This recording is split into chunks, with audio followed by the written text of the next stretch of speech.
Chapter 1. 10 years, Vice Captain of the Whitebeard Pirates emerges. In the New World, upon the tumultuous seas, a colossal pirate ship, resembling a whale, swiftly glided through the waters, sending up vast sprays of foam. The towering vessel boasted a prominent flag that billowed in the wind, and upon closer inspection, one could discern the image of a skull adorned with a magnificent white beard. Undoubtedly, this striking emblem represented the most formidable pirate crew in the world, the Whitebeard Pirates. On the deck, Whitebeard stood at the center, surrounded by the captains of the various divisions, the atmosphere heavy with tension. "My sons, I have recently received word that Ace is not dead, however. He has been delivered to the Marines by that traitor Blackbeard." Whitebeard clenched his fists, his face etched with gravity. The revelation sparked an uproar among the captains. Blackbeard Teach has the audacity to collaborate with the Marines, that despicable scoundrel. I underestimated him before. This man, first Sachi, now Ace, has brought ruin upon us, unforgivable. To lay hands on his kin, he has violated the sacred laws of the Whitebeard Pirates. Father, permit me to eliminate Blackbeard. Let me go, I shall return with his head.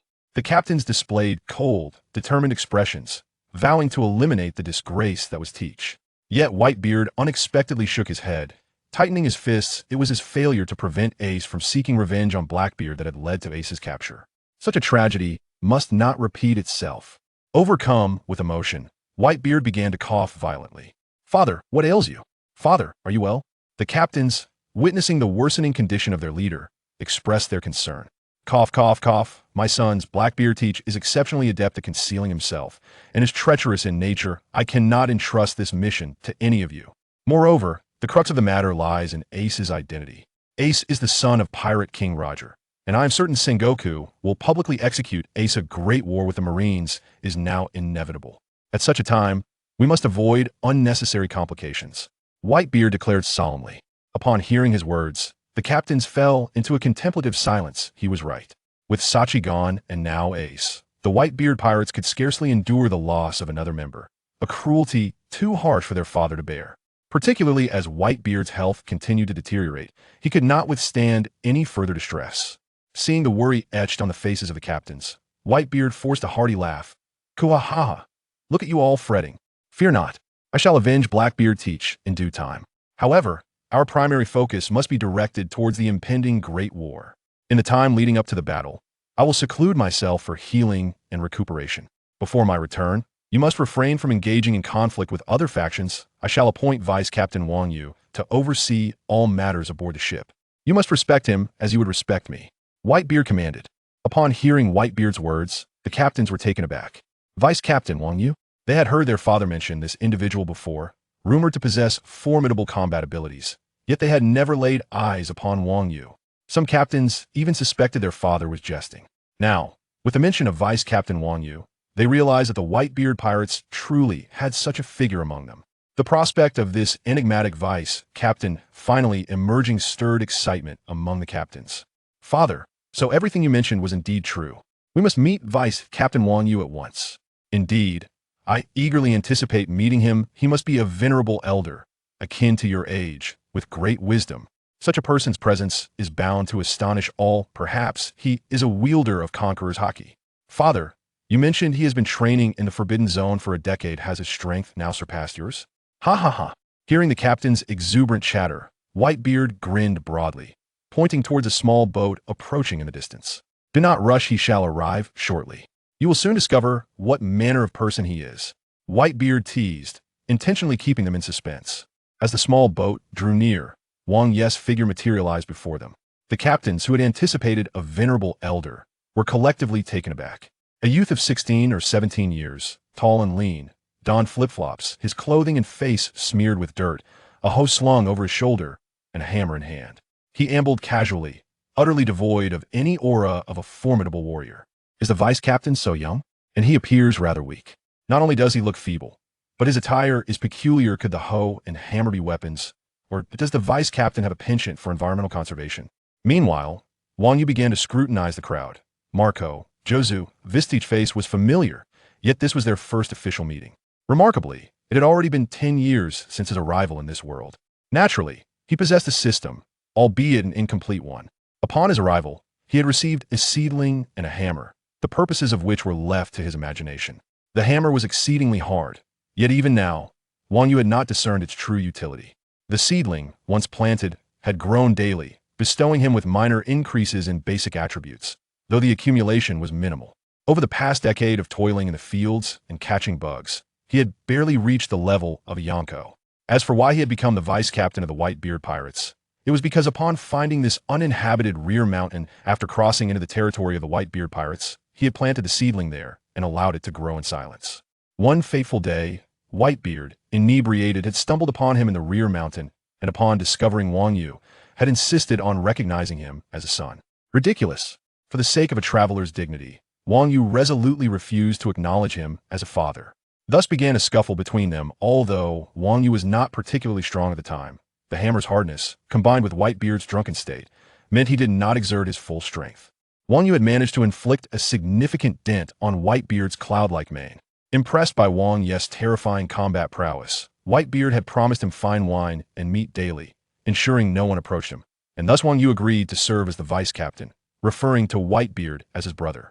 And so, he had remained in the forbidden zone of the rear mountain for a decade, quietly developing his skills until today, when Whitebeard had informed him of Ace's capture and requested his emergence. Wang Yu now realized that the Great War was imminent, yet his combat strength had only reached the level of a Yonko, insufficient to alter the outcome of the war. Hence, Wang Yu found himself in quite a predicament today. As he reminisced, the cacophony of the Whitebeard Pirates captains abruptly pulled Wang Yu back to reality. "Father, is this the mysterious vice captain you spoke of, whose combat prowess is supposedly extraordinary?" Vista questioned with skepticism. "How can he be so young? He shows no signs of being a formidable warrior." Jozu squinted, clearly disheartened. "Father, you haven't been deceived, have you? I've heard this Wang Yu's been living off our fine wine and meat for a decade." Marco scrutinized Wang Yu from head to toe. "Indeed, this fellow appears to be a weakling. It's hard to believe he can lead us. Unless he defeats us, we shall offer no allegiance." The surrounding captains echoed their doubts regarding Wang Yu's strength. Weakling? Living off the bounty? Wang Yu could only laugh helplessly. It seemed he had been thoroughly underestimated. However, such judgments were not unwarranted in any era. Strength reigned supreme. Without prowess, earning respect from others proved arduous. Hearing the captain's complaints, Whitebeard, unperturbed, approached Wang Yu with a mischievous glint in his eyes. "Kuhaha! Wang Yu, it has been years since we last met. Care to show us what you're capable of? Otherwise, managing things may prove challenging." Wang Yu rolled his eyes in exasperation, a wry smile gracing his lips. He had anticipated that this appointment ceremony would not be straightforward surely. It was a scheme devised by the old man. "Very well," then Wang Yu sighed. Let these captains witness the fruits of his labor over the past decade. Although he had yet to reach the heights of Garp or Roger, he was more than capable of handling these captains. Chapter 2. Unleashing Conqueror's Haki to Astonish All. "All right, lad. Allow me to gauge your abilities." Buffalo Atmos brandished his great sword, stepping forward to mockingly challenge Wang Yu. The surrounding captains cast glances filled with ill intentions towards Wang Yu, eagerly anticipating his exposure by Atmos. Wang Yu, with a hand pressed against his forehead, wore an expression of helplessness. Did he truly appear that feeble? A person so thoroughly manipulated by Doflamingo could now challenge him? "Perhaps you should reconsider. I am pressed for time. Let it be Marco," Wang Yu stated nonchalantly, gesturing towards Marco. Upon hearing this, the crowd erupted in astonishment. Marco was a formidable figure. Barely a step away from the rank of an emperor, detaining a vice admiral would pose no challenge for him. And this weakling dared to confront Marco right away? "You are far too arrogant, young one. Do you truly believe you can defeat Marco at such a tender age? Do you fancy yourself one of the 4 emperors? Indeed, are you so convinced of your impending defeat that you choose the strongest as your opponent? How dreadfully dull. Without a doubt, he's merely a swindler seeking free meals. My old man is simply too gullible." Marco stepped forward from the throng. "Listen here, young one. I am Marco, the Phoenix, captain of the Whitebeard Pirates 1st Division. Are you certain you wish to engage me in battle?" Marco squinted, sizing up Wang Yu. Wang Yu smiled faintly. "Why not? Do you expect me to defeat Atmos and then engage each of you in combat one by one? Isn't it more efficient to eliminate the strongest first?" Wang Yu shrugged, his indifference palpable. "Efficient?"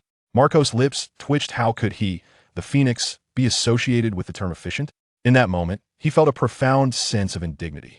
"Very well, young man. Should you manage to defeat me, we shall acknowledge you as our vice captain."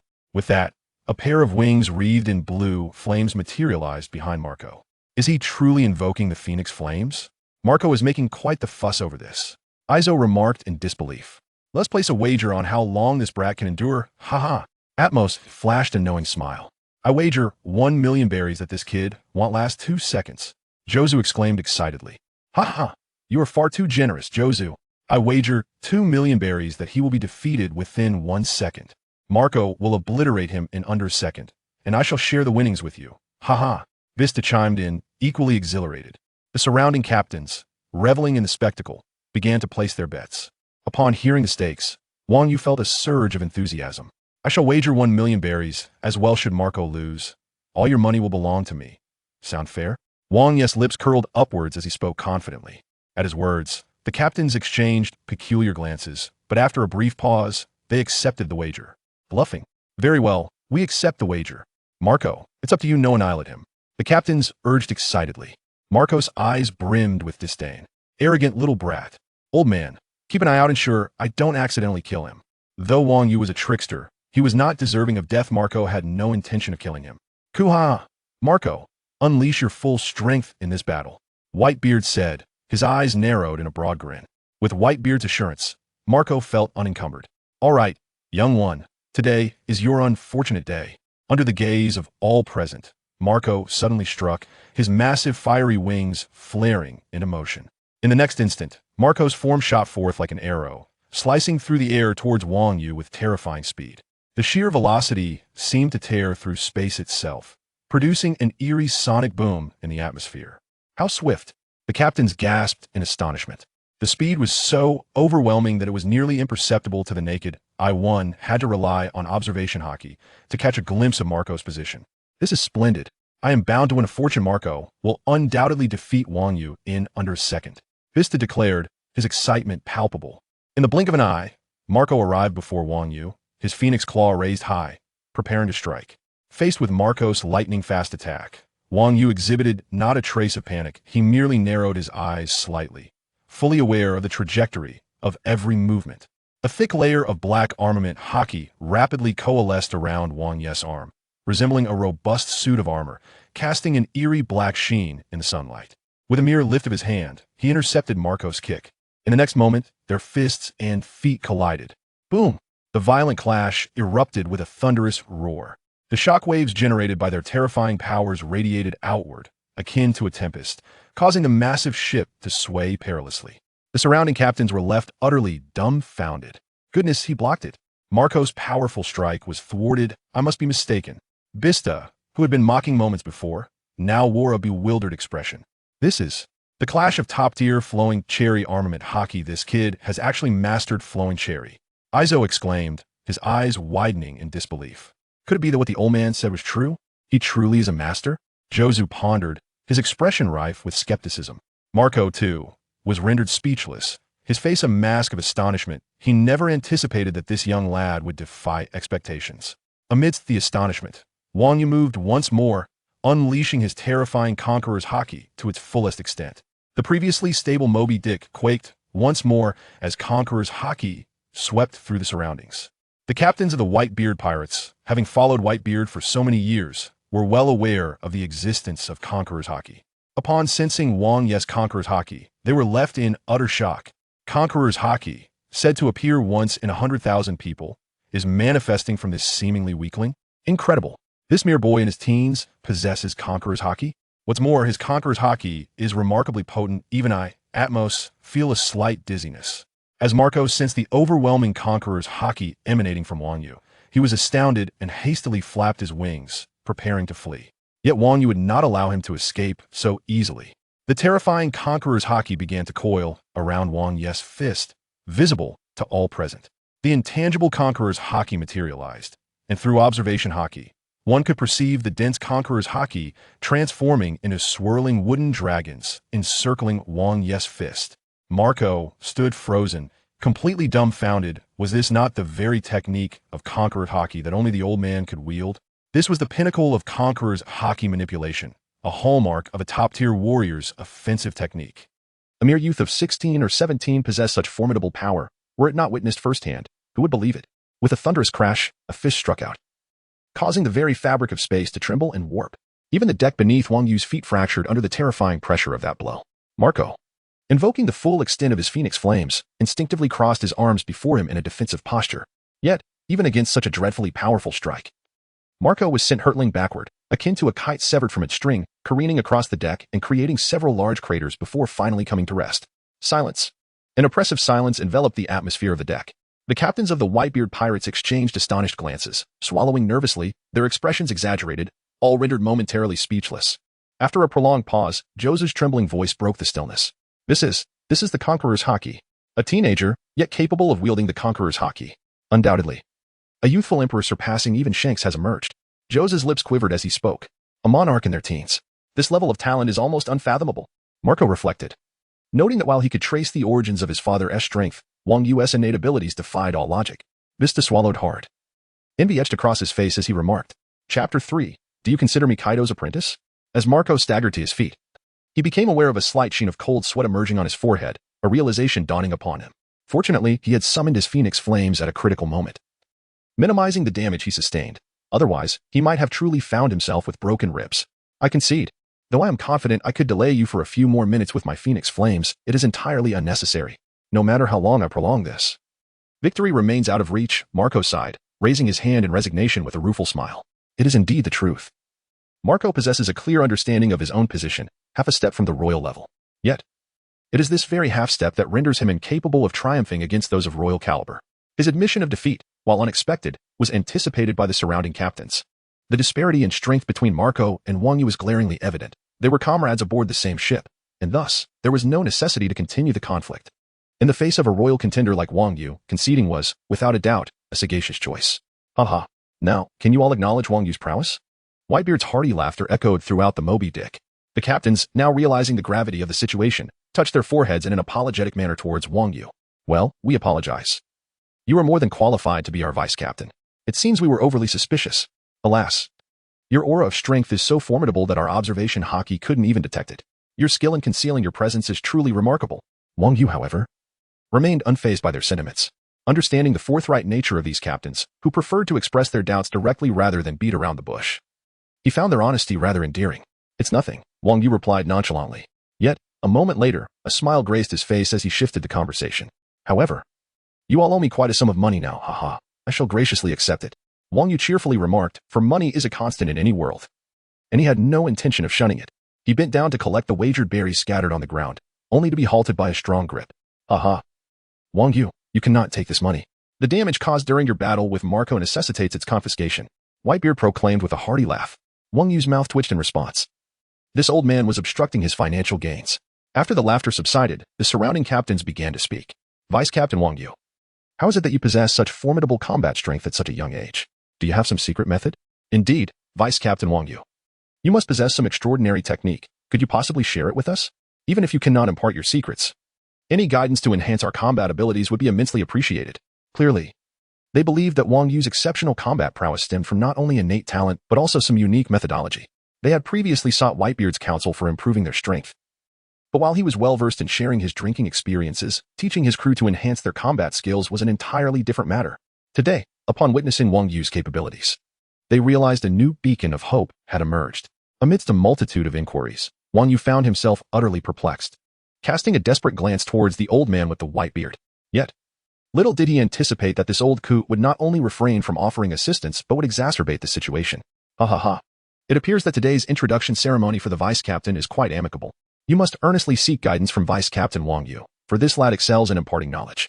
Let him enhance your combat prowess as you brace yourselves for the impending great conflict. I have every confidence that Vice-Captain Wang Yu will adeptly instruct you during my absence. But I digress. Time is of the essence, and I must take my leave. From the moment Whitebeard first laid eyes on Wang Yu, he sensed that this child, wielding a hammer and planting trees, possessed extraordinary abilities that could lead the white crew to glory. With his purpose fulfilled, Whitebeard waved his hand grandly and swiftly boarded a small boat, grinning as he made his escape. Left behind, Wang Yu stood in disarray. A mournful gaze fixated on Whitebeard's departing vessel, his lips twitching in irritation. Whitebeard, you old fool, how have you once again outsmarted me? When you summoned me from retirement, you merely mentioned managing a few affairs, yet here I am, tasked with being an instructor for the captains. My strength has been cultivated through the very trees I planted, and what do I know about education? Do you truly take me for Kaido? Old man, you have led me into a predicament. Just you wait. The captains surrounding him, having overheard the old man's words, became increasingly enthusiastic towards Wang Yu. They were acutely aware that Whitebeard was about to face one of the most arduous battles, and everyone was eager to enhance their strength during this period. Promptly encircling Wang Yu. Vice Captain Wang Yu, as you can see, I am quite formidable in various aspects, yet I cannot seem to break through to the sovereign level. What could be the issue? Is it possible for me to ascend to the sovereign level before the great battle? Marco implored, his anxiety palpable. Wang Yu smirked. Ascend to the sovereign level? My own sovereign prowess was cultivated through trees. How can I possibly guide you? Vice Captain Wang Yu, my might is strong. Yet my fruit remains dormant. Is there any way you could assist me in awakening my fruit? Jozu inquired earnestly. Chuckling inwardly, Wang Yu thought. You seek to ask a man devoid of a devil fruit how to enhance one, particularly concerning its ultimate awakening? Are you certain I am the right choice? Vice Captain Wang Yu, my swordsmanship is commendable, yet I cannot reach the pinnacle of the world's greatest swordsman. Could you possibly offer me guidance? Vista stepped forward, eager for advice. Goodness, this is becoming increasingly absurd. Now you all wish for me to instruct swordsmanship? For heaven's sake, if you wish to elevate your sword skills, seek out a great swordsman. My weapon is a hammer. Do you comprehend? Wang Yu lamented, nearly in tears, as a barrage of various training inquiries bombarded him. A solution must be devised. And during this daily turmoil, not only can you not enhance your prowess, but I too find it impossible to cultivate my strength and peace. As Wang Yu's gaze flitted about, a spark of inspiration ignited within his eyes. Should he confess his utter ignorance of the art of cultivation? It is likely that no one would believe him, and the dignity associated with his position as vice captain would be utterly obliterated. A man of stature cannot admit to his inadequacies, after all. Thus, Wang Yu resolved to first find a means to deceive them, to keep this group placated. Ahem. Your inquiries are not insurmountable, Wang Yu proclaimed with feigned confidence. Upon hearing his response, the onlookers displayed expressions of fervent excitement, though they believed the words of the elder. Asserting that Wang Yu was adept at guiding others in their cultivation, the questions they posed were far from trivial, and yet Wang Yu claimed them to be simple. Glimmers of hope danced in their eyes. A master. This young man is undoubtedly a master. No wonder he has triumphed over Marco at such a young age. Ascending to the position of the most formidable pirate crew's vice captain. Then do enlighten us, vice captain, they urged. Wang Yu cleared his throat once more. I can certainly share insights. But the challenges you present, becoming a king, attaining the status of the world's greatest swordsman, awakening a devil fruit, these are indeed formidable tasks. I must address each one meticulously. Wang Yu pondered aloud. The captains around him fell silent in an instant. Wang Yu, the vice captain, was indeed correct, and they appeared to have been the ones growing impatient. These inquiries, when cast against the vast expanse of the ocean, are enigmas that elude all but the most insightful minds. The fact that First Mate Wang Yu can provide answers is nothing short of miraculous. Naturally, they do not dare to hope that he could elucidate everything in one go. Each captain turned their gaze back to Wang Yu, their eyes alight with anticipation. Whoever is chosen first by First Mate Wang Yu will undoubtedly be the first to shatter their own limitations. Chapter 4. Do you truly believe I am Teacher Kaido? Utterly serious nonsense. First Mate Wang Yu, might I request your guidance? With your assistance, the Whitebeard Pirates could gain another monarch. Marco spoke up first. Get out of here. Why should First Mate Wang Yu select you first? I say you should choose me, for I could bring our crew the world's greatest swordsman. Vista retorted, equally insistent. The other captains chimed in, each vying for Wang Yu's attention, eager for him to mentor them first. Wang Yu scanned the crowd and sighed with relief upon spotting Jozu. Let us address your concerns first, Jozu. Jozu was taken aback, his face brimming with excitement. Splendid. Haha. It must be my exceptional talent that has drawn your choice. First Mate Wang Yu. Upon hearing this, Wang Yu couldn't help but smirk inwardly, thinking to himself, you're mistaken. I chose you simply because you seem like an easy target to deceive. Selecting someone as cunning as Marco would be far more challenging. However, Wang Yu kept this thought to himself. Haha, talent? Everyone here has their strengths. But we must proceed one at a time. Those not chosen should not be disheartened. Wang Yu said with a chuckle, quickly ushering Jozu toward his training grounds, anxious that the others might regret not being selected and cling to him. I will take Jozu to the training zone first. Once his issues are resolved, I shall return to guide you. With that, Wang Yu made a swift exit, leaving behind a group of envious gazes directed at Jozu. This fool, who would have thought he would be the first to receive First Mate Wang Yu's instruction? How infuriating. Vista expressed his jealousy. Indeed, it's exasperating. First Mate Wang Yu should have chosen me. Izang added, equally frustrated. If Jozu receives guidance from First Mate Wang Yu and surpasses me, that would not bode well. I must accelerate my training, Marco declared, hastily departing the scene. The surrounding captains did not lag behind, knowing that their father had proclaimed that a true great war was imminent. Even if First Mate Wang Yu could not guide them at the moment, they could not afford to abandon their aspirations. So they made their way to the Whitebeard Pirates training grounds to hone their skills. Meanwhile, on a small boat, Whitebeard wore a faint smile. From the moment he encountered the peculiar night feather, he sensed that this young man possessed some extraordinary ability. Trees, hammers, weeding, and bug catching. What an intriguing fellow. Perhaps when I return, he will indeed surprise me. Whitebeard amused to himself. In the training zone, Wang Yu began his session with Jozu. It was evident that being selected by First Mate Wang Yu had left Jozu in a state of exhilaration. This was his first glimpse of Wang Yu's training grounds. A vast expanse akin to a grand playground, with only a singular, magnificent fruit tree standing majestically in the center. After surveying his surroundings, Jozu rubbed his hands together, beaming at Wang Yu. First mate Wang Yu, do you think I can begin my training here? How should I cultivate my abilities to enhance my fruit development? Well, Wang Yu pondered briefly. Though he had escaped the clutches of a throng of eager captains, he still had to think of a way to keep Jozu engaged. I have it. A spark of inspiration flickered in Wang Yu's eyes. After all, awakening one's fruit is an exceptionally complex challenge. He could simply fabricate a method for Jozu to practice. Jozu, do you know where the key lies in awakening your fruit powers? Wang Yu asked with utmost seriousness. The key? Jozu looked bewildered. How would I know? If I knew, I wouldn't be asking. Yet, Jozu felt a surge of joy. He had previously inquired with numerous individuals, including formidable figures like Whitebeard, only to receive the same answer. They did not know, and such matters depended entirely on personal enlightenment. That Wang Yu could directly inquire about the crux of the fruit's awakening indicated that he possessed unique insights. I must confess, I am rather dull-witted. Please. First mate Wang Yu, enlighten me. Jozu implored excitedly. Wang Yu felt quite pleased.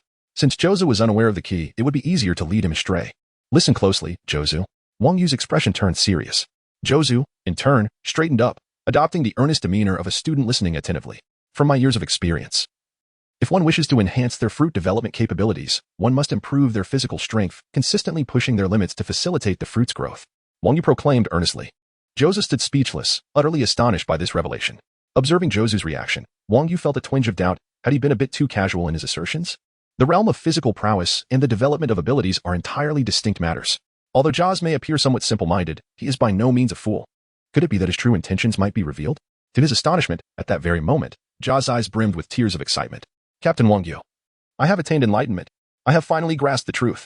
The highest level of fruit awakening cannot be achieved by merely focusing on the fruit itself. Rather, it necessitates the cultivation of one's physical abilities.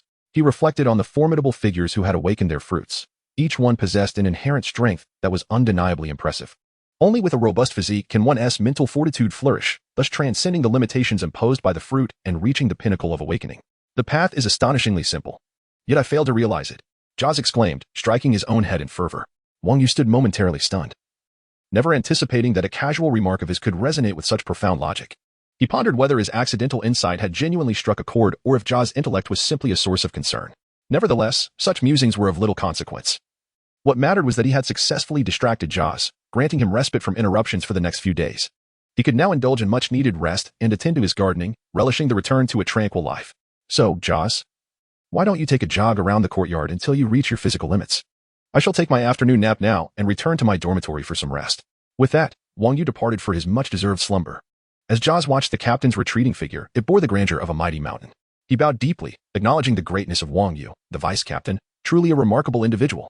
This question had long plagued my thoughts. Despite consulting numerous formidable individuals, none could provide an answer.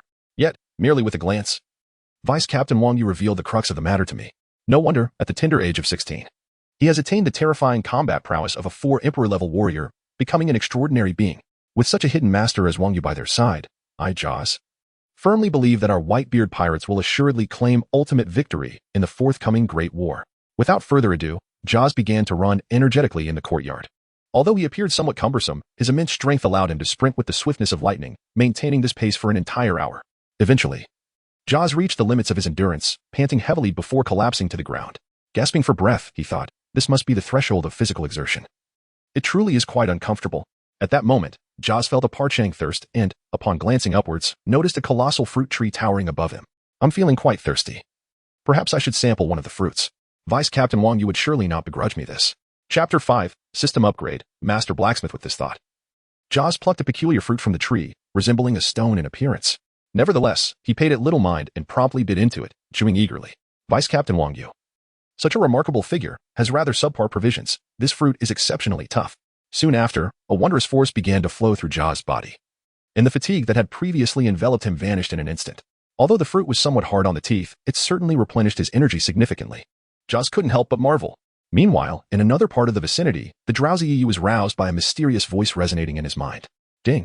Detection indicates that Jozu has consumed the lava-type Thunderstrike skill fruit, acquiring the Thunderstrike skill, level 1, along with a complementary Granite Shield. The host simultaneously gains the advanced skill, level 2, Granite Shield. System upgrade complete. The marketplace is now accessible, granting a basic forging furnace, allowing the host to craft equipment. Further system upgrades will unlock additional domains. Reward. 100,000 system coins. Whoa, Wang Yu exclaimed, his excitement bubbling over. It turned out that throughout these many years, his system had remained incomplete due to its lack of upgrades, which was ultimately because this skill fruit was intended for others. For 10 years, he had pondered endlessly, striving to enhance the system, only to discover that the skill fruit was not meant for him but for someone else. This, indeed, resembles a system designed for benevolence. Previously, I had honed my skills to safeguard myself, repelling even the most persistent of foes, while indulging in the fruits of my labor alone. In retrospect, those fruits were squandered. Only by allowing others to partake can I ascend to the next tier of this skill. How enlightening. Host, Wang Yu Conqueror's Haki, 8,961 points Armament Haki, 7,511 points Observation Haki, 7,640 points Swordsmanship, 0 skills, Granite Shield. Passive, Thunderous Strike, Level 2, Items, none gold, 100. 000 Devil Fruits, none forge, basic weapons, none equipment, none artifacts, none. Upon reviewing my panel, I noted numerous empty slots. Wang Yu began to peruse the skill descriptions. Granite Shield, a protective barrier that absorbs damage up to 10 points of maximum health. Thunderous Strike, increases the hero's armor by 10, 15, 20, 25, 30, tripling the effect while Granite Shield is active. For the next 5 seconds, the user's basic attacks will trigger aftershocks, inflicting additional physical damage of 30, 45, 60, 75, 90, 0, 1 AP, 0, 15 armor value, within a conical range. Wang Yu was momentarily taken aback. This was reminiscent of the skills of characters from previous games he had played. If bestowed upon Jaws, this skill would significantly enhance Jaws' diamond-like defenses. In the anime's pinnacle battle, Jaws activated his shimmering fruit to withstand Mihawk's assault. With the added benefits of the Granite Shield and armor enhancement, Jaws' defensive capabilities could potentially increase by half. Moreover, this skill would further augment Jaws' basic attacks. One cannot help but marvel at Jaws' extraordinary fortune in acquiring such a fruit that perfectly aligns with his attributes. These skills will autonomously ascend to a higher level, thus indicating that the more others partake in these fruits, the stronger one becomes. As Wang Yu continued to delve deeper, he was even more astounded. The marketplace offers a plethora of items for purchase, including various equipment, skill fruits, fertilizers, and weapons. The basic forge allows for the crafting of 1 piece of equipment daily. The intermediate forge permits the creation of 3 pieces of equipment or 1 weapon each day. The advanced forge boasts no time restrictions and can forge divine artifacts, albeit limited to a single instance. The items forged within these furnaces are produced at a cost that is a mere fraction half, to be precise, of what one would spend in the marketplace. Wang Yu also examined the distinctions among equipment, weapons, and artifacts, ascending from the bottom. The requisite forging materials increase in both quantity and complexity. For instance, among the equipment, there exists the reflective armor, which enhances physical resistance and rebounds physical damage. The Landry's Torment, which amplifies the power of demonic fruits and causes continuous health depletion. The Bloodthirsty Sword, which boosts slashing damage and provides physical lifesteal. And the Heart of Fortitude, which increases health and perpetually raises the maximum health limit. To illustrate, if one were to equip the reflective armor on Xiaozi, it would not only multiply his defensive capabilities several times over, but, even more terrifyingly, allow him to rebound damage while standing still. This is truly terrifying. The weaponry is even more outrageous, featuring an array of arms such as the Unsheathed Blade, Trident, Mjolnir, and Captain America's Shield. For instance, the Unsheathed Blade not only grants one a sword of superior quality compared to the unparalleled Great Knife, but also bestows all of Yasuo's skills. Furthermore, as for the divine artifacts, we have the Golden Staff, the Twin-Edged Blade, the Purple Gold Gourd, and the Diamond Cutter. This existence is nothing short of cataclysmic. And it is no wonder that the system imposes restrictions. Upon completion, the advanced forging furnace is destined for automatic destruction. Wang Yu's face radiated excitement as he contemplated upgrading the forging furnace. Merely crafting one such artifact would render him invincible in this realm. However, upon glimpsing the upgrade cost for the advanced forging furnace, his enthusiasm waned, an astonishing 100 million system coins. Perhaps it would be prudent to deliberate further. After all, the basic forging furnace is quite commendable. Even the intermediate forging furnace demands a staggering 10 million system coins. Despite the exorbitant prices, today marked an unparalleled moment of joy for Wang Yu, having traversed through time. The long-dormant system, which had languished for a decade, had finally upgraded. And with the low-level forging furnace and the fruit trees he currently possessed, nurturing a few emperors before the grand battle would be a remarkably simple task. Since this Jaws has aided in upgrading the system, I cannot neglect this fellow. Let us go and provide some guidance to Jaws. Wang Yu's initial reluctance towards mentoring teammates had swiftly transformed into exhilaration. Upon pushing open the dormitory door, he found Jaws, that earnest fellow, diligently adhering to his instructions. Running as if propelled by lightning, sweat glistening on his brow. A subtle smile danced upon Wang Yu's lips as he waved at Jaws, who promptly rushed over. Vice Captain Wang, you have finally awakened. I have been running according to your directives, and in the process, I even surpassed my physical limits. Joz exclaimed, brimming with enthusiasm. Indeed. Wang Yu nodded in satisfaction. How goes the development of the fruits? He inquired with a smile. Chapter 6, Crafting Emperors, Nurturing Joz into a Swordmaster Assassin. This statement indeed left Joz at a loss. He had merely followed Wang Yu's instructions for an hour and had yet to test the efficacy of his diamond fruit. Vice Captain Wang Yu, I've only been running for an hour. Surely it hasn't had any effect, right? Joz inquired, puzzled. A faint smile graced Wang Yu's lips as he thought to himself, you have already consumed my fruit. How could there be no effect? An hour is more than sufficient. Listen closely, Joz. While you unleash your abilities, try to envision. Granite. Wang Yu instructed calmly. Joz, however, was utterly bewildered. What on earth is granite? Does this relate to the awakening of my fruit? Could it be that after awakening, I will transform into a granite golem? Nevertheless, the earnest Joz complied and activated his devil fruit abilities. Instantly, a myriad of diamonds manifested upon Joz's body, enveloping him entirely, leaving only one eye visible. Resembling a veritable steel warrior. Upon awakening his fruit, Joz glanced down at the diamonds adorning his arms and was taken aback. What on earth is this? Why has the color of the diamonds on my body turned dark red? Joz stared incredulously at his arms, which gleamed with a dark red radiance under the sunlight. Akin to granite. Is it truly possible to play with this concept? If I think of granite, will I genuinely become granite? Joz exclaimed in astonishment. Wang Yu merely smiled faintly. This indicates that your potential is indeed notable. Follow my guidance, continue to strive, and I believe you will grow even stronger in the future. The abilities of this fruit have indeed been developed. However, Joz always feels that the direction of this development seems somewhat askew. Nonetheless, it is still a positive change. Certainly preferable to stagnation, isn't it? Yet, First Officer Wang Yu, while I have managed to alter the color of the fruit, I am uncertain whether my strength has truly increased. Joz awkwardly scratched his head and spoke. Wang Yu, exasperated, realized that Joz, in his simplicity, required someone to inform him that his power had not improved. It certainly felt like he was providing a comprehensive personal training service. From my observations, this grade of diamond possesses a hardness significantly superior to that of your previous transparent diamond. Moreover, when you are not engaged in combat, your granite diamond will automatically generate a protective granite shield. Wang Yu patiently elucidated to Joz. After Wang Yu's explanation, Joz retracted the powers of his devil fruit and was astonished to discover that a layer of granite shield enveloped him, akin to the sensation of being protected by an armored coating. Indeed, First Officer Wang Yu, the remarkable aspect is that the shield does not deplete my devil fruit powers. It appears to manifest out of thin air. This implies that my defensive capabilities have indeed ascended to a significant new level. Joz exclaimed with uncontainable excitement. He never anticipated that the decade-long bottleneck he had faced would be shattered merely by running for an hour in Wang Yu's domain. Although his fruit had not awakened, he felt a renewed sense of hope igniting within him. As long as he could make progress in the development of his devil fruit, the day of awakening would surely come. The prospect of his wishes materializing felt almost like a dream. This situation unequivocally indicates that the vice captain of the ship, who is currently before me, is indeed extraordinary. Had it not been for the enlightening guidance of Vice Captain Wang Yu, Joz would have known that. Relying solely on his own intellect, he would have made no significant progress in fruit development prior to this moment. With just a few insightful words, he identified the crux of his difficulties. Joz is certain that Wang Yu's teaching prowess is unparalleled throughout the entire pirate world, rendering him the most formidable instructor. If it were not for your invaluable mentorship, Vice Captain Wang Yu, my endeavors in fruit development would likely have stagnated for a lifetime. I am profoundly grateful to you. Teacher Wang Yu. Overcome with emotion, Joz performed a deep bow to Wang Yu, expressing his utmost respect. Wang Yu was momentarily taken aback, then, with a wry smile, realized that his casual banter with Joz had elevated him to the status of a teacher. However, Wang Yu was reluctant to reveal the existence of his system to the Whitebeard Pirates, so he simply nodded with an air of pretentiousness. Indeed, this child is teachable.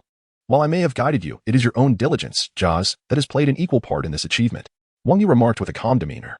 Upon uttering these words, Zhao's admiration for Captain Wang Yu deepened profoundly. Captain Wang, endowed with such formidable talent, generously imparted his wisdom, leaving Zhao immensely touched. The crux of the matter lies in Captain Wang's remarkable achievements. Despite the accolades being solely his, he still considered Zhao, graciously sharing the credit as if it were a joint accomplishment. This is undoubtedly a person of great stature. It appears that their conjectures prior to meeting Captain Wang Yu were entirely accurate. However, upon witnessing the true visage of the vice captain, these leaders seemed rather arrogant. Indeed, the real is often concealed, while the fade can be misleading. Xiaozi felt an overwhelming surge of emotion and reflection. Setting that aside, your future endeavors in fruit development should gravitate towards the realm of granite. For instance, you could concentrate your granite powers within your fists, forming a natural gauntlet. I am confident that this method of attack could inflict tremendous area damage with your strikes. Wang Yu spoke with an enigmatic air. Upon hearing this, Xiaozi hurriedly committed the words to memory. For him, the vice captain's words were worth their weight in gold. Every utterance, even a single character, held the potential to catalyze another breakthrough. I understand, Vice Captain Wang Yu. Xiaozi replied earnestly. Yes, just remember what I have said. The theory has been imparted to you. And now it is time for you to practice, as it holds little value for me now. Wang Yu remarked nonchalantly. This indeed reflects the truth. The last remaining fruit on his tree has been consumed by Joz, leaving him with no one else to teach Joz. If he must be honest. All he has imparted to Joz is how to weed and catch pests. Upon hearing this, Joz bowed once more to Deputy Captain Wang Yu before retreating from the restricted area. After Joz's departure, Wang Yu promptly accessed his system's marketplace, only to discover that acquiring a piece of reflective armor required over 20,000 marketplace coins, a rather exorbitant price. As Wang Yu continued to browse the system, he stumbled upon a type of iron available for the modest sum of 10,000 marketplace coins, which could be utilized in the forge to craft reflective armor and other equipment. This directly saved him over 10,000 mall coins. With this thought in mind, Wang Yu promptly made the purchase. After all, he had nothing to do, so he might as well spend a day crafting a thorny armor for Xiaozi. Thorny armor increases health by 350 and armor by 60. Thorns, upon being struck once, it retaliates against the attacker, dealing 10 additional armor damage, and also inflicts a 25 grievous wound effect. This piece of equipment, when combined with Gorza's granite power, can achieve a flawless synergy. Once successfully forged, the passive skill of Thorns alone could enable it to overpower the majority of swordsmen in existence. One can easily envision a scenario where a formidable swordsman strikes with all his might against Gorza's granite, only to find Gorz utterly unyielding. Furthermore, Gorz would then reflect the very attack back at the swordsman, a true buy one get one free situation. Wouldn't that swordsman be left in tears? If Joz were to fully develop, it would be entirely reasonable to regard him as a formidable swordsman slayer. Thus, in the current climate of financial constraint, crafting a thorned armor for Joz is indeed quite necessary. Consequently, Wang Yu seized the massive iron hammer he had previously considered as a weapon and approached the forge, kindling the flames and working the bellows until the fire blazed a vibrant red. Clang, clang. He raised the hammer and began to strike with rapid precision. As a diligent worker, he felt invigorated, and with a buoyant spirit, he even began to hum a tune. Chapter 7. Joz display, single-handedly contending with Vista. Meanwhile, Joz ventured alone to the Whitebeard Pirates arena, eager to test his newfound granite powers. He chanced upon Vista, Fasa, and the water buffalo, Atmos, engaged in a duel of swordsmanship. Although Fasa's flame blade and Atmos's large sword danced with fierce vigor, it was evident that Vista held the upper hand. With his floral sword, Vista single-handedly dominated both Fasa and Atmos. The surrounding pirates erupted in applause. Bravo, Captain Vista. Your floral sword is truly extraordinary. A testament to your prowess as the foremost swordsman of our Whitebeard Pirates. Vista reveled in the accolades from the crew, deftly dispatching Fasa and Atmos with effortless grace. Haha. It appears your swordsmanship is still lacking. You both have much room for improvement, Vista remarked with a relaxed demeanor. Fasa and Atmos gritted their teeth, unwilling to concede defeat. Yet despite their combined efforts, they could not best Vista. Watching Vista's smug expression only deepened their frustration. As Fasa and Atmos fell silent, Vista's pride swelled even further. At that moment, Joz observed the scene unfolding. Vista, what are you so boastful about? If you possess such skill, why not defeat me? Joz said with a playful grin. Having recently grasped the concept of fruit awakening from Vice Captain Wang Yu, he could not let this opportunity for bravado slip by. Although the two had fought before, their powers had been evenly matched, making it difficult to determine a victor. Nonetheless, neither was willing to back down. Now, upon hearing Joz's taunt, Vista was immediately incensed. You wait, Joz. I'll make you regret those words and leave you searching for your teeth. With that, Vista drew his weapon, ready to engage Joz in earnest. However, Joz merely chuckled. There's no rush. You've just undergone a battle. If I were to defeat you now, it would hardly be a fair victory.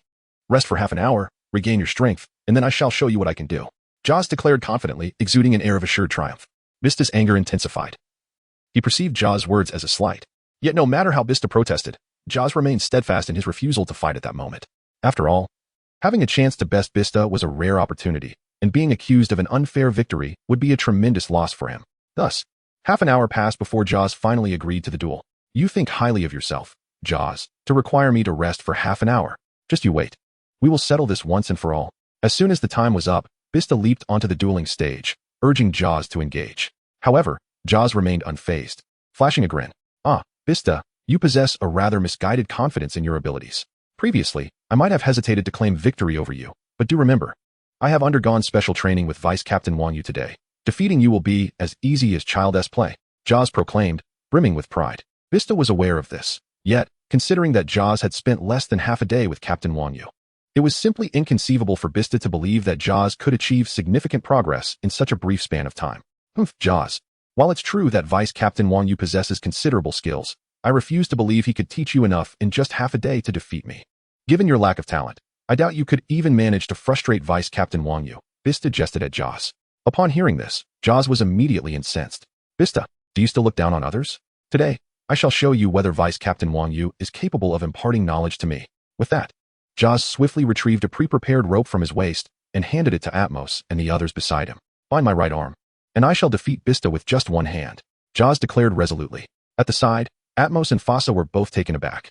Brother Joz, are you certain you wish to engage in battle with Vista while bound? They inquired, their expressions filled with confusion. They had previously witnessed numerous encounters between Joz and Vista, each concluding in a stalemate. Now, Joz had audaciously declared that he would fight Vista with one arm tied behind his back, specifically the right arm, which inevitably sparked their curiosity. Thus, they felt compelled to question Joz's intentions, wondering if he had reconsidered. There's no question about it. Stop hesitating. I shall demonstrate how I can defeat this fellow Vista with just one arm, Joz urged. Upon hearing this, the two, realizing Joz was resolute and eager to face the challenge, reluctantly shook their heads and proceeded to bind his arm. Nearby, the small pirate crew was instantly captivated by the unfolding scene, engaging in animated discussions. How intriguing. Captain Joz intends to fight Vista with only one arm. Is he seeking punishment? One remarked. Do you think Joz has truly learned something extraordinary from First Mate Wang Yu? Another speculated. Impossible. I would wager 100,000 berries that First Mate Wang Yu could not possibly teach Joz anything substantial in just half a day. He must be boasting. The surrounding pirates fervently debated the impending match. Once his arm was bound, Joz wasted no time. He took a leap onto the dueling ground, pointing a single hand at Vista. Come forth, Vista, Joz declared, a confident smile gracing his lips. Witnessing Joz's provocative stance, Vista felt his temper flare. Joz, you're asking for this. Be prepared with your healing potions, Vista retorted, his voice laced with anger. Despite their combat prowess being closely matched, Joz's decision to confront Vista with one arm was an unmistakable challenge. Consequently, Vista resolved to teach Joz a lesson by employing his rapier to land a couple of strikes. With that, Vista brandished his twin blades and initiated the assault against Joz. In an instant, Vista's figure blurred, moving with the swiftness of a striking serpent, appearing before Joz in the blink of an eye. Petal blade, falling blossom slash, he exclaimed. The draw and strike were executed seamlessly, a fierce arc of attack materializing before Joz. Yet, in the face of Vista's onslaught, Joz remained unperturbed, standing firm without the slightest inclination to defend himself, even neglecting to activate his haki. This truly frightened Vista, for he was indeed a comrade aboard the ship. Despite their frequent banter, their bond in private was quite strong. Jozu's behavior was exceedingly infuriating just moments ago, prompting a thought of delivering a couple of slaps to his rear.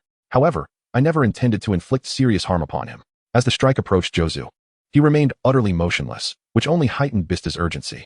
Could it be that Jozu typically employs his right hand to block strikes, and now that it is restrained, he is momentarily disoriented, even neglecting to utilize his left hand? Chapter 8. A collective bewilderment as the granite shield withstands the flourishing blade strike. No. This is not merely a case of forgetting to use his left hand for defense. It appears he has not even activated his haki or his devil fruit abilities. Having fought alongside Jozu numerous times, Vista is well aware of the extent of his capabilities. Jozu's diamond fruit grants him formidable defensive prowess, and when combined with his haki, even a strike from the likes of Dracul Mihawk could be effectively countered with crossed arms. This was precisely the reason behind my all-out assault on Joz. Yet, to my astonishment, Joz stood there motionless, utterly unresponsive. Had I not intervened to halt my strike, and without the activation of my diamond armor or haki, my full-force attack would surely have left a substantial gash upon Joz's chest. Joz, snap out of it, quickly defend yourself, Vista exclaimed in desperation. There was simply no time to execute a hand chop. After all, I had just been thoroughly incensed by Joz, prompting me to unleash my utmost strength. And now it was too late to retract my blade. Meanwhile, Atmos and the others were breathing heavily, their eyes fixed on Joz, confusion etched upon their faces. What on earth was wrong with Joz? Why was he standing there like a statue? Could it be that he had zoned out in the midst of battle? Such a glitch. Just as everyone collectively assumed that Joz would be injured as a consequence, the next moment, clang. Vista's strike halted a mere centimeter from Joz's body. Unable to advance any further, the sparks that erupted clearly indicated that Vista's blow had collided with an invisible barrier. The entire arena was astounded. Vista's mouth fell agape. Impossible. This is absolutely inconceivable, he exclaimed, his eyes wide with disbelief. Just moments prior, I had pushed my observation haki to its utmost limit, and I was acutely aware that Joz had not activated his haki, nor had he even tapped into the powers of his diamond devil fruit. Thus, it stood to reason that Joz had physically withstood my strike, yet the sensation traveling through my hand unmistakably informed me that I had indeed struck something solid. At this moment, Vista found himself in a state of utter confusion, unable to comprehend the situation. Apart from the abilities derived from the devil fruits and haki, could there truly exist other enigmatic forces in this world? Beside him, the captains Atmos and Fasa were incessantly swallowing hard, their expressions exaggerated to the extreme.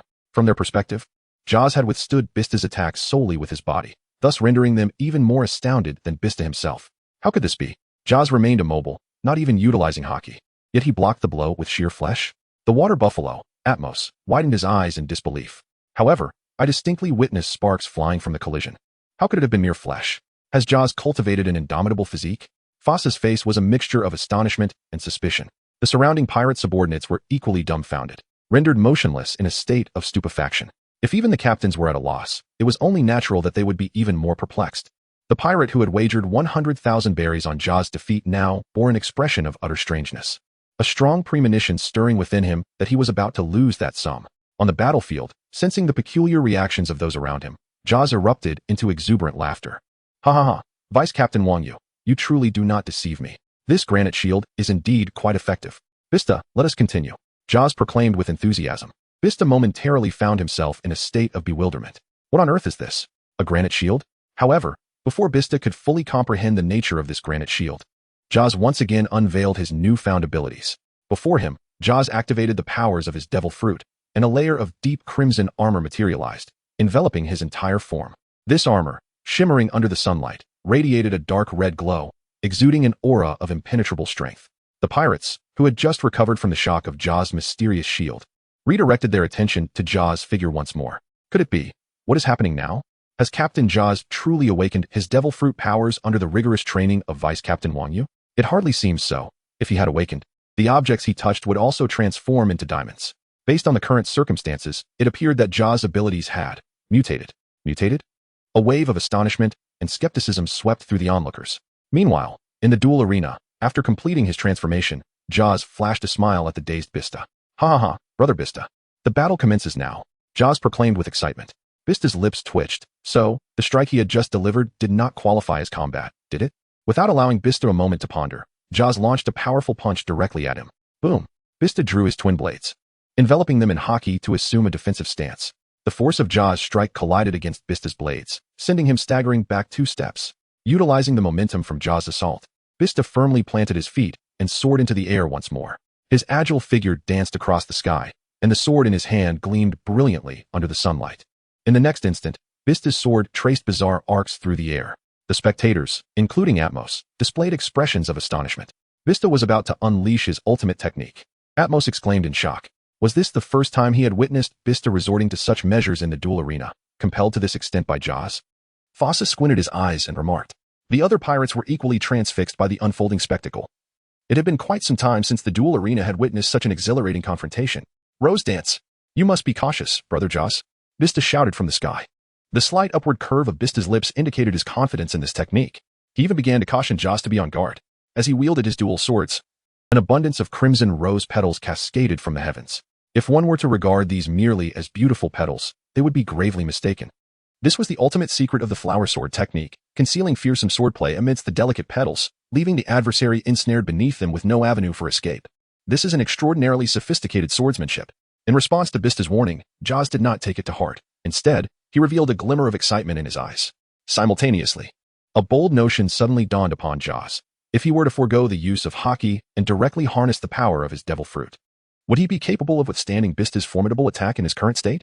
Chapter 9. The Captains. What is the power of granite? Jozu, being a man of action, immediately dispelled the haki from his body, enveloping himself in a dark red granite diamond. Crackle. In an instant, various slashes erupted from the rose petals in the sky, striking against the armor that adorned Jozu. Some residual slashes crashed down onto the dueling arena, where the marble floor was shattered into dust under the chaotic onslaught. The ground beneath was laid bare, with clouds of dust billowing into the air. To Jozu's elation, although these slashes were indeed terrifying, they inflicted not even the slightest harm upon his granite diamond exterior, merely producing a cacophony of sounds upon impact. Jozu's excitement was palpable as he displayed a broad grin.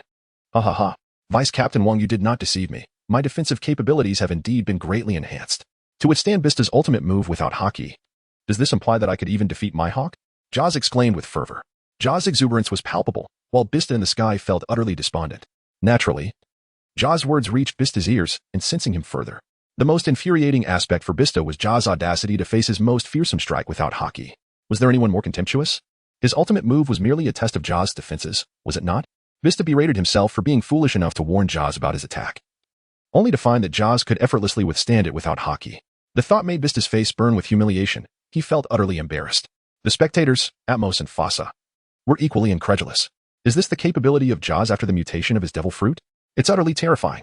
To withstand Vista's ultimate move without haki? Atmos exclaimed, his eyes wide with disbelief. He held a considerable respect for Vista's prowess, recognizing how he had singularly suppressed both himself and Fasa, yet now Jaws had effortlessly countered Vista's might. If we were to engage in combat, I fear it would be nearly impossible for us to harm Jaws in the slightest, Fasa remarked, equally astonished. Upon hearing this, Atmos could only manage a wry smile. Harm him? Just the two of us? Given Jaws' current defensive strength, I doubt even all the swordsmen of the Whitebeard Pirates could inflict any damage upon him, Atmos said, swallowing hard, feeling helpless. Jaws? I concede that your defensive capabilities have indeed grown significantly, but mere defense without offense cannot secure you a victory. Let us consider this battle a draw, Vista proposed, realizing that his ultimate move could not breach Jaws' defenses. Yet Jaws had not fully tested his capabilities and had no intention of letting Vista escape. Not a chance. Vista, it is a rare opportunity to practice with you. I will not let you leave so easily. Besides, we have battled to a draw for so many years. It is time to determine a victor. Vista's mouth twitched. It seemed he was determined to be bested. Would he truly falter this time? Without granting Vista much time for contemplation, Jaws propelled himself off the ground with tremendous force. Recalling Vice Captain Wang Yu's words, he concentrated haki with the granite diamond in his hands, akin to donning a pair of colossal, hardened lava gauntlets. He aimed his fists directly at Vista. Vista, in turn, hurriedly raised his weapons to shield himself. The two fists collided. Boom. A shower of sparks erupted. Under Jaws' overwhelming strength, Vista's dual swords were shattered, forcing him to step back. This left Vista utterly astonished. Not only did this fellow, Jaws, possess formidable defensive capabilities, but now his offensive strength had also become remarkably ferocious. In a mere heartbeat, Jaws unleashed his second punch, following swiftly on the heels of the first. Vista's mouth twitched. Was Jaws intent on crushing him? The armed collar rapidly closed in on Vista's chest, delivering a solid blow. Vista was sent flying out of the ring. Outside the arena, Atmos and Fasa hurriedly caught Vista, yet under the immense force, all three of them tumbled to the ground. Even Jaws himself had not anticipated that donning the granite gauntlets would render him so fearsome. He hastily exited the arena. Vista, are you all right? Jaws inquired anxiously. Vista shot Jaws a glare. Thankfully, I utilized all my armed color for defense just now. Otherwise, I would have surely coughed up blood from your strike. Jaws, what in the world was that move? I felt as though I was struck by a mountain. Vista lamented. Seeing that Vista was unharmed, Jaws' brow relaxed. Aha. That technique was taught to me by Vice Captain Wang Yu. By concentrating my granite power in my hands, I can form a pair of granite gauntlets and unleash explosive area damage. Jaws exclaimed with fervor. Although Jaws spoke with great enthusiasm, the surrounding captains were left bewildered. Jaws, what do you mean by granite power? Atmos asked, his expression one of confusion. This truly left Jaws at a loss for words. To be honest, he himself did not fully comprehend the power of granite. He had merely acquired this unique ability following the methods taught by First Mate Wang Yu. Embarrassed, Jaws scratched his head. I can't explain it in detail, but this is what First Mate Wang Yu taught me. According to him, granite represents a direction for the awakening of my fruit's powers. Jaws said with a simple-hearted demeanor. Suddenly, Vista realized something significant. Are you saying that First Mate Wang Yu enabled you to comprehend the techniques you used against me in just half a day? Vista exclaimed, his eyes widening in disbelief. Jaws maintained his innocent expression. Yes, why not? Moreover, First Mate Wang Yu mentioned that after lunch today, he wants me to come by again. He is preparing to give me a gift. Jaws replied earnestly. Upon hearing Jaws' words, the three captains swallowed hard. Goodness, in just half a day, Jaws' combat prowess had been significantly enhanced. Additionally, it seemed that further specialized training awaited Jaws in the afternoon, which would elevate his abilities even more. If he continued this training for another 2 or 3 days, he might well earn the moniker Emperor Jaws. Vista's eyes sparkled with excitement. If the simpleton could improve, perhaps First Mate Wang Yu could also provide him guidance, and he might just fulfill his ambition of becoming the world's greatest swordsman. Chapter 10. Commencing the golden 10 consecutive draws, bestowing Jaws with a spiked vest wonderful. If our Whitebeard Pirates have the assistance of First Mate Wang Yu, we may not necessarily be defeated in the forthcoming battle against the Navy. Atmos exclaimed with palpable excitement. Ha ha ha, let us swiftly share this good news with the other captains. They seem a bit worn out lately due to the impending war. It will surely lift their spirits. Vista suggested, his eyes glinting with enthusiasm. Thus, as the crowd dispersed, Vista quietly followed Jaws. Brother Jaws, let me treat you to lunch this afternoon. Could you perhaps take me to the restricted area? Vista asked with a friendly smile, simultaneously presenting Jaws with a bottle of fine Paleo wine. Well, I can take you to the outskirts of the restricted forest, but you'll need to ask First Mate Wang Yu to open the gate for you to enter. Jaws replied, eyeing the exquisite wine, though he desired it greatly. He feared that angering first mate Wang Yu might result in him losing the opportunity for guidance. After pondering for a moment, Vista agreed. All right, that works. Just take me to the outer edge of the restricted area. Meanwhile, within the confines of the restricted zone, Wang Yu was hammering away at a large iron anvil. Crafting weapons. Suddenly, a notification sound resonated in his ears. Ding. Host has successfully bound to the character Jaws, who has defeated Vista. Reward. 1 gold and 10 consecutive draw. Gold and 10 consecutive draws? Wang Yu felt a surge of interest. He had not anticipated that anyone who consumed the fruit could bind to him, and that defeating an opponent would yield rewards. This becomes quite intriguing. If the rewards are substantial, wouldn't it mean a continuous influx of rewards each day as the characters I have bound venture into battle? Wang Yu, who had previously been troubled by the lack of marketplace currency, now saw a glimmer of hope. Next, he was eager to ascertain the value of this golden tenfold draw. System, initiate the golden tenfold draw. Wang Yu commanded with authority. Ding. The golden tenfold draw commences. Congratulations, host, you have obtained 200 points of Conqueror's Haki. Congratulations, host. You have acquired 500 points of Armament Haki. Congratulations, host, you have received 500 points of Observation Haki. Congratulations, host, you have obtained 1 package of Medium Fertilizer. Congratulations, host. You have procured 2 pieces of high-grade iron ore. Congratulations, host, you have drawn 10,000 marketplace currency. Congratulations, host, you have drawn another 10,000 marketplace currency. Regrettably, empty draw, empty draw, empty draw. Upon reviewing the introduction, Wang Yu noted that the golden tenfold draw indeed had a certain probability of yielding empty results. However, he was informed that when he reached the diamond and crown tenfold draws, the likelihood of winning would significantly increase. Despite the empty draws, the overall rewards remained quite alluring. For instance, the points gained from the Conqueror's Haki were equivalent to what he had painstakingly accumulated over half a year of tree cultivation. He never anticipated that after upgrading the system and binding characters, a single battle reward could surpass the points he had earned over the past 6 months. Had he known this would be the case, he would have disregarded the skill tree altogether and instead indulged Whitebeard with fruits from the very day he crossed over. Reflecting on the thousands of fruits he had consumed prior to the system upgrade, Wang Yu felt a pang of regret. Fortunately, by sheer happenstance, they had eventually been consumed by Jaws, or he might have met his demise at the top. Continuing to explore, he noted that the medium fertilizer package could accelerate the fruit catalyzation speed of the skill fruit trees.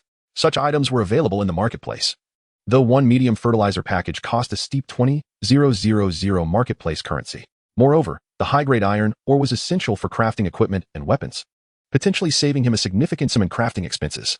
With the additional 30,000 marketplace currency rewarded by the system, it could be said that he had reaped abundant rewards. He decided to set a modest goal, to bind 10 characters. Wouldn't that mean his rewards would multiply tenfold in the future? In this light, the upgrade of the forging furnace is imminent. Filled with excitement, Wang Yu immediately utilized a medium-grade fertilizer package. Under its influence, the 2 unripe skill fruits on the tree astonishingly grew at a visibly rapid pace until they reached maturity. Wang Yu marveled at the results. Indeed, items worth 20,000 mall coins exhibited extraordinary effects. In high spirits, Wang Yu hammered away at his weapon while contemplating his future objectives. Previously, he had timidly lingered in the Forbidden Zone for a decade without venturing out, but the future Wang Yu was destined to sail forth and dominate the entire pirate world. He mused that he might not even need to take action himself, as the disciples he had bound to him could create chaos upon the seas. Pleased with the golden 10 consecutive draws, Wang Yu continued to wield his hammer. After lunch, Vista, following Jaws, arrived punctually at the door of the vice-captain. Wang Yu. Ding dong. The doorbell rang, and the television bug displayed the images of Jaws and Vista. Vice-Captain Wang Yu, I bring you the finest wine from Dressrosa. May I enter to present this exquisite beverage to you?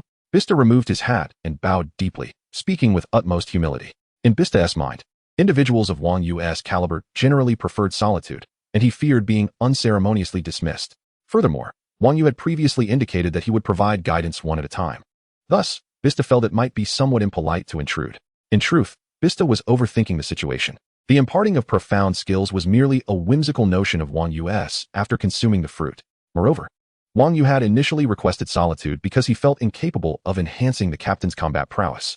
Now, having upgraded his system, that concern had dissipated. Having another person present was of little consequence, especially as Wang Yu genuinely wished to savor the fine wine from Dressrosa. He recalled that in the anime, Doflamingo relished this very wine. Come in, Wang Yu said straightforwardly.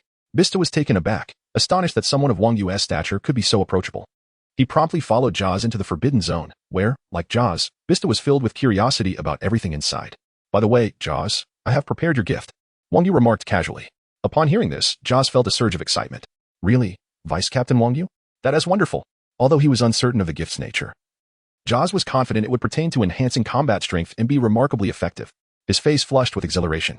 Meanwhile, Vista, brimming with curiosity, decided to shamelessly linger, remaining until Wang Yu explicitly asked him to leave. Of course it's genuine. Come on, Jozu. Let us fire up the furnace. Thus, Wang Yu led the two to a forging furnace.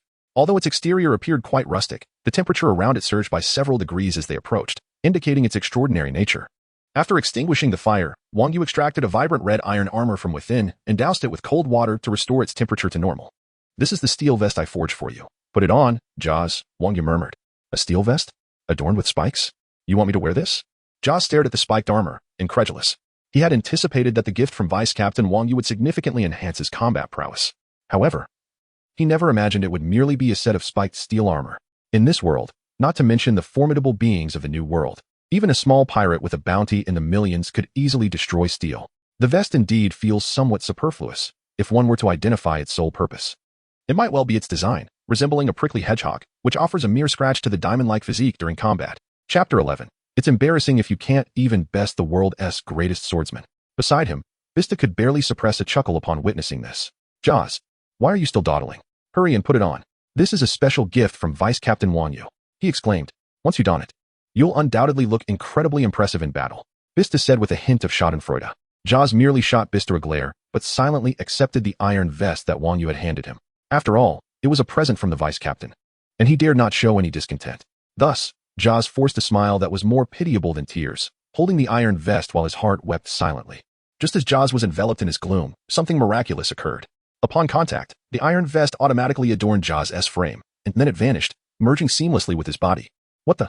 Where did it go? Both Jozu and Vista exclaimed in unison, a cry of astonishment escaping their lips. In the next moment, an inexplicable power coursed through Jozu's meridians. Clenching his fists tightly, he felt an overwhelming sensation. His granite strength had intensified, and it seemed he had acquired an additional capability. Vice Captain Wang Yu, what is this extraordinary item?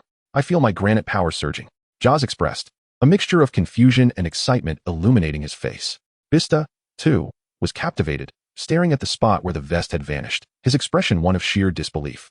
He had encountered numerous impressive weapons, even the legendary Supreme Blade, yet he had never encountered a weapon that could seemingly disappear into thin air. Indeed, Vice Captain Wang Yu, what sort of weapon is this? It feels incredibly formidable, Vista exclaimed, his earlier mockery of Jozu's prickly vest entirely forgotten. This is known as the Thorned Armor. Not only does it significantly enhance the wearer's defense against physical attacks, but it also possesses a far more crucial ability. Wang Yu replied nonchalantly. Jozu and Vista, akin to two eager students in class, swallowed hard, their hearts swelling with anticipation. An ability. This was their first encounter with the notion that weapons could possess abilities. It is worth noting that even the formidable Supreme Blade, the cloud-cutting blade wielded by the old man, merely boasts enhanced hardness.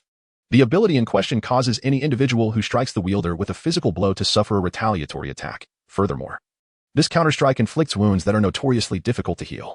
Wang Yu endeavored to explain the function of the Thorned Armor to Xiaozi in terms they could comprehend. Xiaozi, along with Vista, grasped the essence of it. When attacked, regardless of their own injuries, they could inflict a retaliatory strike upon their adversary, simultaneously diminishing the enemy's capacity for recovery. Vista was well aware of Xiaozi's defensive prowess. The adversaries we must confront are a cadre of sword masters, implying that a mere strike against Jozu will suffice. Even if Jozu remains utterly still, he possesses the capability to deflect the enemy's attacks with ease. This ability has indeed incited envy in Vista. If in the future, Jozu seeks to engage in battle again, let it be known that even if he were to offer me both hands, I would adamantly refuse. The enemy remains motionless, and I find myself undone by my own attacks, a notion that is utterly frustrating to contemplate. Is Vice Captain Wang Yu truly human? He has crafted such a formidable artifact. It is no wonder that Jozu, the simpleton, has been trained to such impressive strength. Upon hearing of this ability, Jozu's face lit up with excitement. Previously, he had felt some disdain for the grand gift bestowed upon him by Vice Captain Wang Yu, but now he recognized that he had indeed been narrow-minded. How could he have been so unappreciative in the face of such an extraordinary present?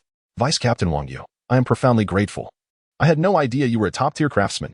With this vest, coupled with the granite power you have imparted to me, I am now filled with confidence to decisively triumph over Vista, Jozu proclaimed with pride. Meanwhile, Vista stood nearby, disheartened, tears silently streaming down his face. Nevertheless, he remained curious about Wang Yu's ability to forge such extraordinary artifacts. Vice Captain Wang Yu, how is it that you, at such a young age, can create such fearsome relics? May I inquire which illustrious family of craftsmen you hail from? Vista could only speculate about Wang Yu's origins. pondering from which esteemed lineage of smiths he had learned the ancient forging techniques that allowed him to create weapons rivaling the supreme great blade. A family of craftsmen? I forged this myself. It was not difficult, Wang Yu replied casually. He had not anticipated that there existed eminent craftsmen in this pirate world. However, considering the nature of the supreme great blade, it was indeed plausible that one could not create such a weapon without being steeped in a family of forgers from a young age. Wang Yu's statement left both Vista and Jozu momentarily stunned, rooted to the spot. The vice captain audaciously claimed that it was not difficult. It is worth noting that, to their knowledge, no blacksmiths capable of crafting a supreme great blade remained in the world. And Wang Yu, not belonging to a family of craftsmen, had solely relied on his innate talent to forge a weapon of such caliber, leaving no doubt as to the strength of Vice Captain Wang Yu's forging aptitude. It seemed that he had undoubtedly reached the pinnacle of the crafting world, far surpassing any potential rivals. Ha ha ha, with your level of skill. Even the legendary smiths from centuries past would be hard-pressed to match you. Yet Vice Captain Wang Yu, you claim it is not difficult. One can only imagine the rage of the 12 master blacksmiths who previously forged the supreme great blade if they were to hear this. Jozu exclaimed, equally exhilarated. A slight smile crept across Wang Yu's lips. It was amusing to compare the crafting standards of this world to his own system. Naturally, it could not hold a candle. Setting that aside, Jozu, having received this gift, you now need to attend to a matter for me. Wang Yu spoke with gravity. Upon hearing that there was a task, Jozu's expression shifted to one of seriousness. Vice Captain, command me. I, Jozu, will face any challenge, be it climbing mountains of blades or traversing seas of fire. Jozu declared, thumping his chest with enthusiasm. Wang Yu smiled internally, for this was not an urgent task. Rather, Jozu had become somewhat of a bonded laborer in a sense. As the employer, Wang Yu felt a sense of discomfort if Jozu did not earn his keep by completing tasks. He resolved to set Jozu on a path of action. Ensuring that this time, Jozu would not contend with someone of Bista's caliber. Challenging Bista would yield but a mere golden tenfold draw. Wang Yu desired nothing less than a diamond tenfold draw, or even a crown tenfold draw.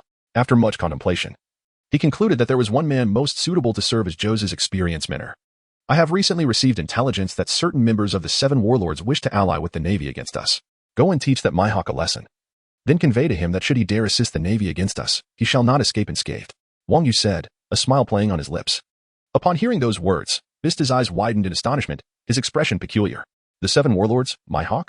The world's foremost swordsman? And now, the vice captain wants Joz to challenge him? Should Joz triumph over Mihawk, he would ascend to the ranks of an emperor. However, upon reflecting on Joz's capabilities, it indeed seemed plausible for him to vanquish Mihawk. It was utterly unexpected that the rival he had long yearned to surpass, his lifelong aspiration, might soon be eclipsed by this simpleton Joz aboard their ship. Vista felt a wave of frustration wash over him. When Joz learned it was Mihawk, he was initially taken aback, but ultimately nodded in agreement. Rest assured, Vice Captain. I shall confront whoever you command. I, Joz, am not destined to lose, he declared. Wang Yu shot Joz a disapproving glance. I am far from satisfied with your response. You are my trained swordsman assassin. If you cannot even defeat the world's greatest swordsman, it would be a disgrace. Wang Yu scoffed. During this exchange, both Joz and Vista briefly questioned their own hearing, suspecting a hallucination. Others boasted of having faced Mihawk and lived to tell the tale as a badge of honor. Yet here, with Wang Yu, the notion of being unable to best the world's greatest swordsman became an embarrassing reality. Only when Joz and Vista exchanged shocked glances did they realize they had not misheard. Observing Joz, Vista's expression prompted a smirk from Wang Yu. You are my cultivated swordsman assassin. Strive to challenge all swordsmen in this world, he encouraged. Fear not, Joz. I shall immediately teach you another technique. I believe you will not fail in your mission. Wang Yu reassured him, patting Joz on the shoulder. Chapter 12. Vista, with the vice captain around, my dreams are secure. Upon hearing that the vice captain would teach him another technique, Joz's face lit up with joy, regardless of whether he could confront all swordsmen in the future. Wang Yu's guidance at this moment would undoubtedly elevate his combat prowess to new heights. This is wonderful, Vice Captain, Joz exclaimed excitedly. Meanwhile, Vista emerged from his shock, awakened by Wang Yu's audacious declarations. This is meant to guide Joz, and it certainly warrants attention, as Vista also wore an expression of curiosity. Subsequently, Wang Yu plucked a fruit from the tree and presented it to Joz. Do not be anxious, have a fruit to calm your nerves. Relax, and we shall delve into the matter at hand, Wang Yu remarked with a slight smile. It was then that Joz realized his excitement had caused beads of sweat to form on his forehead. Embarrassed, he wiped his brow and accepted the fruit Wang Yu offered, swallowing it whole in one bite. The sensation this time was akin to the last. Once again, it was akin to chewing on stone. Nevertheless, the rough and tumble Joz swallowed it all without hesitation. After consuming it, the previous tension indeed dissipated. As anticipated, Wang Yu's system notification chimed in. Ding. Detection of Joz consuming the Earthquake Skill Fruit. The host simultaneously acquires an advanced skill, Earthquake Skill Fruit. Strike the ground, inflicting 6, 0, 95, 130, 165, 200, 0. For armor value, 0. 6 demonic power, magical damage to surrounding foes, while simultaneously reducing the target's attack speed by 3,035 for 04, 550 for a duration of 3 seconds. Enhanced armor increases the skill's damage. Host, Wang Yu Conqueror's Haki, 9, 161 points Armament Haki, 8, 011 points Observation Haki, 8, 140 points Swordsmanship, 0 skills, Granite Shield passive. Thunderclap, level 2, Earthquake, level 2, items, 2 pieces of superior iron or coins, 120. 000 Demon Fruits, none Forging Furnace, primary weapon, none equipment, none artifacts, none. A slight smile graced Wang Yu's lips. One must concede that Jozu's complexion was indeed pale. Having unexpectedly acquired a skill that counters sword masters, Jozu, now clad in reflective armor and bolstered by the passive effect of Thunderclap, boasted an armor value of 300, nearly double what it was prior to guidance, with the significant enhancement to his combat prowess courtesy of high armor. Jozu had now obtained a remarkable skill to augment area damage and diminish enemy attack speed. It was evident that this time, defeating Hawkeye was assured. Thus, Wang Yu commenced his instruction for Jozu. Jozu, during close combat, you might consider employing the Granite Fist to strike the ground, inflicting damage upon your adversaries while simultaneously utilizing the resulting shockwave to unleash the earthquake, thereby impairing their reaction time and slowing their attack speed. Wang Yu spoke with earnest absurdity. This left Vista, who was standing nearby, utterly bewildered. What is all of this? By striking the ground, one can inflict harm on the enemy through the residual shockwaves, and it is said to affect their nerves, slowing their attack speed. However, I find myself struggling to comprehend this. You are merely striking the earth without possessing any extraordinary devil fruit abilities. How can that possibly hinder the enemy's attack speed? Jozu is not a fool. He certainly wouldn't believe such a notion. Yet, just as Vista was musing this, Jozu's subsequent actions proved him wrong.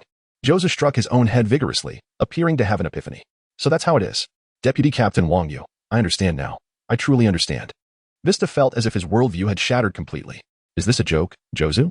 And you claim to have gained insight? Is it that you, Jozu, are simply foolish? Or is it that my comprehension is lacking? However, it wasn't long before Vista discovered the answer. Wang Yu pointed towards Vista.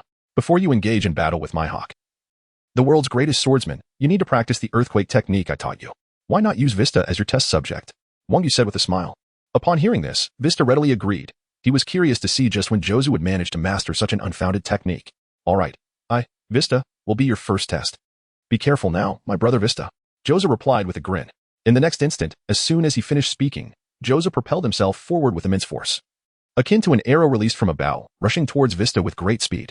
Vista, standing on the ground, looked up at the imposing figure of Jozu and mentally exclaimed, "Oh no, Deputy Captain Wang Yu instructed you to strike the ground fiercely to create shockwaves that harm me, but he never mentioned anything about hitting people." Reluctantly, Vista raised his twin swords to defend himself, the dark hue of Haki enveloping them like a thick layer of armor. However, this time, Jozu's strength was even more terrifying. With a single blow, he shattered Vista's defenses, sending his swords flying. Vista was taken aback. What was happening? Why had Jozu's strength increased so dramatically? Just moments ago, when they had last clashed, Jozu's fist had not possessed such power. This left Vista in a state of perplexity. However, in the next moment, a terrifying fist descended directly upon the ground. Boom. The entire earth trembled violently. An extraordinary wave of energy radiated outward from the center of Jozu's colossal granite fist, splashing in all directions. Struck by this mysterious shockwave, Vista felt his insides churn violently, and his mind spun in a whirlwind of dizziness, as he perceived a massive fist hurtling towards his forehead. This is Jozu's second strike. Vista instinctively raised his sword to defend, only to bizarrely realize that his speed had indeed slowed. By the time the colossal stone fist reached Vista's face, his sword for defense remained unmoved. Ha ha ha. It worked. It truly worked. Captain Wang Yu, I'm leaving now. This time, I shall ensure my hawk falls at my hands. With that, Jozu patted Vista on the shoulder, bowed to Wang Yu, and departed from the restricted area. Only Vista remained, still entranced by the prior shock. It was a success. Jozu had truly succeeded. It was not that Jozu was foolish, but rather that he himself was too dull-witted. His swordsmanship had never progressed to the level of the world's greatest swordsman. He had previously believed it was merely a matter of fortune, but now it was clear that his aptitude was lacking.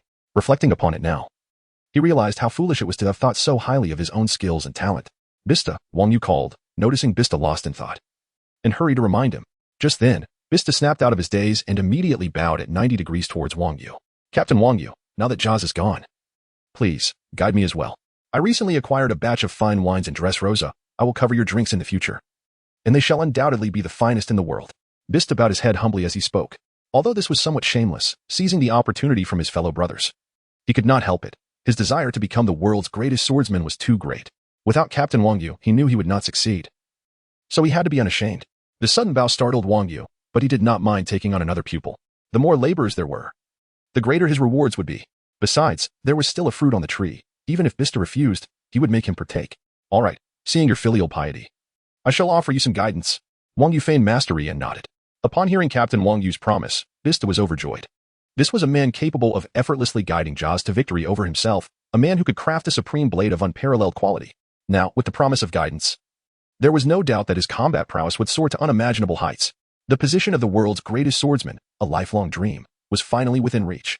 Chapter 13, Captain Wang Yu, the hidden greatest swordsman of the world. Wang Yu then plucked a fruit and offered it to Vista. Pondering whether it might bestow skills befitting a swordsman, depending solely on his luck. Jozu has eaten a fruit. Do not hold back. This one is freshly ripe. Vista glanced at the fruit before accepting it and consuming it without hesitation. Ding. Detection complete.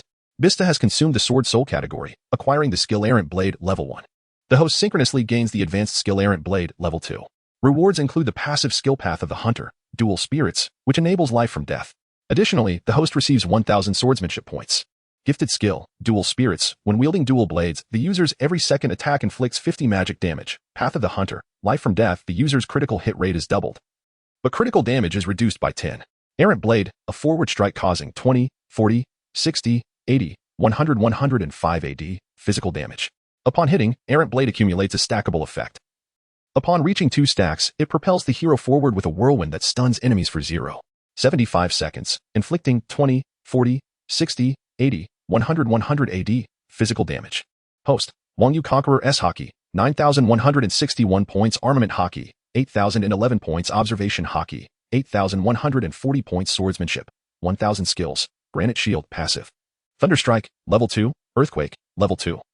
Errant Blade, level 2. Path of the Hunter passive. Items, 2 pieces of premium iron or gold, 120. 000 Devil Fruit, none forge, basic weapon, none equipment, reflective armor artifact, none. Upon reopening the system, Wang Yu was pleasantly surprised. He had not only acquired the advanced skill of the bound character but also the effects of equipment. For instance, the reflective armor crafted for Jozu was now also imparting its effects to him. Turning his attention back to the new skill, Errant Blade, this was indeed the primary offensive skill of the legendary Yon. Wang Yu exclaimed in delight, realizing that Vista had stumbled upon a true treasure. This skill was undeniably suited for a swordsman, enhancing the speed and damage of strikes, while also providing instant mobility and crowd control. If someone were to succumb to the effects of dizziness within a mere 0.75 seconds, Vista could unleash dozens of strikes. Those with insufficient defense would be swiftly eliminated. Imagine if someone could unlock Yasuo's abilities, and the two of you teamed up for battle. It would undoubtedly be exhilarating. A subtle smile graced Wang Yu's lips as he murmured to Vista, "Now, why don't you share your concerns first?" Vista sat up straight, resembling an eager student, and promptly replied, "Well, Vice Captain Wang Yu, I consider my swordsmanship with the flower sword to be quite decent. However, for some inexplicable reason, my cutting power has yet to reach the level of Hawkeye my Hawk. Is there any method you could suggest to enhance my cutting strength? If I could wield the same force as my Hawk, I believe that combining it with my exquisite flower sword technique would enable me to defeat him effortlessly." Vista spoke almost instinctively, yet as the words escaped his lips, he regretted it. Such a question felt profoundly foolish. If there were a way to amplify his cutting strength, he would naturally become stronger. The crux of the matter was that it was implausible for Vice Captain Wang Yu to impart such wisdom with just a few words. Although Vice Captain Wang Yu was indeed impressive, he was not a deity. Everyone knew that a swordsman must engage in relentless training over time to enhance their cutting power. To expect a sudden improvement in cutting strength without diligent practice was utterly impossible, and he feared he might be laughed at by Vice Captain Wang Yu for posing such a naive inquiry. Surprisingly, upon hearing Vista's question, Wang Yu displayed no signs of embarrassment. Instead, he smiled warmly and approached Vista, patting him on the shoulder and nodding enthusiastically. "Excellent. You've pinpointed the crux of the issue with remarkable acuity. I shall guide you on enhancing your cutting strength." Wang Yu's heart swelled with secret delight. "Vista, you are indeed a talent. I was wondering how to steer you towards learning the correct technique, and you've brought it up yourself, allowing me to teach without unnecessary preamble." Vista was momentarily taken aback. "What is this? I posed such a foolish question, and Vice Captain Wang Yu not only refrained from mocking me but also encouraged me? Moreover, he claims he will enhance my cutting strength. Is that truly possible?" The sudden wave of happiness left Vista momentarily speechless. "Vice Captain Wang Yu, do you mean to say you will instruct me in this area? Is it genuinely feasible to improve so quickly?" he inquired skeptically. Wang Yu maintained his cheerful demeanor. "Of course. Did you not express a desire to augment your cutting strength? As for the duration, today, I shall help you improve. Does that not qualify as a short time?" he replied nonchalantly. Vista's worldview shattered once more. He had heard of rapid improvements in swordsmanship, but to elevate cutting power in a single day was something he had never imagined. Such thoughts had never even crossed his mind. "That's not long at all. If such a method exists, I implore you, Vice Captain Wang Yu, please enlighten me. Vista exclaimed, brimming with excitement. Wang Yu remained composed and began to elaborate. I have observed that your cutting strength is lacking precisely because of your swordsmanship, he declared with a faint seriousness. Vista was bewildered. His swordsmanship had always been a source of pride. How could it be the very reason hindering his progress? Your flower sword, while enhancing your agility and technique, overlooks the most crucial aspect of swordsmanship. What constitutes swordsmanship? It should be devoid of any superfluous embellishments, directed solely at the target, embodying the essence of life and death. Consider the formidable swordsmen of today, like Mihawk and Big Mom. None of them employ flashy techniques. Each strike is straightforward and lethal. Wang Yu continued, weaving his narrative. Eschew all ornamentation. Embody life and death? Directly pursue your true intent? Vista's eyes widened in astonishment in that moment. He felt as though he had glimpsed the profound mysteries of swordsmanship. Hawkeye Mihawk, universally acknowledged as the world's greatest swordsman, was known for his succinct and decisive moves, devoid of any unnecessary flourish. Thus, it seems that the considerable gap between myself and Mihawk is indeed a possibility. I have been excessively reliant on the ostentatious swordsmanship of flowery techniques. While I was pondering this, Wang Yu's voice continued to resonate. I shall now impart to you the sword technique of sealing demons, which leads one to embrace death and return to the essence of one's heart. You must temporarily cast aside your flamboyant swordplay. Envision yourself as a soul that has lost its life. Only in this manner can you transcend the fear of life and death and embrace rebirth through demise. Concentrate all your energy into your dual swords. Then strike directly at your target, imagining a pure and potent sword intent being unleashed from within you. In doing so, I believe you will be able to unleash strikes that far surpass your previous ones. Upon hearing this, Vista swallowed hard, his face a mask of astonishment. If previously he had merely gleaned a hint of the mysteries of the sword path under Captain Wang Yu's guidance, now Vista experienced a profound epiphany. To envision oneself as a deceased soul to bolster the courage to embrace death, such swordsmanship could only be conceived by a genius, could it not? Vista grasped Wang Yu's arm with fervor. Captain Wang Yu, your words resonate with such truth. How could I have overlooked this? How could I have failed to realize it? Aha. Previously, I was too engrossed in the pursuit of flashy sword techniques, forgetting the essence of the sword path. To envision oneself as a departed soul, unafraid of death, embracing rebirth, and directing oneself towards the heart, this sealing sword technique indeed points directly to the pinnacle of swordsmanship. I have comprehended it. I have truly comprehended it. Ha ha ha. Vista bowed deeply to Wang Yu, his excitement palpable. This left Wang Yu utterly perplexed, his lips twitching slightly. Was it merely my whimsical musings that incited such fervor in you? Your animated expression almost convinced me of the veracity of my own words. Chapter 14. In the dead of night, with my trousers discarded, you seek me out to spar in swordsmanship? All that transpired was beyond Vista's comprehension. After expressing his exhilaration, he drew the twin blades he held, closed his eyes, and envisioned himself as a mere soul, as per Wang Yu's instructions. The phrase one sword to slay demons, one sword to pacify souls instinctively surfaced in his mind. In the next moment, his twin blades, as if endowed with a spirit of their own, launched an automatic strike. A powerful slash manifested as a lengthy sword intent, akin to a bolt of lightning. Under the immense pressure, even the fabric of space warped, creating ripples. A deafening sonic boom echoed through the skies. In an instant, a peak of the mountain before Vista was reduced to dust, scattering like petals in the wind. Witnessing this strike, Vista was momentarily stunned, realizing that he had not activated his haki, but had purely executed a sword intent attack. The potency of this strike rivaled that of his haki-enhanced blows. One could only imagine how terrifying the damage would be should he choose to activate his haki. Good heavens. I did it. I truly did it. Sealing demon swordsmanship. Ha ha ha. Gazing at his achievement, Vista erupted in joyous laughter, akin to a child. It is worth noting that his swordsmanship had stagnated for a decade, leaving him in a state of inner turmoil. Now, not only had he transcended his limits with the guidance of Vice Captain Wang Yu's sealing demon swordsmanship, but he might even surpass Mihawk to become the greatest swordsman in the world. How could he not be thrilled? Seeing Vista's reaction, Wang Yu broke into a cold sweat. Wiping his brow, the captain of the Whitebeard Pirates truly embodied a man of passion. Realizing he had slightly lost composure, Vista awkwardly scratched his head and bowed once more to Wang Yu. Vice Captain Wang Yu, I never imagined you to be a master of swordsmanship. Thank you for your generous instruction. A master of swordsmanship? Wang Yu found it amusing. He possessed no sword and yet was absurdly labeled a master. Nevertheless, since such a grand title had been bestowed upon him, he would not decline it.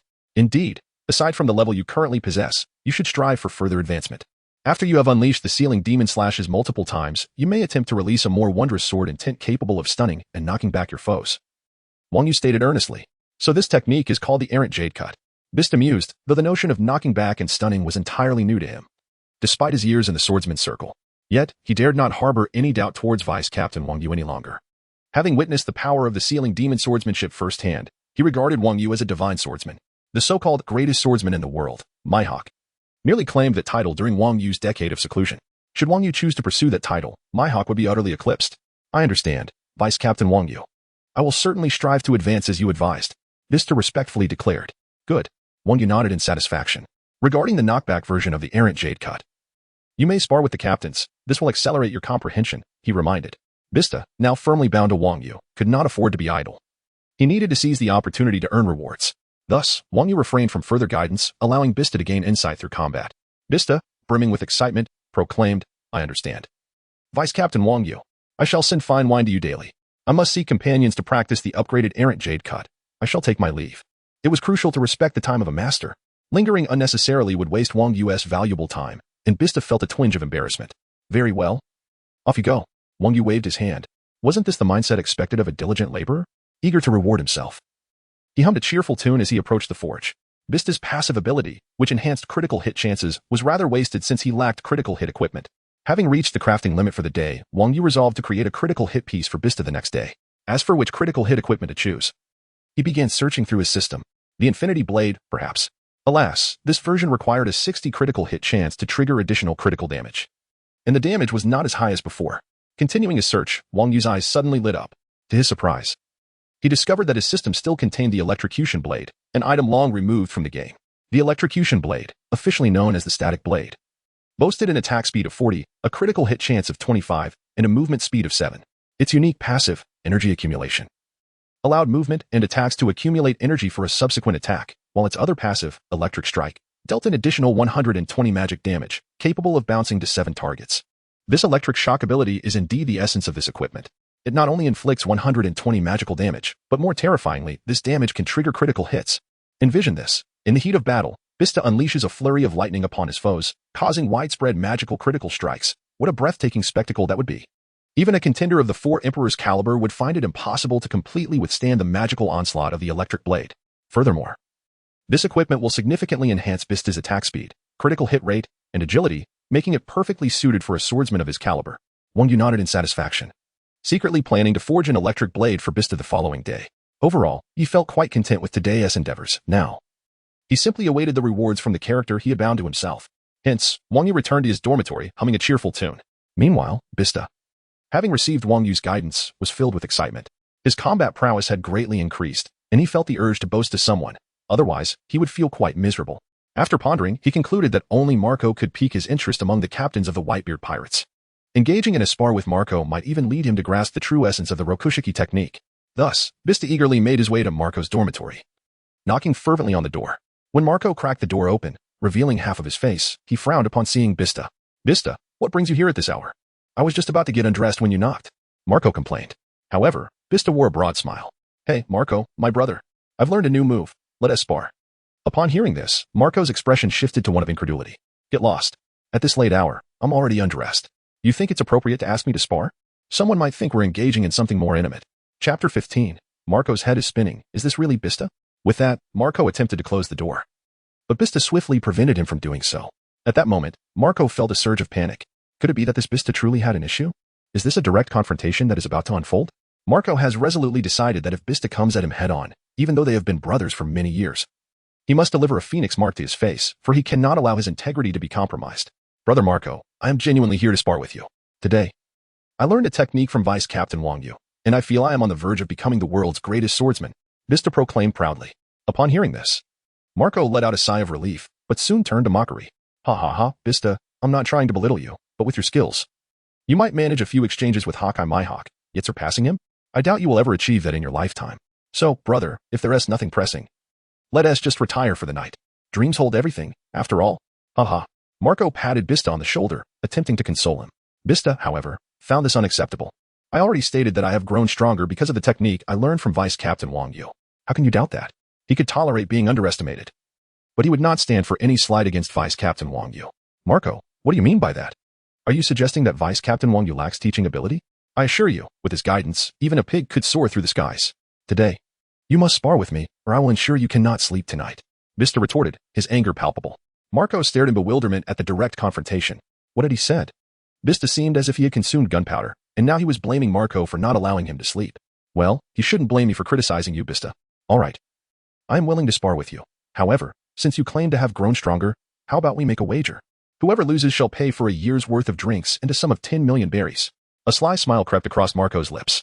As the 1st Division commander of the Whitebeard Pirates, it was undeniable that Marco was the most formidable among all the captains.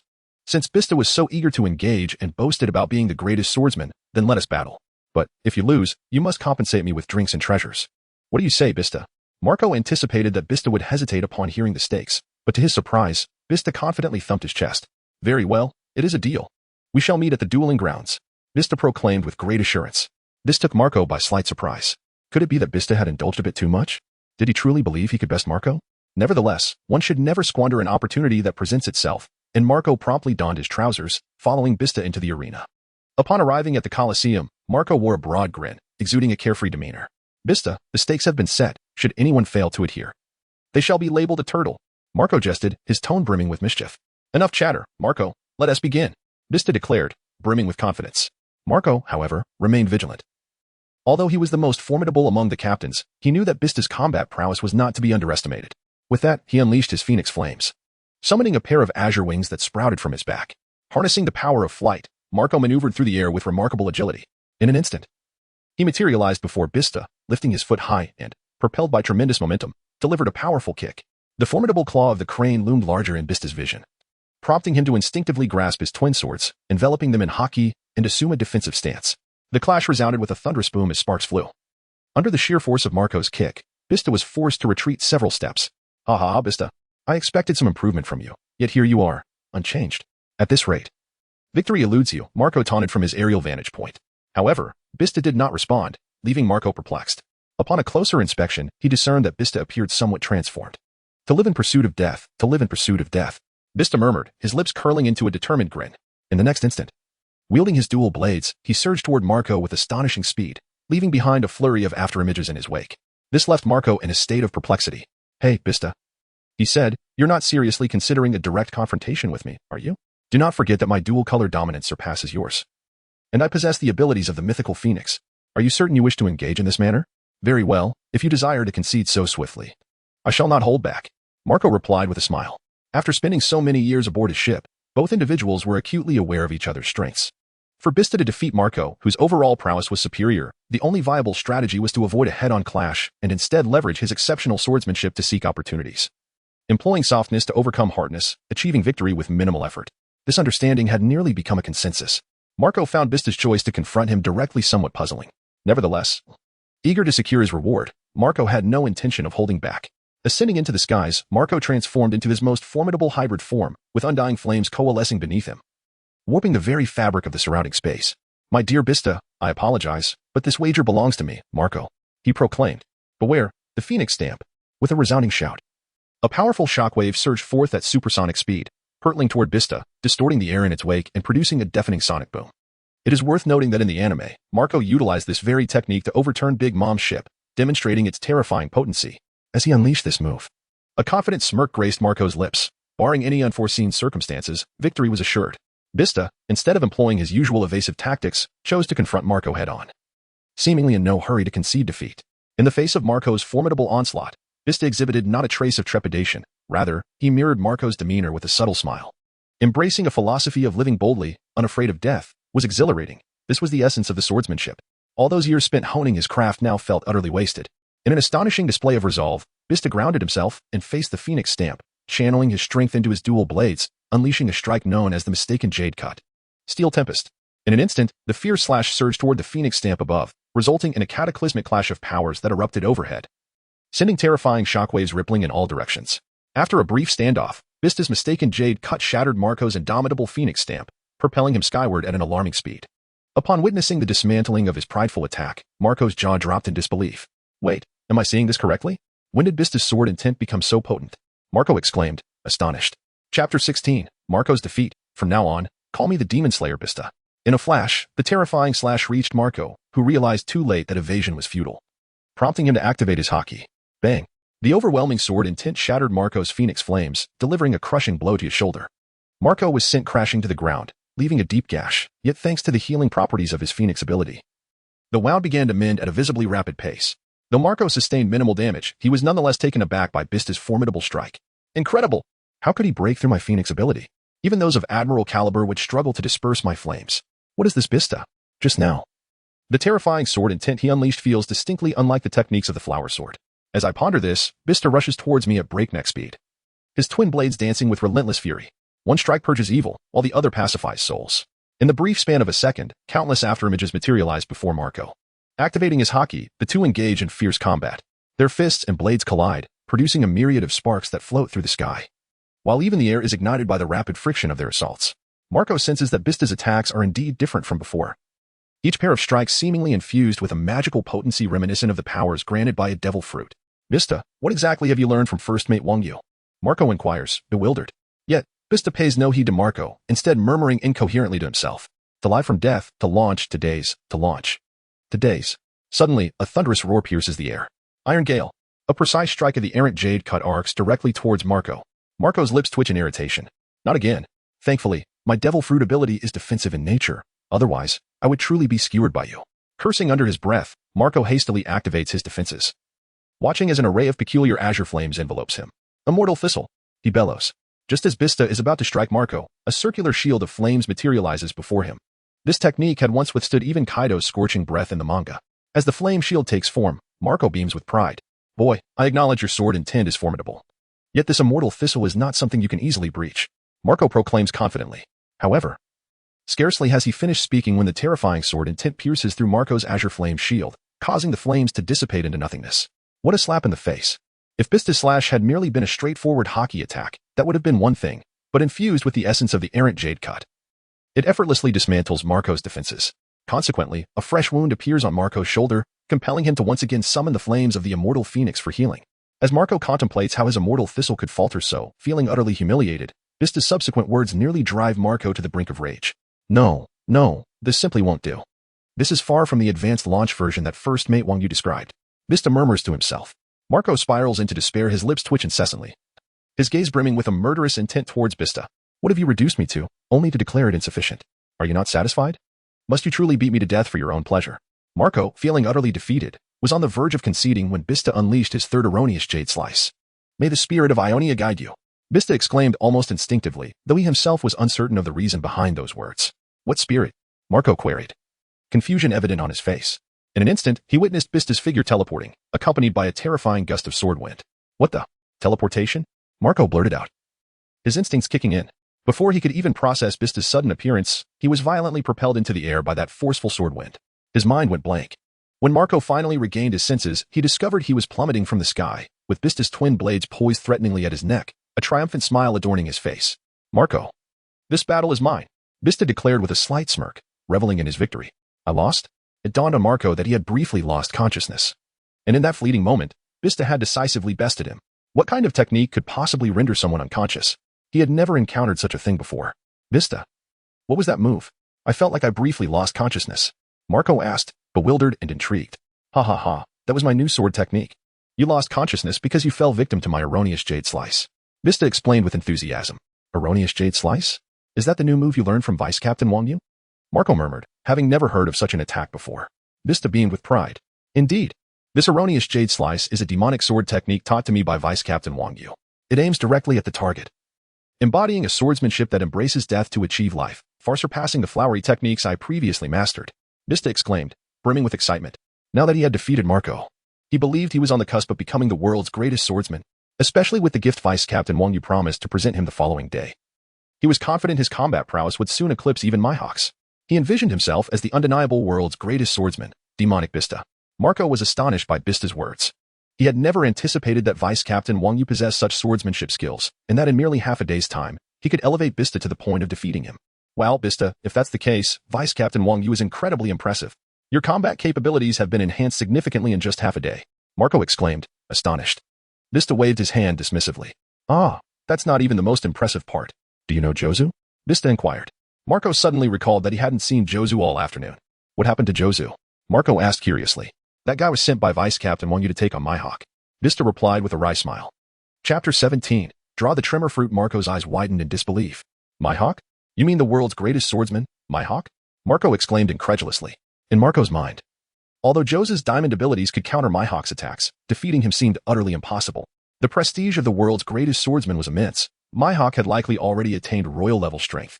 Thus, Marco asked again, doubting his own ears. Vista wore a proud expression. You heard me correctly, it's that Mihawk. And I fought alongside Jozu. I am certain he can defeat Mihawk. Vista boasted. Honestly, I envy the fact that a man like Mihawk should have been defeated by me first. Yet Jozu got there first. Vista sighed. Marco felt as though his worldview had shattered. When had the world's greatest swordsman become merely a stepping stone for others? So Jozu has also been guided by Vice Captain Wang Yu, which is why he has grown so strong, correct? Marco narrowed his eyes, asking earnestly. Vista smiled knowingly. Does it even need saying?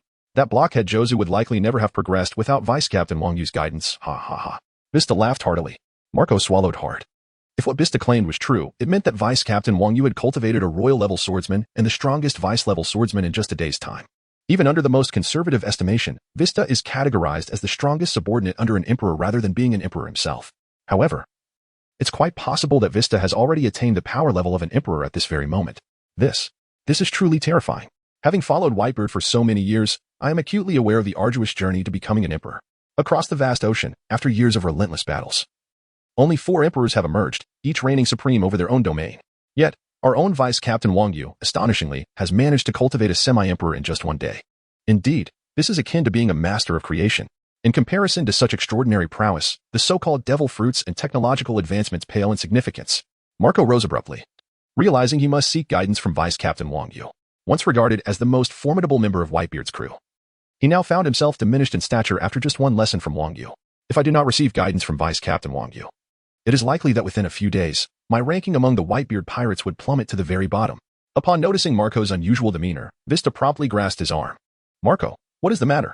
You aren't thinking of shirking your responsibilities, are you? You did declare that anyone who fails to honor the wager is a coward. Vista exclaimed urgently. Get away from me.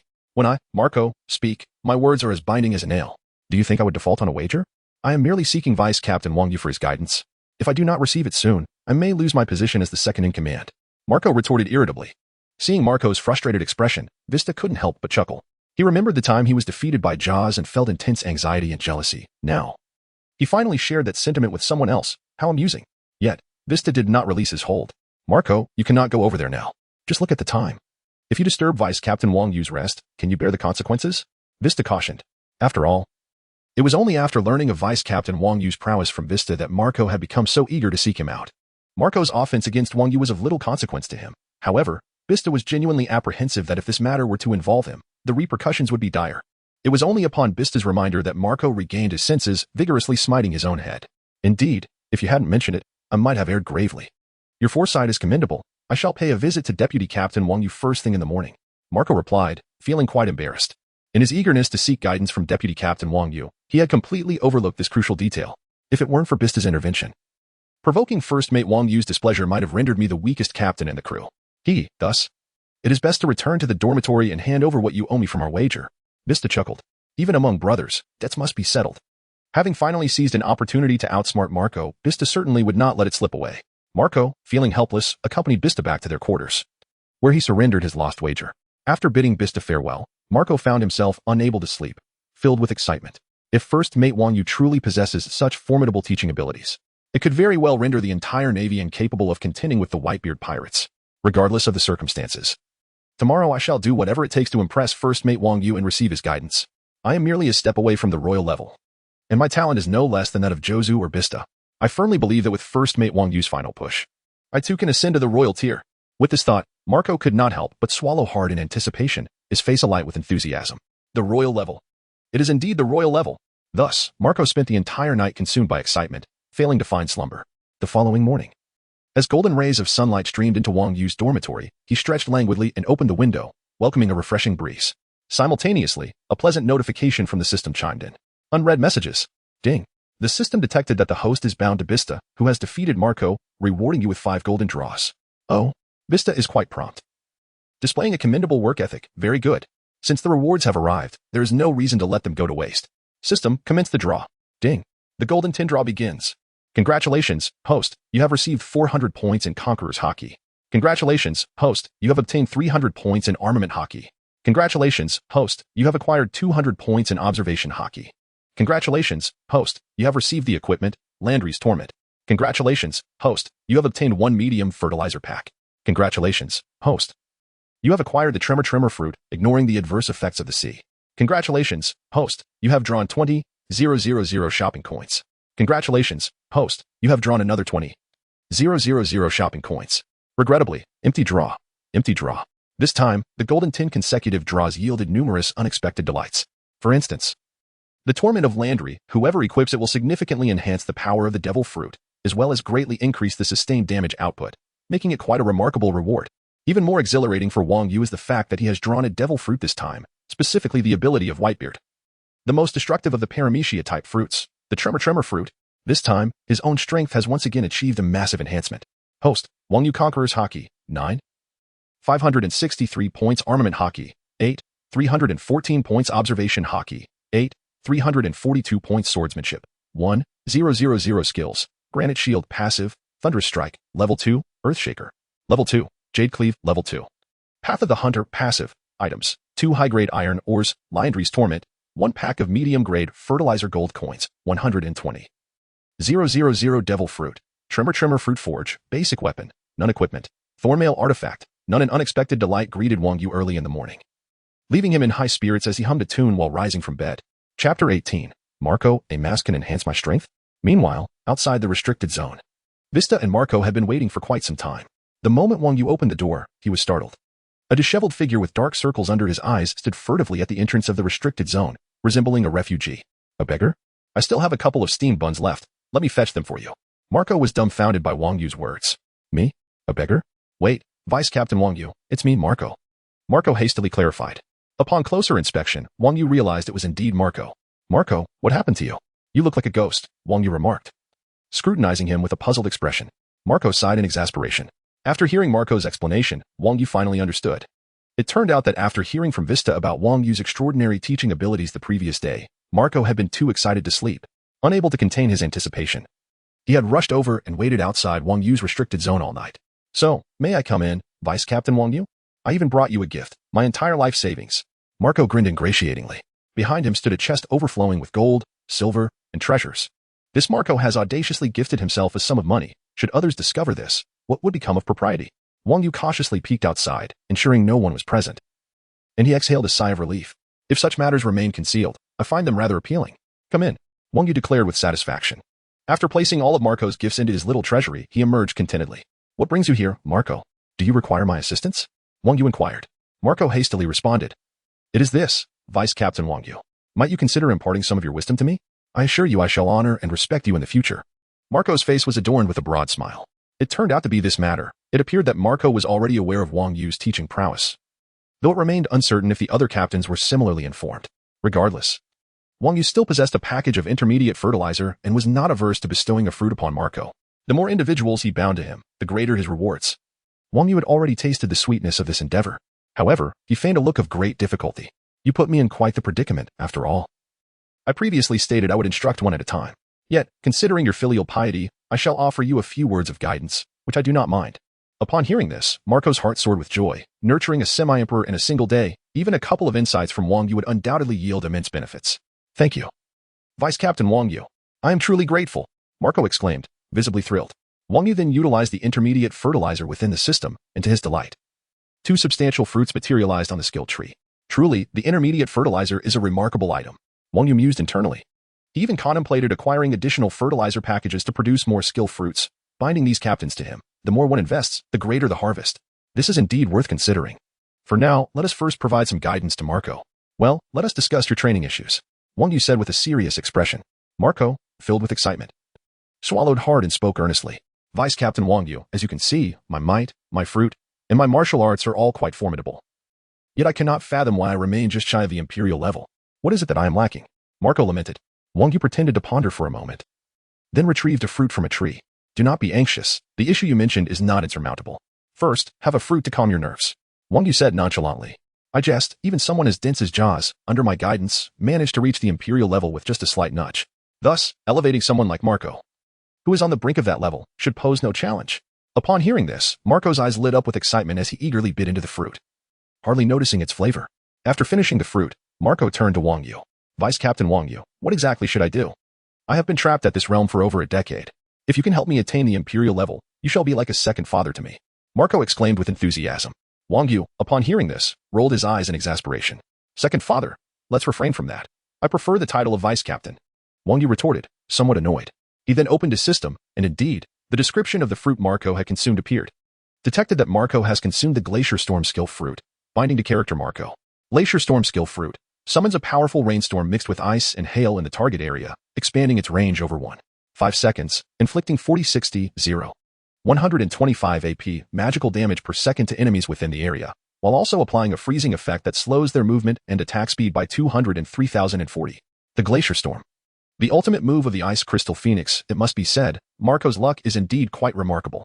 This skill can inflict extensive and enduring damage upon adversaries, serving as a formidable weapon in team battles. One can easily envision, for instance, Kaido's formidable army marching forward when, without warning, the heavens transform dramatically. Hailstorms descend from the sky, instantly encasing a multitude of foes in ice, leading to their annihilation. One can only imagine the delight on Kaido's face in that moment. Moreover, it is crucial to note that I currently possess the system's reward, the Landry's Torment, which bestows an additional 300 health points and 75 ability power.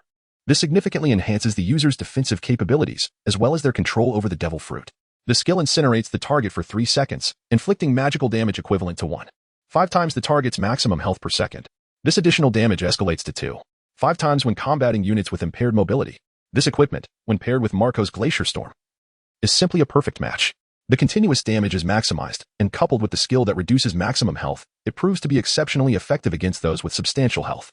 This brought to Wang Yu's mind Kaido, the formidable Emperor of the Sea, who had wreaked havoc at the Navy headquarters on multiple occasions without ever being slain. This was primarily due to Kaido's robust constitution and substantial vitality. However, Landry's torture served as a perfect counter to Kaido, the greater one's maximum health.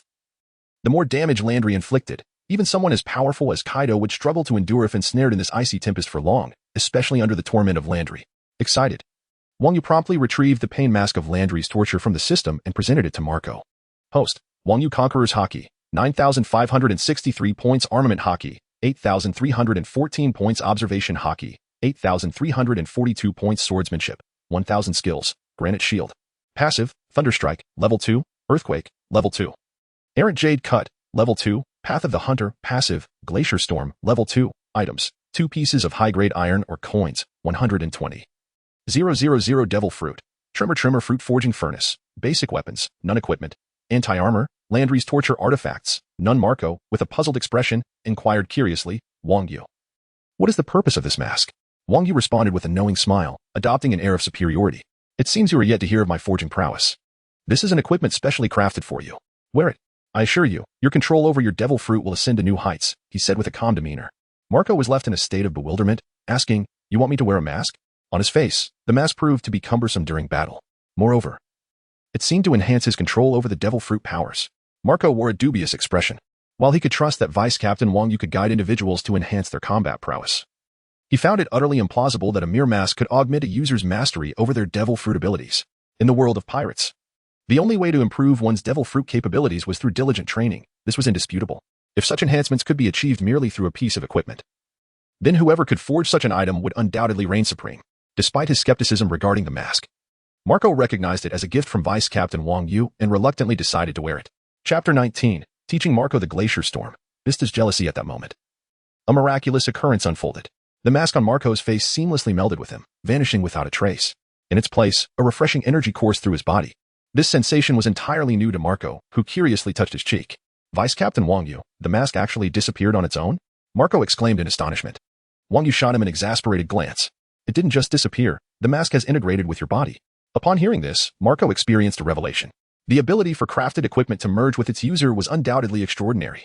This was a concept he had never encountered before. And Marco began to suspect that Wang Yu must possess some devil fruit that allowed him to forge such remarkable items.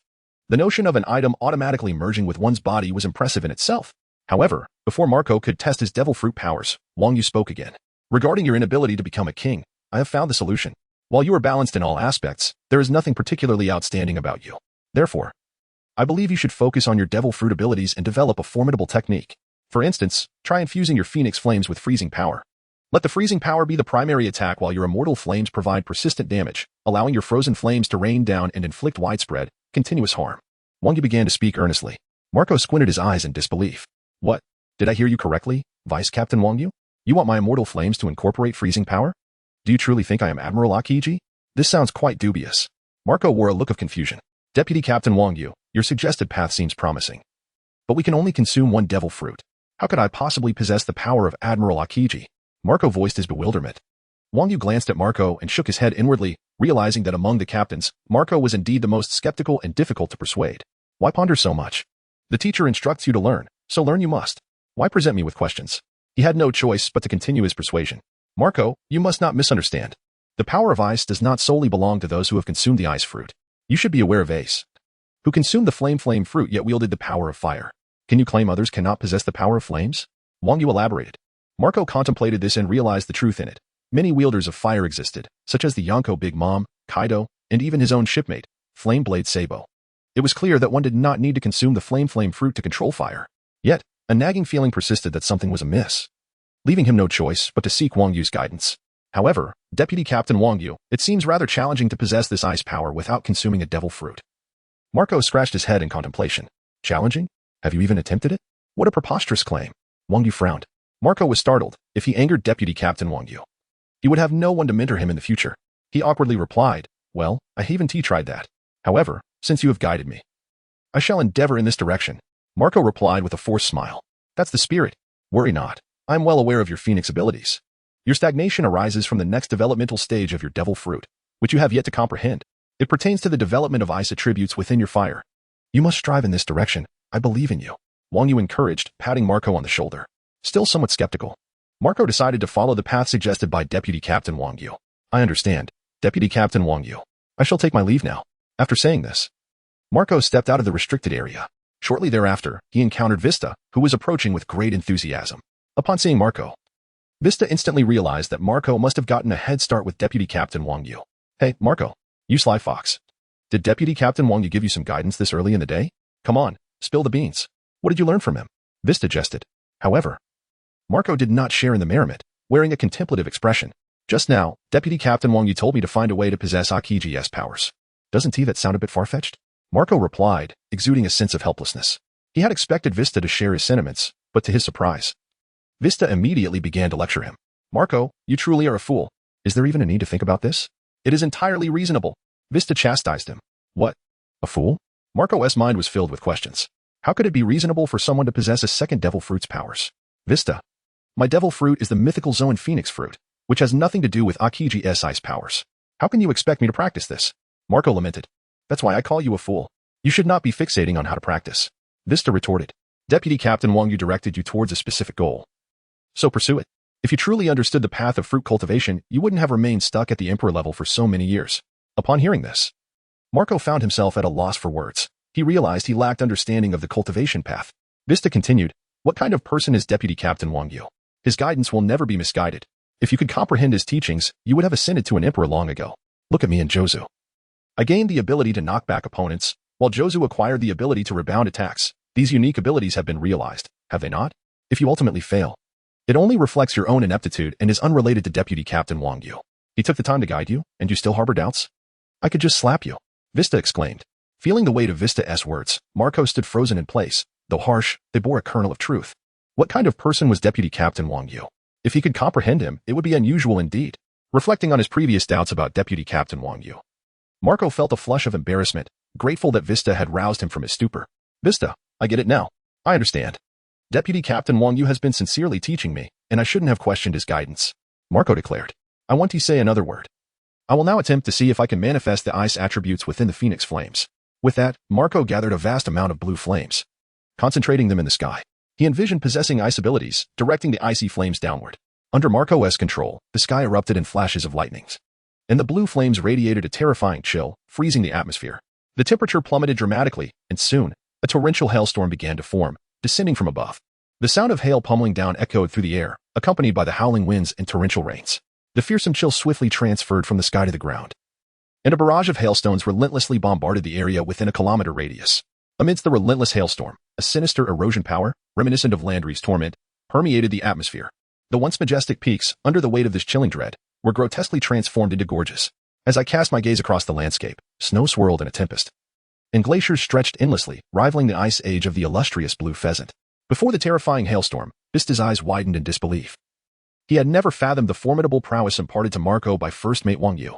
The ability to manipulate weather, coupled with a destructive force that could rival the formidable powers of his father's Tremor fruit, and the astonishingly vast range of attack, rendered this unceasing hailstorm a veritable weapon of mass destruction in battle. In the heat of combat, Any adversary caught in Marco's tempestuous onslaught would undoubtedly find themselves ensnared within the icy deluge. Envy. At this moment, a look of profound jealousy was etched in Vista's eyes. This is merely a preliminary display of Marco's prowess, hardly tapping into the full potential of his devil fruit abilities. Were Marco to employ this technique in the heat of genuine warfare, its effect would be tenfold more terrifying than what we witness now. Observe the frightful power of freezing corrosion, relentless and inexorable. One can only fear that even a vice admiral of the navy, should they remain engulfed in this hailstorm for a mere minute, would surely succumb forever. Even the thought of escaping this tempest of ice would necessitate a sprint of no less than a kilometer. Yet, Vista can sense that the hailstorm conjured by the unyielding frozen flames possesses a decelerating effect, making a swift escape far from straightforward. Even a rear admiral, if caught within for just a second, would suffer considerable harm. It goes without saying, Marco possesses the capability to ascend to sovereign status solely through this formidable maneuver. That being said, among those whom Vice Captain Wang Yu is instructing, I find myself to be the most lagging behind. Vista can only harbor jealousy. Chapter 20. Vista goes out of his way to please, crafting an electric knife for Vista. Even Marco did not anticipate that what he had previously doubted would, on the first attempt, yield such immediate success. This undoubtedly presents a tremendous surprise and shock. Gazing at the fiery brilliance of his self-created glacial storm, Marco swallowed nervously, his excitement palpable. Vista, I've succeeded. I achieved it on the first attempt. Vice Captain Wang Yu did not deceive me. This is an extraordinary trump card, a definitive weapon. Navy, you seek to confront the Whitebeard Pirates? Behold, I shall deliver unto you a frigid demise. Marco exclaimed with fervor. Previously, Marco harbored a modicum of doubt regarding Vice Captain Wang Yu, but now, having conjured the glacial storm as instructed, he regarded Wang Yu with a reverence akin to that of a deity. How splendid, Vista. I owe my awakening to your scolding. The sensation of this glacial storm is exhilarating. I find myself eagerly anticipating our clash with the Navy. No exaggeration. I could easily freeze thousands of their soldiers with this tempest, Marco said, enthusiastically patting Vista on the shoulder. Witnessing Marco's newfound formidable abilities, Vista felt a pang of jealousy swelling within him. I must hasten to find Vice Captain Wang Yu. I cannot afford to lag behind. With that thought, Vista shook off Marco's arm and sped toward the restricted area. Observing Vista's determination, Marco beamed with delight. Even Vista is envious of my prowess. I must share this good news with the other brothers. They too should feel a twinge of jealousy. Thus, Marco quickened his pace toward the Moby Dick. Feeling uneasy at the thought of not inciting envy among the captains, Marco and Vista each pursued their respective goals. Vista arrived first at Wang Yu's domain. Upon entering, he donned a wide grin, brandishing a bottle of premium sake from Wano country and a fine bear paw. Vice Captain Wang Yu, this sake, known as Tianjiu in Wano, is their national liquor reserved for esteemed guests. Only 10 bottles are produced each year. This particular bottle was gifted to me by Kazuki Oden aboard the ship, and I have refrained from drinking it for all these years. Today, I present it to you as a token of respect, and this bear paw is absolutely fresh. A delightful accompaniment, Vista said, beaming. Wang Yu accepted the sake with satisfaction, noting its packaging bore a striking resemblance to the famed Moutai, instantly lifting his spirits. However, he did not indulge in drinking early in the day and placed Vista's offerings into his storage room. Quite splendid indeed, Wang Yu nodded approvingly. Seeing Wang Yu's reaction, Vista felt a wave of relief and shamelessly continued, Vice Captain Wang Yu, might you guide me further? I aspire to elevate my skills and attain the rank of Emperor. He scratched his head, grinning widely. That is not particularly difficult, Wang Yu replied casually. Truth be told, he had been crafting a specialized electric blade for Vista, though it had yet to reach completion. Upon hearing this, Vista nodded vigorously, his excitement mounting. Once he became an emperor, he would challenge Mihawk, the world's greatest swordsman, and seize the title for himself. However, Wang Yu continued, but, for your ascension, I shall be preoccupied with crafting equipment today. I hardly have a moment to spare, and it can be quite exhausting. He mused thoughtfully. Vista, upon hearing this, was elated. Vice Captain Wang Yu is crafting equipment for me? He recalled the remarkable rebound ability from the steel vest that Jozu had worn, his excitement reaching new heights. Perhaps, he was merely an equipment piece away from his journey to becoming an emperor. This certainly cannot allow Deputy Captain Wang Yu to tire himself out. He has worked so diligently for his own sake, and here I am, foolishly standing idly by. It is truly inconsiderate of me. Deputy Captain Wang Yu, rest assured, I shall take full responsibility for the cleanliness here. No, not just the cleanliness, but also the meals. I shall handle everything. You need only focus on crafting weapons for me. Vista said, displaying remarkable diligence and thoughtfulness. Upon finishing his words, Vista promptly seized a broom and commenced cleaning the restricted area with great care. He meticulously removed even the smallest stones within the confines. In no time, the entire restricted area was spotless, thanks to Vista's efforts. Meanwhile, Deputy Captain Wang Yu lounged comfortably in a chair beside the forge, basking in the sunlight with his legs crossed. Vista, not daring to inquire further, hurried over. Deputy Captain Wang Yu, you have worked hard for me. Allow me to give you a back massage, he said respectfully. Thus, Vista transformed into a devoted masseur. As Wang Yu reveled in the warmth of the sun, simultaneously enjoying the massage and back kneading, he found it quite pleasurable. If only Vista were a lady to provide such indulgence daily. Unbeknownst to Wang Yu, Vista, observing his captain's contented expression, began to ponder. It seemed that Deputy Captain Wang Yu relished the back massage. Perhaps I should arrange for a few ladies to attend to him someday, offering massages and foot baths. Such things are universally appealing to men, are they not? As I pondered over what to gift Vice Captain Wang Yu, I considered exploring this avenue. After a brief moment, the notification sound from Wang Yu's system finally chimed in. Ding. System notification, electric knife crafting completed. Accompanied by the melodious sound, a smile graced Wang Yu's lips. All right, Vista. Wang Yu waved his hand, prompting Vista to cease his massage and follow Wang Yu to the forge. Vice Captain Wang Yu, if I am not mistaken, has the equipment been successfully crafted? Vista inquired with curiosity. A slight smile curled at the corners of Wang Yu's mouth. Open the furnace. Chapter 21. All captains, Marco. Did you summon us just to show off? Meanwhile, Marco had also arrived aboard the Moby Dick, searching for his targets for ostentation one by one. Brother Zong, step forward. There is significant news to announce.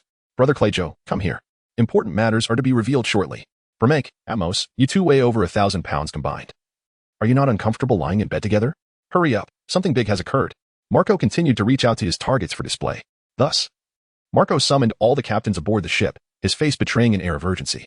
Marco, what is the matter? Have you called us here because the Navy is about to take action? Izang expressed his concern. Indeed, Marco, what is going on? Please announce it swiftly. Buffalo Atmos added, his expression grave. The other captains also voiced their bewilderment, seeking clarity from Marco. With a beaming smile, Marco replied, Ha ha ha, fret not, my brothers. I have come to share with you some splendid news. Splendid news? In these tumultuous times, it was quite rare for the Whitebeard Pirates to hear anything uplifting. What is it? Stop keeping us in suspense, Marco, Izang urged. As the atmosphere reached a crescendo, Marco adjusted his pineapple hairstyle and confidently proclaimed, I, Marco, have become the emperor. The captains, unaware of Ja's recent ascension in strength, were left perplexed. It was well known that for over a decade, Marco had been striving to achieve this title, yet he had never succeeded. Now, suddenly declaring himself an emperor, the surrounding captains were understandably skeptical. Hey, Marco, have you lost your mind in your quest for the throne? One captain jested. Yes, Marco, you gathered us here just to boast? How tedious. Another chimed in. I was expecting something of substance, but it turns out you merely wanted to brag. What a waste of our time. The captains grumbled in unison. Hearing their complaints, Marco remained unfazed, a faint smile curling at the corners of his mouth. You doubt me? That makes it all the more entertaining. If you don't believe, then allow me to show you the new technique that Vice Captain Wang Yu has taught me. Marco laughed heartily. Having already chosen the perfect venue for his display, the captains found themselves not aboard the Moby Dick, but on a nearby island, ready for the spectacle. This small island boasts an impressive area of 10 square kilometers, providing ample space for Marco to unleash his full potential and display his prowess. With a snap of his fingers, a moment later, the undying frozen flames within him erupted. Spreading across the sky, the once blue flames, now imbued with the chilling power of frost, transformed into a haunting white, evoking an eerie sensation. What an extraordinary sight. White flames, what's going on? Is this your new trick, Marco? The captains surrounding him expressed their astonishment. Indeed, Marco, why has the color of your flames changed? Could it be that you have awakened? Without uttering a word, Marco remained silent, diligently wielding his undying frozen flames, enhancing the spectacle. Gradually, the white flames in the sky intensified, and the atmosphere crackled with ominous energy. Suddenly, the heavens were filled with flashes of lightning, and the captains were left utterly astounded. The captains had never witnessed such a phenomenon as the white lightning before. Their eyes widened in disbelief at the terrifying power Marco possessed, capable of altering the very weather. With a thunderous roar, a torrential hailstorm descended from the heavens. Enveloped by fierce winds, the hail began to scatter across the entire island, enveloping it in a veil of white. Visibility plummeted to less than 2 meters, and as the hail swept through, a chilling cold instantly withered the flora. The frigid air permeated the island, and while Marco skillfully ensured that the hail did not fall within a 100-meter radius of himself, the surrounding captains trembled with cold. What kind of power is this? Even my hockey couldn't withstand it. I feel utterly frozen. Atmos shivered, struggling against the biting chill. The residual force is overwhelming. It's on par with Father E's tremor fruit attack. Izang remarked, equally awestruck. The others shared similar sentiments, even without being directly affected by the hail. They felt the air slicing against their faces like daggers. One could only imagine the chaos within the storm's reach. As the dense hailstorm finally dispersed, the captains could finally survey their surroundings. Gazing outward, they beheld a landscape frozen in time, aside from the ground upon which they stood. The entire island had transformed into a vast expanse of ice. The whole isle was utterly encapsulated in frost. This, how? Can it resemble Akiji's ultimate move, Ice Age? Atmos exclaimed, astonished. No, this is far more terrifying than Akiji's Ice Age. Izang interjected suddenly. Have you not noticed? The island has been corroded, he said, swallowing hard in shock. With Izang's revelation, the captains finally realized that all plant life had vanished. The entire island had been eroded several meters deep. The difference in elevation from sea level to the ground beneath their feet made this evident. This is utterly terrifying. The captains summoned by Marco were left in a state of shock, aside from their father. This was the first time they witnessed such destructive capabilities of a devil fruit. Seeing the captain's astonished expressions, Marco's vanity soared. Remember when you mocked me, saying I could never become a king? Now witness my royal prowess, aren't you envious? Marco reveled in his success. Who was it that accused me of boasting earlier? Do you believe me now? Marco declared triumphantly. As the captains shook off their astonishment, their faces turned awkward. They had not expected Marco to genuinely reach such a level of power. Wait, I recall you mentioning that this technique was taught to you by Vice Captain Wang Yu? Izang suddenly realized something and asked eagerly. Indeed, it was Vice Captain Wang Yu who taught me. Otherwise, I would never have thought of it. Marco replied with a grin. Upon hearing this, the captain's expression shifted. They had heard their father mention that Vice Captain Wang Yu could potentially enhance their combat abilities. However, they had no idea that his teaching prowess was so formidable that in just a few days, he had elevated Marco to the level of a king. This is undoubtedly the strongest teacher on the surface. By the way, Deputy Captain Wang Yu, previously you mentioned that you would guide us one by one. But did you not choose Jozu? Why are you now instructing Marco instead? Indeed, we were completely unaware. This is unacceptable. Deputy Captain Wang Yu is being biased. We also require his guidance. Let us go. We must ensure that Deputy Captain Wang Yu teaches me a technique today. The captains discussed among themselves and headed straight towards the restricted area, taking it upon themselves to give Marco special instruction. If he doesn't teach them a couple of techniques, they were not going to leave. Observing the captain's agitation, Marco was quite distressed, as he had instigated this situation. It was entirely his fault for his big mouth and his tendency to show off, which had now backfired. If this were to reach Deputy Captain Wang Yu, disturbing his rest and causing displeasure, what would he do if he ceased to instruct him in the future? Thus, Marco hurriedly stepped out to intervene. Brothers, listen to me. One at a time. The reason I am being instructed is that Jozu is on a mission. You all are unaware. Please, do not all go at once. Just send one representative. Marco urged anxiously. However, how could these captains heed Marco's words and select a representative? It was easier said than done. Everyone here wished to be that representative. How could they choose? With Deputy Captain Wang Yu's exceptional teaching ability, even hearing a single word of guidance from him would be a considerable gain. You must be joking, Marco. You have already received Deputy Captain Wang Yu's instruction. Why should we be denied? They retorted. The captains were resolute in rejecting Marco's plea. A throng of them pushed past Marco, a dark mass rushing towards the restricted area. There was no alternative. Falling behind even by a step and missing out on a single piece of advice could result in substantial losses. Marco was left standing there, holding his head in despair, utterly at a loss. This time, he truly was in trouble. He had stirred up a significant mess. Chapter 22, Arrival at Eagle Eye's Abode. Jozu, is the black man talking about me? Meanwhile, Jozu finally set foot on the ground of Clake Island. This island, once a prosperous kingdom, has succumbed to the ravages of prolonged warfare, leading to the demise of the entire nation and transforming the land into a desolate isle. As far as the eye can see, human graves dot the landscape, shrouded in a thick, clammy mist that envelopes the sky, rendering visibility exceedingly poor. Standing upon the damp ground, Jozu's lips curled into a smile. At last, he had arrived. How peculiar that the stoic Mihawk would choose to reside in such an environment. Jozu mused. Meanwhile, in the heart of Karaika Island, within an ancient castle, Mihawk's world is fine wine, perusing the latest news from the world. Suddenly, a peculiar ghostly girl appeared, soaring through the air with an umbrella in hand. Princess Perona. Mihawk, you truly are a bore. Not a word from you all day? The Navy sent you a message about joining them to confront the Whitebeard Pirates, and you Haven T even replied. Aren't you concerned about offending them? Though her words were sharp, it was evident that Perona harbored genuine concern for Mihawk. Upon hearing Perona's remarks, Mihawk merely offered a disdainful smile. Humph. What does it matter if I ignore the Navy?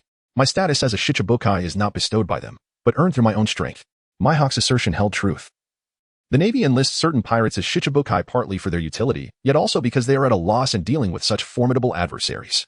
After all, with the vast number of pirates in the world, particularly those of great power, the Navy cannot afford to confront them head-on without adequate strength.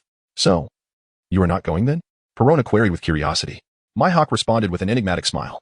I had no desire to involve myself with the Navy. Yet the prospect of engaging in this monumental conflict and facing that strongest man is an irresistible temptation. I must participate. Mihawk's eyes sparkled with excitement. However, I think I shall delay my response to them for a few days. I wouldn't want the Navy to believe I fear them.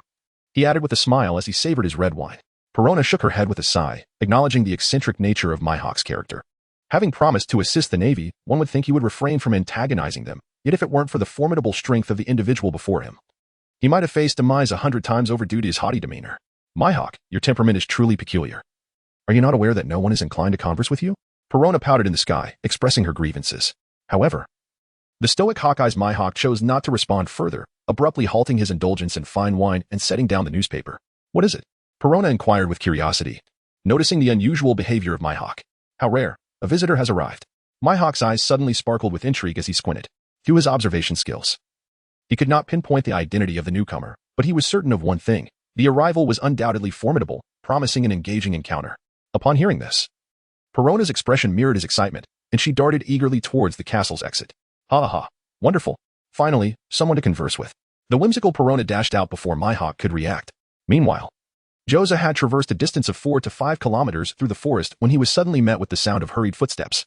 Unbeknownst to him, a considerable number of baboons had gathered around him. These baboons possess exceptional mimetic abilities and are often referred to as human imitators.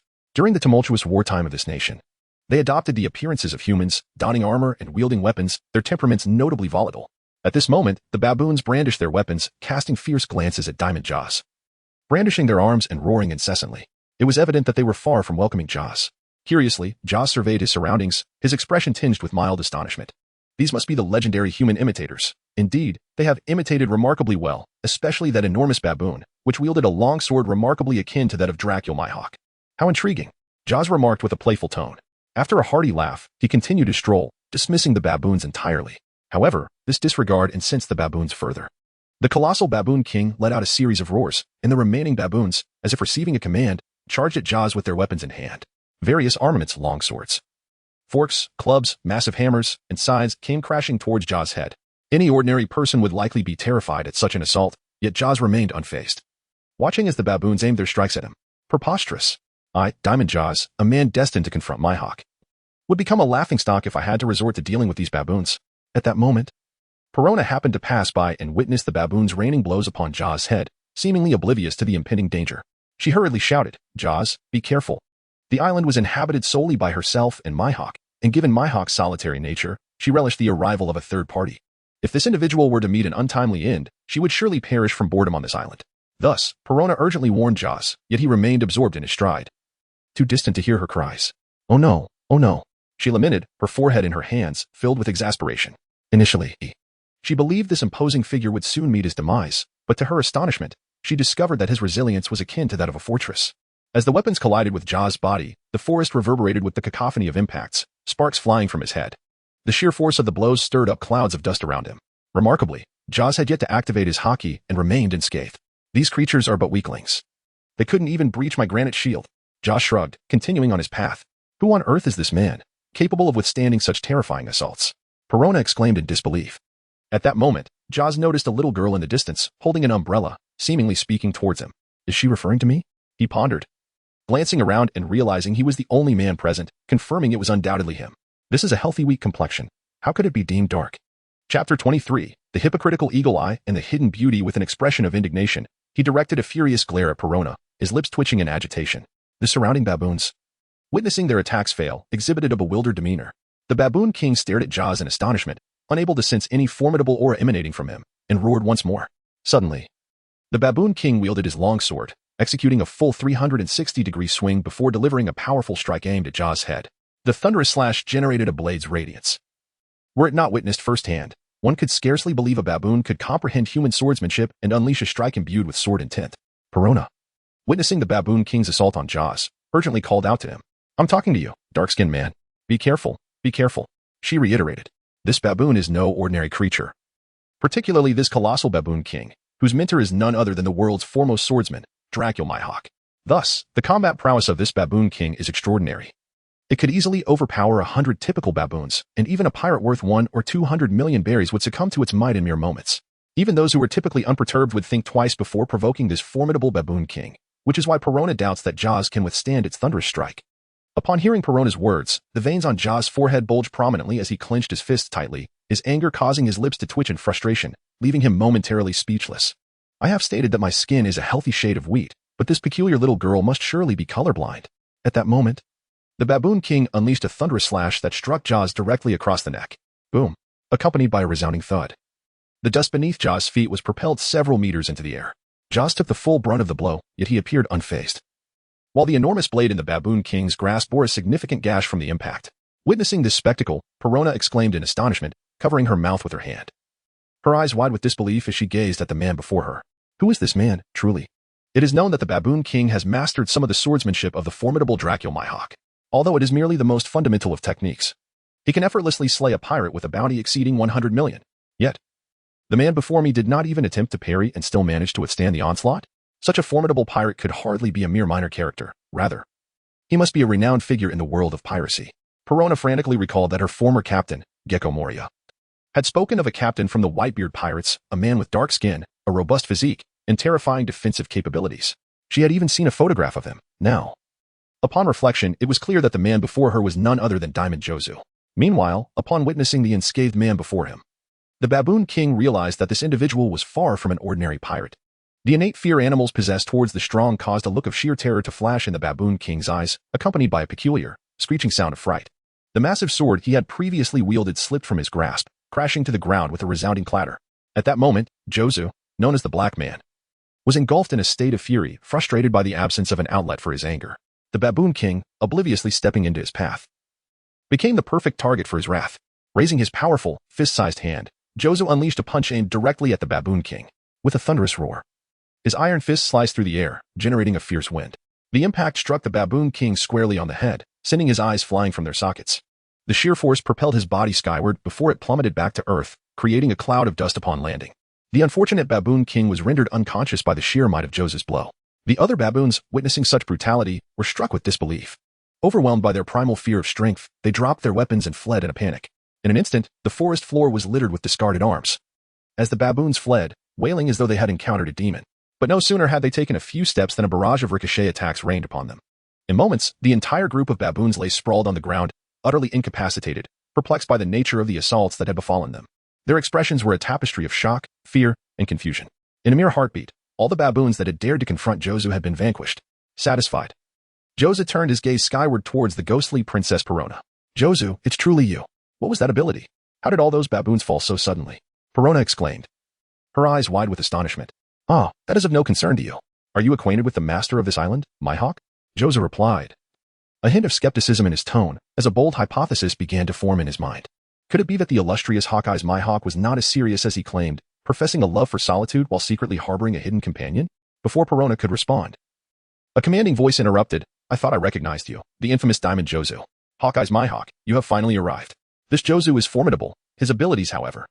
Mihawk chose to disregard Perona entirely. With each step he took towards Jozu, he emanated an air of authority. Should you be seeking my intervention to spare the Whitebeard Pirates? I advise you to depart while you still can. I am determined to challenge a man like Whitebeard. Mihawk declared, his piercing gaze fixated on Jozu, leaving no room for doubt. Perona, feeling utterly ignored, puffed up in indignation. How dare you disregard me, Mihawk? I wish to inform you about Jozu's mysterious powers. Yet, in light of Mihawk's haughty demeanor, she resolved to give him the cold shoulder. After hearing Mihawk's domineering words, Jozu wore a smile rather than displaying anger. Should you refuse, I fear you might find yourself in a bit of trouble. Our first mate has declared that if you do not acquiesce, I am to teach you a lesson. If I must strike you down and you still do not comply, I may just have to take you aboard our ship to enjoy some tea. Jozu chuckled. Mihawk's brow furrowed at Jozu's flippant remarks. First mate? It cannot be Marco. Since when has he become so arrogant? He would hardly stand a chance against me, let alone send Jozu to confront me. This is sheer folly. Moreover, did Jozu not comprehend the terror of being the world's greatest swordsman? Perona, equally incredulous, stared at Jozu, reflecting that in the time she had spent in this strange place, she had yet to witness anyone so audacious as to belittle Hawkeyes. The notorious pirate of the vast seas, who has long been established, commands respect from all who encounter him, including the likes of Mihawk. Even the 4 emperors in the navy, in their attempts to curry favor with Mihawk, often speak in flattering terms. It is indeed a rare occurrence to witness someone like Jozu, who dares to converse with Mihawk in a tone laced with mockery. Although Jozu's combat prowess earlier was indeed surprising, it pales in comparison to that of the world's foremost swordsman. Perona does not believe Jozu stands a chance of victory. Jozu, should you continue to speak so recklessly, even as a captain of the Whitebeard Pirates, I shall cleave you in twain. The gaze of Hawkeye's Mihawk suddenly turned frigid. A chilling wind swept through the forest, unmistakably emanating from Mihawk's formidable sword intent. Under the oppressive aura of his terrifying swordsmanship, the baboons within a 10-kilometer radius displayed expressions of sheer terror, howling in distress. There was no doubt that Mihawk was serious this time. Witnessing Mihawk's reaction, Jozu exhibited no trepidation. Instead, a mischievous grin spread across his face. Ha ha ha, I never anticipated that you, Mihawk, would be so easily provoked. Perfect. Let me also experience the sensation of defeating the world's greatest swordsman. Come on, I am pressed for time. Jozu exclaimed with a chuckle. Perona could scarcely believe Jozu's words. Had that man lost his senses? He had already felt Mihawk's terrifying sword intent, and yet dared to court disaster? She could only silently mourn for Jozu. Mihawk narrowed his eyes, a derisive smile playing on his lips. If you truly possess the ability to defeat me, you may do as you wish. However, if you cannot best me, beware, for your life may come to an end here. With that, he brandished his weapon, the supreme great knife. Aimed squarely at Jozu, its blade enveloped in a mist of armament haki, resembling obsidian. Very well, I have warned you, Jozu, and you chose to disregard my counsel. Do not blame me for being ungracious. After all, aiding the Navy in besieging the Whitebeard Pirates will eventually render us adversaries. There is no need for leniency. With a resounding hum, a pitch-black, semicircular arc of slashing energy manifested in the sky, engulfing the heavens and hurtling toward Jozu with the speed of thunder. This is the commonplace strike of the world's foremost swordsman, though merely a simple slash, in the hands of Dracul Mihawk. It possesses a dazzling grandeur akin to a legendary swordmaster unleashing a powerful technique. The entire forest area was engulfed by a terrifying whirlwind generated by this immense blow, scattering even the dense fog in the sky in an instant. Perona's eyes widened in astonishment as she swallowed repeatedly. The manifestation of the great swordsman's strike, capable of cleaving through countless mountain ranges, radiated an overwhelming sword intent. While it is true that Mihawk is an exceedingly dull individual, one cannot deny that his sword intent is unrivaled in today's world. This strike is likely to bring the encounter to a swift conclusion, Perona exclaimed in shock. The fearsome slash obscured the heavens and the earth, uprooting trees in its wake. The very ground itself cracked under the oppressive weight of this sword intent, with fissures spreading across the terrain like a dense spider's web, sending shivers down one's spine. This is the essence of the world's foremost swordsman today. With a single strike, he can obliterate the heavens and the earth. Witnessing the dazzling and awe-inspiring blow from Dracul Mihawk, Jozu's eyes flickered with urgency, his face brimming with excitement. Ha ha, how delightful. The more powerful you are, the happier I will be when I defeat you, Jozu exclaimed with enthusiasm. In an instant, a colossal black slash descended upon Jozu's body. The fierce collision produced a deafening sound that echoed throughout the heavens and the earth, causing the entire island of Karaika to tremble. The island's avian inhabitants, startled by the terrifying clash, screeched in distress and hastily fled the vicinity. Dust clouds rising to dozens of meters enveloped Jozu, obscuring his figure entirely. Observing this spectacle, Perona placed a hand on her forehead and shook her head incessantly. Indeed. It's over. That guy Jozu didn't even attempt to evade. Mihawk, you've thoroughly offended the Whitebeard Pirates this time, Perona lamented with a wry smile. This man before her always acted according to his whims, without regard for the consequences. However, to Perona's surprise, Mihawk did not lower his supreme blade, the black sword Yoro. Mihawk's expression, typically stoic, bore a rare hint of astonishment. Perona, curious, wondered why he still brandished his sword and what could possibly provoke such a reaction from this seemingly emotionless man. What had transpired? Instinctively, Perona turned towards the spot where Jozu had stood, only to see him gradually emerge from the thick clouds of dust, his face still adorned with a grin, even tinged with mockery. Ah, the strike of the world's greatest swordsman truly is remarkable. It seems that fighting you without haki is futile. My granite shield is nearly cleaved in two. Jozu chuckled. Perona could hardly believe her eyes. How could he emerge unscathed from Mihawk's full-force attack? Furthermore, Jozu had claimed he hadn't even activated his armament haki. How could this be possible? Mihawk, too, wore a look of surprise, his hawk-like gaze fixed intently on Jozu. So, you managed to withstand my assault. Is it due to your devil fruit abilities? This could be rather troublesome, Mihawk murmured, squinting thoughtfully. He had heard of Jozu's diamond abilities that could negate physical attacks, a significant counter for a swordsman. Yet, Mihawk remained unperturbed, a smile creeping onto his face. You don't seriously believe that your devil fruit powers can defeat me, do you? Beneath my black blade, no defense can withstand a single blow. You are worth my full effort, Mihawk declared confidently. Perona gazed at Mihawk, astonished that his previous strike had not been his full power. Indeed, a man capable of besting the four emperors in swordsmanship possessed unfathomable strength. Jozu was truly unfortunate. It seemed that apart from Mihawk, he could triumph over any swordsman in the world. Yet, it was a pity that the formidable opponent he encountered was none other than Dracul Mihawk. Upon hearing that Mihawk had not exerted his full strength, Jozu was momentarily taken aback. Ha ha ha, how interesting. Then let me witness your true power, Jozu eagerly proclaimed. Mihawk, not one to hold back, recognized Jozu's capability to withstand his previous attack. The disdain in Mihawk's eyes was replaced with a newfound seriousness. Very well, he replied gravely. In the next moment, under Jozu's watchful gaze, Mihawk sprang into action, his form slicing through the air like an arrow, moving with an astonishing speed that resembled a shadowy specter. So swift. Jozu gasped instinctively. Mihawk's prowess was not only in his swordsmanship but also in his unparalleled agility. Jozu had to concede that even his observation haki struggled to track Mihawk's movements, had it not been for the granite power bestowed upon him by Wang Yu. He would have found himself at a significant disadvantage. Realizing the gravity of the situation, Jozu fortified himself with a dark red granite shield, enhanced by armament haki, creating an impenetrable defense. Mihawk, recognizing that his long-range slashes would be insufficient against such a formidable foe, prepared for close combat. Just as Jozu completed his defensive measures, Mihawk's figure appeared before him, launching a fierce slash aimed directly at him. With a resounding clang, the black blade Yora grazed Jozu's form, resulting in a shower of sparks. The surface of Jozu's granite shield was left with a massive gash, and he was forcefully pushed back by the sheer might of the strike. The powerful blow sent shockwaves into the sky, cleaving the clouds in two, creating the illusion that the heavens had been split asunder. Jozu could not help but marvel at the intensity of Mihawk's close-range strike. It surpassed Vista's by an unfathomable degree, even cracking the granite encasing his body. Little did Jozu know, at that moment, Mihawk's heart was more astonished than his own. This is no ordinary slash. It incorporates my unique technique. The force of my secret skill, which allows my muscles to erupt with sudden vigor, thereby doubling the power of my strike. Initially, it was this very move that enabled me to overpower the red-haired swordsman during our duel. Ever since his arm was severed, I have not employed this technique for quite some time. This remarkable technique allows only 10 strikes at most before one's muscles succumb to excruciating pain, rendering further assaults impossible. To his astonishment, this formidable blow landed squarely on Jozu's chest, yet it inflicted not a single wound upon him. Their gazes locked. The fervor of battle surged to its zenith, and neither was willing to let their guard down. I never anticipated your defense to be so formidable. It has been quite some time since I felt such exhilaration since that red-haired fellow lost his arm. This time, I shall surely defeat you, exclaimed the illustrious Mihawk, his eyes gleaming with excitement. I also did not foresee that the granite protection entrusted to me by Vice Captain Wang Yu could be marred by your strikes. Truly, you are the world's greatest swordsman. In light of this, I must fulfill Vice Captain Wang Yu's orders and utterly vanquish you, murmured Jozu. Upon hearing the name of Vice Captain Wang Yu, Mihawk was momentarily taken aback, though he quickly brushed it aside, for among the Whitebeard Pirates, only Mihawk himself warranted such consideration. He resolved to accelerate his sword strikes. If a single blow could not breach Jozu's defenses, he would unleash a flurry instead. Each strike was aimed precisely at the fissures left by his earlier slashes upon Jozu's granite shield. Instinctively, Jozu attempted to block with his arm, yet Mihawk, utilizing his exceptional swordsmanship and agility, deftly circumvented Jozu's defenses. Crash, crash, crash. 3 successive strikes found their mark. Jozu's body recoiled under the weight of these devastating slashes, retreating several paces. The ground beneath him shattered like tofu, split by the sword's aura, fracturing into countless fragments. Should this continue, Jozu's defenses were bound to be breached. In a moment of urgency, he concentrated the granite into his fist and hurled it toward Mihawk. Mihawk instinctively parried, and with a resounding clash, their forces proved evenly matched. The earth beneath them crumbled into ruin, sending a shower of stones flying.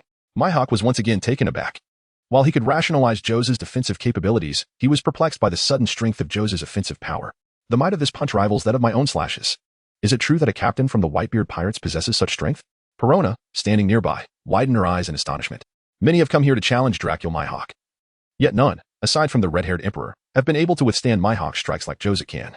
You, my friend, are astonishing. Not only is your defense formidable, but your strength is equally terrifying. Mihawk remarked, astonished. Ha ha ha, this technique is called Thunderclap, taught to me by the first mate. Jozu responded, brimming with pride. Chapter 26, Jozu versus Mihawk. The first mate? So, it is that first mate? To have imparted such incredible power to Jozu. It seems that the Wang Yu he speaks of is anything but ordinary. Mihawk pondered, feeling a surge of intrigue for this individual. Boom. Jozu unleashed a second punch. However, this time, it missed its target. The tremendous force did not strike Mihawk but instead crashed into the rocky ground, causing a vast area of stone to collapse.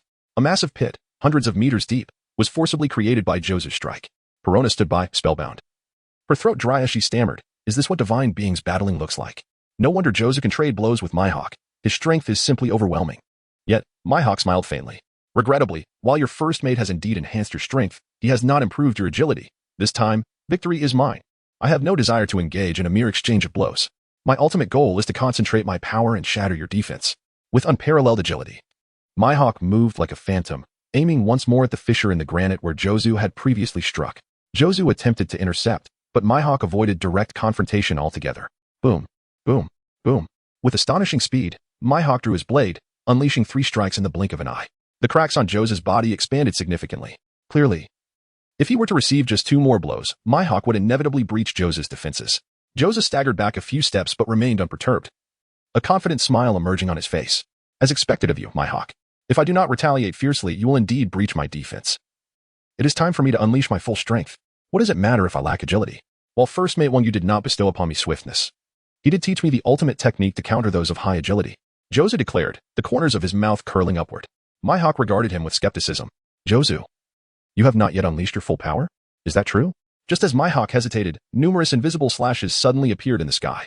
With his supreme observation haki, Mihawk discerned that these were all slashes. Moreover, these strikes bore an uncanny resemblance to his own recent attacks, albeit lacking the same potency. Clang! Clang! Mihawk swiftly withdrew his black blade, Yoru, to defend against the myriad of sword strikes converging from all directions. This ability, Jozu used it just moments ago. Remaining motionless while dispatching those baboons, Perona chimed in, offering her insight. Motionless, and yet the baboons were all eliminated? Mihawk narrowed his eyes in contemplation. If I am not mistaken, this must be Jozu reflecting my own attacks back at me.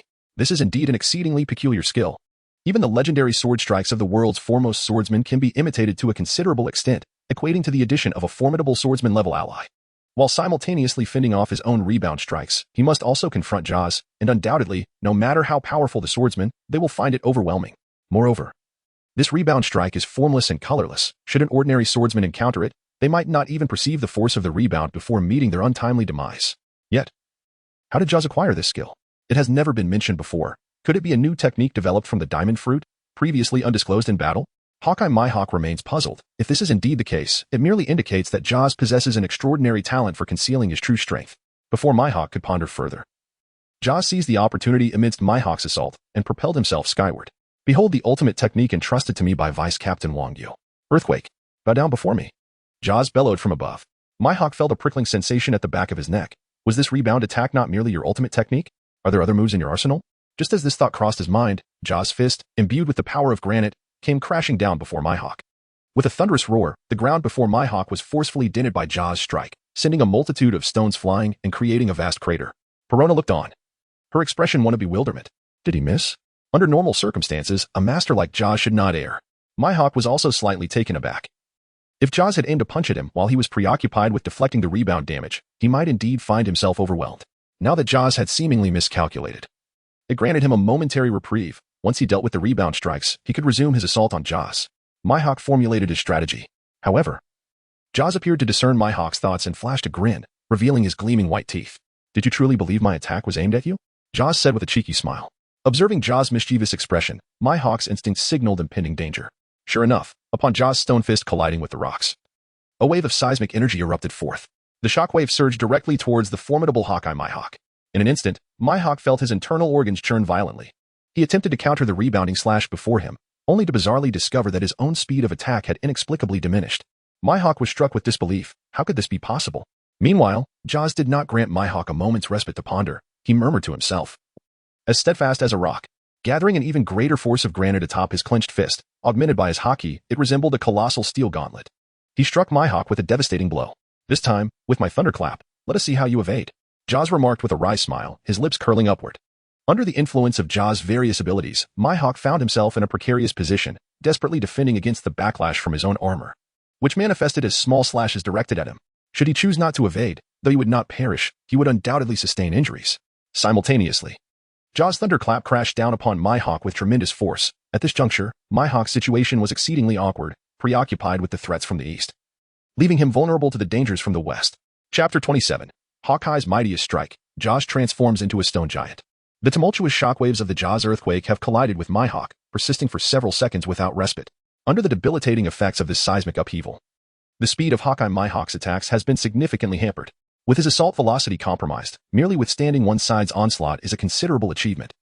Yet Mihawk now faces a multitude of attacks. He has inevitably found himself in a dire predicament, utterly helpless as he watches Jaws launch his barrage. Summoning every ounce of strength, Mihawk finally managed to deflect the lethal slashing damage. However, he was still forced to endure Jaws' thunderous strike. With a resounding crash, a powerful punch landed squarely on Mihawk's chest. The immense force made him feel as though he had been struck by a colossal mountain, leaving him dizzy and reeling backward several paces. In a desperate bid to stabilize himself, he plunged his black blade, Yuru, into the ground, gradually halting his retreat. Yet, despite the cessation of movement, his internal organs churned violently, and he could no longer suppress the flow of blood that trickled from the corner of his mouth. Beside him, Perona stood frozen in place, akin to a statue, her astonishment palpable as she swallowed hard, her expression reaching the pinnacle of disbelief. While she acknowledged the formidable prowess of the dark-skinned man, she was utterly astounded that he could overpower Mihawk to the extent of drawing blood from him. This is indeed my first encounter with such a robust and muscular man. Over the years, countless skilled challengers have sought to confront the formidable Hawkeye Mihawk. Yet each has been left bloodied and defeated. Even the current sovereign of the seas, the youngest of the 4 emperors, red-haired Shanks, has found no advantage against Mihawk. This has inevitably fostered Mihawk's aloof demeanor, believing himself unparalleled in a world where he reigns supreme, a sentiment justified by his status as the world's foremost swordsman. In a surprising turn of events, Mihawk never anticipated that Jozu would actually inflict injury upon him. Could it be that Jozu possesses the strength of an emperor? The thought of a mere 3rd Division captain wielding such power raises unsettling questions about the Whitebeard Pirates' terrifying potential. Perona gasped in astonishment, utterly taken aback by the revelation. Mihawk himself felt a profound sense of frustration. Since achieving the title of the world's greatest swordsman, he had never encountered an adversary as formidable as this. He couldn't help but wonder if Jozu had been specifically designed to counter him. The once impenetrable defense had already posed a significant challenge, and now, the sheer ferocity of Jozu's attacks was overwhelming. To make matters worse, not only did Mihawk face fierce assaults, but his own powerful strikes were being reflected back at him. Was this ability not a touch too underhanded? The Diamond Devil Fruit surely possessed extraordinary capabilities. This is far from over. Unbeknownst to what ability Jozu had employed, his blade speed had astonishingly decelerated, a crippling disadvantage for any swordsman, as it drastically diminishes their lethality. Indeed, every facet of Jozu's abilities proved to be a thorn in the side of Dracul Mihawk, the world's greatest swordsman. Were it an ordinary swordsman facing such a predicament, their suffering would have been 100-fold worse. Mihawk could only offer a bitter smile. Ha ha ha, Mihawk, did I just make you cough up blood? Remember your words. If you lose, you're at my mercy. And forget about aiding the Marines. Jozu taunted with a grin. Upon hearing this, Mihawk struggled to his feet, yet to everyone's surprise, a flicker of exhilaration danced across his face. Ha ha, so this is the sensation of being cornered? A first for me. Jozu, I thank you. You've reignited the fighting spirit I once had before claiming the title of the world's strongest. That long-lost feeling. I won't concede defeat. As a token of gratitude, I shall bestow upon you my ultimate strike, the very technique that once defeated red-haired Shanks in swordsmanship. For once, Mihawk's usually stoic demeanor cracked, revealing an eager, almost feverish excitement as he locked eyes with Jozu. Whether you would stand this or not is entirely up to fate. Across 9 mountains and 8 seas, the universe is but a single realm. Within the boundless cosmos, there exists nothing I cannot cut. One-sword-style secret technique, World's End. Rarely did Mihawk, who typically relied on sheer precision, chant incantations or charge his strikes. Yet now, he gathered his strength for dozens of seconds. The very essence of the world's sword intent converging upon him. The dense fog shrouding Karaibari Island was violently dispersed by the sheer force of his will. Every creature on the island, be it the savage baboons or other ferocious beasts, fled in terror, cowering within caves, their anguished howls echoing. Even the denizens of the sea vanished, the surrounding waters churning violently as towering waves crashed onto the shore. The heavens roared with thunder, and a tempestuous gale, strong enough to be classified as a Category 10 storm, swept across the island. Perona, caught in the maelstrom, was flung hundreds of meters away before finally tumbling into a rocky crevice, barely managing to steady herself. Peering out at the cataclysmic scene, her entire body trembled, her limbs numb with dread. This is Mihawk's ultimate strike? To think it alters the very climate of the island. How horrifying. The clash between the strongest offense and the strongest defense. To witness such a spectacle, who can predict the outcome? She stammered, her voice quivering. Jozu, too, was awestruck by the meteorological upheaval. Mihawk truly lives up to his title as the world's greatest swordsman. The sheer pressure of this slash rivals even Whitebeard's Gura Gura no Mi at its peak. Haha. Fascinating. You're formidable, Mihawk. I once believed I could stall you, but now I see, without Vice Captain Wang Yu's guidance, my diamond fruit alone is no match for you. I accept your gift, and in return, I shall unveil my ultimate defense.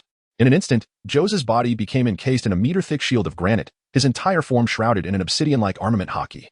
A dark crimson armor gleamed intermittently with an eerie radiance. Towering like an indomitable colossus, Jozu stood unyielding, immovable as bedrock. You will lose, he bellowed. Simultaneously, Mihawk completed his charge. The overwhelming sword intent coalesced around his supreme blade, Yoru, pulsating with an explosive energy. At last, Mihawk's devastating strike erupted into existence. In the sky, the sheer force of his slash materialized into a colossal, jet-black dragon, an eastern serpent wrought from pure sword will. Chapter 28. Mihawk, did Wang Yu teach you the power of granite? Staring at the dragon forged from sword intent, Jozu's eyes widened in disbelief. The colossal dragon unleashed a terrifying roar directed at Jaws, and in an instant, a dreadful sword intent surged forth. In the blink of an eye, the dragon seemed to vanish before Jaws. A resounding thunderclap echoed through the air. Amidst the flashes of lightning and booming thunder, before Jaws could even blink, the obsidian dragon crashed into him with tremendous force. The potent sword intent struck Jaws' body, causing his granite shield to shatter piece by piece. The ground behind Jaws was cleaved asunder by the sheer might of this terrifying blow, resulting in a catastrophic fissure that split the earth. The surface caved in, and the land fractured violently. Is this truly the prowess of the world's greatest swordsman? It appears I have underestimated Vista. Unbeknownst to Joz, this technique is an ultimate move. Distilled from the lifetime mastery of Dracul Mihawk, only recently comprehended within the last 2 years. It involves condensing all of one's sword intent into a singular point, then unleashing a cataclysmic explosion of that intent, transforming it into a dragon of swordsmanship to achieve the most formidable slash. As the granite encasing Joz began to dim, a terrifying sword intent sliced through his body like a knife. Only one more second remained before his defenses would be shattered. How infuriating. Am I destined to fail? With a heavy heart, Joz let out a furious roar directed at Mihawk. In that instant, the granite armor enveloping him regained its luster, shifting from a dark crimson to a vibrant red, layer upon layer rewrapping him. The agonizing sensation that had felt like a blade cutting into him vanished entirely. Mihawk's sword intent struck him like a gentle breeze, a mere tickle against his skin. How delightful, Joz exclaimed, unable to suppress his exhilaration, though the thunderous sound of Mihawk's strike drowned out his words. Otherwise, Mihawk would surely have been infuriated, for he had exerted every ounce of his strength to deliver this supreme blow, a culmination of his swordsmanship, only to hear it likened to a mere caress. Mihawk's strike had sent dust billowing across half the island, momentarily obscuring Joz from view. At that moment, both Perona and Mihawk believed Joz to be defeated. Gazing at the devastation wrought by Mihawk, Perona swallowed hard and spoke solemnly. Mihawk, how did you learn such a terrifying slash? You have cleaved the island in twain. I fear Joz has been utterly annihilated by your sword intent. Upon hearing Perona's words, a rare smile of resignation crossed Mihawk's face. I had no choice. Otherwise, I would be the one in peril. I expended all my sword intent for this strike. Whether Joz can retaliate effectively remains uncertain.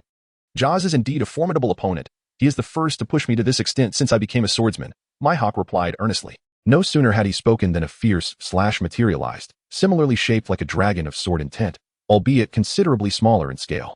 Fortunately, although Mihawk had exhausted his sword intent, his observation haki remained intact. He swiftly assumed the most perfect defensive posture, absorbing all the impact upon the blade of his black sword, Yoru. The ground trembled once more as a powerful rebound sent Mihawk's blade flying, leaving a gaping wound across his chest, blood flowing profusely. The petite Perona gasped in horror, hastening to his side to tend to his injury. Joz possesses the ability to reflect an enemy's strike. How utterly monstrous. Even your mightiest blow was repelled. Truly, he is a creature of the same caliber as you, Perona said, her voice trembling as she stared at the grievous wound on Mihawk's chest. Without this technique, I would surely be unable to defeat Joz. Just then, Mihawk's eyes widened in shock as he fixed his gaze on the spot where Joz had stood moments before. No, I did not conquer Joz, that fellow. After withstanding such a terrifying blow as unscathed, Mihawk's expression was one of disbelief, his lips quivering. Hearing his words, Perona was flabbergasted. What do you mean, Mihawk? Even if Joz's defenses are formidable, he could not possibly endure a strike powerful enough to cleave an island. Surely, you jest, Perona exclaimed, her expression one of incredulity. Such an occurrence is utterly preposterous, causing Perona to doubt whether the formidable Mihawk is merely jesting with her. However, given Mihawk's character, it is evident that he is not one to indulge in frivolity. Could it truly be? Did Joz withstand that devastating blow unscathed? Perona's gaze shifted forward, and soon she beheld a robust figure emerging from the swirling dust. It was none other than Joz, completely unharmed. Perona stood there, frozen in disbelief, unable to comprehend how he could emerge from such a terrifying attack without a single scratch. The term monster no longer suffices to describe Joz. He is, quite simply, a prodigy, a being with an impenetrable defense that borders on the invincible. How in the world did you endure my strongest strike? Such a level of assault could not even be withstood by a Yonko like Shanks. Could it be that your defenses surpass those of the four emperors? Mihawk fixed his incredulous gaze upon Joz, inquiring with astonishment. Joz, filled with pride, patted his chest. This skill, the granite power, was imparted to me by Vice Captain Wang Yu. Is it not normal for it to surpass the defenses of the Yonko? Joz replied with unwavering confidence. The granite power taught by Vice Captain Wang Yu? Mihawk narrowed his eyes, murmuring in contemplation. Chapter 29, Reward, 10 consecutive diamond draws. Meanwhile, witnessing Mihawk's grievous injuries, Joz couldn't help but jest at him. What do you think, Mihawk? Are you still inclined to fight? To be honest, I scarcely even engaged in the previous battle. Joz grinned, fixating his gaze on Mihawk. Upon hearing Joz's words, Mihawk's lips twitched involuntarily. What a farce. My sword intent has been almost entirely depleted, and my body has suffered a backlash, leaving me with a massive sword wound on my chest. I fear this scar will remain for a lifetime. Continuing this battle would undoubtedly lead to my defeat. With a bitter smile, Hawkeye Mihawk gestured dismissively at Jozu. No more fighting. Mihawk, keep my word. You may handle the situation as you see fit, he declared.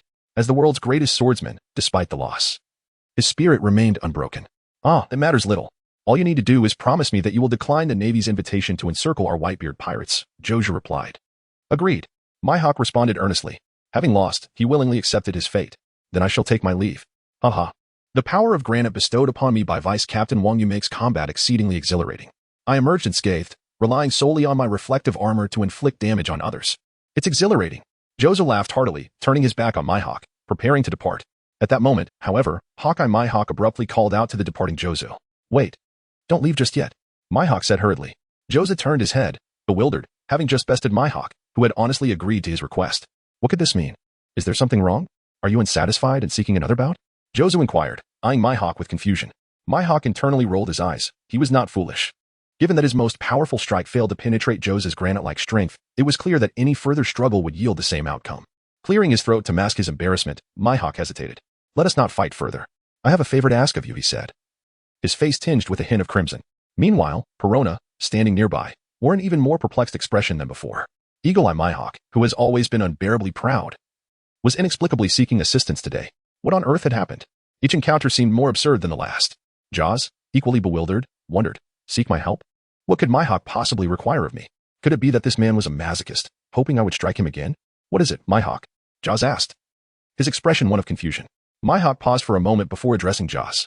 You see, would it be possible for you to take me to the Whitebeard Pirates? I wish to meet your vice captain, Wang Yu, he said awkwardly. What? You want to meet our vice captain, Wang Yu? What for? Jaws exclaimed in shock. A foreboding sense arose within him, suspecting that Mihawk might be here to compete with the captains. Our vice captain Wang Yu is already busy mentoring us captains. There is no way I can allow him to take on an outsider. Jaws regarded Mihawk warily, hoping he wouldn't request an introduction to seek Wang Yu's guidance. I was thinking, since your vice captain Wang Yu has managed to teach you to a royal level, perhaps he could guide me as well, helping me break through my swordsmanship bottleneck. Would that be possible? Mihawk trailed off, but before he could finish, Jaws bolted away. Don't even think about it. Absolutely not. We have a queue waiting for Wang Yu's instruction. If I were to recommend an outsider, they would surely kill me. Jaws shouted as he dashed away, vanishing from sight in an instant. Mihawk and Perona exchanged glances, perplexed by Jaws' reaction. Just moments ago, he faced the terrifying sword intent without flinching. Yet now he was terrified by a simple request for an introduction. However, Mihawk was undeterred. Clutching his wound, he slowly rose to his feet. No matter what, I must meet this elusive Vice Captain Wang Yu. Perona, take care of yourself for now. I have more pressing matters to attend to. With that, Mihawk, despite his injuries, made his way towards the coastal harbor. Left alone, Perona stood in stunned silence. Hey, Mihawk, your wounds haven't healed yet. Everyone has gone mad, she lamented. Although Mihawk was a taciturn man, at least he would speak a few words to her each day. Now that he was gone, she would be left to converse with the air. How would she survive in the days to come? Perona called out for Mihawk to stop, but he, fixated solely on his pursuit of strength, chose to ignore her pleas. Upon reaching the shoreline, Mihawk leaped into a small wooden raft and sped off towards Jaws' ship. Meanwhile, within the Forbidden Zone, the forge blazed with dazzling light. A long sword within the furnace crackled with electricity, emitting sounds of thunder. Vista watched in awe. Being a swordsman himself, he understood the intricacies of swift blades. Even the Emperor Big Mom's Napoleon acquired its flame abilities through fusion with Prometheus. Weapons imbued with magical properties were a rarity indeed. Just as Wang Yu revealed an electric blade, an announcement chimed. Ding. Congratulations, host. Jaws' Thunderstrike has upgraded to level 2. The host synchronously acquires the advanced skill, Thunderstrike, level 3. Rewards, 1,000 points of armament hockey, 1 package of intermediate fertilizer, and 20,000 gold coins. Ding. Congratulations, host. Jaws has defeated Mihawk. Reward, 1 Tendraw diamond pull. Level up? What? Jaws leveled up automatically? It turned out that these bound characters could not only earn rewards during battles but also gain experience to complete skill upgrades. This is simply marvelous. At the very least, I no longer need to keep a watchful eye on the guidance daily.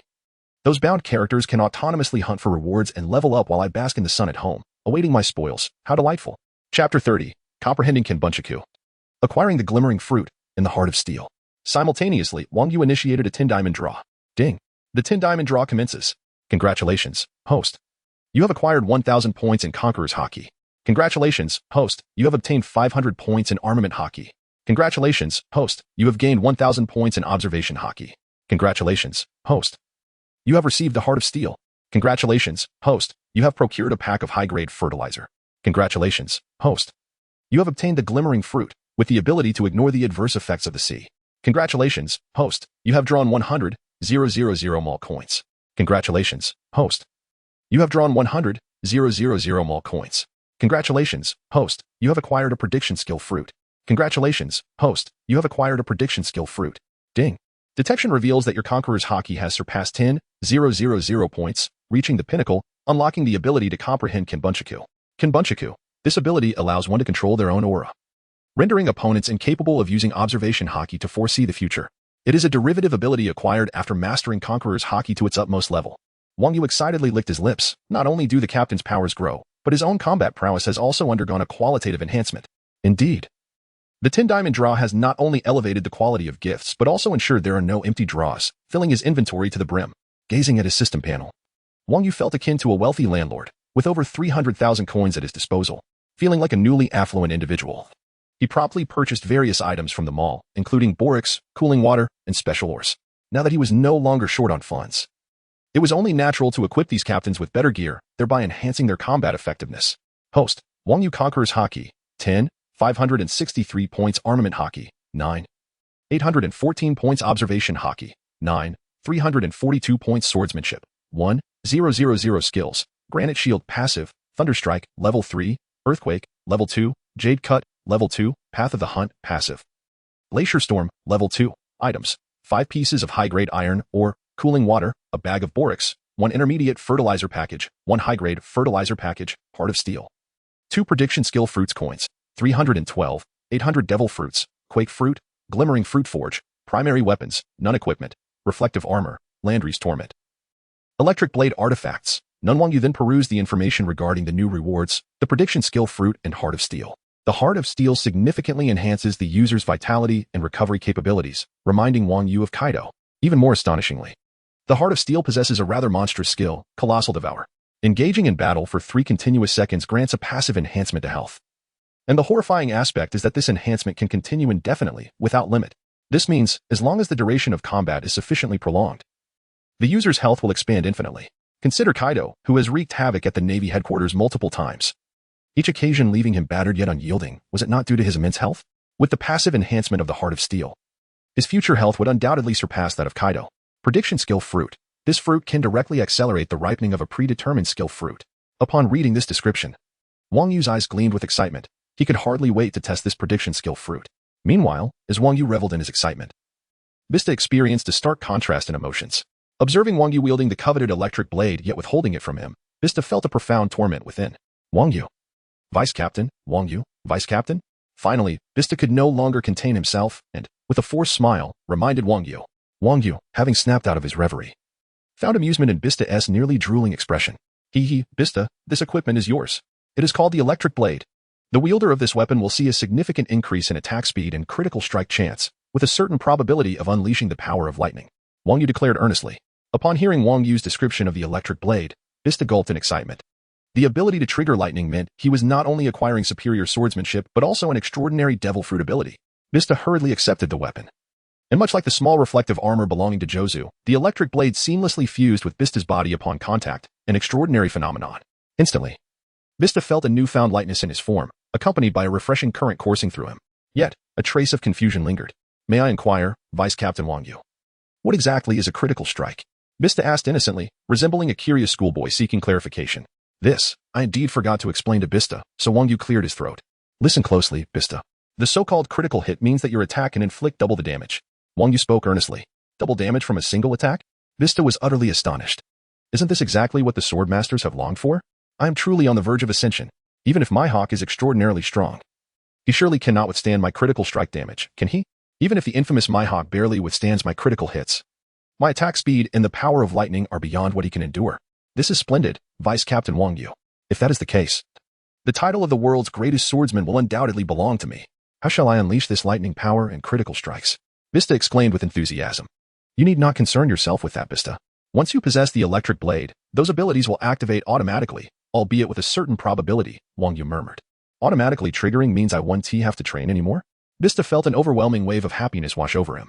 The crux of the matter now lies in this probability. So, Vice Captain Wang Yu, what is the probability of triggering a critical strike? Vista pressed, relentless in his curiosity. A probability of 25%, Wang Yu replied. Vista nodded gravely, realizing that this meant he would enhance his combat power by a quarter without lifting a finger.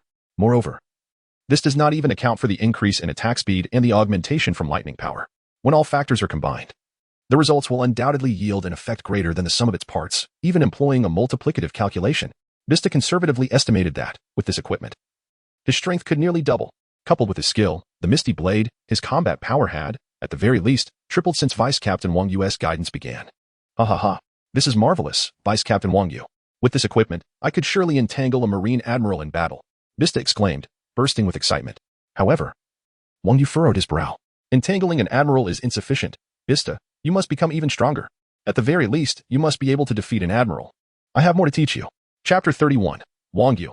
I will guide everyone. Upon hearing Vice Captain Wang Yu's words, Vista swallowed hard. Was today the day he would stake all his decades of good fortune? Merely acquiring an electric blade already felt like an immense windfall.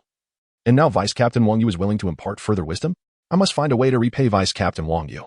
Perhaps I should arrange for some maidens to wash his feet. That would surely bring him joy. Little did Wang Yu know of Vista's thoughts. To ensure Vista's continued growth, Wang Yu directly utilized a predictive skill fruit. Since you practice the demon sealing sword technique, I shall grant you a powerful move from it. The sealing dust absolute thought slash. System. Using the predictive skill fruit, cultivate the sealing dust absolute thought slash. Sealing dust absolute thought slash strikes all enemies along a path. Dealing 100, 200-300-40 AD, physical damage, and 100, 200-300-40 AD, magical damage, teleporting behind the last enemy hero struck, and launching all hit enemies into the air. Thereafter, Wang Yu gifted Vista a fruit. As Vista consumed the fruit, he eagerly inquired, Vice Captain Wang Yu, what other treasures do you possess? Please, do not keep me in suspense. This move is called the Sealing Dust Absolute Thought Slash, the most formidable technique in the Demon Sealing Sword technique. Upon hearing this, Vista's anticipation soared. The strongest technique surely surpassed the Misty Blade Wang Yu had previously taught him. Just the name, Sealing Dust Absolute Thought Slash, exuded an aura of dominance far beyond his previous flowery sword technique. Picture it as the Misty Blade but with a launching effect. Rest assured, this ultimate move is vastly more potent, whether in terms of damage, range, or distance, reaching an entirely new qualitative level. Wang Yu elaborated. Fantastic. I shall attempt it at once, Vista exclaimed with enthusiasm. With that, Vista grasped his twin blades, envisioning the sensation of unleashing the launching version of the Misty Blade, and directed his attack towards the sky. Sealing Dust Absolute Thought Slash. At that moment, the earth trembled violently, heralding the arrival of Oz. On his shoulders, all the captains of the main ship had come to seek out Vice Captain Wang Yu for guidance, Bermank, Atmos, Izong, Harda, and Clario among them. However, as they emerged, they witnessed a scene unfolding within the confines of the restricted area. The weather inside the enclosure suddenly turned tumultuous, with fierce winds and crackling lightning. Vista soared into the air, and in the next instant, unleashed a torrent of slashes into the sky. These slashes were no ordinary slashes. They transformed into the very essence of wind itself, their piercing sonic booms reverberating across the heavens. The entire space was cleaved into fragments under the relentless onslaught of these wind elemental strikes. Countless slashes twisted the fabric of reality, sending ripples through the air as space itself was severed. In the blink of an eye, Vista had shifted positions. The division commanders standing atop Jozu were utterly dumbfounded by the spectacle before them. Was Marco telling the truth? Vista's technique is absolutely dazzling. Did my eyes deceive me? Did that man just warp through space? The very air was split apart. What kind of slash possesses such devastating power? This is all thanks to Vice Captain Wang Yu. We must have him guide us too. We need to learn some formidable skills as well. One by one, their hearts stirred with admiration for Vista's display. Sensing the tremors in the surroundings, Wang Yu turned his gaze skyward. Little Ors Jr.'s colossal frame loomed like a towering skyscraper.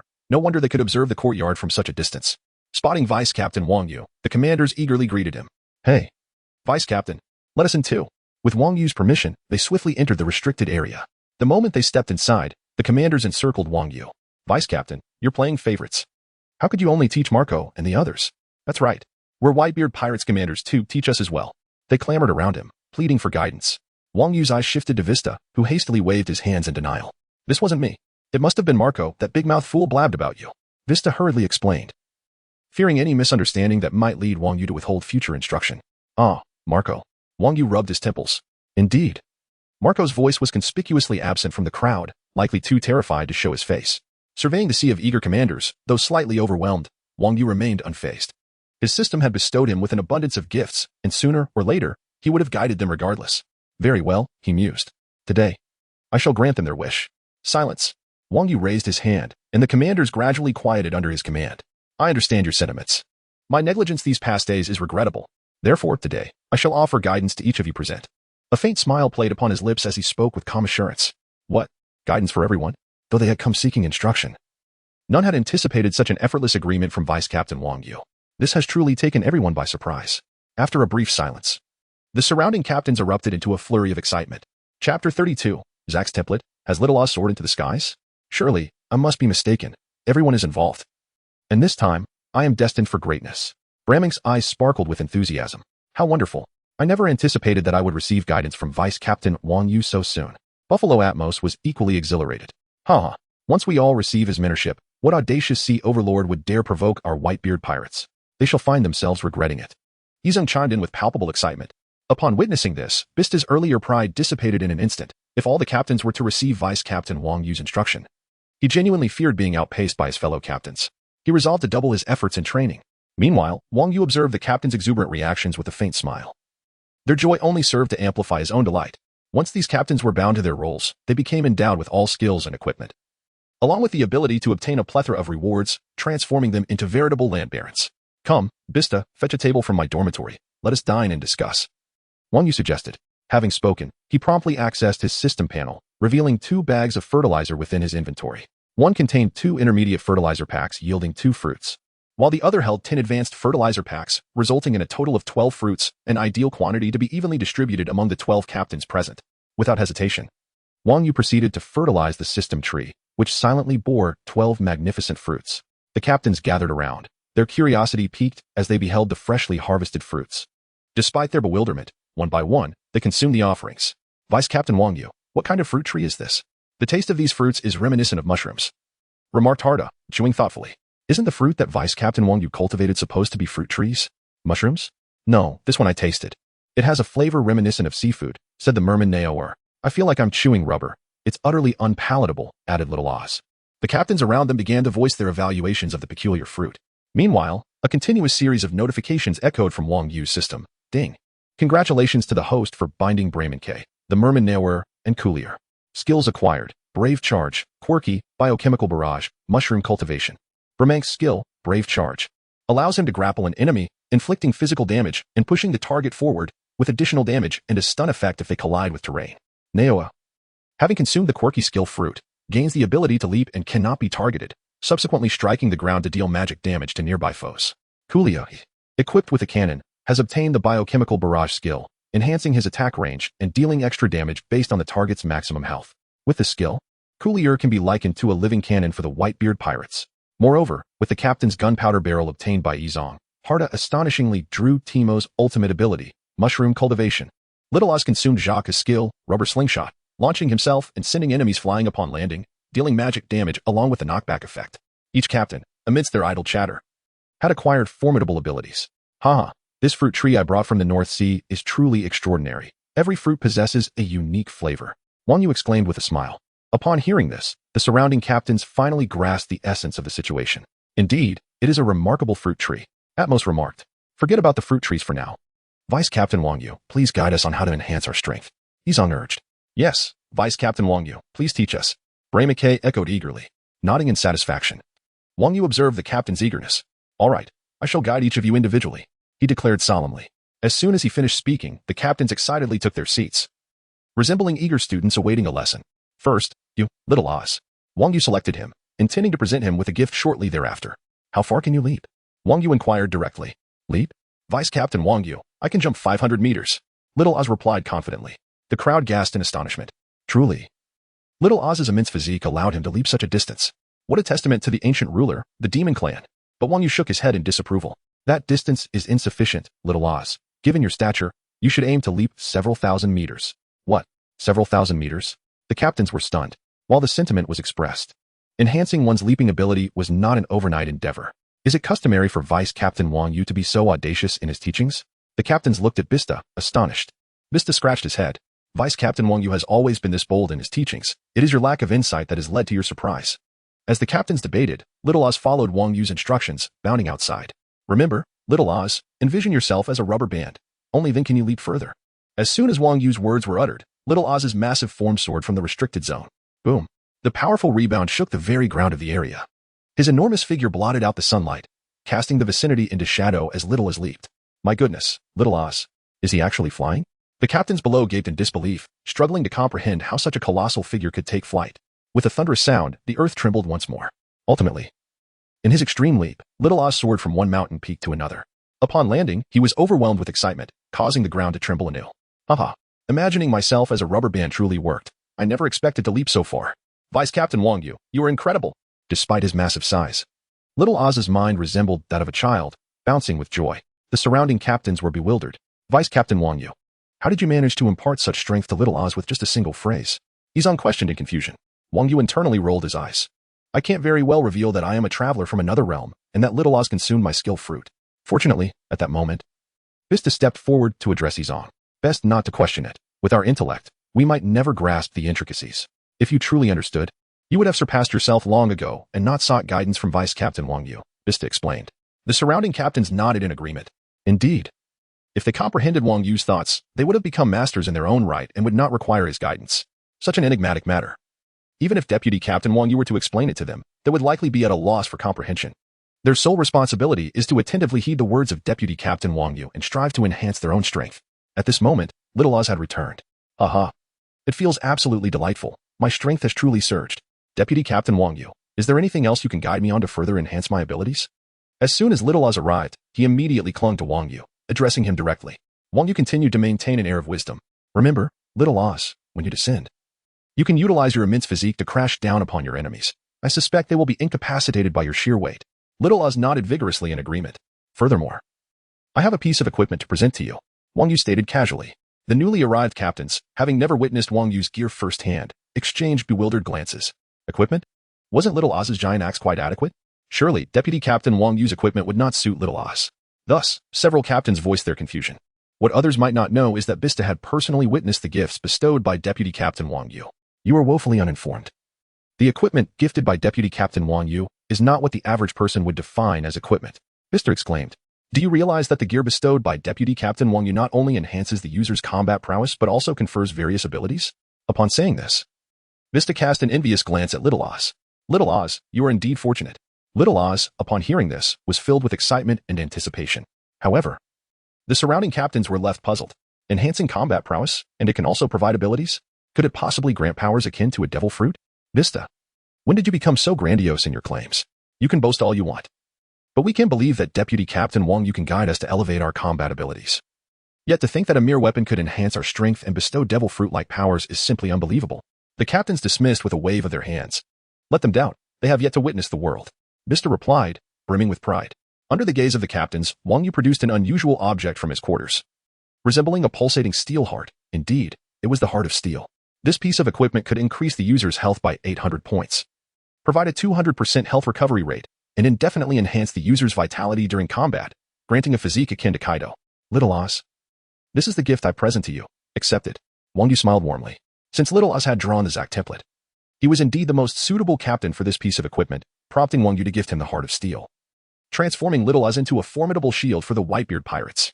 In the anime's Marineford War, Little Oz had always been at the forefront, absorbing a significant amount of damage. However, due to his frail defenses, he could not withstand even the attacks from Gecko Moria, resulting in his demise at the hands of the warlords of the sea. If Little Oz were to possess a physique stronger than Kaido's, he would be virtually invincible in battle, causing considerable distress to the Naval High Command. With Little Oz's colossal form standing firm, attacking him would be no simple task. Yet, if one did strike at him, they could not target the damage dealers behind him. And with Little Oz's formidable defense, they would be left powerless, merely gaping in frustration. Little Oz crouched down and grasped the equipment. Deputy Captain Wang Yu. This item is so small. How can I use it? He inquired, perplexed. Just as Little Oz finished speaking, a brilliant light flashed, and the Heart of Steel vanished entirely. Little Oz stared at his empty hands, bewildered, only to find his physique expanding even further. The captains gaped in disbelief, unable to comprehend the transformation before them. What on earth? Little Oz has grown even larger. What happened to that equipment? How could it simply disappear in a flash of light? Even Wang Yu was taken aback, but soon deduced that Little Oz, upon acquiring the skill, had directly bound the Zack template, resulting in an increase in his maximum health and size. Seeing Little Oz's transformation, Vista wore a smug expression. I told you all along, Deputy Captain Wang Yu's weapons are not what you envision. As the only top-tier craftsman in the world today, the weapons he forges cannot be gauged from a common perspective. Vista, speaking from experience, addressed the captains. Upon hearing Vista's explanation, the captains were thoroughly convinced. Vista, can you elaborate on what abilities this equipment possesses and how Little Oz's size has become so immense? Asked the ever-curious Song. Indeed, what exactly transpired? Chimed in Atomos and others, equally intrigued.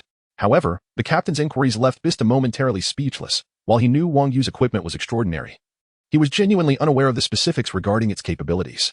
Thus, Vista awkwardly scratched his head. That would be a question for Deputy Captain Wang Yu. All eyes turned back to Wang Yu, who chuckled lightly. Little Oz, the gift I have bestowed upon you is called the Heart of Steel.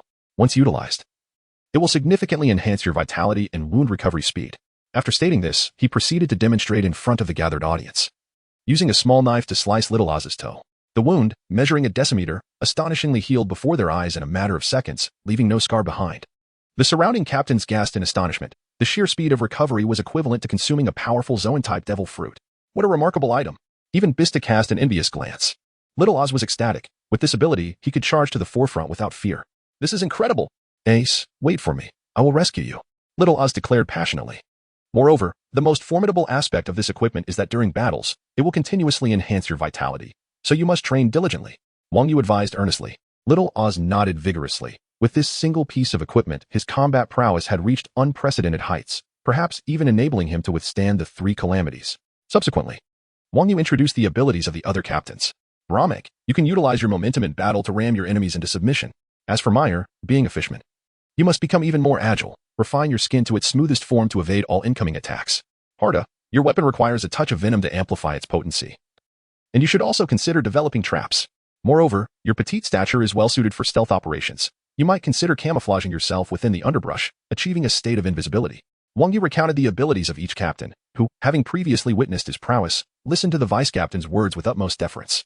Now, I have imparted all the directions for your training. The remainder rests solely in your hands for practical application. Upon concluding the instruction, Wang Yu issued a dismissal, feeling quite exhausted from the day's efforts. Fortunately, he had successfully bound all the captains to his cause. From this point onward, he could simply repose at home, awaiting the rewards these captains would bring him. Opening his panel, he noted he had one remaining prediction skill fruit, which he intended to reserve for Jozu. He would directly enable Jozu to master the formidable ultimate move of the Stone Man, an unstoppable and highly controlling technique, thus allowing Jozu to undertake more ambitious missions in the future. Host, Wang Yu Conqueror's Haki, 10, 563 points Armament Haki, 9, 814 points Observation Haki, 9, 342 points Swordsmanship, 1, 000 skills, Granite Shield Passive, Thunderstrike, Level 3, Earthquake, Level 2, Jade Cut, Level 2, Path of the Hunter, Passive, Glacier Storm, Level 2. Sealed Thought Severing Slash, Level 2, Heroic Charge, Level 2, Whimsical Spirit, Level 2, Biochemical Barrage, Level 2, Mushroom Cultivation, Level 2.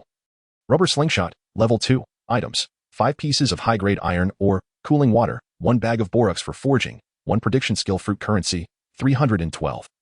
800 coins Devil Fruits, Trimmer Fruit, Glimmer Fruit Furnace, Beginner Weapons, None Equipment, Reflective Armor, Landry's Torment, Electric Knife, Heart of Steel Artifacts. None. Once the captains departed from Vice-Captain Wang Yu's domain, they each proceeded to their respective training areas.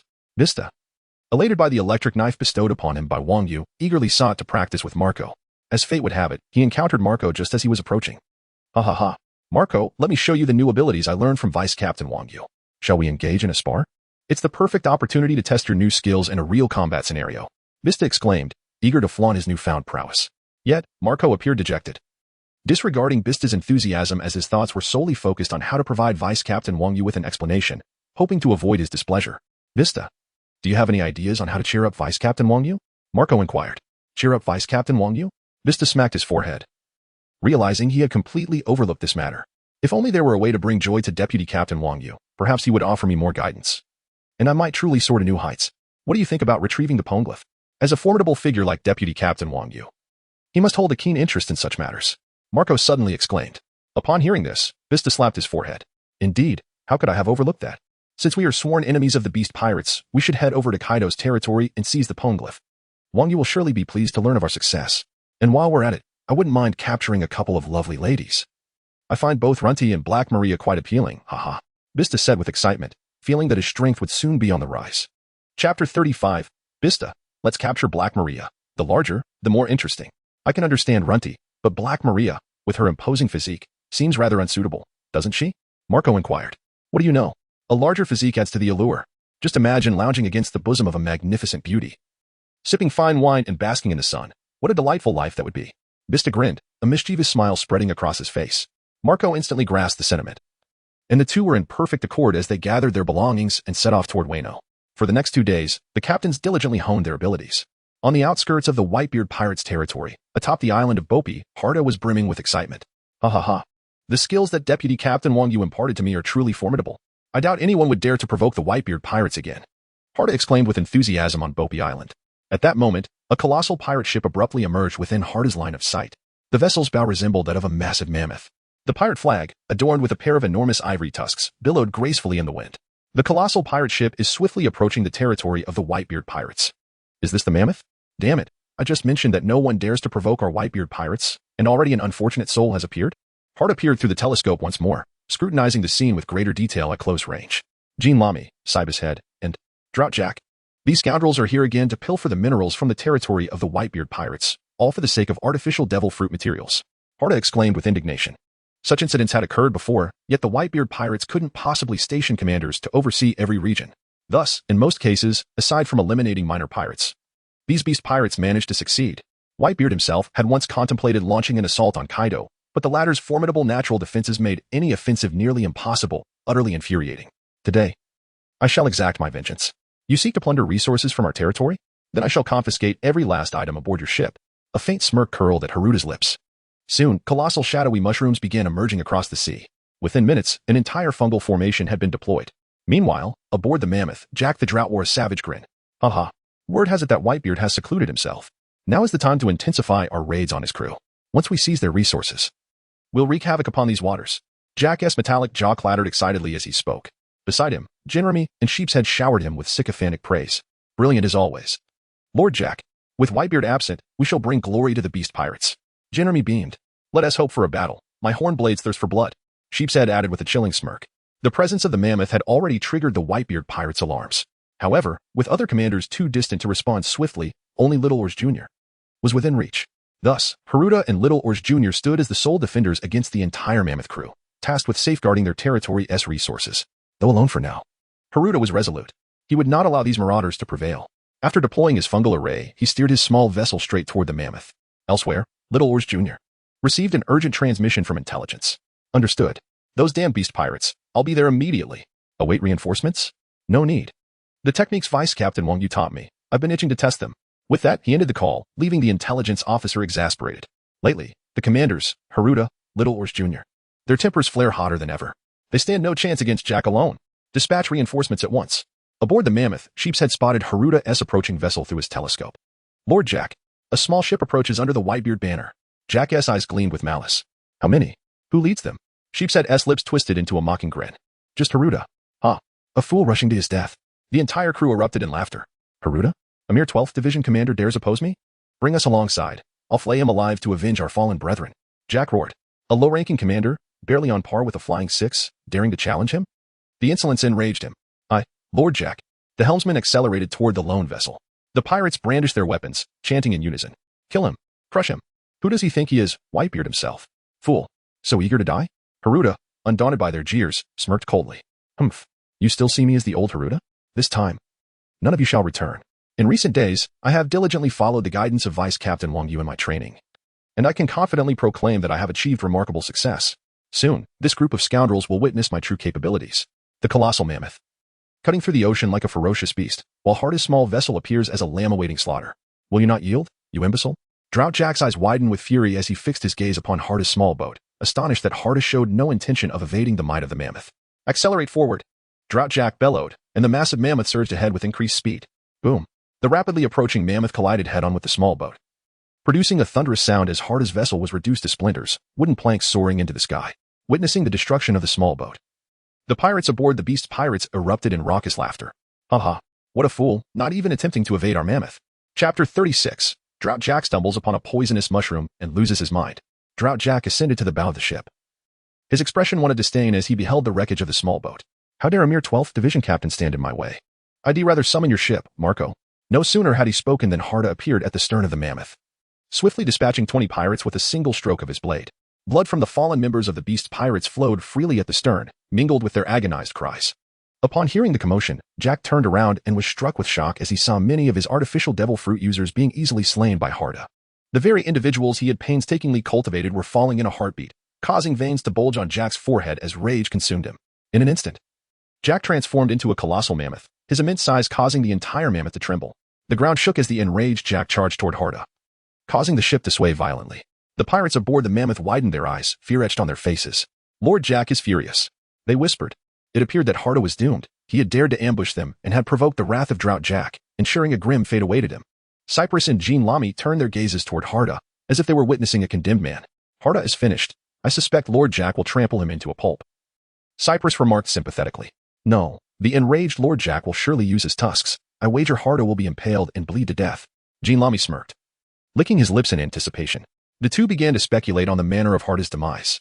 However, just as Jack was about to collide with Harda, an extraordinary scene unfolded. Harda suddenly vanished into thin air, evading even the keenest observation. Stunned and bewildered, Jack slammed on the brakes. But his massive form made it exceedingly difficult to halt in an instant. Drought Jack barreled forward like a runaway train, crashing into the stern's railing. With a resounding crash, the giant mammoth that was Jack plunged into the depths of the sea. Lord Jack! Lord Jack! The scene left the members of the Beast Pirates utterly bewildered. They could not comprehend how Harda, standing motionless, could suddenly vanish. In a flurry of confusion, they rushed to the stern of the ship, hoping to see Lord Jack again. Yet, at that moment, Harda reappeared from his original position. It's Harda! Be cautious! Cried the ship's head, hastily warning the pirates gathered at the ship's rear. However, it was already too late. A faint smirk grazed Harda's lips as he surveyed his foes, his short blade poised for action. With swift precision, he unleashed a flurry of deadly strikes. In an instant, dozens of pirates met their demise, their blood staining the rear deck of the mammoth. You scoundrel! What have you done to us? Why did you vanish so suddenly? Sip's head demanded, furrowing his brow. At that moment, his arms transformed into massive ram horns, enveloped in a layer of armament, as he charged at Harda. Clang! The two forces collided, sparks flying in the air. Harda, being the captain of the Whitebeard Pirates, found dealing with Sip's head a trivial task. With a single kick, he sent Sip's head sprawling across the deck. Kiki, are all you beast pirates merely a bunch of inept fools? Harda taunted with a mischievous grin directed at the pirates. Meanwhile, the Calamity Jack had emerged from the sea, taking on his human form. Although he possessed the powers of a devil fruit user, his fishman lineage allowed him to swim ashore. Harda, you bastard! Capture him for me. I shall skin him alive. Jack bellowed as he reached the stern, wielding his short sword in fury. Upon seeing Jack approach, Harda chuckled, swiftly raising his blade to execute another flurry of strikes, severing more heads from the beast pirates. The big dumb elephant has arrived, but I am no fool. Farewell. Harda laughed, leaping off the ship. Not being a devil fruit user, he easily landed on a wooden plank and swam towards the nearest small island. Harda's motivation for heading to the island was that he discovered his invisibility could be activated even while moving through the grass. Unlike on solid ground where he had to remain still, the beast pirates had already noticed his invisible form was still in place, making it likely they would attack his previous location, a detail he could not overlook. In the grass, he could run while invisible, and there lay his mushroom array, his true domain. As anticipated, Jack's blood pressure surged upon seeing Harda dart towards the nearby island, his rage boiling over as he vowed to capture Harda and tear him to pieces. Harda, helmsman, steer the ship closer. We cannot let him escape. Jack roared. Following Jack's command, the mammoth anchored at the island shore, and the crew surged towards the land. Charge. Kill Harda. He has slain so many of our brothers. He must pay. The battle cries echoed like thunder. Especially Jack, who transformed once more into a colossal mammoth. Despite his massive size, his speed was astonishing. The earth trembled as Jack led the charge. He pursued Harda deep into the forest, only to discover that Harda had vanished once again. Jack's expression turned to one of confusion. How is it possible he disappeared again? I clearly saw him just moments ago. He cannot simply vanish. Jack exclaimed, bewildered. Lord Jack, I have heard of a devil fruit that grants invisibility. Do you think Harda has consumed such a fruit? Jean Lamy speculated. Invisibility fruit? Jack mused, his brow furrowed. That is indeed a possibility. But who am I? I am the beast, Jack the Calamity, known for leaving no blade of grass untouched in my wake. If word of this reaches others, I shall never live it down. Regardless of the devil fruit he consumed, I will unearth him. Even if I have to dig this island to its very foundation. Jack clenched his short sword, seething with rage. The group split into three directions and continued their relentless pursuit. At that moment, a young pirate inadvertently stepped upon something, resulting in the sudden detonation of a mushroom cloud amidst the ranks of the beast pirates, swiftly followed by a surge of toxic gas. In an instant, 10 pirates succumbed to the poison unleashed by the explosion. Sip's head, being in close proximity, also fell victim to the noxious fumes. Who could have planted such a treacherous gas bomb? Sip's head felt an overwhelming urge to curse. After being poisoned, his mind became clouded, rendering him unable to move. The terrifying explosion violently shattered one of Sip's head's arms, blood gushing forth to stain his limb. On the other side, the leader, Jack, witnessed Sip's head's misfortune without a hint of sympathy, his face contorting into a savage expression. Sip's head, you fool. Could you not activate your observation hockey? How could you fall for such a simple trap? Jack bellowed angrily. The loss of ordinary pirates could be overlooked, but this time, the many pirates brought by the Drought Jack were all gifted individuals, an extensive army painstakingly cultivated over years alongside Doflamingo. Their deaths would undoubtedly inflict deep anguish. Sip's head, fully aware of Jack's temperament, dared not retort. He knew that inciting Jack's ire could lead to severe consequences, possibly even a prolonged beating that might endanger his very life. I apologize, Lord Jack. It was my negligence. Sipshead hastily replied. Only then did Jack temper his fury and proceed onward. However, after taking merely 2 steps, another mushroom bomb was triggered, unleashing a fresh wave of toxic gas that claimed the lives of dozens more pirates on the spot. This time, it was Jean Lami's squad that was bombed. Jack's veins instantly bulged, and his eyes were bloodshot. I had just mentioned using observation haki, Jean Lami. Can you not hear my words? If you don't believe me, once I return, I shall hang you for 3 days and beat you to death. Jack roared in anger. Having just been humiliated by Harda and suffering such a significant setback, his temper was already frayed. Now, with 2 of his true fighters behaving so foolishly, Jack's mood was exceedingly irritable. My lord Jack. Jean Lami wanted to express that he had indeed activated observation haki. But realizing that such a confession might enrage Jack further, he refrained from speaking. I was wrong, Lord Jack. I shall certainly be more vigilant next time. Jean Lami hurriedly admitted his fault. Truly a bunch of fools, incapable of mastering even observation haki. Look at me. How could you not avoid the traps from such a distance? Jack reprimanded. However, no sooner had he uttered these words than he inadvertently stepped on a mushroom bomb. The explosion had a vast radius, and the 10 subordinates beside Jack displayed expressions of agony. It hurts so much. This bomb is poisonous. Soon, these pirate lackeys began to scratch wildly, ultimately becoming motionless as they succumbed to death. Fortunately, Jack, being robust, only sustained superficial injuries, bleeding from the blast. Yet the sensation of dizziness persisted for an extended period, rendering him unable to walk. Beside him, Jean Lami and Cyphus Haid were utterly astonished at the scene. Even Lord Jack's observation haki could not detect the mushroom bomb's presence? Jean Lami exclaimed dramatically. Cyphus Haid was equally bewildered, never expecting that a formidable warrior like Jack could fall victim to a poisonous mushroom. From this perspective, it is indeed understandable that one might inadvertently step on a mushroom. Cyphus Haid has fervently embodied the spirit of Akio. As I ponder this, the figure of Harda reappears in a most uncanny manner, unbeknownst to him, as he clutches the wound on his arm caused by the mushroom bomb. Cyphus Haid remains oblivious to Harda's presence. Upon his arrival, Harda strikes at Cyphus Haid's rear with a swift thrust of his sword, with an unexpected ferocity. The sword pierced directly into Cypher's body, catching him completely off guard.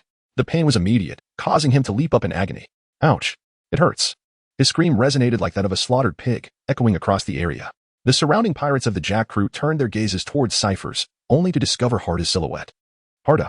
It was indeed Harda, who had audaciously launched a surprise attack on Lord Cypher's. Capture him. He must not escape this time. The members of the Beast Pirates brandished their weapons, clamoring for action. Jack, witnessing Harda's appearance, recalled the mushroom bomb he had just stepped on, which left him momentarily dazed. Coupled with Harda's numerous infuriating antics, Jack's eyes widened in fury, and he bellowed, "Seize him. I shall slaughter him." The surrounding young pirates surged forward, but they were no match for Harda. With swift precision, he wielded his poison dagger, plunging it into the chest of his foes. Those struck by the lethal toxin fell into a tormenting demise, their cries of anguish filling the air. Ha ha ha, truly a band of fools. If you believe you can capture me, then by all means, come forth. Harda taunted mockingly. In this moment, Drought Jack witnessed Harda's audacious provocation and charged at him wielding his supreme blade. You insolent fool, do you not know who I am? I am Drought Jack. With a fierce swing of his metal jaw, he brandished his short sword towards Harda, observing Jack's reckless actions. Harda merely scoffed before vanishing once more into the depths of the forest. Jack's strike met only empty air, causing him to stagger. Boom. Once again, he was struck by the toxic spores of a mushroom, a wave of poison surging over him. Chapter 38. Jack is stabbed. The invisible Timo Jack's expression darkened to an extreme, his head ringing as he collapsed to the ground. The pirate minions surrounding him were obliterated in an instant, their anguish cries echoing through the air. By the time Jack regained his senses, many of his subordinates lay lifeless around him, while Harda had completely vanished from sight. You scoundrel! Jack fumed, rising in a fit of rage. As one of the 3 prominent figures of the Beast Pirates, he had never endured such humiliation. Harda, you have gone too far. If you have the guts, show yourself. Jack gritted his teeth, wielding his short sword with fury as he roared in defiance. At this moment, Harda reemerged, thrusting toward Jack from behind. Nearby, Jean Lami and Sipshead, having noticed Harda's presence, quickly alerted Jack. My lord Jack, Harda has appeared again from behind. Behind. The two hastily exclaimed. Heeding the warnings of his subordinates, Jack brandished his short sword and violently swung it backward. A fierce slash manifested, its formidable force cleaving through the trees of the surrounding forest with ease. However, Harda's figure was nowhere to be seen. Jack's fury intensified. You insolent fools. Do you dare to toy with me? Do you wish for death? Jack bellowed, his eyes wide with rage as he berated Sipshead and his companion. This left the two from Sipshead utterly dumbfounded. I am at a loss as to what transpired, that Harda vanished suddenly. And even the observation haki could not capture a trace. Sipshead explained. Meanwhile, Jinrami's expression morphed into one of exaggerated astonishment. It's reappeared. Harda has reemerged, right before you. Lord Jack, Jinrami exclaimed loudly. Jack had initially intended to reprimand the two, but upon hearing Jinrami's words and the urgency in his tone, He felt a flicker of disbelief dissipate. Perhaps he should extend a modicum of trust towards these fools this once. Resolving this in his mind, Jack brandished his cutlass and swung it fiercely towards the front. Swish. The sharp strike resounded as numerous trees were cleaved asunder. Yet, once again, Harda's figure eluded him. Witnessing the futility of his strike, veins bulged on Jack's forehead, and he clenched the cutlass with frustration. Jinrami, what did I just say? Did you not hear me? Are you courting death? Very well, I shall grant you that wish. Jack seethed with fury, narrowing his eyes as he approached Jinrami menacingly. Jinrami, stricken with terror, trembled uncontrollably, his lips quivering and his legs shaking incessantly. Jack, Lord Jack, I swear I am not deceiving you. Harda truly appeared just moments ago. Jinrami stammered in a state of sheer panic, attempting to explain. Yet, Jack, consumed by rage, was deaf to Jinrami's pleas. Raising the cutlass menacingly, its tip aimed squarely at Jinrami. At this moment, Harda, cloaked in invisibility, observed the scene with utmost clarity. He silently cursed Jack for his foolishness, then approached him directly, brandishing his short sword and thrusting it towards Jack. Harda's figure re-emerged, catching the attention of Cyphershed nearby. My lord Jack, Jinrami did not deceive you. He has appeared. He is right behind you. Cyphershed exclaimed in astonishment. How dare you treat me like a mere child of 12? Jack retorted furiously. Without a hint of regard for Cyphershed's continued warnings, he swung his weapon towards the two. Both Cyphershed and Jinrami were struck with dread, realizing that this time they were truly doomed. At that moment, Harda's dagger plunged directly into the lower back of Drought Jack. With a gurgling sound, a spray of crimson blood erupted into the air, and Drought Jack, taken aback by the betrayal, widened his eyes in disbelief. The short sword in his hand finally came to a halt, as he realized that he had been mistaken about Jinrami and Cyphershed all along. My lord Jack, you see, we told you so, we never deceived you. Jinrami and Cyphershed hurriedly clarified. Ha ha ha, Jack, you are nothing but a fool. Ha ha. Harda laughed heartily at Jack before vanishing once more. This series of maneuvers left Jack utterly bewildered, even causing his notoriously stubborn nature to slightly temper. Harda, what is this technological prowess that poses such a challenge? Upon surveying the surroundings once more, he suddenly realized that the pirates, upon entering the forested area, had suffered a staggering loss of more than half of their number in less than 5 minutes. Something is amiss in this place, temporarily halting their advance. It became evident that Harda must be lurking nearby. There was no need for us to delve deeper. Typically not the sharpest tool in the shed. The drought-stricken Jack suddenly had an epiphany and addressed the surrounding pirates. Upon hearing Jack's command, the pirates immediately ceased their movements, forming a protective formation. Each individual could clearly see the silhouette of another, preventing any further ambushes, as they collectively encircled Harda, trapping him amidst the underbrush. Ha ha, Master Jack. You are indeed most astute. Let us first encircle Harda and then gradually constrict the circle, exclaimed Jinrami. From my observations, although Harda possesses the ability to become invisible, he lacks the power of spatial displacement. Capturing him is merely a matter of time. Cyphershed also wore a sycophantic expression. Indeed, Master Jack, you are exceedingly clever. We shall slowly tighten the encirclement. Jack patted his own head. While he had indeed contemplated surrounding Harda, the notion of gradually constricting the circle had not crossed his mind. A hint of relief washed over Jack's face. It appeared that these two seemingly inept subordinates were not entirely worthless. Gradually tighten the encirclement. I shall personally slay this scoundrel today, Jack declared, his fury palpable as he sought to avenge his earlier humiliation. Meanwhile, Harda, cloaked in invisibility, wore a troubled expression. Although his ability to vanish was formidable, being surrounded and incrementally searched would make escape difficult, and once discovered, his invisibility would fade, leading to significant peril. Thankfully, the forest was riddled with mushroom bombs, which would slow the enemy's search efforts. Boom, boom. As the pirates gradually tightened their encirclement, some unwittingly triggered mushroom bombs, resulting in the immediate demise of half their number. Now, with the encirclement shrinking, their operational area dwindled to less than 100 square meters. Within such a confined space, an array of pirates relentlessly struck at the surroundings, making it exceedingly easy for Harda, despite his cloaked presence, to fall victim to their chaos. Yet, there was no recourse.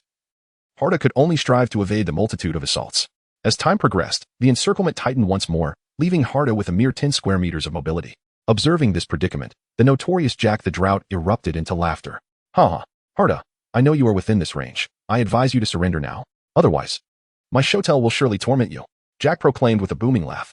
Following his declaration, Jack unleashed a colossal slash towards the area before him. The fierce strike hurtled forward with tremendous force, cleaving through the landscape. Harda, his demeanor grave, understood that his ability to toy with Jack stemmed solely from his invisibility and the toxic traps he had set in a direct confrontation. He was acutely aware of his own inadequacy. As the formidable slash approached, Harda activated his observation haki, leaping to evade the attack. While the surrounding trees and underbrush were utterly obliterated by Jack's onslaught, beads of sweat formed on Harda's brow. Had that strike landed upon him, it would have surely inflicted grievous injury. However, Jack showed no intention of halting his assault. With his shotel in hand, He unleashed a flurry of slashes upon the confined area once again. Instantly, a myriad of swift strikes descended upon Harda, each slicing through the air with lethal intent. Not good, there are no blind spots. Harda gasped in alarm, hastily drawing his short sword to defend himself. The air crackled with the violent sounds of weaponry clashing, each collision igniting sparks. Although Harda managed to deflect all incoming slashes, he inadvertently revealed his position. Upon sighting Harda's form, Jack and his comrades erupted in gleeful exclamations. Haha. At last, we forced this scoundrel out. Everyone, charge. He is surrounded and has nowhere to flee. Let us finish him. Jack shouted, brimming with excitement.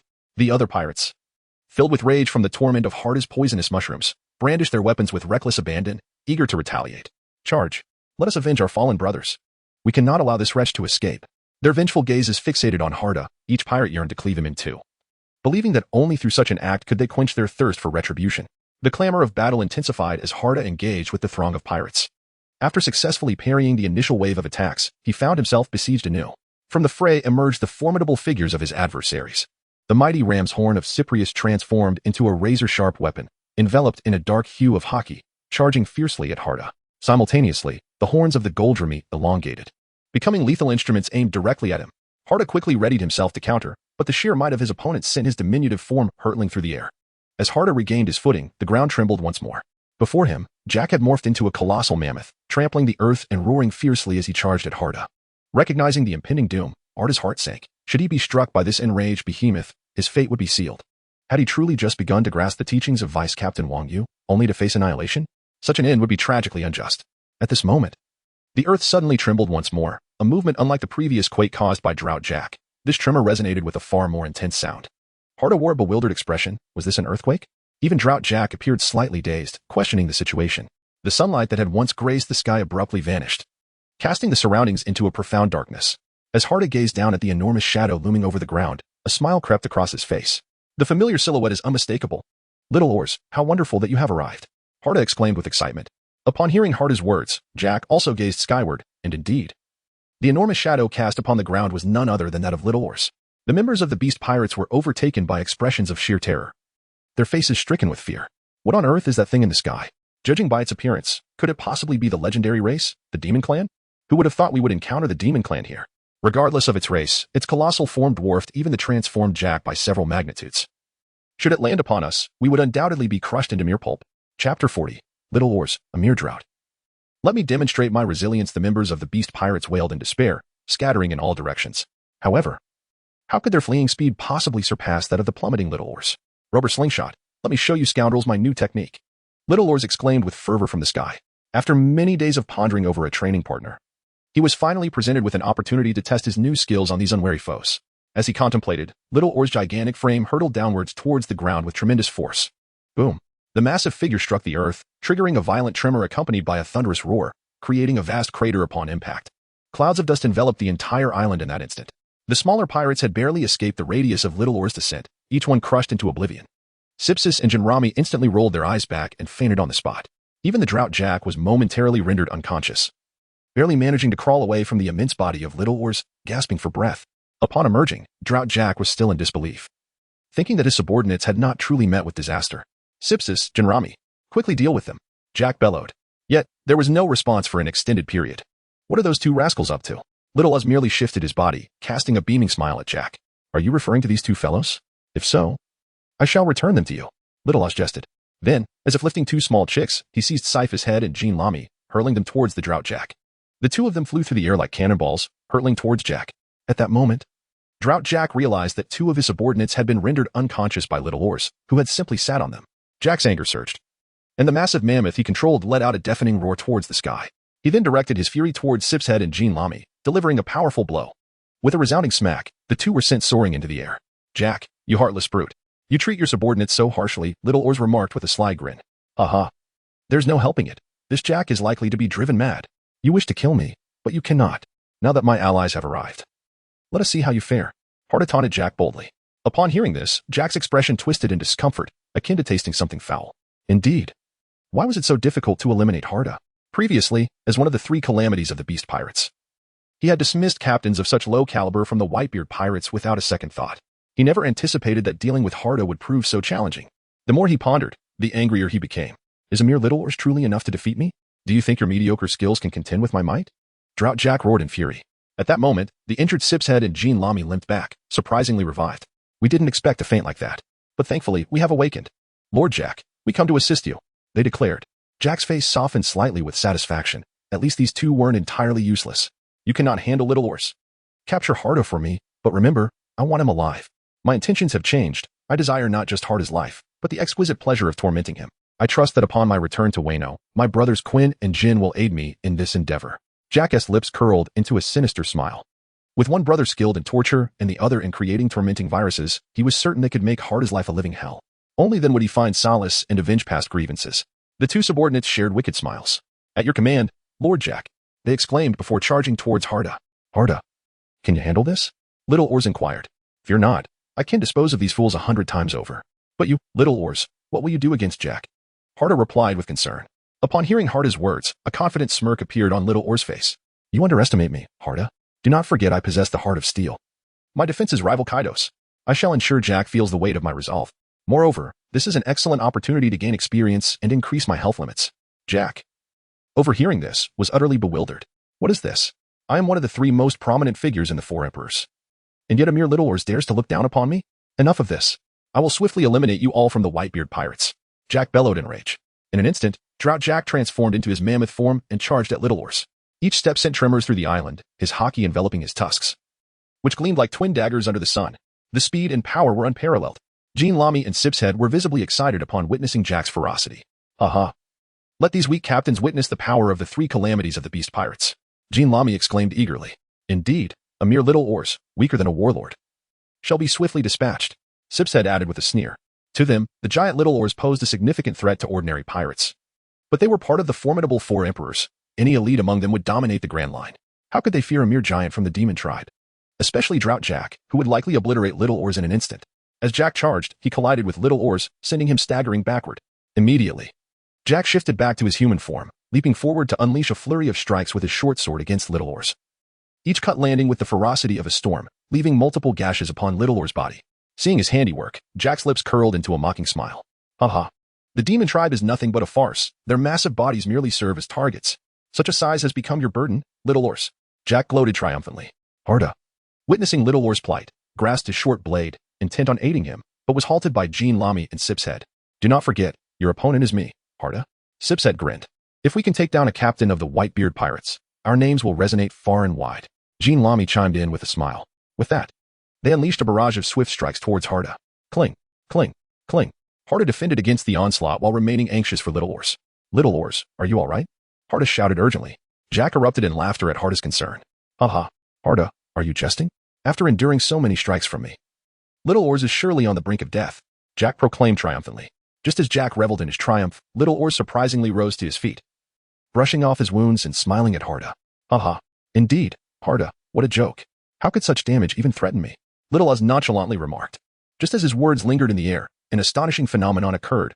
All the wounds on his body mysteriously vanished, and everything returned to its usual state, his skin unblemished. Witnessing this spectacle, Drought Jack was left utterly speechless. His eyes widened in disbelief as he gazed at Little Oars. Just moments ago, he had inflicted numerous slashes upon Little Oars' body, leaving it riddled with wounds. Yet now, all was miraculously healed. How is this even possible? Could it be that Little Oars has recently acquired a Zoan-type devil fruit? However, that should not be the case. Even with a Zoan-type devil fruit, it would be implausible for Little Oars to recover so swiftly after sustaining such grievous injuries. Has he truly deluded himself into thinking he is Lord Kaido? What could be the underlying reason for this? No matter how much Jack pondered, he could not fathom why this phenomenon occurred. It simply defied all logic. Meanwhile, Jinrami and Cypherhead stood frozen in disbelief at the sight before them. Is this some sort of jest? Just moments ago, they had witnessed with their own eyes as Jack Shodell sliced mercilessly into Little Oars' flesh, yet now he appeared utterly unscathed. Such formidable regenerative power can only be rivaled by Kaido, the so-called strongest creature in this world, right? Ha! This heart of the Congo is indeed quite effective.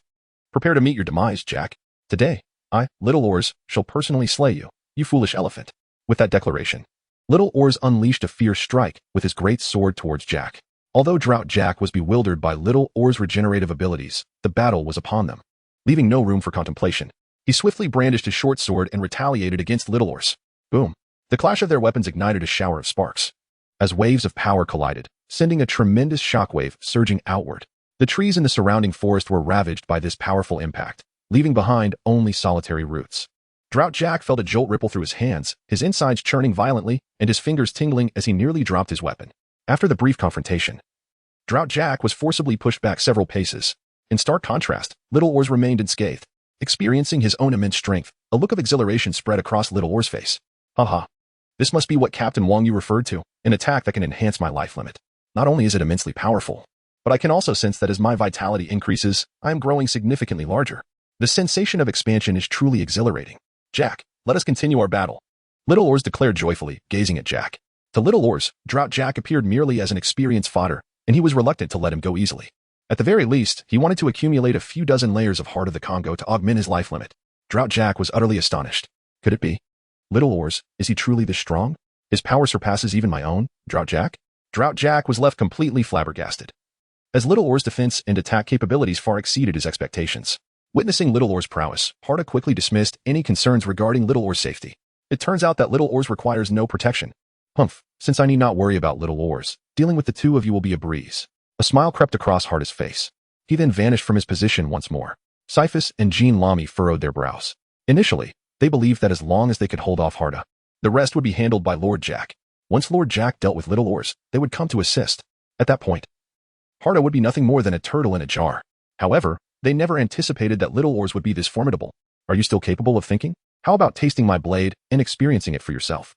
Just as Cyphus was deep in thought, Harda suddenly appeared behind him, raising his short sword and lunging at Cyphus' rear. Chapter 42. Mutual slashing. Jack, aren't you quite resilient? Do not perish.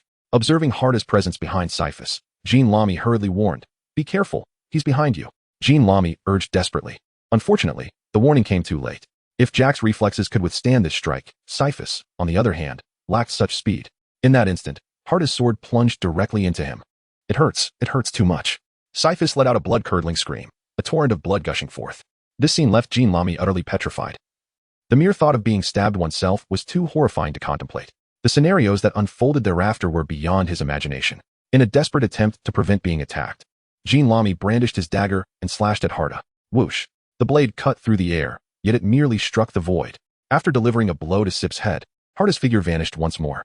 A torrent of cold sweat erupted on Jean Lamy's forehead. One could not deny that Harda's ability to become invisible was profoundly terrifying. To confront such an adversary, encirclement and confinement of movement seemed the only viable strategy. However, the last remnants of the beast pirates had already fallen victim to Little Oars. Crushed beneath him, with only himself and Sip's head remaining, the prospect of enclosing Harda appeared utterly futile. What to do? Don't come any closer. Stay away, Jean Lamy bellowed. At that moment, his mind felt utterly disordered. The unseen was the most terrifying of all. Harda's power operated precisely on this principle. One could not anticipate from which direction the enemy would strike next, leaving Jean Lamy feeling helpless and engulfed in dread, consumed by fear.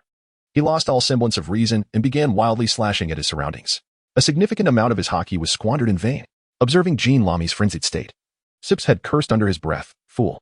Jean Lamy, keep your wits about you. Losing control will only grant the enemy more opportunities.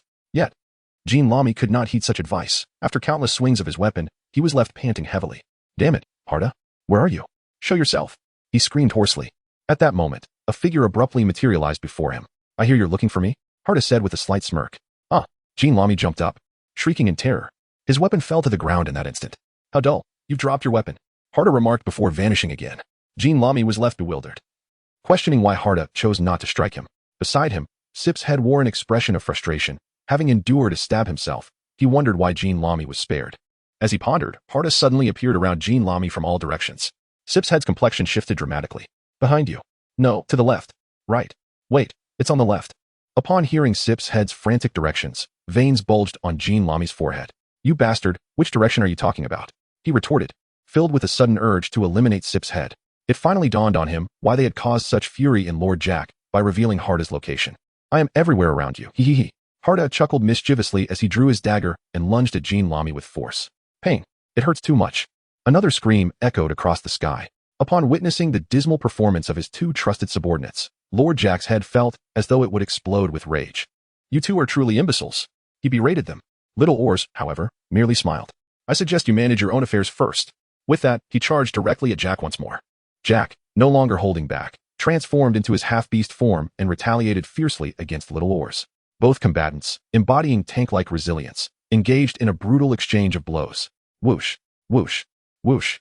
The air was filled with the sounds of their fierce clashes, blood splattering against the sky as numerous wounds appeared upon their bodies within mere seconds. The amount of blood Jack lost was staggering. Damn it. I refuse to believe I can lose in a battle of defense. He roared. Little Oars merely smiled faintly. In the next instant, as if by some miracle, the wounds on his body began to heal. Simultaneously, his life force surged anew, enabling him to strike at Jack once more. Boom. The special effect of his heart of steel activated, and the blow landed squarely on Jack's chest, creating a massive incision that pierced through to his cheek. Jack was sent hurtling backward, crashing heavily to the ground. Lord Jack! Jean Lamy cried out in disbelief. Is this a jest? Lord Jack has been reduced to this state. Sips had found it hard to believe. After executing that strike, Little Oar's face lit up with exhilaration. The gift from Vice Captain Wang Yu is simply outrageous. It's a perfect blend of offense and defense. Not only did I deal a heavy blow to Jack, but my own vitality has also been restored. This feels absolutely exhilarating. But it wasn't over yet. Jack, you better not die so easily. Little Oars exclaimed with excitement. Jack struggled to rise from the ground, grievously wounded, yet unwilling to concede defeat. As the notorious calamity, how could he allow a mere captain from the Whitebeard Pirates to mock him? With fury coursing through him, Jack gritted his teeth and, despite his pain, declared, I am Calamity Jack. How could I fall so easily? I will kill you. Chapter 43, Arrival at Wano Country. Instant kill. Does Marco possess ice powers? Observing Jack's resilience, Little Oars felt a surge of excitement. It seemed he could refresh his heart of steel again and grow larger. Then I shall continue the battle, he declared eagerly. With that, a massive cleaver descended from the sky, crafted specifically for the demon race, immense in size. As Jack beheld the colossal blade hurtling toward his head, terror washed over him. Already gravely injured, he feared that another attack might spell his doom. Engaging in a direct clash? He dared not attempt it. Jack swiftly grasped his short sword, combining it with another blade to assume a defensive stance. His haki surged to its utmost limit. The enormous blade, rather than merely slicing down, seemed to crash upon him. The sheer force created a terrifying gale, whipping Jack's hair into disarray. Jack's gaze was consumed entirely by the enormous blade, and then a thunderous boom resounded. The colossal sword shattered Jack's defenses, sending both of his short swords flying away. Under the immense force, the blade struck Jack's body with tremendous impact.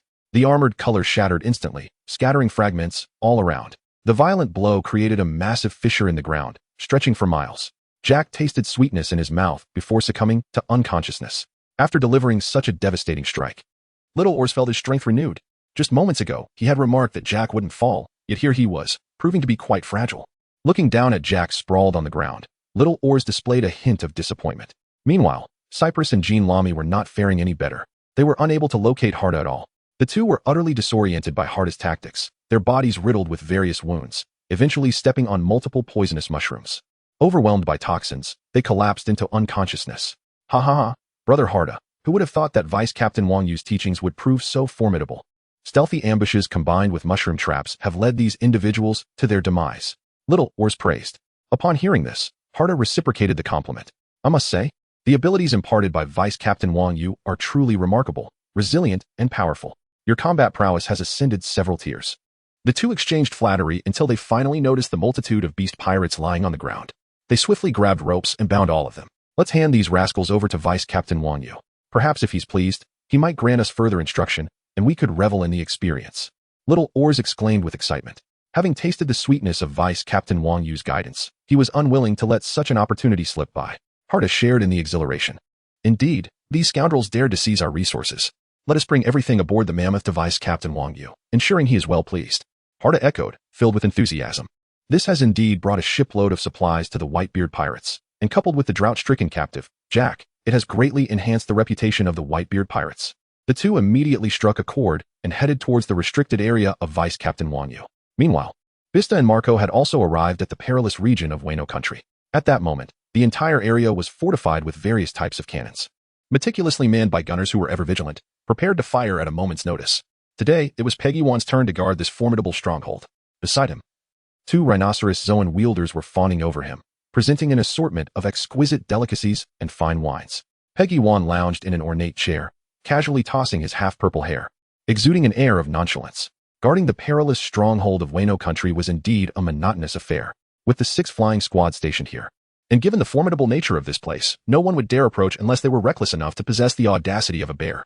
Day after day, he longed to endure today, so that tomorrow he could pass the watch to his sister, Peggy Wan lamented. The Zoan users nearby quickly showered him with flattery. Indeed, Lord Peggy Wan, with your presence here, anyone who dares approach will surely meet their demise in this perilous stronghold. Thanks to you, we lesser beings also enjoy the comforts. Hearing their praises, a smile crept onto Peggy Wan's face.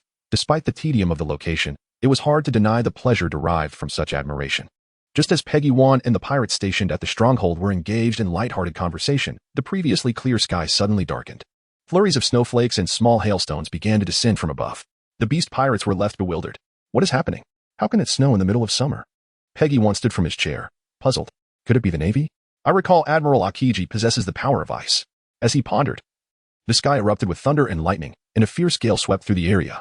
A torrential hailstorm descended, bringing an overwhelming chill that enveloped the entire perilous region of Wano in mere seconds.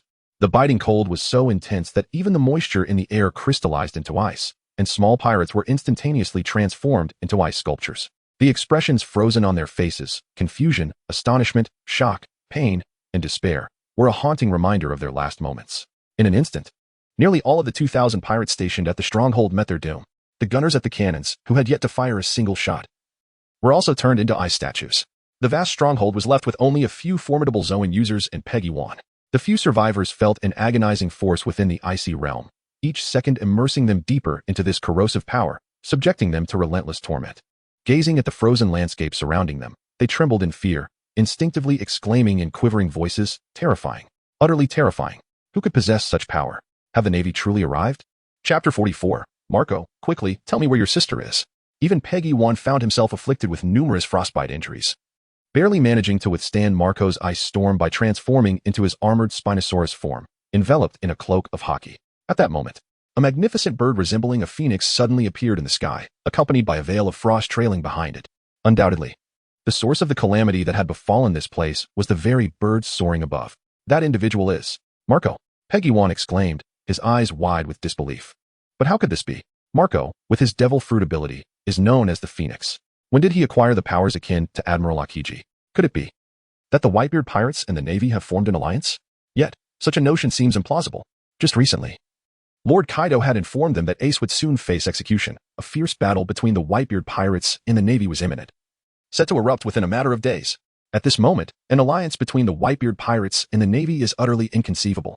This can only indicate that Marco indeed possesses the power of ice. Pagawan, utterly bewildered and astonished, finds this all too surreal. A single individual possessing the abilities of two devil fruits. Boom. Splash.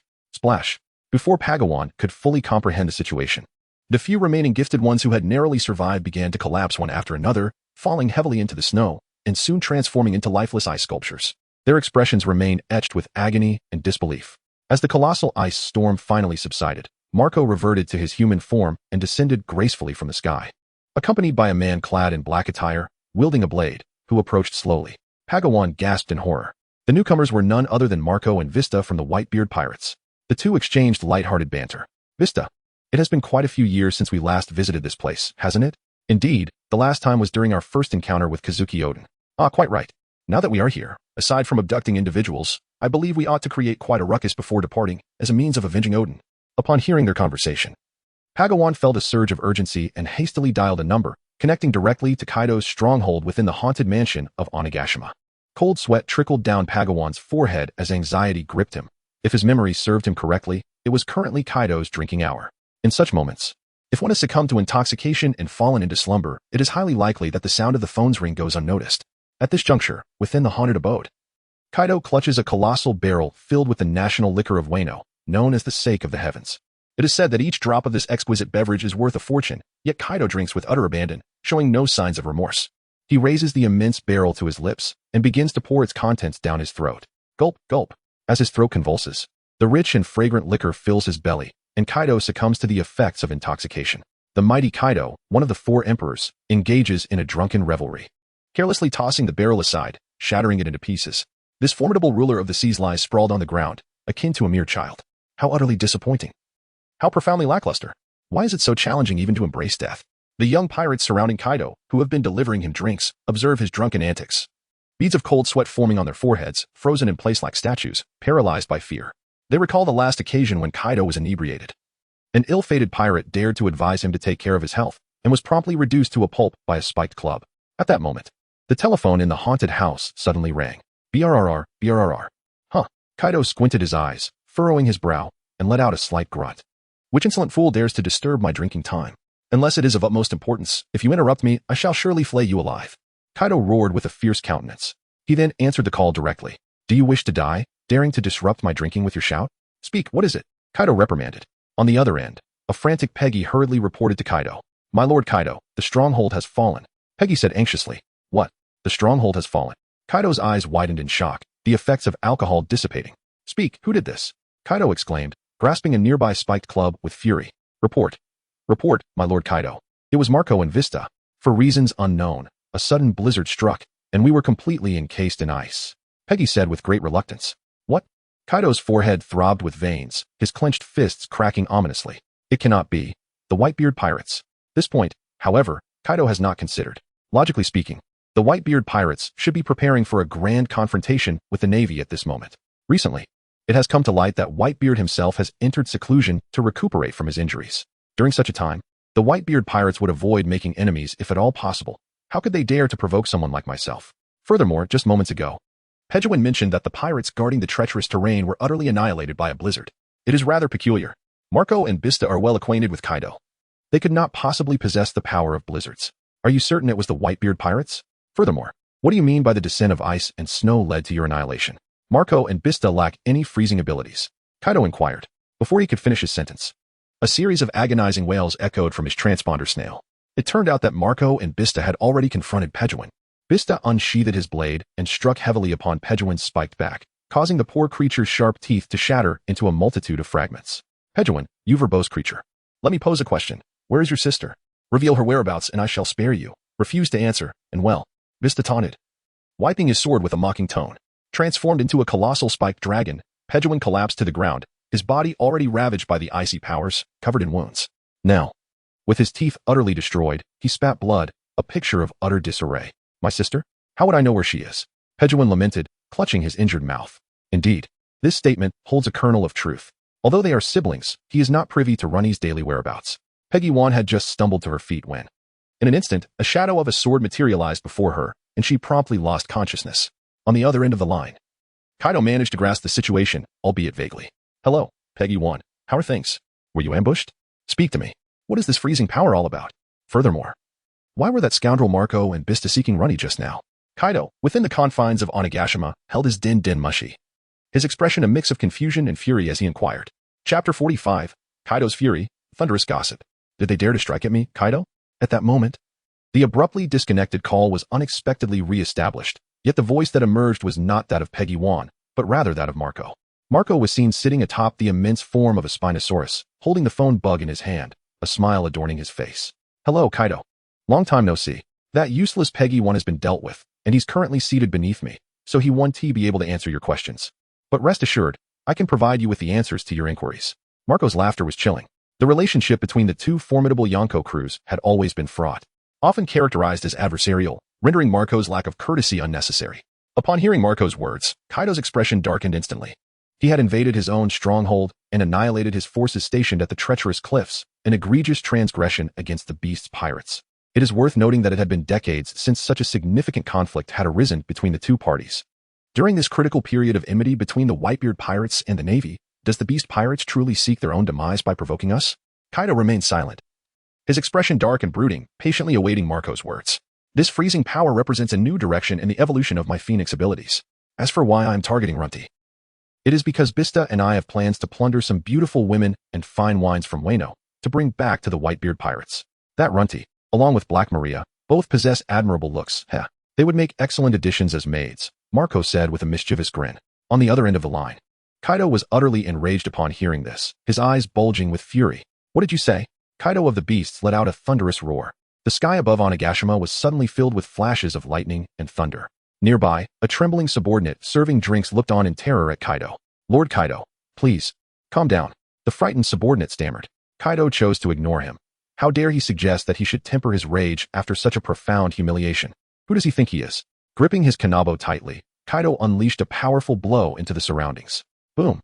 Everything within the haunted house was instantly reduced to rubble, and the unfortunate pirate serving Kaido was crushed into a pulp. The beast pirates have always adhered to the principle of the strong devouring the weak. And even Kaido's most trusted subordinates could be easily replaced by those of greater combat prowess. The life of a mere pirate was insignificant to Kaido. Marco's words were infuriating beyond measure. To have their plunder target turned against them? Moreover, Black Maria was his lover.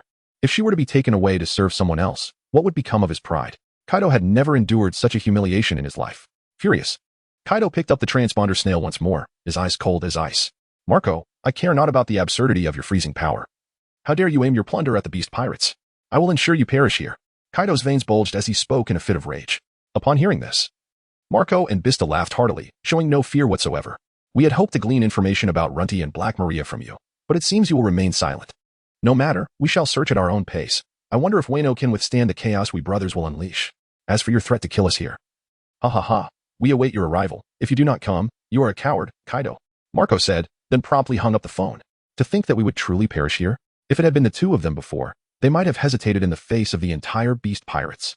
But ever since they were trained by Vice Captain Wang Yu, especially after enduring the trials of Landry and wielding the divine weapons of the electric blade, their own strength had undoubtedly reached a royal level. It was inconceivable for Kaido to kill them. Even if the entire beast pirates were to come, it would still be quite easy for the two of them to escape. Thus, they did not regard Kaido's threats with any seriousness. If Kaido truly came, they would not mind avenging Yasui. With cheerful expressions, they strode boldly toward the heart of Wano. Meanwhile, on the other end, Kaido, having been hung up on, wore a face of black lines and again raised his kanabo to unleash destruction around him. How dare they treat me with such disrespect? I am the mightiest creature, the immortal Kaido. These two little brats dare speak to me in such a manner. It seems that the inviolability of the four emperors needs to be upheld by me. Kaido. In a fit of rage, Kaido once more seized the transponder snail, contacting the intelligence department of the beast pirates. Marco and Vista have already infiltrated Wano. Relay my orders. The beast pirates are now on high alert. We demand to see the living, and the dead must be accounted for. They must be captured. Kaido's gaze was icy. A wave of conquerors' haki erupted from Kaido, swiftly enveloping the surroundings, causing the 3,000 pirates stationed on Onigashima to fall unconscious instantly.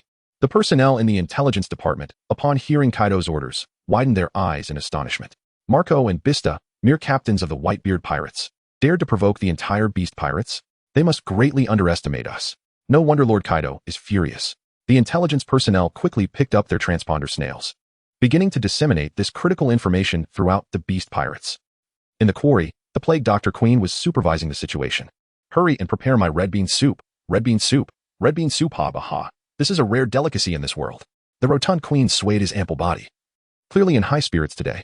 At that moment, a pirate informant abruptly burst in. The dreaded queen furrowed his brow instantly. It was almost time for my meal.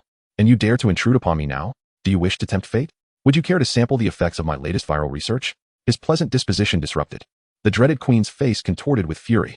The informant, terrified, fell to his knees. Report, Lord Queen. This is a direct order from Lord Kaido. He hastily exclaimed. An order from the captain? The expression of the dreaded queen turned grave. Based on his understanding of Captain Kaido, something significant must have transpired. Chapter 46. The beast pirates conduct a full search for Marco. What is the matter? If this is merely a trivial issue, I shall make you the subject of my ice drug number 3 experiment. Queen bellowed. The informant trembled with fear, his legs quaking and lips quivering as he hurriedly replied. It is Marco and Vista. They have breached the natural barriers and have already entered our Wano country. Moreover, they come with ill intentions. Lord Kaido has commanded that they must be found, alive or dead. Marco and Vista? These two individuals are indeed old acquaintances of mine. I had previously engaged in combat with them during the conflict between the beast pirates and the Whitebeard Pirates. However, are they not exceedingly audacious to seek trouble with the beast pirates? It is as if they are courting death. Are you certain it is just the two of them? Plague Quinn inquired. Reporting to you, Lord Quinn, it is absolutely true. The informant hastily replied, fearing that any delay in his words would result in him being treated as a mere guinea pig by Plague Quinn. They must be emboldened by some wild audacity. Babanuchi, keep a close watch here. I shall go out and eliminate them. Plague Quinn declared vehemently. Yes. Babanuchi quickly nodded, casting a mocking glance at Marco and Vista, who had just arrived. They had been detected immediately. They could only await their doom at the hands of Lord Quinn.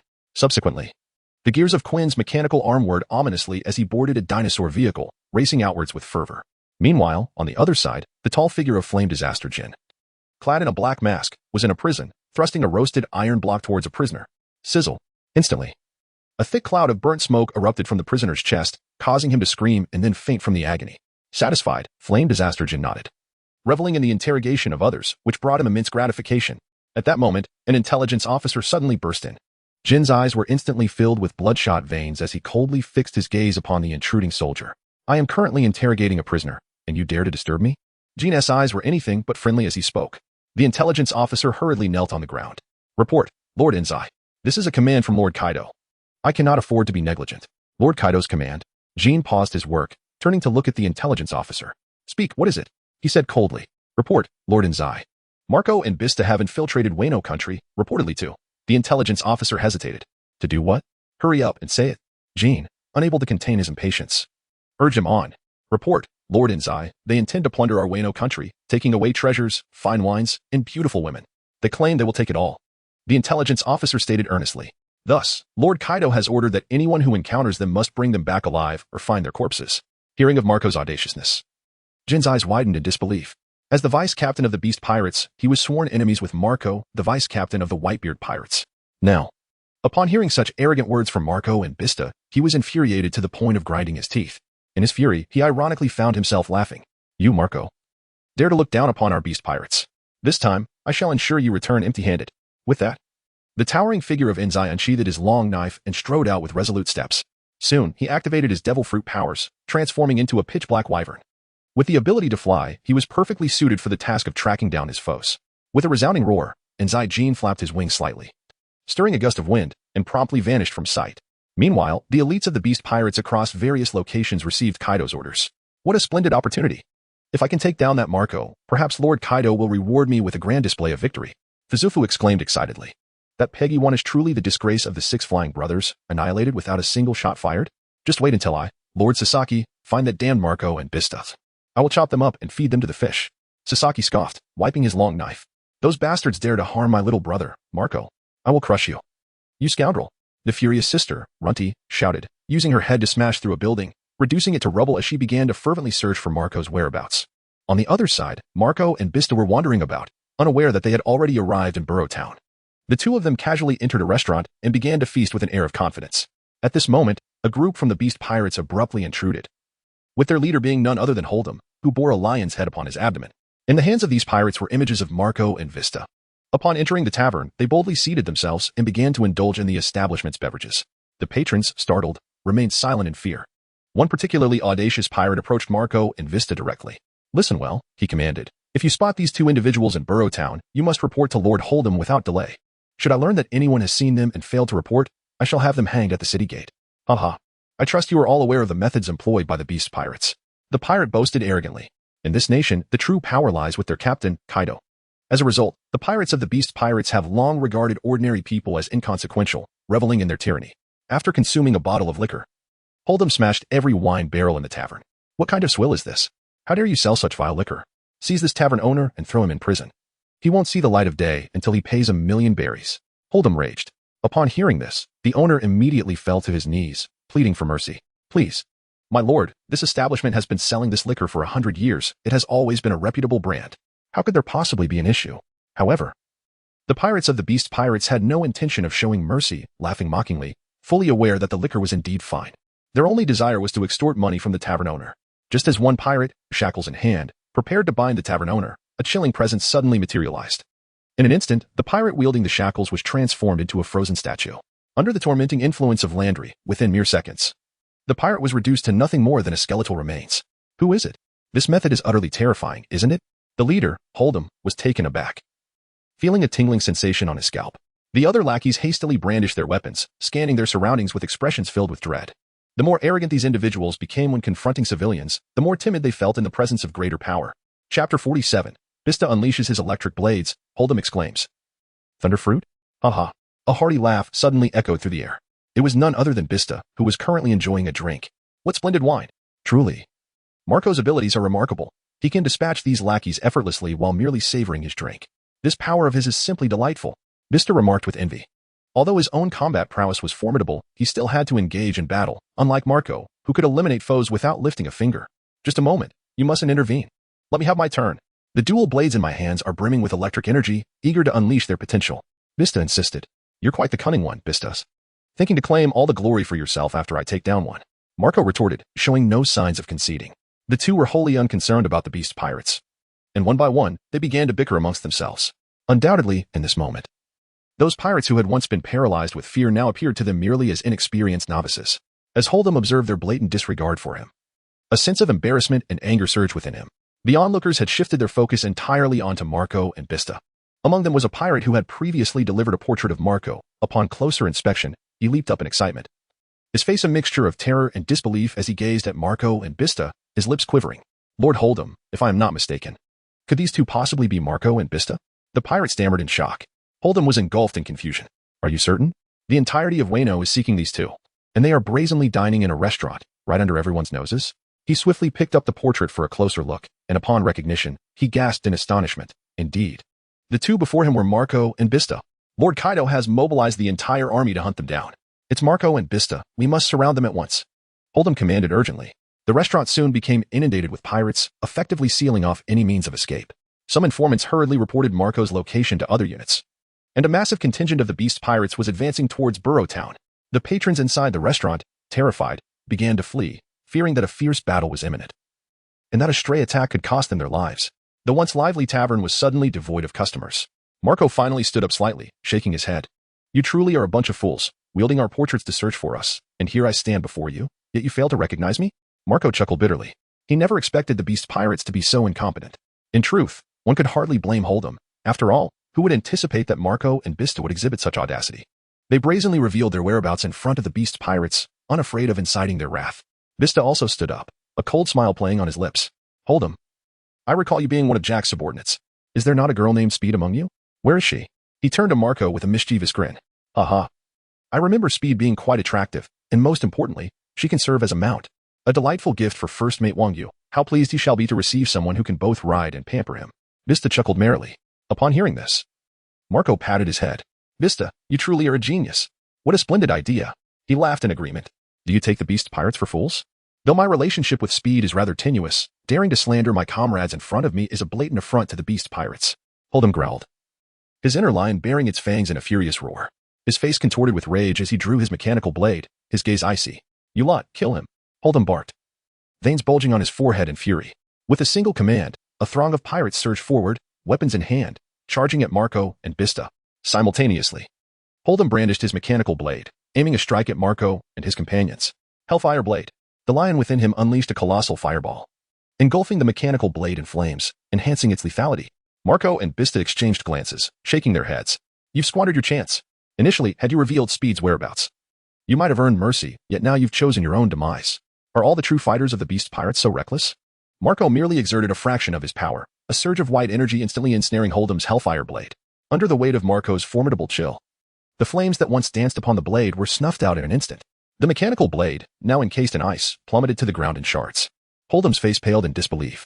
His renowned hellfire blade, his signature technique, had been so effortlessly neutralized. Moreover, what was the meaning of Marco's abilities?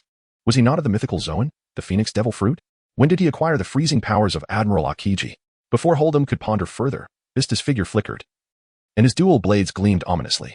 A crackling sound erupted as a deluge of electricity surged forth from Vista's blades. The lightning surged through the crowd of pirates like a striking arrow, wildly leaping amidst them. Chapter 48. Why is the sea frozen for miles? The entire tavern was instantly engulfed by the might of thunder and lightning, and the overwhelming sword intent cleaved the establishment cleanly in two. The structure collapsed in an instant. The pirates within were left stunned, their bodies charred like coal, smoke rising from their heads. Hold'em lay sprawled on the ground.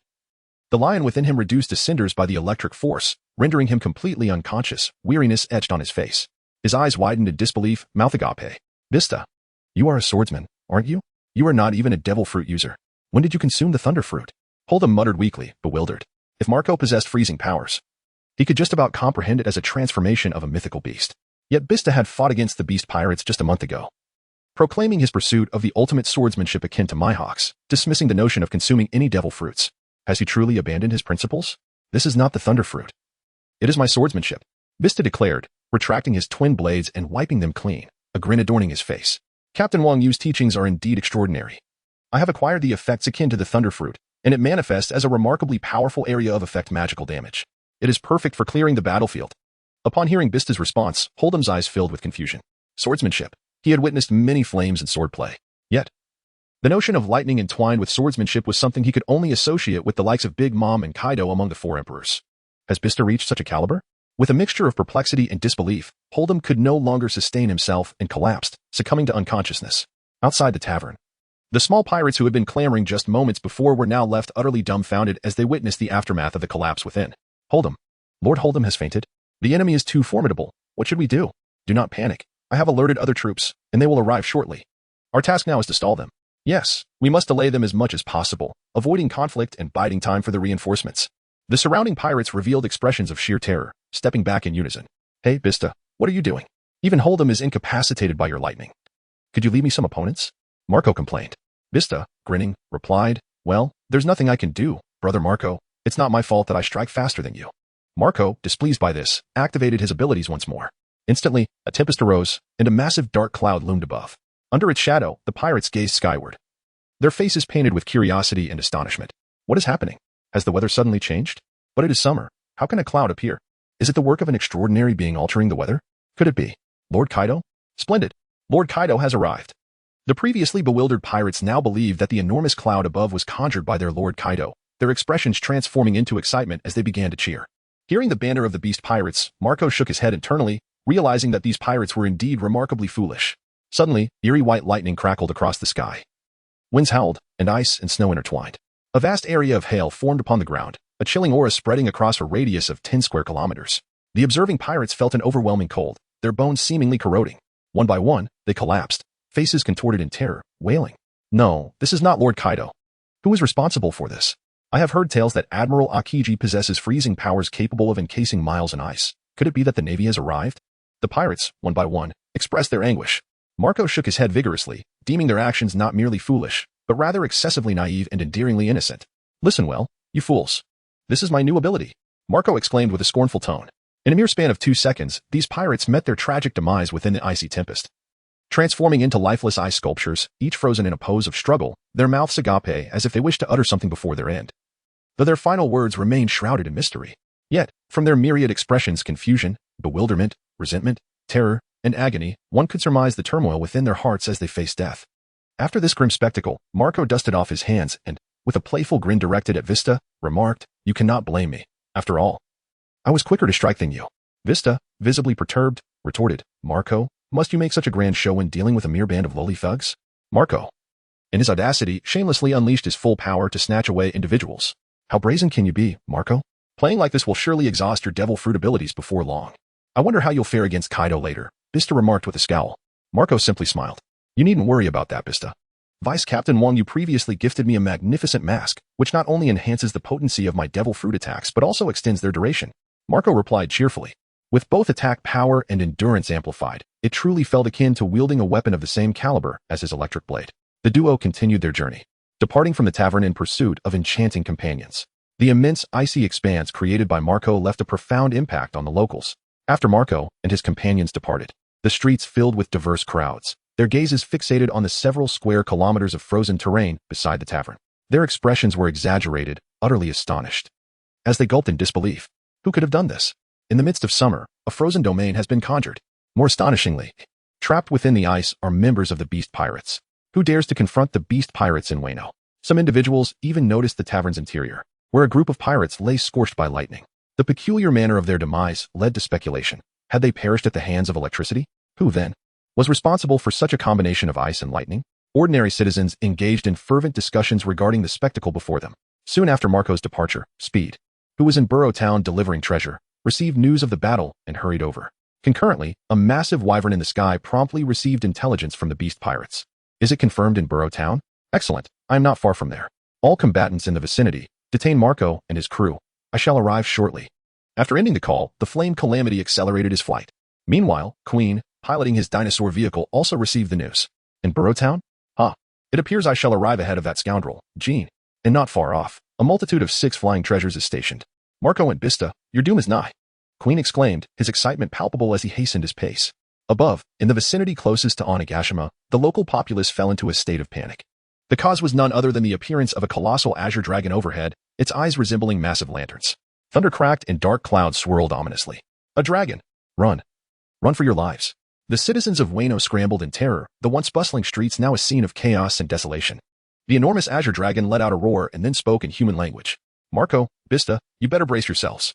With that, a fierce wind whipped about, and the massive dragon vanished from sight. Near Burrow Town, Phosph, Runty, Black Maria, and Sasaki swiftly made their way toward Marco's location. Especially Phosph, eager to claim the first achievement, activated his moonwalk. This time, I shall secure the glory before anyone else arrives. I will become the prominent figure of the Beast Pirates. With red horned mask adorning his face, Foz revealed his saber-toothed grin, filled with excitement. In Burrow Town, Marco and Vista stumbled upon another tavern. Excuse me. Do you serve Wano's national liquor, Tensake? Upon hearing this, the proprietor wore a wry smile. You must be visitors from afar. Ever since Kaido took control here. Tensake is only delivered to one place, Onigashima, for Kaido's exclusive enjoyment. Ordinary taverns no longer stock such fare. Marco and Vista sighed in response. Reflecting on Kaido's reign in Wano, reveling in his autocratic existence akin to a local emperor. At that moment, a colossal treasure ship came rushing towards them. The figure steering the ship was none other than Speed, transformed into a centaur with striking black and white hair and an alluring physique. You audacious lot dare to cause mischief in Ballua Town? You shall pay dearly, Speed exclaimed imperiously. The surrounding townsfolk, recognizing the fury of the Beast Pirates, hastily fled the scene, fearing the dire consequences of being caught in the fray. Marco and Vista exchanged glances, their eyes alight with excitement. They began to point at Speed. I told you, Speed is impressive, isn't she? Her figure is extraordinary, and she can transform into a centaur, Vista remarked with a grin. Marco, too, displayed a gleam of enthusiasm. Although they had yet to locate Tanju and the others, they had not anticipated that a beautiful woman and treasures would come to them so readily. Vista, this time it's my turn to take action. Your sword and tint could mar Speed's lovely features, and that would be unfortunate, Marco cautioned. In the next moment, he raised his leg and unleashed a kick imbued with the Ice Phoenix technique. Naturally, Marco did not exert his full strength, but his attack was laced with an abundance of icy Phoenix energy. Speed, with her keen observation, sensed the approaching threat. How audacious! On my turf, you dare to attack me? She spat defiantly, clenching her delicate fists. In an instant, she coated her arrows in armament and drew them back, aiming at the chilling aura unleashed by Marco. The arrow soared through the air, carving an arc with unimaginable speed, colliding with Marco's icy force. The overwhelming cold swiftly enveloped Speed's arrow, freezing it mid-flight, causing it to plummet to the ground like a shard of ice. Yet, the powerful chill did not relent. It surged forth relentlessly towards Speed. Her expression turned to one of disbelief. What? Aren't you Marco of the Whitebeard Pirates? When did you acquire the power of the ice fruit?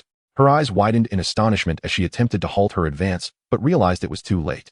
Ultimately, she was engulfed by the icy brilliance, her mouth agape, and was instantly transformed into an ice sculpture by the formidable frost. What a reckless girl. It seems we shall have to ensure Vice Captain Wang Yu provides her with some proper training once we return. Marco chuckled merrily. Having ensnared Speed, they approached the treasure ship, their faces brimming with exhilaration at the sight of the riches before them. Inside were various golden artifacts, along with an array of jewels and delicacies.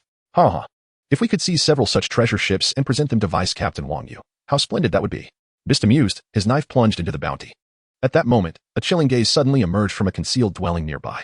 Subsequently, a shadowy figure surged forth, darting towards Marco. With a swift motion, a massive silhouette appeared. And almost instantaneously, a second assault followed. The spear thrust. Chapter 50. Vista, is that merely your technique? Fuzz roared. Marco cast a sidelong glance, and a glimmer of cold light manifested. The chilling radiance surged directly towards the pointed attack. Boom.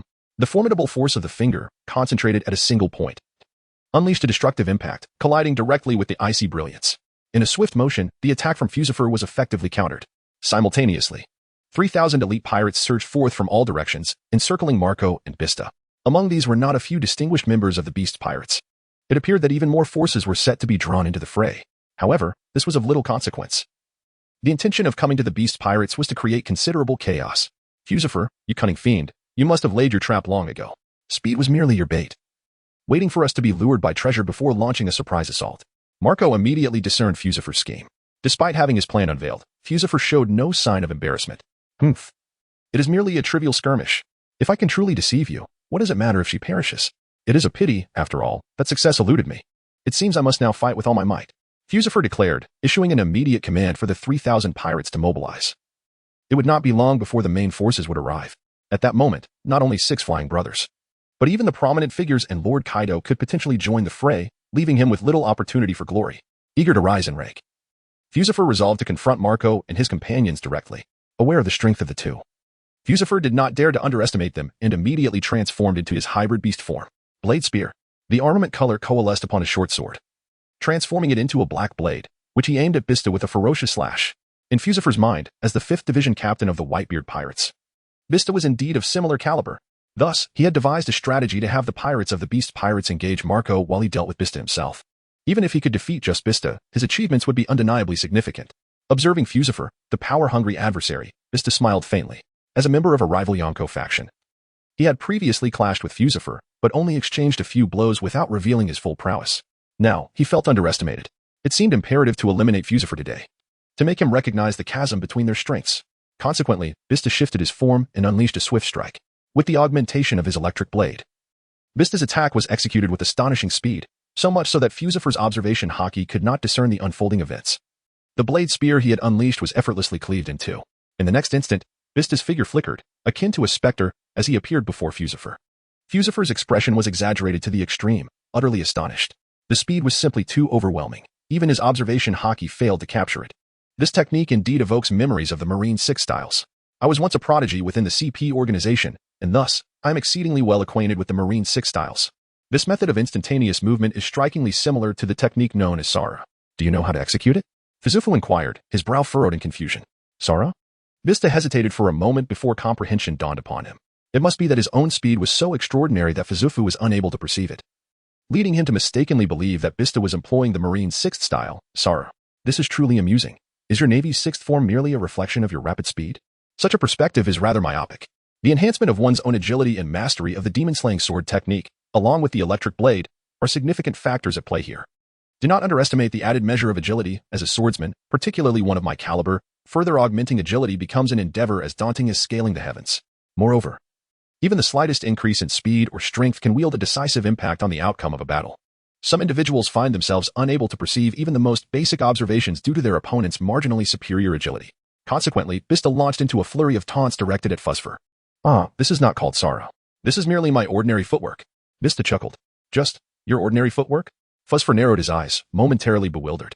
It cannot be, Vista.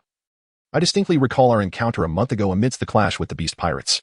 Although I did not engage directly with Vista, the calamity known as Jack certainly battled him. At that time, their swordsmanship was evenly matched, and more importantly, I was fully capable of tracking Vista's movements through my observation haki. It has only been a month, yet I find myself unable to capture it. Could it be that Vista, in his battle against Drought Jack, preserved his strength? This notion, which had just emerged, was promptly dismissed by Fusifu. It is inconceivable to retain one's strength. At most, a modicum of restraint was exercised.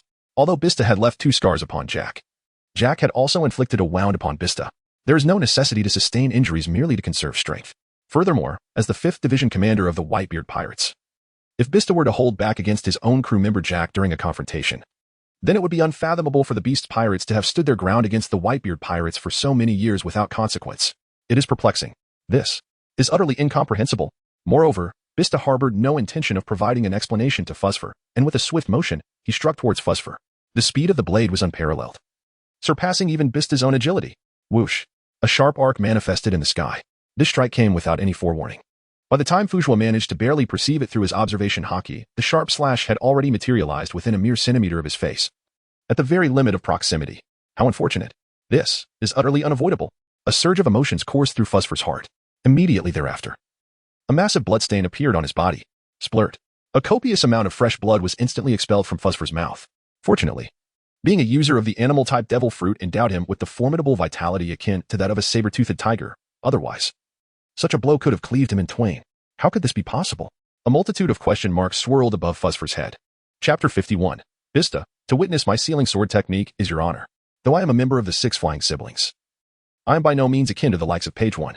Having fought alongside Kaido through life and death situations for many years, I possess exceptional combat experience and strength. To become the 4th prominent figure requires merely an opportunity. Even the trajectory of the flames from my shipmate, the Calamity Ash, I can barely discern. Yet unexpectedly, Vista's strike eludes even my perception. This should not be the case. With a face full of questions, Fusifer was swept away by Vista's sword intent, hurtling forcefully backward. Despite his inner turmoil, Fusifer was no ordinary adversary, having accrued years of battle experience. As he was propelled backward, he aimed his teeth directly at Vista. Seizing the moment while Vista was distracted, he unleashed a sudden assault. Tooth Spear. This is a skill I once mastered while organizing a genius team for CP. An enhanced version of the flying finger gun, it unleashes air projectiles shaped like teeth from the mouth, delivering surprise attacks with immense destructive power. It is particularly effective when one is in a state of defeat, and the enemy is basking in their arrogance. No one expects that one could unleash a flying finger gun from their mouth. Bang, bang, bang. Under the tremendous force of the explosion, a tooth-like projectile shot forth from Fusifer's mouth, accelerating in the air, creating a cacophony as the air was violently disturbed. After unleashing this strike, Fusifer was sent crashing to the ground by Vista's counterattack. In response to Fusifer's sudden offensive, Vista merely smiled slightly. with an air of casual confidence. Vista simply drew his twin blades, effortlessly blocking the attack. One cannot help but remark, Fusifer, your assault is rather feeble. Did you truly believe you could succeed with such a sneak attack? Vista said with a teasing grin. Following this, he picked up his twin blades. You were fortunate to witness my new sword technique. You shall have no regrets, Fusifer. Vista exclaimed cheerfully. Previously, Fusifer had been bewildered by Vista's godlike reflexes. Now, upon hearing Vista mention a new sword technique, an instinct told him that the secret to Vista's newfound strength lay within this technique. A new sword technique? Did you not always advocate for the soft overcoming the hard with the flower sword? And yet, you have learned a new sword technique? Fusifer inquired with confusion. He distinctly remembered that just a month ago, Vista was still wielding the flower sword. As a fellow swordsman, he understood how difficult it was to master a new sword technique. How could one possibly learn it in just a month? Thus, Fusifer was left perplexed. At this moment, Vista, wielding his twin blades, assumed a peculiar attacking posture. Listen closely, Fusifer. This strike I leave for you is a lifetime of honor. My hard sword technique is called the demon sealing sword technique. It advocates for a direct hit, living through death. A direct hit, living through death? Fusifer narrowed his eyes, a serious expression overtaking his face. He had never heard of such a sword technique. Could it be a hidden technique from centuries past, uncovered by Vista? May the spirit of Ionia guide you. Errant Jade Cut. Under Fusifer's watchful gaze, Vista suddenly moved, thrusting his twin blades towards Fusifer from a distance of several dozen meters. In the next moment, a terrifying sword intent erupted forth from Vista's blades. The fearsome sword intent sliced through the air, its speed akin to the swiftest blade, distorting space itself and creating ripples. Almost instantaneously, the dreadful sword intent reached Fusifer. How fast? Fusifer swallowed hard, his eyes wide with astonishment.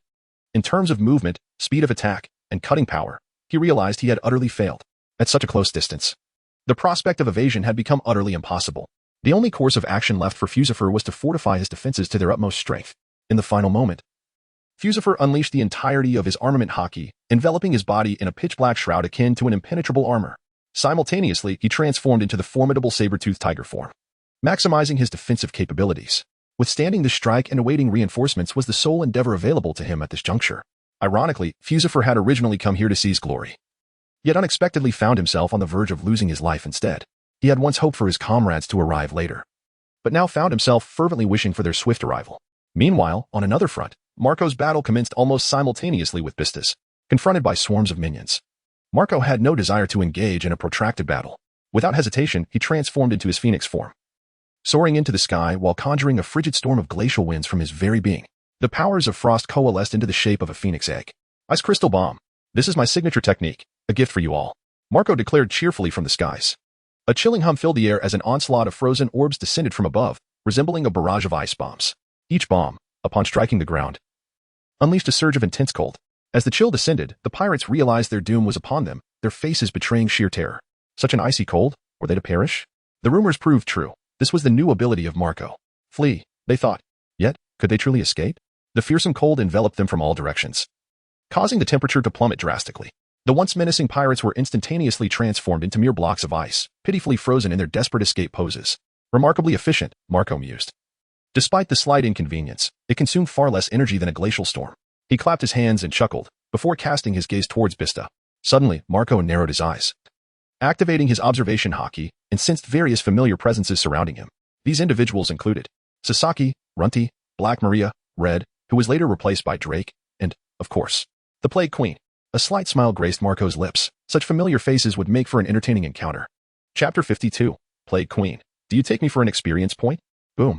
Meanwhile, Vista's intricate blade struck with formidable sword intent, the terrifying slash piercing through Phosphor's defenses, breaching even his haki armor and leaving a gaping wound in its wake. Sizzle. Even more alarming, the fearsome lightning coiled around Phosphor's entry, emitting eerie sounds intermittently. Is this truly happening? The power of the slash was utterly terrifying. And where did this lightning derive its strength? Phosphor's expression morphed into one of utter confusion and shock. Before he could utter another word, he coughed up a mouthful of blood, his eyes rolling back as he collapsed to the ground, motionless like a lifeless dog, having completely lost consciousness. Although he was unconscious, the lightning continued to coil around Phosphor's body, crackling and sizzling, only gradually dissipating after several seconds. This scene was fortuitously witnessed by the members of the Beast Pirates. The entire Beast Pirates army was left utterly bewildered. Was that Vista's slash? So formidable. It nearly rivals the world's greatest swordsman. The swordsman, Sasaki, displayed a face of shock, exclaiming exaggeratedly, I can't believe my eyes. Just now. That lightning power emanated from Vista's sword? It resembles Kaido's thunderous might. Black Maria squinted her eyes, her lips trembling as she spoke. This strike is undeniably powerful. And with that lightning force, could it be that Vista has consumed the thunder fruit? This complicates matters. The Calamity, Queen, adjusted his dark sunglasses, speaking with grave seriousness. Damn it, are these two the ones who took down my brother? They truly are formidable. The fiery sister, Runty, had gathered a significant amount of armament color atop her head, ready to engage in battle at any moment. After delivering that strike, Vista turned to the crowd, his face alight with excitement. Ha ha ha, this journey has been worthwhile, indeed. I never expected so many of you to come.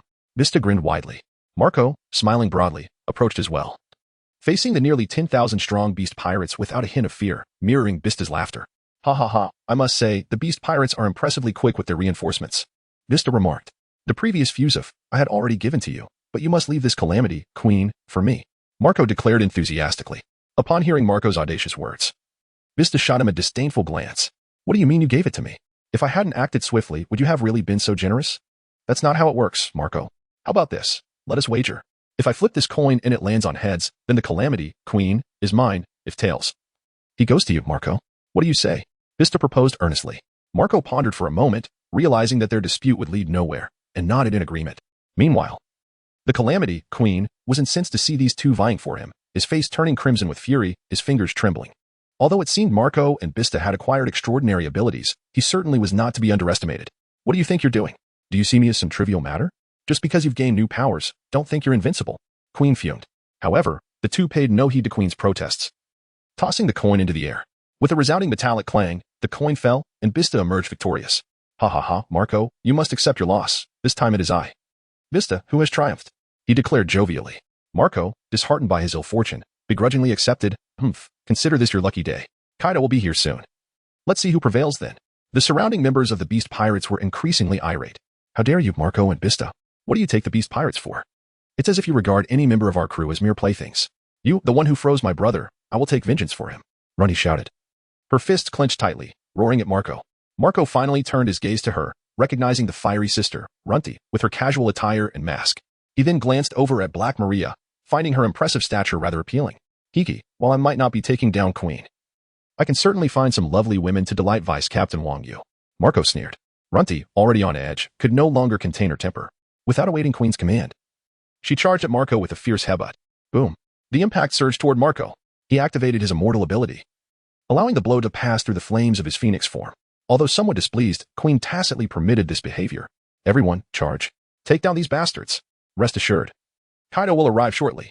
With Queen's furious shout, thousands of pirates brandished their weapons, rushing towards Marco and Vista. Marco shook his head, realizing they were truly fearless. Ice Phoenix Egg.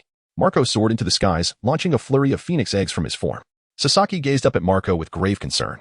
Is this Marco's new ability? He wondered. The Ice Phoenix Egg struck the ground, erupting in a chilling fog that instantly froze numerous pirate henchmen, their expressions reflecting profound agony. We must find a way to stop Marco. Black Maria furrowed her brow.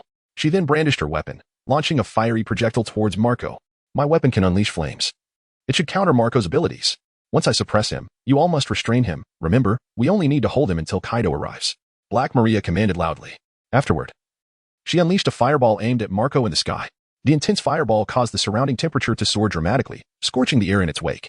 Sasaki nodded in approval, realizing that Black Maria was not merely a decorative figure. However, Runny was not of the same opinion. Transforming into her half-beast, swollen-headed dragon form, she stomped forward, charging at Marco. Runny's gun. I will shatter your skull, she roared. With armed color coiling around her head, resembling a massive artillery, she unleashed a devastating strike toward Marco. The tremendous force ignited flames in the air as Runny's attack surged forth. Besides Sasaki, upon witnessing both Black Maria and Runty launching their attacks, he too did not remain idle. He swiftly directed a flurry of strikes towards Marco, unleashing a series of sharp slashes aimed at him. Marco, stationed high in the sky, activated his observation haki and sensed the incoming assaults from all directions, a smirk creeping across his face. I haven't even sought you out, yet you come to me willingly? It appears I can no longer afford to hold back. I must swiftly escort these two ladies away. In an instant, a powerful chill emanated from the heavens, shrouding the sky in ominous clouds. The surrounding air grew restless, as a fierce gale accompanied by heavy snowfall surged wildly. What an odd shift in weather, Black Maria pondered, her brow furrowed in confusion. Sasaki too felt a disquieting premonition. This is my true power? Behold and learn, Marco taunted from above. The flames of his Rounin Dao, upon ascending, were unexpectedly enveloped by a white force, and the once blazing inferno was abruptly frozen into solid ice. Black Maria's eyes widened in disbelief. Is this a joke? Flames can be frozen solid? How is that possible? My Rounin Dao unleashes fire at temperatures reaching thousands of degrees. To be frozen like this, is this not a bit unscientific? She exclaimed in astonishment. Initially, she believed her abilities could counter Marco's. However, it became evident that while their powers did indeed have a restraining effect, her capabilities were thoroughly subdued by Marco. Black Maria fell into a state of despair. As for Runny's assault, Marco responded with a swift counterkick. Ice Crystal Phoenix Strike. With tremendous force, Runny was sent crashing back to the ground. On her descent, she unwittingly served as a buffer, absorbing Sasaki's slashes that rained down upon her fierce form. Feeling the searing pain coursing through her body, Runny's fury reignited. Sasaki, what are you trying to do? Are you attempting to slay me? If it weren't for my armament hockey shielding me, I would surely be dead by now. She vented, unleashing a torrent of words at Sasaki. Embarrassed, Sasaki scratched his head, realizing that the Marco before him was likely only manageable by the mighty Kaido. In the span of a mere second, Marco had effortlessly dismantled the combined efforts of the three of them. Chapter 54, Capturing Runty, and then Black Maria suddenly. Chunks of hail began to plummet from the sky. Initially, they fell in a small area, but soon the intensity and size of the hailstones increased dramatically. This latest chill is infinitely more potent than the previous crystalline phoenix egg, and what is even more crucial is that this hailstorm spans an exceedingly vast expanse. Even if one wishes to evade it, escape proves futile. The 3,000 pirates advancing have all been enveloped in this fierce cold. One by one, the pirates find their feet instantly frozen. The pain is unbearable. The hailstorm bore the tormenting effects of Landry, incessantly eroding the affected pirates. Thus, the once formidable pirates were now reduced to mere whales. In the next moment, the ice beneath their feet spread once more, crashing down upon them, transforming each pirate into a mere ice sculpture, their expressions clearly etched with agony. Sasaki and Black Maria, however, exhibited a glint of apprehension in their eyes. Is this truly the extent of Marco's formidable power? Sasaki hastened his escape, drawing his katana and striking the ice before him repeatedly, finally managing to evade the perilous range. The terror was palpable, far exceeding even Admiral Akiji's freezing capabilities. I could distinctly sense the corrosive force within. Black Maria, gazing at the pirates turned into ice popsicles, stood frozen in place, her expression hollow as she muttered, "You scoundrel, Marco. If you have the ability, come down here. I shall not rest until I shatter your skull." Runty, in her fury, stomped her fair legs against the ground, her porcelain complexion flushed with rage.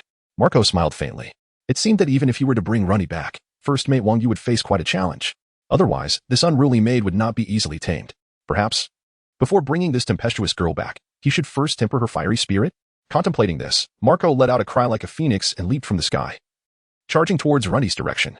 "Come down, and do not weep later," Marco quipped, a slight smile gracing his lips. Upon witnessing Marco's approach, Black Maria and Sasaki instinctively took a couple of steps back. However, Runty had no intention of retreating. Consumed by her desire for vengeance against Marco's brother, she stretched her neck and unleashed a barrage of attacks upon him. Runty's rain of headbutts. In an instant, she released a flurry of headbutts, akin to raindrops, aimed directly at Marco. A subtle smile played on Marco's lips as an icy chill erupted from beneath his feet. With a single powerful kick, he struck Runty's headbutt mid-flight. The sound reverberated like thunder. The collision produced a tremendous sound, and at the epicenter of their clash, arcs of black lightning manifested. Simultaneously, a glimmer of cold radiance appeared, and the once furious Runty was instantly transformed into a statue of ice. Marco reigned in his corrosive power, for should any visage be marred by corrosion, it would surely displease First Officer Wang Yu. After encasing Runty in ice, Marco promptly fetched a large burlap sack and, as one might toss a chick, he unceremoniously deposited Runty, along with his icy prison, into the bag. Witnessing such a bizarre spectacle, Black Maria and Sasaki stood in stunned silence. That fool Runty actually charged at Marco, Black Maria remarked, her brow furrowed in disapproval. This incident is indeed excessively reckless. The trio's objective was merely to ensnare Runty. Now that Runty has been captured, only Sasaki and I remain, and the sense of security for Black Maria is dwindling. Marco, what are you scheming by placing our crew member Runty into a sack? Sasaki furrowed his brow, asking with uncertainty. Marco, with a grin, turned his gaze towards Sasaki. You don't quite grasp the situation, do you? You intend to present Runty to our Vice Captain Wang Yu as a maid? Marco exclaimed with unabashed delight. Upon hearing Marco's words, Sasaki could only click his tongue in disbelief. When did the Whitebeard Pirates gain a vice captain named Wang Yu? And to capture her as a maid, no less. What on earth does the Beast Pirates think of themselves? It is no wonder that Lord Kaido is so furious, issuing a war mobilization order without hesitation. The esteemed six flying prowess of our crew is to be captured by enemy forces and reduced to mere maid servitude. It is only natural that Captain Kaido would be incensed. Black Maria, too, widened her eyes in disbelief. Why would they choose to abduct maidservants from our crew? Among the common folk, there are hardly any who are both beautiful and bold enough to resist. What a ridiculous notion to seek maids from the Beast Pirates. Are they intentionally provoking us? Noticing Black Maria's unusual reaction, Marco glanced over, a smirk forming at the corner of his lips. Next up, it's you, Black Maria, he said with a grin. Black Maria was instantly beset by a flurry of question marks above her head. Out of all the lovely maidens available, why choose me? My imposing stature is more suited for being Lord Kaido's lover than serving as a maid for an ordinary person. Could it be that Marco's first mate belongs to the giant tribe? Wait a moment, that cannot be. Regardless of what race the first mate of the Whitebeard Pirates may be. I cannot go. After all, I am Lord Kaido's beloved. If I were to be captured and forced to serve as a maid to the adversarial emperor's crew, what would become of Lord Kaido's dignity? Marco, you scoundrel, I refuse to accompany you. Black Maria furrowed her elegant brows, indignantly declaring. Yet, Marco remained unfazed. This is not a matter for you to decide. With that, Marco once again manifested the wings of the phoenix and soared towards Black Maria. Black Maria, witnessing Marco's relentless approach, found herself swallowing hard in a frenzy, ultimately unable to endure any longer. Help! I do not wish to be a maid. I absolutely refuse to be a maid. In an unexpected turn, Black Maria completely relinquished her will to fight and began to move her massive form in a frantic escape. Chapter 55. Vista, did you truly believe my slashing prowess was limited to this level? At this moment, within Black Maria's heart, Marco did not resemble a captain of a hostile faction but rather a trafficker of souls, and she was about to be sold. With no desire left to fight, she felt a sense of dread. Simultaneously, cold sweat trickled down Sasaki's forehead. Realizing that they had barely engaged in battle for less than a minute, one had been turned into an ice stick and tossed into a sack. The disparity between friend and foe was insurmountable, rendering this battle futile. Lord Kaido, when will you arrive? Just as Black Maria desperately fled, a dark cloud suddenly appeared in the southeastern direction of Burrow Town. The sky was alive with flashes of lightning and booming thunder, and behind the enormous cloud, a colossal dragon soared through the mist, revealing a gigantic dragon head from within the stormy darkness. The dragon, with a menacing gaze, directed its attention towards the direction of Burrow Town. At last, Burrow Town is within reach. Just wait, Marco and Vista, I shall strip the very skin from your bodies. The colossal dragon opened its massive jaws, revealing its fangs, and spoke with fierce intent. Suddenly, a flying dragon appeared behind it, swirling gracefully in the air. Lord Kaido. Jin addressed Kaido with deep respect. Upon witnessing Jin's arrival, Kaido's face lit up with delight. Just in time, Jin. Come, let us obliterate Marco and Vista, and demonstrate the might of the beast pirates. Otherwise, how can we maintain our dignity if they come and go as they please? The resounding roar of the dragon echoed throughout the heavens and earth, sending all creatures within 1,000 kilometers into a panic as they fled the area. Nearby. Upon hearing Kaido's words, Jin's lips curled into a determined smirk. At your command, Lord Kaido. This time, I shall ensure they suffer beyond measure. With that, the two hastened their pace, racing towards Burrow Town. Meanwhile, on the battlefield, the clash between Vista and Queen had officially commenced. Queen aimed his mechanical arm directly at Vista. What is a mere spark of lightning to me? How dare you act so arrogantly before me? Experience my technique, Vista Black Flame. With that declaration, a torrent of laser beams erupted from Queen's mechanical arm. Empowered by the electric blade, Vista moved with unparalleled speed, enhanced further by his mastery of observation hockey. The trajectories of the laser beams have been thoroughly comprehended by Vista, each one gliding past him effortlessly. Vista, akin to a specter, skillfully evaded these projectiles with remarkable finesse. Upon accomplishing this feat, a subtle smile graced the corners of Vista's lips. Before obtaining the electric blade, such agility was certainly unattainable. Confronted with the laser beams of Plague Quinn, I would inevitably face some hardships. However, with the enhancement of agility, my movements have experienced a qualitative leap, allowing me to traverse through a sea of flowers without a single petal touching me. Simultaneously, Vista, having evaded the laser beams, raised his dual blades, aimed directly at Quinn. With an evident layer of lightning enhancement enveloping the blades, the crackling sound of electricity filled the air as the power of lightning surged forth. Vista's dual blades had transformed into electric blades. Sensing the formidable power emanating from the blades, Vista swung them towards Quinn. However, Quinn remained unfazed by Vista's electric weapon. Lightning power, is it? I possess that as well. With that declaration, lightning surged around Quinn's claws, launching a counterattack against Vista's long blade. Vista, you are merely the 5th captain of the Whitebeard Pirates. Do you truly believe that acquiring the Thunder Fruit grants you victory over me? Quinn scoffed. Subsequently, Quinn's mechanical arm was enveloped in armament hockey, and the two clashed head-on. Boom. The two forces collided. The air vibrated with a deafening hum as a massive shockwave radiated outward from the epicenter of Vista and Quinn, creating a chaotic tempest that swept debris into the sky. The pirates surrounding Vista felt the terrifying force, their faces betraying their fear. Is this the clash of true strength? It's utterly terrifying. Yet, surely our Lord Quinn possesses superior skill? After all, he holds the 3rd seat in the Beast Pirates, far surpassing Vista, who is merely a 5th captain. The pirates scurried to avoid the impending chaos, clearly believing that Vista stood little chance of victory. In terms of hierarchy, Vista should be on par with Foss. However, considering Vista's position in the most formidable pirate crew in this world, along with his newfound lightning abilities, he might only be comparable to Drought Jack. Thus, the pirates began to chant for Quinn. Go, Lord Quinn. Defeat Vista, they shouted. Hearing the encouragement from his comrades, Quinn wore a smug expression as he turned to Vista, tauntingly stating, Ha ha ha, Vista, while it is quite surprising that you have obtained the Thunder Fruit, I too have harnessed the power of lightning through technological means. Prepare to be torn apart. I don't understand how you think acquiring a couple of fruits gives you the audacity to provoke the beast pirates. Isn't that akin to courting death? As Quinn increased the power to his mechanical arm, he taunted with glee. Upon hearing Quinn's words, a smirk appeared on Vista's face. Quinn, you don't truly believe that my slashing ability is limited to this level, do you? Vista replied with a playful grin. Quinn blinked in confusion. Isn't it? At present, Vista had indeed obtained the power of the thunder fruit, yet he was not akin to Foss. Vista's slashing force was only comparable to Quinn's mechanical strength. Furthermore, his ultimate technique, laden with various toxins, had yet to be unleashed. Hence, Quinn believed that the scales of victory tipped favorably in his direction. Was it not so? Chapter 56. Plague? Critical hit? What is the swordsmanship? It's my first time hearing of it. Vista, since your swordsmanship cannot breach my defenses, it is clear that I stand in an invincible position. Such grandiose declarations are rather tiresome, Quinn remarked.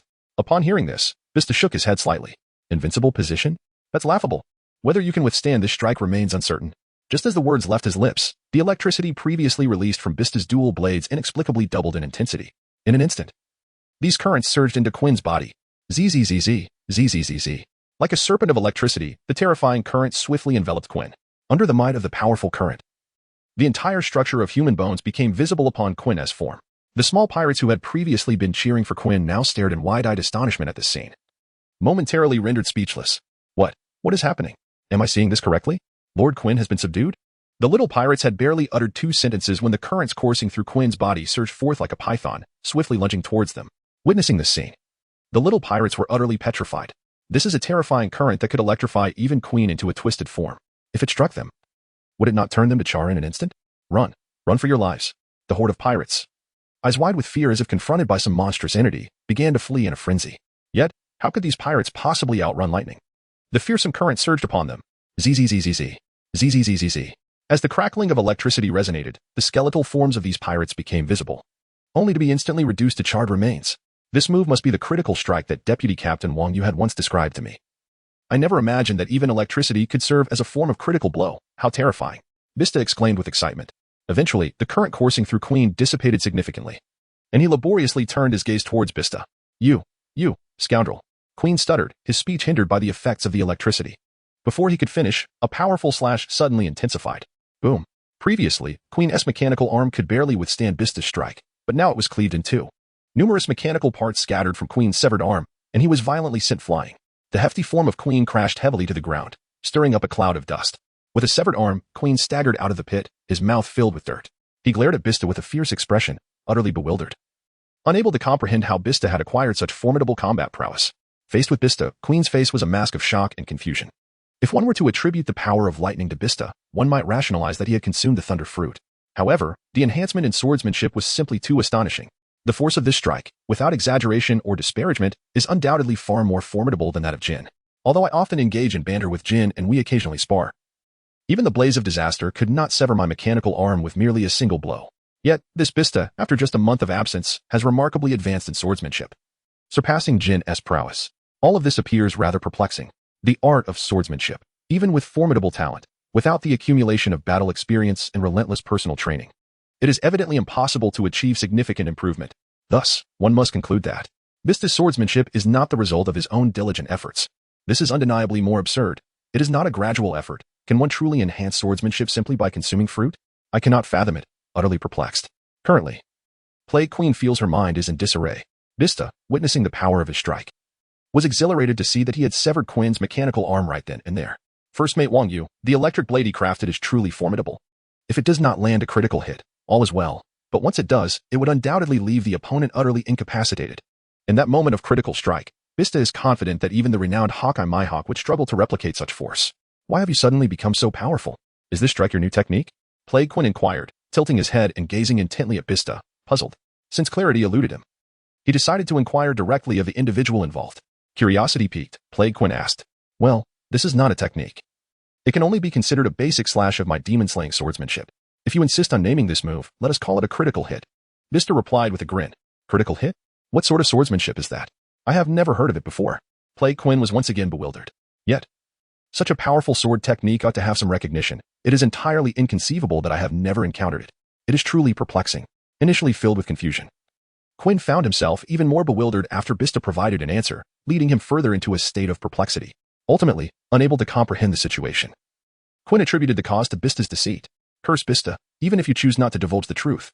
Do not presume that I am intimidated by your silence. With that declaration, Quinn retreated several paces from Bista. Given the formidable power of Bista's strikes, he realized that a direct confrontation was no longer viable. The only recourse was to engage from a distance. With this thought, a smile re-emerged on Quinn's lips. Though his mechanical arm lay shattered, his mind and tail remained, both partly mechanized. As the gears within Quinn's body whirred into action, his tail transformed into segments, while his head detached, eyes gleaming with sparks. From Quinn's gaze in various parts of his body, beams of crimson laser light erupted forth. In an instant, a barrage of fiery projectiles surged toward Bista, painting the sky a vivid crimson. Bista squinted his eyes, activating his observation haki. With agile movements, he deftly evaded Quinn's relentless assault. Without exception, Bista's current prowess rendered these attacks utterly harmless. Nonetheless, the need to dodge these beams hindered Bista's advance. Damn Bista, that was merely a feint. My true power lies in toxins. Perish. The lips of Pestilence Quinn curled into an ominous grin. With that, Pestilence Quinn brandished a toxin-infused submachine gun, unleashing a hail of virus-laden bullets toward Bista. These bullets, even if evaded, can create a vast plague zone upon impact with the ground. Merely stepping into this area will result in infection. This is the newly devised lethal toxin by Quinn, specifically researched for individuals like Bista. Chapter 57, The Arrival of Kaido. Release Black Maria at once. Within mere seconds, Bista found his feet entirely besieged by Quinn's toxin. Left with no other choice, he grounded himself on the last patch of intact ground and, propelled by immense force, launched himself towards the heavens. Observing Bista's ascent, the corners of Quinn's mouth curled into a smirk. Ha, fool. Let us see how you evade my bullets in the sky. Quinn bellowed with laughter. He then aimed his Gatling virus machine gun directly at Bista. This time, the virus was indeed lethal, even if you were struck by a single bullet. Not even Marco aboard your ship could save you. Even if you manage to deflect my bullets, once you touch the ground, my toxin will ensnare you. You are already in a deadlock. Ha. Bang, bang, bang. Bullets rained down upon Bista with fervor. Faced with the onslaught of bullets, Bista gritted his teeth in frustration. Damn it. If defeating someone like Quinn is this challenging, how on earth will I stand a chance against that man? A deadlock? I shall shatter this impasse. With a fervent roar, Vista unleashed a powerful sword intent from his blade. A fierce slash manifested into a colossal sword light, extending hundreds of meters. The lasers before him exploded in the sky upon being struck. The heavens were engulfed in flames, painted a brilliant crimson. Quinn, witnessing Vista's formidable strike, was left in stunned disbelief. One strike obliterated all the laser beams I had painstakingly amassed? This Vista is indeed far stronger than before. If I do not eliminate you now, you will certainly become a significant threat in the future. Quinn's gaze hardened as he swallowed hard, speaking earnestly. Not daring to underestimate him, Quinn produced another batch of his specialized toxin and aimed it at the ground. Just as Vista was about to descend, he aimed to infect him with his toxin. However, as Vista descended, he narrowed his eyes. A deadlock? I think not. In the next moment, a mysterious aura of Azura began to emanate from Vista's being, to rise from the dead. As he fell, Vista contemplated this phrase. Was he not embodying this very state? Given that his swordsmanship was inherently about rising from death, he had nothing to fear. If worst came to worst, he would simply perish. Just as Vista was about to touch the ground and succumb to the virus, his gaze suddenly sharpened. One sword to vanquish evil, one sword to pacify souls. Vista chanted fervently. Sensing the powerful wind element infused within his dual blades, Vista's descending form abruptly altered direction, utilizing the formidable sword intent from his blades. He charged directly at Quinn. The shift was so swift that it left Quinn utterly dumbfounded. Can this Vista still fly? Quinn's eyes widened in shock. If it could soar through the skies, then the viruses left on the ground would have no effect on Vista at all. In that case, I shall fight you. Quinn unleashed a barrage of rockets, each one aimed directly at Vista. Yet, this time, Vista did not attempt to defend itself. Each missile was halted by an unseen force, detonating prematurely in midair.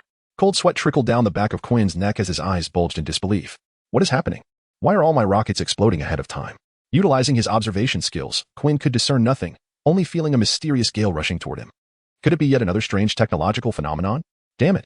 As Quinn instinctively sought to flee upon witnessing his bombs detonate, he realized it was already too late. May the spirit of Ionia guide you. Vista chanted. Boom. A fierce wind struck, causing Quinn to cough up blood, his entire body swept away. What is happening? Am I being blown away by the wind? Quinn's forehead glistened with sweat, his face reflecting sheer terror. Desperate to control the tempest, he soon discovered that no matter how hard he struggled, he could not land. It must be some cursed technology. Does such a thing truly exist? This technological prowess is evidently more terrifying than I. No, it could even be said to surpass that of the eccentric Vegapunk himself. In the next moment, an overwhelming sword intent permeated Quinn's entire being, the agonizing sensations compelling him to scream. However, he suddenly succumbed to unconsciousness, Bystaten, suspended in midair. Had his dual blades enveloped in armed haki, aimed squarely at Quinn's head. This shall send you to the afterlife. To perish beneath my twin blades is indeed an honor for you.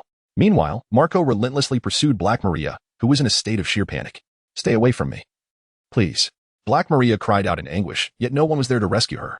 Burning Maria, she exclaimed, intertwining her fingers, releasing a spider web directly from her palms. Simultaneously, flames erupted from the spider's mouth, igniting the web's flammable threads, and the previously burning web was instantly set ablaze. A colossal wall of fire materialized before Black Maria, the scorching heat significantly raising the temperature in the vicinity. Observing the raging flames she had conjured, Black Maria felt a modicum of safety. This should at least hinder your advance, right? She uttered in terror. However, the next scene plunged Black Maria into utter despair. From the very flames that had been roaring moments ago, an ice crystal phoenix suddenly emerged. The inferno that had blazed brightly was extinguished the instant Marco burst forth. The magnificent ice phoenix surged towards Black Maria. Overwhelmed with despair, she looked skyward. Lord Kaido, when will you arrive? Black Maria implored the heavens. Suddenly, thunder rumbled and ominous clouds gathered in the sky. A fierce wind began to whip around them. Behind the dark clouds, a colossal dragon had emerged. Its fearsome fangs bared menacingly. Kaido, observing from above, noticed the dire predicaments of Black Maria and Quinn. That is, Black Maria. Marco, halt immediately. Kaido bellowed. Chapter 58, Marco versus Kaido simultaneously. Ash also soared towards Quinn. Upon seeing Kaido's arrival, Marco unleashed a terrifying conqueror's haki. A powerful aura surged forth. The small pirates of the Beast Pirates, arriving at the same time, were gripped by fear, collapsing to the ground. Lord Kaido, such a terrifying conqueror's haki. My head is spinning. Many pirates succumbed to Kaido's overwhelming presence, fainting on the spot. Upon witnessing her former lover's arrival, Black Maria's previously despondent expression transformed into one of hope. Her furrowed brow relaxed. Lord Kaido, you finally arrived. Haha, she exclaimed. Marco, what was that you said earlier about capturing me to serve as your subordinate? Now that Lord Kaido is here, do you still dare? Black Maria laughed triumphantly. A hint of mockery directed at Marco. In her eyes, no matter how formidable Marco might be, he would always be overshadowed by the Emperor, Kaido. Thus, her safety was assured, and soon, the Beast Pirates would launch a massive counteroffensive. Just moments ago, she had been the hunted, now transformed into the hunter. Delighting in the prospect of mocking Marco. Soon, I shall make that scoundrel Marco kneel before me and apologize. After hearing Black Maria's words, Marco displayed no excess emotion, instead regarding her with an expression of disbelief. What? You're not running anymore? I might just take action. Marco warned, a chilling air emanating from his fingertips, his tone playful. Marco, you dare? Black Maria gasped, astonished. But Lord Kaido, he is already. She could hardly fathom that even with Kaido's presence, Marco had the audacity to act so defiantly. Yet before her words could fully escape, the icy chill from Marco surged towards her, under the weight of such formidable cold. Black Maria finally understood that Marco harbored no fear of Kaido whatsoever. Why? Why is this happening? Marco is merely the captain of the first division of the Whitebeard Pirates, while I stand as the formidable Kaido of the Beasts, one of the four emperors. Does Marco not fear death? Is he unaware of my connection with Lord Kaido? To dare strike at me in his presence? The colossal Black Maria, even as she was encased in ice, bore an expression of utter bewilderment.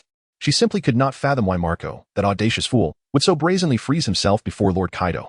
Ultimately, enveloped in this confusion, Black Maria was entirely transformed into an ice sculpture. After executing this feat, Marco exhaled the cold from his hands, revealing a hint of mockery. Truly, what a simpleton. If only you had been more fleet of foot, you might have reached Kaido by now. Yet here you stand, frozen in place. I would feel remiss not to act. Marco chuckled merrily. He then glanced upward, catching sight of Kaido, a smirk spreading across his face. I wondered who it might be. Is that not Kaido himself? Hee. Marco exclaimed with glee, all the while keeping busy by stuffing the massive Black Maria into a pre-prepared enormous sack. This series of astonishing maneuvers left Kaido utterly astounded. What does this mean? Before one's very eyes, one's lover is being stuffed into a sack. What could be the intention behind such an act? Kaido's heart was filled with confusion, while simultaneously, a surge of anger began to brew within him. Marco's audacity knows no bounds. He dares to engage in human trafficking right before my eyes. And the victim is none other than his own lover. How outrageous. Marco, you scoundrel, do you take us, the Beast Pirates, for fools? Kaido's voice echoed with a near roar. In a furious response, he unleashed a tremendous blast of heat. The terrifying surge raised the ambient temperature by several degrees in an instant. The surrounding air surged towards Marco like a scorching wave. Marco summoned the power of his ice phoenix, blending it with the flames of his immortal bird to create clusters of white fire. Upon witnessing the white flames, Kaido's brows furrowed in confusion. What is this? White flame. Though it appears to be fire, its temperature feels remarkably low. Strange, very strange, Kaido pondered aloud. No sooner had he spoken than two formidable forces, one red and one white, collided mid-air. A torrent of steam erupted from the sky, enveloping the space in a dense white mist. The two powers clashed in the air, each holding its ground. Kaido was confident in his abilities. After all, this was the breath of a dragon. Ordinary flames could not hope to compare. Even Akiji's ice age was nothing before his heat, capable of piercing through the frozen expanse with ease. Humph. I refuse to believe that you, Marco, can withstand my heat. No matter how potent your freezing powers may be, can they surpass the might of an admiral like Akiji? I fear neither his devil fruit abilities nor your meager technological tricks. Kaido scoffed, exuding confidence in his fiery prowess. However, just as the words left his lips, Kaido sensed something amiss. His heat energy seemed to evaporate, akin to a force plummeting into a frozen abyss. Kaido's eyes widened in shock. Before him, a multitude of ice phoenix projectiles materialized. Chapter 59, Kaido, bewildered, questioned, "Why do you possess the power of ice?" The phoenix bombs detonated wildly around him, each explosion unleashing a formidable force of freezing energy from the crystalline phoenix eggs. Just moments ago, it was this very freezing power that extinguished his fiery essence with brutal finality. Suddenly, hundreds of crystalline phoenix eggs erupted in a spectacular display around Kaido, unleashing a fierce chill that enveloped him instantly. The air surrounding Kaido was rendered solidly frozen, warping the very fabric of space itself, under the terrifying onslaught of cold. Even the scales adorning Kaido's body, which were impervious to water and fire, began to crystallize into shards of ice.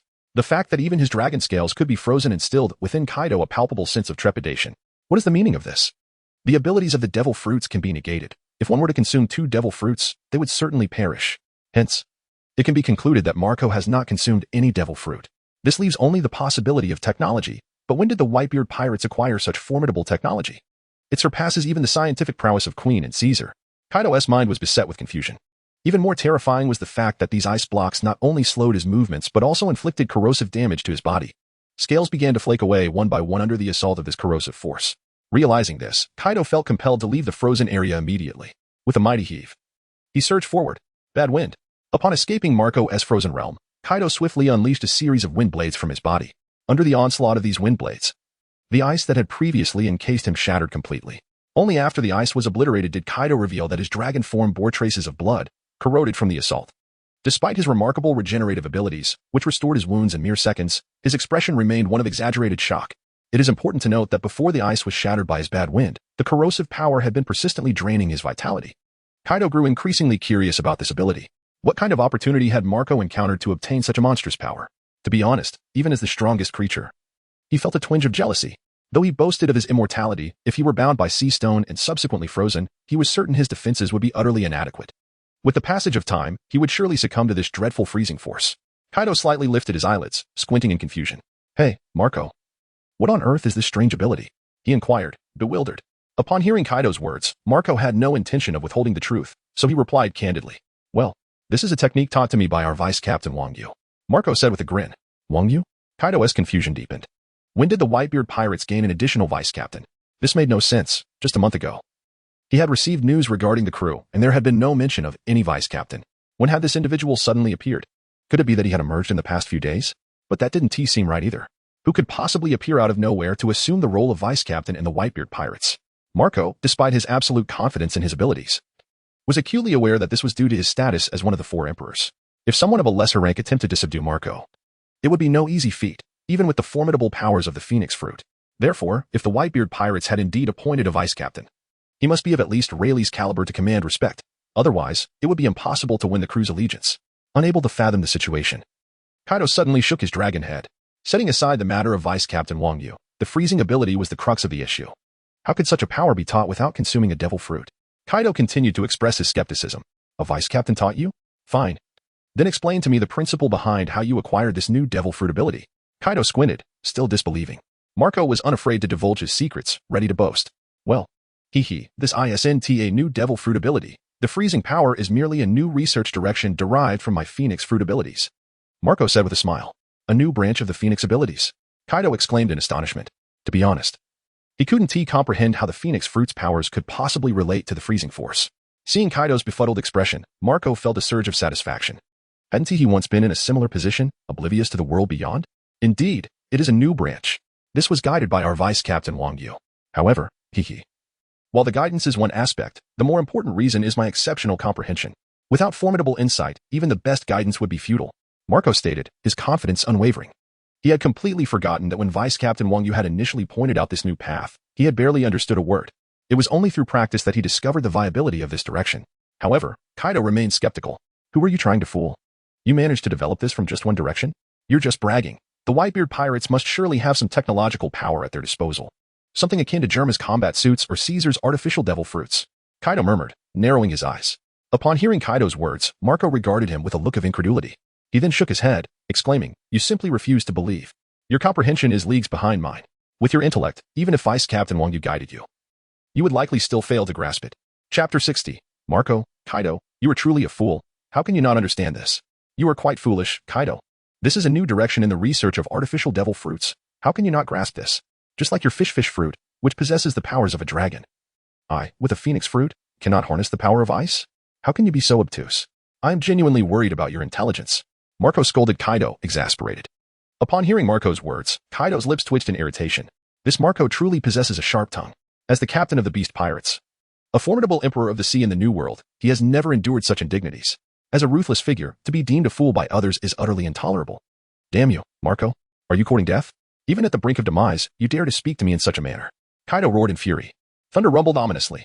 Dark clouds once again gathered in the sky, with flashes of lightning illuminating the heavens, each bolt as thick as a mighty tree, cascading down relentlessly.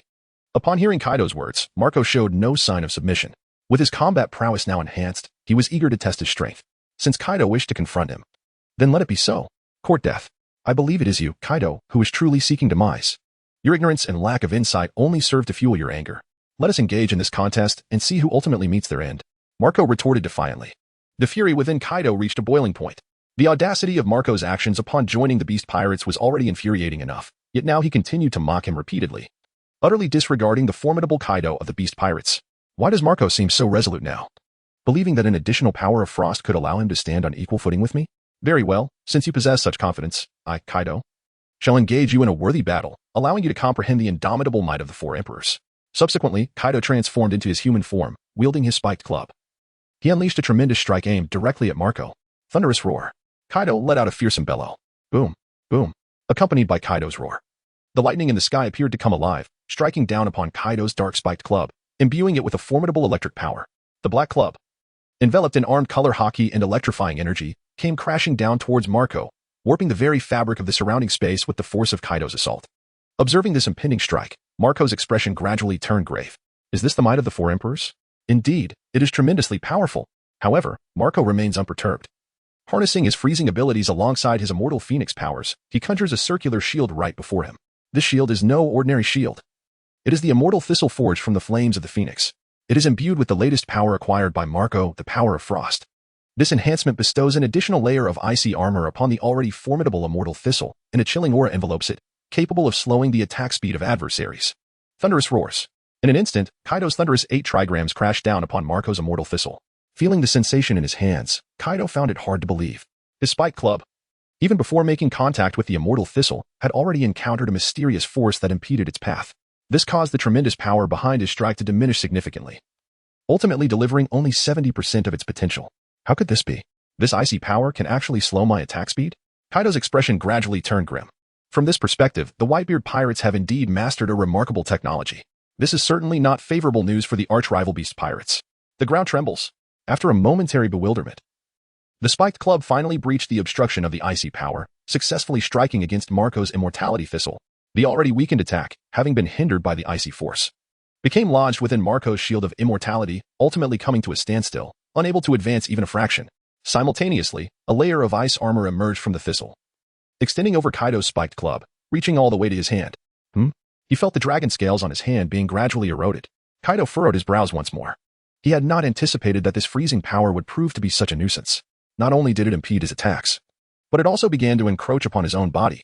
Boom. A torrent of lightning erupted from Kaido's spiked club. The layer of ice that had clung to his arm was shattered in an instant. Marco, you've indeed grown stronger than before. It appears that without unleashing my ultimate form and employing the Conqueror's Haki, which only true warriors can wield, overcoming you will be quite a challenge. Kaido remarked ominously. Upon finishing his words, Kaido's entire physique underwent a significant transformation, resembling a half-human, half-beast creature, with a gigantic dragon tail emerging behind him, exuding an aura of terror. Simultaneously, a wave of Conqueror's Haki emanated directly from his being, distinct from the usual manifestation of this overwhelming power. The color of Conqueror's Haki entwined directly around Kaido's spiked club like a series of black dragons, swirling around the dark weapon intermittently. A formidable battle intent surged forth. And in that moment, the surrounding air seemed to solidify, creating a heavy atmosphere. Feeling the transformation within Kaido, Marco squinted slightly.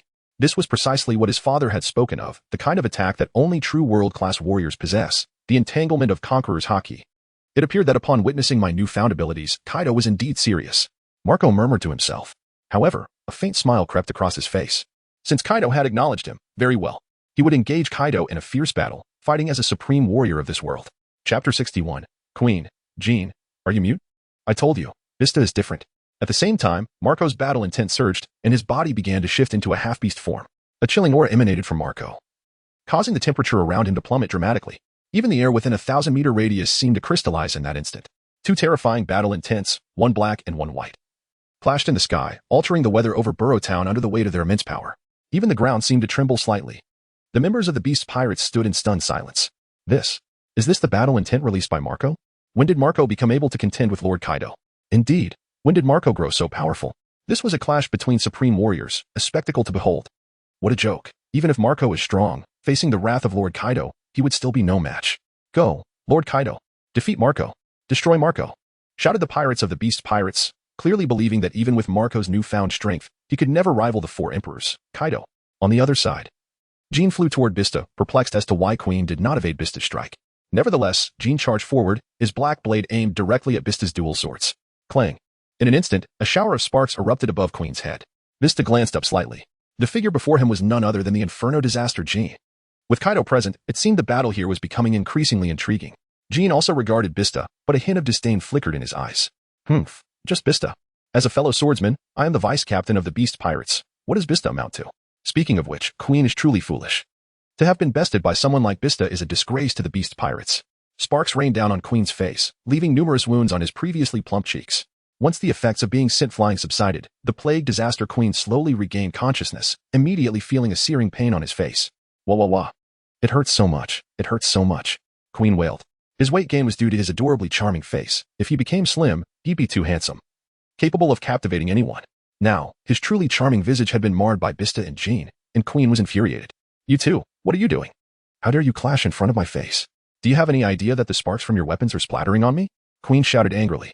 Upon hearing Queen's words, the Inferno Disaster Jean displayed a look of disdain. This is no one's fault but your own, Queen. It simply indicates that you were too weak to serve as the poster child of the Beast Pirates. Do you not realize that had I not blocked Vista's attack with my sword, you would have been cleaved in two? I just saved you. And yet you dare to scream at me, truly an idiot. Jean chided Queen. However, Queen disregarded this vice-captain of the Beast Pirates entirely. You pervert who enjoys torturing others. Shut your mouth. I'm weak? Why don't you test Vista's current strength? It's easy to talk when you're just standing there. Queen cursed. After hearing Queen's words, Jean turned his gaze to Vista. I'll test it, but don't you steal my glory. Jean retorted disdainfully. With that, Jean swung his black blade toward Vista with lethal precision, the strike akin to thunder, moving with unparalleled speed, as if the surrounding space were being sliced apart. Faced with Jin's sudden attack, Vista merely smirked, raising his twin swords to defend. Clang. Sparks erupted once more. The two remained locked in a stalemate. But Jean, as a devil fruit user, possessed his own advantages. Finding himself unable to break the deadlock with Vista, immense black wings unfurled from Jin's back. And after a flutter, countless fireballs manifested atop those wings. This is the flame ability of Jean, a member of a unique race. Blade of the Dual Emperors. With a fierce roar from the Inferno Calamity Jean, countless fireballs erupted from his two wings. The fiery projectiles were aimed at Vista, shooting forth with a rapidity reminiscent of a Gatling gun, dense and relentless. In such close proximity, I suffered the full brunt of a dual-bladed assault. And now Vista is doomed, Jean proclaimed with an air of triumph. At the same time, his disdain for the plague Queen intensified. A foe he had effortlessly dispatched had nearly met her demise, her arm shattered, proving her utter foolishness. However, the anticipated scene of Vista's downfall did not unfold. With the enhancement of an electric blade, Vista's agility and speed had significantly surged, rendering Jin's barrage of projectiles wholly avoidable. Vista once again demonstrated his uncanny agility, evading each and every missile with an ethereal grace. Witnessing Vista's spectral form, Jean furrowed his brow in disbelief. How could this be? Such close-range assaults completely evaded? I recall Vista's movements were not that terrifying. At this moment, the Queen could not help but taunt Jean. What now? Speechless, are we? I warned you that Vista is no longer the same. Your arrogance blinds you. The Queen finally regained a modicum of pride, murmuring towards Jean. Upon hearing this, Jin's complexion drained of color. I advise you both to join forces. Otherwise, with your capabilities, you are merely courting death. Vista declared without reservation. This statement has provoked both individuals immensely. Jean seethed with anger, gritting his teeth. In Chapter 62, Electric Blade strikes the flame disaster. Jean, in a moment of emotional turmoil, declared, Quinn, do not move. I refuse to believe that as a vice captain of the Beast Pirates, I cannot triumph over Vista. With that, Jean unsheathed his longsword once more, a dark hue of haki enveloping the blade. Alongside the haki, various flames danced around the sword, intertwining with it. The spirit of battle surged, and the ominous intent of his blade thickened the very air around him, causing the temperature to rise sharply. Once more, Jean bellowed, unleashing a fierce slash towards Vista. Let us see if you can withstand this attack. Imperial Fire Dragon. In the next instant, a colossal strike materialized from the heavens. The tremendous strike transformed into a colossal fire dragon that roared fiercely in the sky, directing its wrath towards JN. Subsequently, this magnificent fire dragon surged toward Vista. A fire dragon, you say? This is fortuitous. My twin blades have begun to yearn for action. It became evident that an immense current had gathered upon Vista's blades, crackling with energy. The sound of electricity was remarkably potent. Yin Zai JN noticed this as well, a look of perplexity adorning his face. How curious. Has this fellow consumed some form of thunderous fruit? JN appeared distinctly skeptical. Without further hesitation, the blade in Vista's grasp transformed into a deep obsidian hue, and he unleashed a tremendous slash towards the fire dragon before him. The formidable intent of his sword, infused with powerful currents, surged forth toward JN. Boom. The two terrifying forces of sword intent clashed in the heavens above. The resulting shockwave rapidly spread outward in all directions. The surrounding pirates were immediately engulfed by the tumult. Crackle, crackle. Electric serpents wove through the ranks of the beast pirates, darting incessantly among them. The pirates, one by one, were struck by the electric serpent, their bodies trembling uncontrollably until they ultimately lost consciousness. Two terrifying forces held their ground for but a fleeting moment, before the immense voltage unleashed caused the fiery dragon in the sky to plummet to the ground. A powerful slash surged forth before June. Boom. Crackle. June, with disbelief etched upon his face, could hardly fathom that his guardian fire dragon emperor, a fusion of his slashing prowess and unique racial abilities, had failed to withstand even a casual strike from Vista. This left Jin's confidence severely shaken. Frustrated, he hastily drew the black blade in his hand to defend himself. Under the forceful strike, Jin was forced to retreat several steps, only managing to neutralize the overwhelming sword intent. However, the electric power accompanying the electric blade was beyond his capacity to counter. The fierce current coursed through his body, rendering his bones starkly visible. Meanwhile, Quinn showed no intention of providing assistance, instead standing aside to mock him. Ha ha ha, Jin, you fool. Were you not just standing there, boasting with ease? Now you finally comprehend that this Vista is unlike any before. You called me a novice, but now you realize you are the true novice. You twisted interrogator. Quinn spat venomously at Jin. Yet, as she ridiculed him, her gaze furtively drifted towards Vista. In a moment unnoticed by the others, the cunning Quinn transformed into her dragon form. Without any forewarning, she unleashed her armed haki, launching a powerful assault towards Vista. This technique is known as the wrist dragon bomb. Quinn, akin to a bomb itself, utilizes her formidable physique, wielding her head as a weapon, and charges fiercely towards her adversary.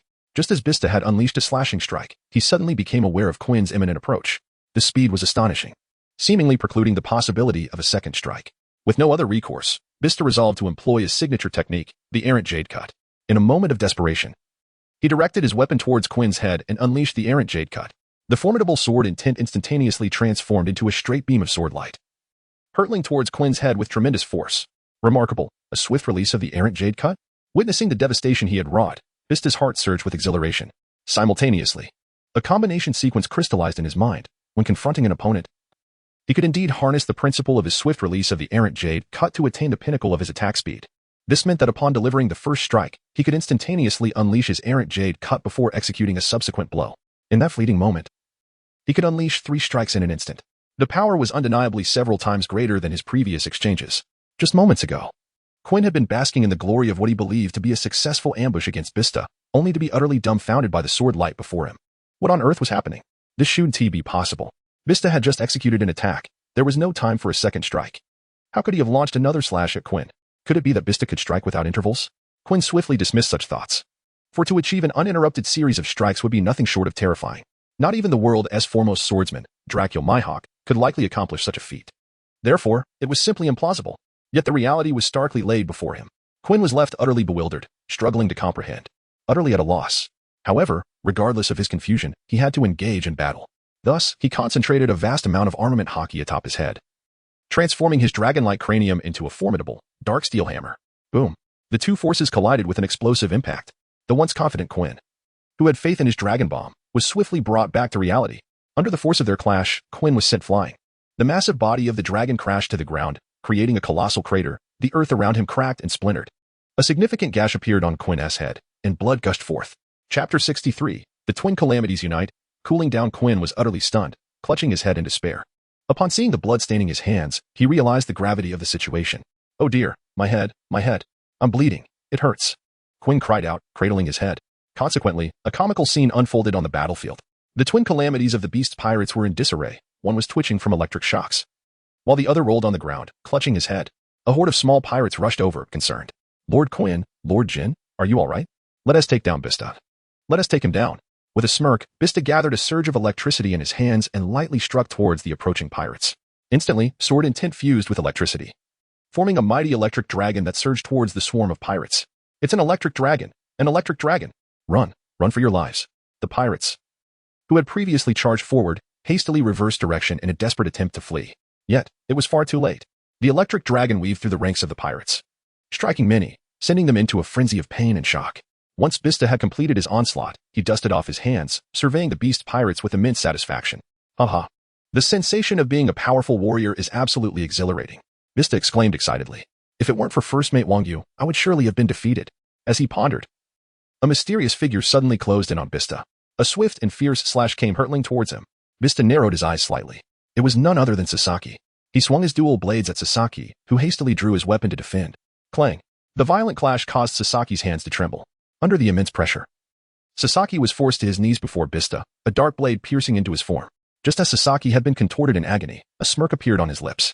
Now was the moment, quickly. In the next instant, the half-beast forms of Jin and Quinn launched their counterattack. Royal self-respect. Jin, suspended in the air, pulled back his head like a slingshot and then released, generating a powerful shockwave that surged towards Vista. "Wetting hot fist," Quinn bellowed.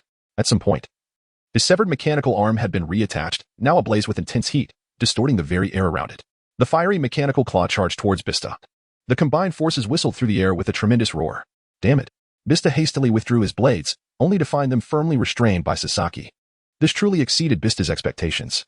To his surprise, Sasaki, at such a crucial moment, was willing to endure injury himself in order to grant Quinn and Jin a chance to strike. Is this as easy? At this moment, the twin blades in Vista's hands had amassed sufficient electric energy. Sasaki's expression changed drastically, for he had previously witnessed firsthand the terrifying power of this electric blade. This caused Sasaki's expression to darken instantly, as he sought to evade the assault of the electric knife. "You refused to leave when I granted you the opportunity. And now you wish to flee? It is too late," Vista remarked with narrowed eyes. Suddenly, a surge of electricity coursed violently along the blade, accompanied by a crackling sound. Along with it came a plume of black smoke and the acrid scent of charred flesh, as Sasaki was rendered to a mere charred remnant. At this moment, Vista could finally draw his twin blades in earnest. However, King's headbutt and Queen's thermal mechanical fist were already closing in on his body. It seemed too late to react. In desperation, the only thing Vista could do was raise his twin blades and brace for impact with all his might. Boom. Under the combined force of King and Queen, Vista was instantly sent flying. The sheer power behind the attack sent him crashing heavily onto the ground. Seeing their assault succeed, both Queen and King wore expressions of exhilaration. His electric power may be formidable, but it has a cooldown. Let's finish him while he's vulnerable, Queen exclaimed excitedly. Without hesitation, King spread his wings like a mighty rock and soared into the sky above Vista. Blade of the Twin Emperors. His jet-black wings unfurled, unleashing a torrent of flaming bullets that rained down upon Vista. Reacting swiftly, Vista gripped his twin blades, pushing his observation haki to its limits. Enhanced by the agility boost from his electrified swords, he dodged frantically amidst the bombardment. Meanwhile, Queen transformed into a massive brachiosaurus and charged toward Vista with earth-shaking force. Thud, thud, thud. Each thunderous step sent tremors through the ground as he barreled toward Vista's flank. Then, Queen's eyes suddenly burned a deep, ominous crimson. Spark Queen. Like a colossal laser tank, his eyes unleashed a barrage of explosive beams. A storm of crimson lasers shot toward Vista with blinding speed. Whoosh, whoosh, whoosh. The lasers were too fast, too relentless. Already preoccupied with evading King's aerial firestorm, Vista had no room to counter Queen's flanking assault. The lasers struck him head-on, shredding his clothes and drawing blood from his lips. Facing either opponent alone, Vista would have been confident. But thanks to Sasaki's reckless interference, his body was already wounded. Now, battling two all-stars simultaneously, without the readiness of his electric blade or Sakazuki Giri, Vista had to admit the situation was dire. I never expected King and Queen to be this sharp. They actually figured out my cooldown timing. Haha, the brat's done for. Just as I thought, his ability has a cooldown. Queen cackled triumphantly. Hi, Buff. King allowed himself a faint smirk. Don't get careless, Queen. While his skills are on cooldown, we finish him. Once this window passes, that damn Vista will recover, so we must act fast. King warned coldly, his eyes narrowing. With that, he raised his longsword, coating it in pitch-black armament haki and swirling flames. A devastating slash tore through the air. Dragon Blaze slash. A fiery crimson dragon roared to life, its maw gaping wide as it surged toward Vista. Not stopping there, King followed up immediately. Talon of the Emperor. His wings, now hardened like steel, spread wide as he dove toward Vista at breakneck speed, aiming to sever his head with a second lethal slash. Queen, too, refused to relent. His mechanical body split apart, each segment revealing a missile launcher. Brachiosaurus missiles. A swarm of projectiles erupted into the sky, trailing black smoke as they homed in on Vista. Boom. The heavens darkened under the weight of the three overwhelming assaults: King's flaming dragon, his diving slash, and Queen's missile barrage. Injured and with his cooldown nearly, but not quite, refreshed, Vista had no choice but to endure. The sky itself seemed to tremble under the sheer terror of their combined might. This caused Vista to furrow his brows tightly. If only his cooldown could be slightly reduced, he could easily withstand these two attacks. However, the current situation, due to this extreme time difference, prevented him from releasing his skills. Now, having already sustained injuries, if he attempted to defend against all three attacks simultaneously, it was undeniable that he would suffer further damage, resulting in serious injuries. Indeed, dealing with two formidable pirates at once was far from the ease he had imagined. A dead end. A dead end? Vista's mind suddenly recalled the words of First Mate Wang Yu. To live by confronting death. What does it truly mean to live by confronting death? A true swordsman dares to face the bloody abyss, so First Mate Wang Yu, what should I do in this moment? Boom. A massive fire dragon, along with thousands of cannonballs, erupted around Vista. In an instant, cannonballs detonated all around where Vista stood, and the searing flames erupted at that moment. The powerful shockwave surged outward, leaving the surrounding minor pirates utterly dumbfounded. This is the attack from the Plague and the Inferno Lord. Terrifying. Run. Run for your lives. One by one, the pirates, sensing the horrifying aura, scrambled in panic. Yet, the overwhelming shockwave swiftly engulfed these fleeing pirates into the sea of flames. Members of the Beast Pirates were ignited on the spot, and in an instant, the air was filled with their anguished screams. Help, help, I'm going to be burned alive, I'm going to be burned alive. One by one, the pirates, consumed by the flames, transformed into fiery figures and ultimately perished in agony. Under the immense heat, fire spiraled skyward, creating a vast gaping hole in the heavens. Jean and Quinn observed their combined attack, their faces adorned with mocking expressions. Quinn began to twist his corpulent body on the spot, starting to dance. Haha, kid, this is the fate you face for offending the Beast Pirates. You shall be reduced to mere ashes by my missiles, ha ha ha. Quinn chuckled gleefully.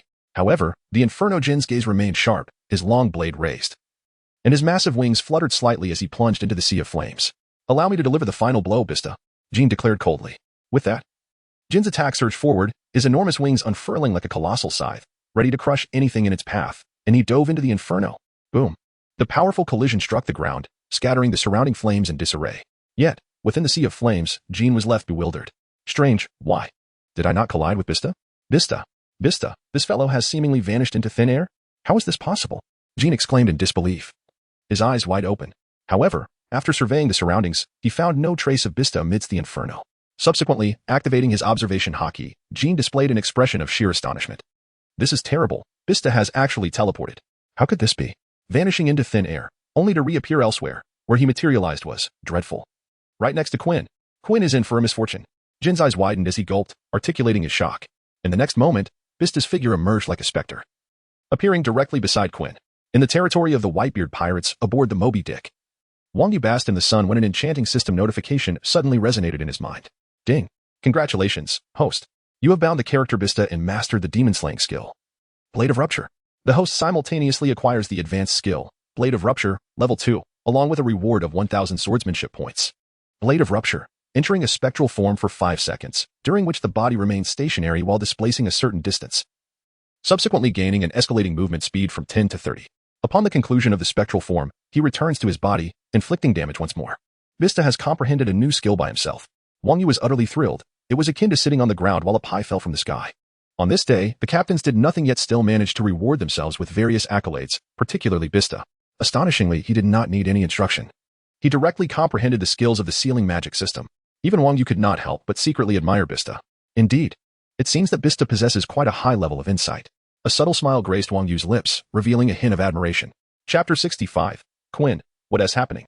Do you possess the space fruit? Upon opening his panel, Quinn was astonished to see the Blade of Disruption displayed prominently. Host, Wang Yu Conqueror's Haki, 10.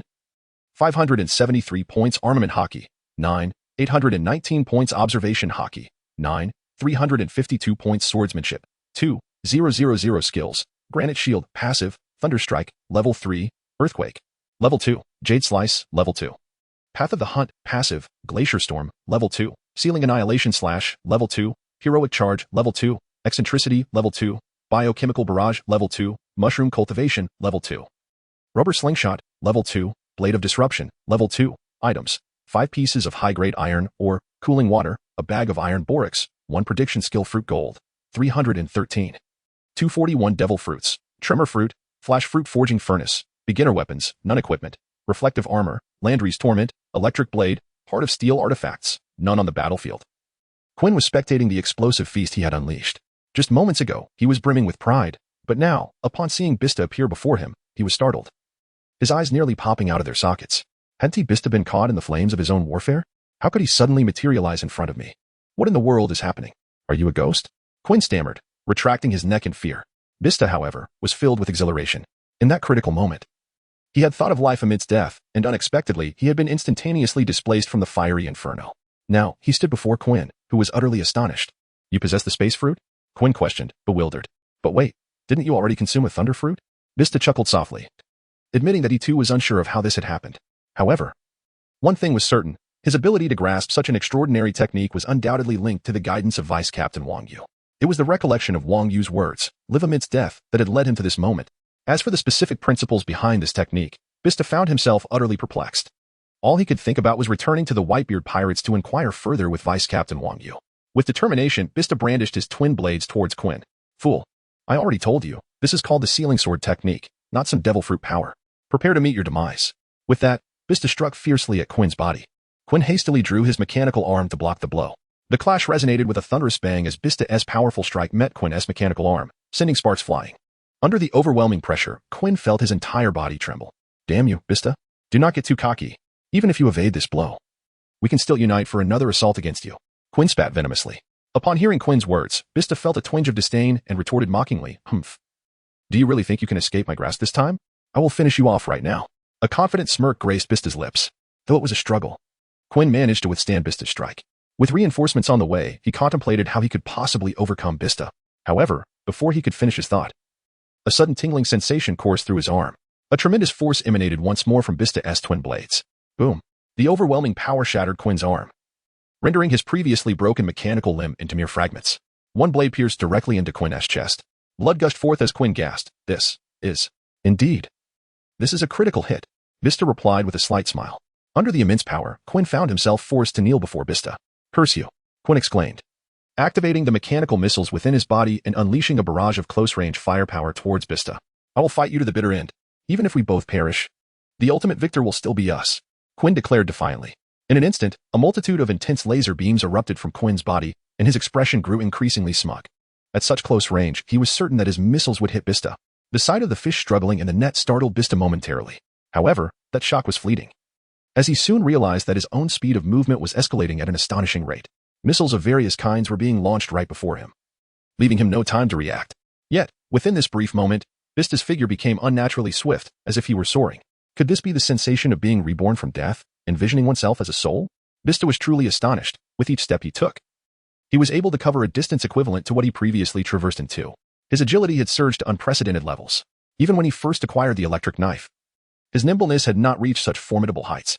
Now, following a short displacement, he was also endowed with extraordinary speed. What thrilled him even more was that his velocity continued to accelerate. Boom, boom. Various projectiles whizzed past Vista's afterimage, instead striking the surroundings of Jean. In an instant, a cacophony of explosions erupted around Jean. Veins bulged on his forehead, and dark lines marred his face as he hurled curses at Quinn. Quinn, you fool. Do you not have eyes? The missiles are targeting me, Jean complained. Simultaneously, his armed color enveloped his body, and his enormous wings remained coiled, allowing him to withstand the barrage of artillery. After managing to fend off the attacks, Jin's expression grew increasingly grave. Gaining the ability for spatial displacement had rendered his attack on Vista futile. Vista was far stronger than he had anticipated. You imbecile, Quinn. Hold your ground. I am coming. Perhaps wary of Vista's might, Jean unfurled his wings and soared toward Quinn at breakneck speed after fending off Quinn's assault. On the battlefield, Quinn wore a look of profound shock. His point-blank artillery had entirely missed its target. Unwilling to concede defeat, Quinn transformed into his brontosaurus form, channeling bolts of lightning from his head as he propelled himself toward Vista. Observing Quinn's relentless determination, Vista smirked. Quinn, it's already over, he taunted. In the next instant, Vista's figure became ghostly. He appeared repeatedly around Quinn, who struggled to track Vista's movements. Each time Vista materialized, he inflicted immense damage upon Quinn's body. Chapter 66, Quinn's dire defeat. Jin's roar slashes erupted from Vista's blade, raining down from all angles upon Quinn's form. With the enhancement from the electric knife, Vista's strikes reached an unparalleled speed. Each blow was as swift as lightning, leaving Quinn no opportunity to evade. Boom, boom, boom. Quinn's body erupted like firecrackers, with not a single part left unscathed. Ultimately, Vista triggered a critical strike, and the terrifying force slammed into Quinn, sending him hurtling away. Though the Brontosaurus form boasted formidable defense, Quinn was thoroughly overwhelmed by Vista's relentless onslaught. Blood gushed from Quinn, splattering into the sky, painting the atmosphere with a gruesome scent. In his final moments, the Brontosaurus Quinn plummeted from the heavens like a lifeless pig, crashing to the ground as if severed from its tether. In Wano, a colossal structure was reduced to ruins beneath Quinn's descent. Bricks and tiles shattered into fragments, scattered everywhere. The members of the Beast Pirates stood frozen, utterly dumbfounded by the spectacle before them. They remained motionless, swallowing hard, unable to comprehend the reality of what they had witnessed. After all, Vista was merely the 5th Division captain of the Whitebeard Pirates. What could he possibly achieve, even with the power of the Thunder Fruit? Their opponents were Quinn and Jean, two formidable figures within the Beast Pirates, second only to Kaido himself. The alliance of these two individuals poses a formidable threat, capable of vanquishing all the emperors and vice-emperors of this world. Yet, despite their combined might, they were unable to defeat even a mere 5th Division captain of the Whitebeard Pirates, Vista. Astonishingly, Quinn was left battered and bruised by Vista, ultimately succumbing to unconsciousness. This is indeed rather difficult to believe. The members of the Beast Pirates found themselves momentarily stunned, their minds seemingly short-circuited. They stood frozen in place, mouths agape. Expressions of disbelief etched across their faces. After a considerable pause, they finally began to process what had transpired, erupting into a flurry of agitation, shouting, "Lord Queen! Lord Queen!" Could it be true that Lord Queen had been defeated? And in a 2-on-1 scenario, by none other than a mere 5th Division captain? How could this be possible? It appeared that Vista, after consuming the Thunder Fruit, had significantly enhanced his combat prowess. Forget the details, we must hurry to see how Lord Queen is faring. The young pirates rushed towards Queen's location. What they encountered next was a scene of sheer shock. Amidst the ruins, Queen's body lay intertwined with the debris.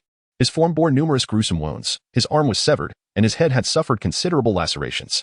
Blood continued to flow, yet Queen's body lay unresponsive. His head twisted as he succumbed to unconsciousness. Quickly, we must get Lord Queen on a stretcher.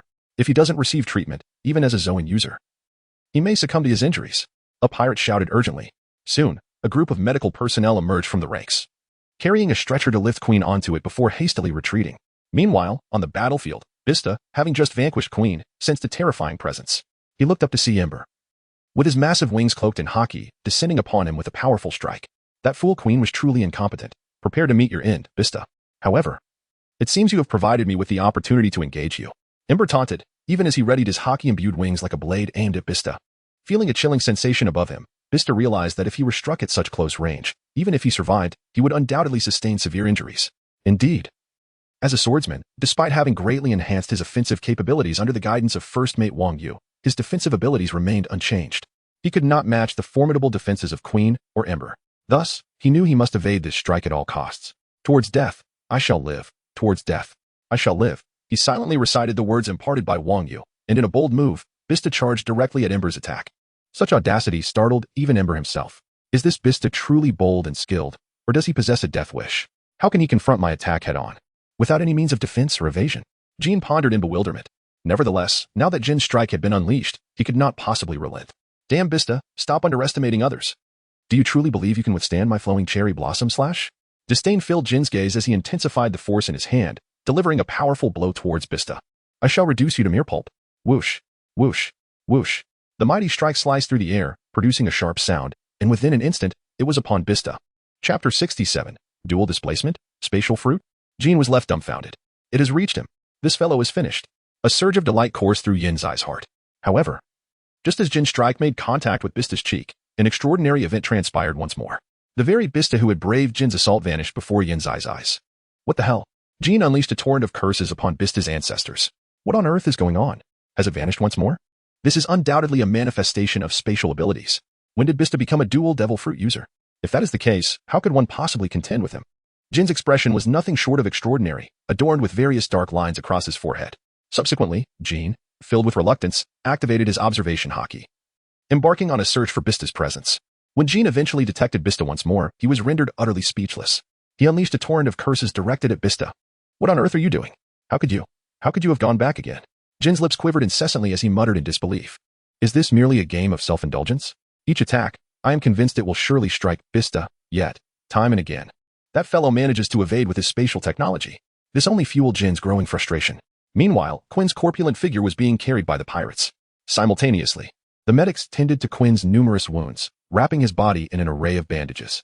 At this moment, fresh crimson blood suddenly erupted from Quinn's previously wounded body, staining him entirely red. Having already succumbed to unconsciousness, Quinn let out a loud cry before collapsing again, his hands clenching tightly. Drops of blood flowed steadily, eliciting startled reactions from the medical personnel nearby, their faces etched with confusion. What is happening? How could this be? I had applied the necessary bandaging to Lord Quinn, one medic exclaimed, bewildered. The pirates halted their actions and began to untie Quinn's bandages for a fresh dressing. Upon removing the gauze, they were met with a shocking revelation, their faces displaying sheer horror. What is this? The wound suffered a secondary injury? The medic team leader swallowed hard, his lips trembling. The others hurriedly glanced over, and they confirmed the grim reality. It was not a matter of improper bandaging, but rather that the wound had indeed been subjected to further harm. Yet, how could this be possible? Who had inflicted this additional injury upon Quinn? The medics were left in a state of utter perplexity. They could not fathom how such damage had occurred, especially since Quinn lay on their stretcher, and there were no enemies nearby. Nonetheless, Quinn had evidently sustained significant harm. Quickly, continue bandaging him. Despite their uncertainty regarding the cause, one thing was clear. This new wound must be related to Vista's attacking technique. Vista, that fellow, must have acquired some extraordinary power. This is no place to linger. We must hasten our bandaging and leave, commanded the medic team leader. The surrounding medics, still wearied by shock and confusion, resumed their efforts to dress Quinn's wounds, subsequently fleeing the scene as if confronted by a ghost. Should Vista strike Quinn once more from a distance, inflicting further injury, it would spell dire consequences. A group of beast pirates hastily retreated, panic-stricken. In stark contrast to the medic's anxiety, Vista and Jean exhibited expressions of exhilaration after executing several movements. The demon sword technique is truly exhilarating. Not only does it grant me 2 phases of movement, but astonishingly, it allows me to inflict secondary damage upon my foes when I return to my original position. This is indeed a remarkable skill. In the future, I could charge at my enemies during a battle, inflict harm upon them, and then swiftly retreat to my original spot, causing secondary damage without granting them any opportunity to react. Vista nodded, thoroughly pleased with his newfound ability. As he reveled in his recent acquisition, a thunderous roar echoed from the skies above. Vista glanced up, only to find that it was none other than the beast pirate's calamity, Jean. At that moment, Jin's sword was enveloped in darkness, and he launched an attack directly at Vista. You despicable bastard, Vista. Do you think you can toy with me? I will slay you. Jean shouted from above, filled with rage. A smirk crept across Vista's lips as he thought to himself, you cannot even defeat me 2-on-1, and now you, a mere vice-captain of the beast pirates, wish to challenge me 1-on-1? Are you simply seeking death? Meanwhile, Kaido, engaged in battle, observed Vista's situation with astonishment, particularly at Vista's demonstration of the void-breaking sword technique. His eyes widened, resembling dragons' eyes in their roundness. It seems that aside from Marco, you Whitebeard pirates have another formidable figure in Vista, who has also harnessed technological prowess to have taken Quinn down in a 1-on-2 scenario. With mysterious spatial abilities and formidable slashing power, how much technological strength do you Whitebeard pirates truly possess? Kaido glared at Marco, his expression serious. Upon hearing this, Marco could not help but chuckle inwardly. I have already mentioned that this is merely the power imparted to me by Vice-Captain Wang Yu. Why is Kaido so stubborn, insisting it is technology? Technology? What technology could possibly allow one to wield such terrifying strength without relying on the powers of a devil fruit or technology itself, including instantaneous movement capabilities? Is this not a jest? How infuriating, Marco. Spare me your pretense, for I shall reduce you to a mere pulp and interrogate you at my leisure. Kaido bellowed fiercely. Cyclone of destruction. Following this, Kaido shook his formidable form, unleashing a tempest of powerful, tumultuous winds. These malevolent winds swept across the land like scythes, swiftly reaping all in their path. Even the pirates of Kaido's beast pirates, who were merely spectators, found themselves ensnared. Under the influence of the tumultuous gales, these pirates were mercilessly severed, their bodies cleaved into pieces, torrents of blood gushing forth. Within the radius affected by the swirling tempest, the cries of young pirates echoed in despair. Lord Kaido, it is us. We are your subordinates. You should not treat us this way. Indeed, Lord Kaido, your powers are terrifying. They endanger us. Have mercy, Lord Kaido. The pain is unbearable. I feel my body being torn apart by the raging winds. One by one, these young pirates collapsed to their knees, faces contorted and pleading. Only those endowed with abilities managed to evade the aftermath of Kaido's storm, showcasing their unique powers like the 8 immortals crossing the sea. Yet, Kaido appeared oblivious to their plight. They are not elite troops. I care not for them. How ruthless, Kaido. To combat me, you disregard your own men, Marco remarked. His brow furrowed. Transforming into the phoenix, he harnessed the power of ice to conjure a colossal ice block before him, resembling a mountain, to shield himself from the onslaught of the winds. Witnessing the cataclysmic effects of his tempest, Kaido erupted into a maniacal laughter. Ha ha, they are but lowly pirates. If they perish, so be it. Their demise is inconsequential. Millions in the new world await to take their place.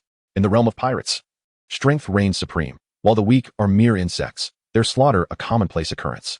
Surely, you must understand this, Marco, Kaido declared, his expression a mask of savagery. Marco's brow knitted tighter. It was no wonder his father and Kaido were arch-rivals. Their perspectives on the world were starkly opposed. His father believed that all pirates were one family. As long as one acknowledged him as their father, regardless of past deeds or strength, he would embrace them. Conversely, Kaido held a diametrically opposed view. Only the strong deserved to enjoy life, while the weak were merely granted existence by the mercy of the powerful. You madman, Marco retorted vehemently. However, the tempest around him intensified, and the massive ice block he had summoned began to shatter under the strain of the winds. Marco frowned. Although his ice mountain had absorbed much of the malevolent gales, its integrity could not withstand Kaido's relentless storm for long. A thought stirred within him. If only he could create an ice formation of formidable defensive strength, capable of withstanding enemy assaults. Or even serving as a weapon to obstruct their advances, how splendid that would be. Such a phenomenon necessitates the utilization of a more potent force of freezing, which is precisely what I yearn to explore and acquire. As I ponder, an explosive sound reverberates, boom. The ice mountain before Marco shatters, with fragments cascading from the heavens. A fierce, malevolent wind rushes toward Marco as the ice disintegrates. Cloaked in armament color, Marco swiftly activates his phoenix powers, allowing the turbulent wind to sweep over him while his body gradually begins to heal under the influence of his immortal abilities. The terrifying gale rages on for several seconds before it finally subsides.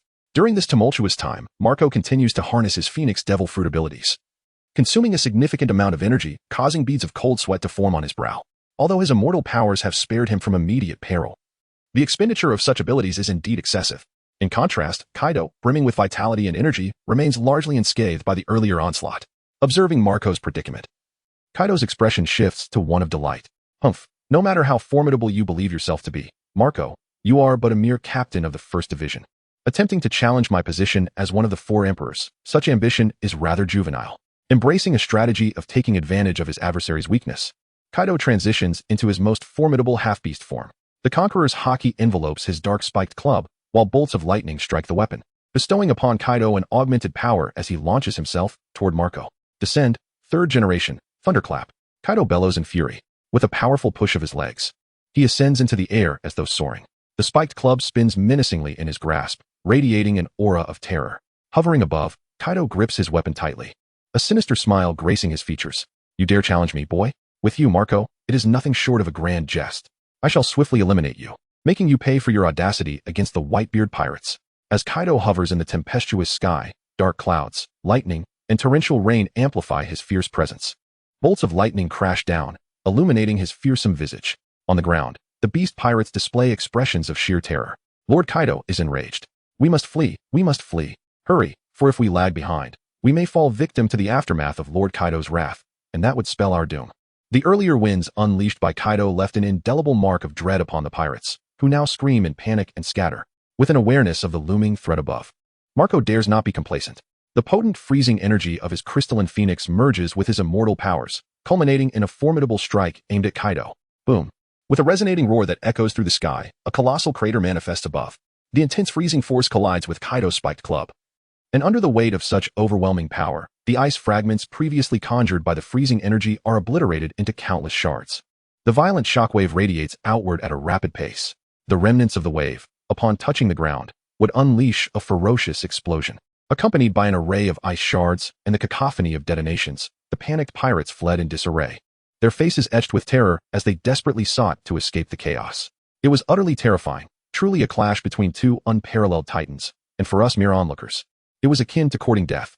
The members of the Beast Pirates, their expressions filled with dread, scrambled for safety, utterly insignificant in the presence of such formidable forces. As the two factions remained locked in a standoff, Kaido felt a potent surge of freezing energy coursing through the kanabo in his grasp, enveloping his entire being. It was reminiscent of the sensation when struck by Marco's ice phoenix, the corrosive power steadily encroaching upon him. Indeed, a formidable adversary. Were it not for his status as one of the four emperors, Marco's abilities could render him an invincible entity against pirates of lesser rank. Yet alas, I am Kaido of the four emperors. Kaido roared in defiance. In the next instant, his conqueror's haki erupted forth, shattering the icy layers that enveloped him with sheer force. Simultaneously, gritting his teeth, he intensified his grip, channeling a terrifying strength that forcefully suppressed Marco's Ice Phoenix power, bringing it crashing down. Boom! The Kanabo descended with immense force, and instinctively, Marco sought to conjure a colossal ice block for defense. However, Kaido's speed was simply too swift. The formidable mace struck directly against Marco's body. Thanks to the protection of his Haki armor, Marco activated his Haki in advance, enveloping the area about to be hit. However, under the tremendous force, he was still sent flying. Simultaneously, he felt a tumultuous churn within his organs, a sweet taste filling his mouth. And he spat out a mouthful of blood. With a thud, Marco landed atop a colossal mountain in Wano, shattering the peak upon impact. Fortunately, his Phoenix ability provided some cushioning. Otherwise, he might have sustained serious injuries. With a flap of his Phoenix wings, Marco soared back into the sky, his gaze towards Kaido growing increasingly grave. Indeed, the power of the four emperors is unfathomable. Is this the true strength of Kaido, the beast? He is truly a force on par with my father. If only I could summon countless icebergs to thwart Kaido. Alas, that notion seems exceedingly challenging to execute. It appears that when facing Kaido, I can no longer worry about the issue of stamina. I must employ that technique, Marco declared solemnly. After delivering his blow, Kaido, propelled by flame clouds, once again ascended into the air and laughed arrogantly at Marco. Ha, Marco, how does it feel? This is the strength of a four-emperor. Do you still believe you can defeat me with your meter power? I shall utterly shred you to pieces. Kaido roared. Marco, wearing a serious expression, activated his freezing power. In the next moment, a colossal dark cloud suddenly appeared above Kaido's head. The once boastful Kaido, upon seeing the cloud, wore a look of utter confusion. How curious. I did not summon this cloud. Who conjured this immense cloud above me? Could it be a sudden change in the weather? What a coincidence that the weather shifts right as I engage in battle. Kaido pondered, perplexed. Boom, boom. White lightning streaked across the sky, and the temperature within a 10 square kilometer radius plummeted. Kaido finally sensed something amiss. Even natural disasters could not cause such a rapid drop in temperature. This indicated only one possibility. This technique was unleashed by that damned Marco. Recalling Marco's Ice Crystal Phoenix attack, which bore a similar chilling sensation, Kaido's expression grew increasingly serious. He heightened his observation Haki to its utmost state, and suddenly, a vision of the future flashed before his eyes, causing him to widen them in disbelief. This is Marco's true power? This terrifying freezing ability rivals that of Admiral Akiji's Ice Age. No, wait. Marco's move is even more fearsome than Akiji's Ice Age. Akiji's technique only involves freezing power, while this accursed Marco's freezing ability contains a more insidious corrosive force. In other words, if you are frozen by Akiji for a few minutes, you might survive upon thawing, but if Marco encases you in ice for just a few minutes, with that corrosive power, you would likely perish even if released from the ice. That is the terrifying aspect of Marco's freezing ability. Kaido, unwilling to underestimate the situation, immediately transformed into his most formidable dragon form, enhancing his defense and flight speed. He unleashed a series of dragon roars towards the sky. Indeed, as Kaido had anticipated, white lightning flashed across the heavens, and bizarrely, hail began to fall during the summer. The first hailstone struck Kaido's cheek. Hail? Kaido was slightly taken aback, and soon after, the hail intensified. A swarm of hailstones descended, accompanied by a fierce wind that carried a dreadful chill, sweeping directly towards Kaido. In less than half a second, a vast area of 10 square kilometers was instantaneously frozen, with hailstones relentlessly crashing down. The nearby pirates, caught off guard, were swiftly engulfed by the icy onslaught. As they took their first steps, they were instantly encased in ice. Their expressions, filled with confusion, resentment, terror, and astonishment, were frozen in time. Those pirates who remained unscathed watched in sheer horror as the hailstorm ravaged their comrades. Is this the power of Marco? I was once skeptical of why all those people were frozen by him, but now I finally comprehend. Marco undeniably possesses such formidable strength. Even if one wishes to flee from this freezing power, escape is utterly impossible. The pirates swallowed hard, their faces pale with fear. On the battlefield, under the frigid conditions, even Kaido, one of the four emperors, found his body quickly encased in a layer of ice crystals.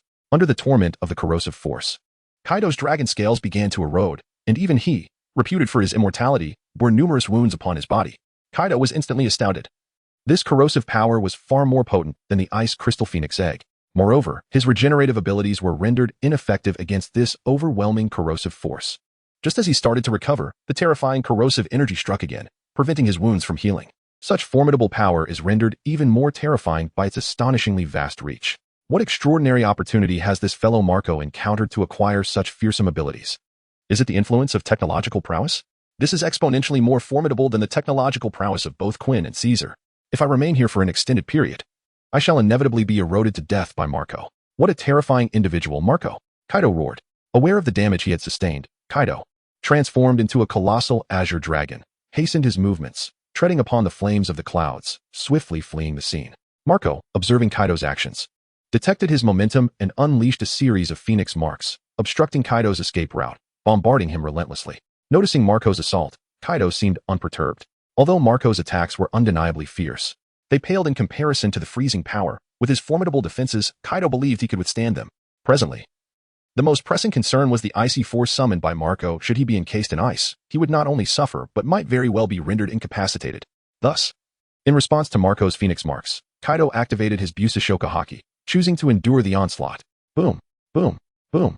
The barrage of phoenix marks struck Kaido's form with tremendous force, leaving his dragon head bruised and bloodied, even causing him to spit blood from the corner of his mouth. Damn it. Were it not for the constraints imposed by this frozen realm, your phoenix marks would never have touched me, Kaido exclaimed, his brow furrowed in fury. Nevertheless, through the might of his Busashoka Haki, Kaido persevered against wave after wave of phoenix marks, breaking free from the icy tempest. Marco frowned slightly, surprised that Kaido would rather endure his phoenix marks than remain within the blizzard. Emerging from the storm, Kaido was unexpectedly adorned with an additional layer of ice armor. The corrosive forces continued to ravage Kaido's form. His entire body trembled until, under the activation of his haki, he managed to shatter the layer of ice encasing him. Subsequently, utilizing his formidable regenerative abilities, the visible wounds on his body began to heal at an astonishing rate. Observing Kaido's brutish combat style, Marco's expression grew increasingly solemn. Truly, he was a being of the Yonko caliber. How astonishing that he could evade the glacial storm. Moreover, the injury sustained amidst such a tempest healed with such ease. Marco squinted his eyes and spoke with gravity. Upon hearing Marco's words, a smile graced Kaido's lips. Haha, Marco, your abilities are rather impressive. You actually managed to wound me, something you were incapable of in the past. So, since you have witnessed my might, why not? Simply join my beast pirates. Kaido's smile widened. As long as you, Marco, are willing to join my ranks, I can overlook any past grievances you have towards my crew. Furthermore, I can readily bestow upon you the position of my right-hand man. What do you think? Despite Marco's undeniable arrogance, Kaido couldn't help but acknowledge his potential with Marco's assistance. He believed he could one day ascend to the title of Pirate King. Given Marco's strength, Kaido was confident that he could hold his own against other Yonko in the future. Upon hearing Kaido's proposition, Marco was momentarily taken aback. He had indeed heard that Kaido was a man who valued talent, and now, witnessing it firsthand, the rumors proved true. Despite having caused chaos in Wano and repeatedly humiliating Kaido, the latter still contemplated taking him as a disciple. It must be said, Kaido excelled in this regard. However, it was a pity. Ever since he had recognized Whitebeard as his father and joined his crew, Marco had never entertained the thought of betraying the Whitebeard Pirates. I'm afraid I must decline, Kaido. While you are indeed powerful, I wish to gauge the difference between us Yonko. The battle could continue. Chapter 71, Shaping the Terrain, the Birth of Ice Fire Island, the Legacy of the Veteran Yonko. In response to Kaido's invitation, Marco resolutely opted for rejection. Upon hearing Marco's refusal, Kaido's gaze grew increasingly frigid. Since Marco had dismissed him, he could not allow this individual to return unscathed. Otherwise, it would spell catastrophic news for the Beast Pirates. In an instant, Kaido transformed into his dragon form, appearing before Marco and delivering a sweeping tail strike. The sudden assault sent Marco crashing towards the ground with a thunderous impact. Utilizing the abilities of the Phoenix, Marco only sustained minor injuries upon landing. He straightened his posture as Kaido surged towards him once more from the skies. This time, Kaido's form was entirely different from before. Fire Dragon Torch. Accompanied by Kaido's fierce roar, flames erupted from his body. A colossal fire dragon materialized before Marco, igniting everything it touched, whether towering mountains or dense forests. All were set ablaze, instantly melting away. The searing body had yet to make contact with Marco, yet the intense heat had already struck him directly. This terrifying heat wave was a first for Marco. Not daring to be careless, he swiftly activated the freezing power within him. Thus, two forces began to clash in the sky. One white and one red, these energies represented yin and yang, locked in a relentless stalemate above. The clash of these two formidable forces generated an immense volume of water vapor in the sky, enveloping the surrounding area within 100 miles in a dense fog. The members of the Beast Pirates stood in utter astonishment. Is it time for a duel? Such terrifying combat prowess. The very climate itself has been altered. How is it that, despite the collision of scorching heat and freezing power, I feel the ground tremble beneath me? The pirates of the Beast Pirates, one by one, displayed expressions of dread as they gazed upward, swallowing hard, unable to believe the reality before their eyes.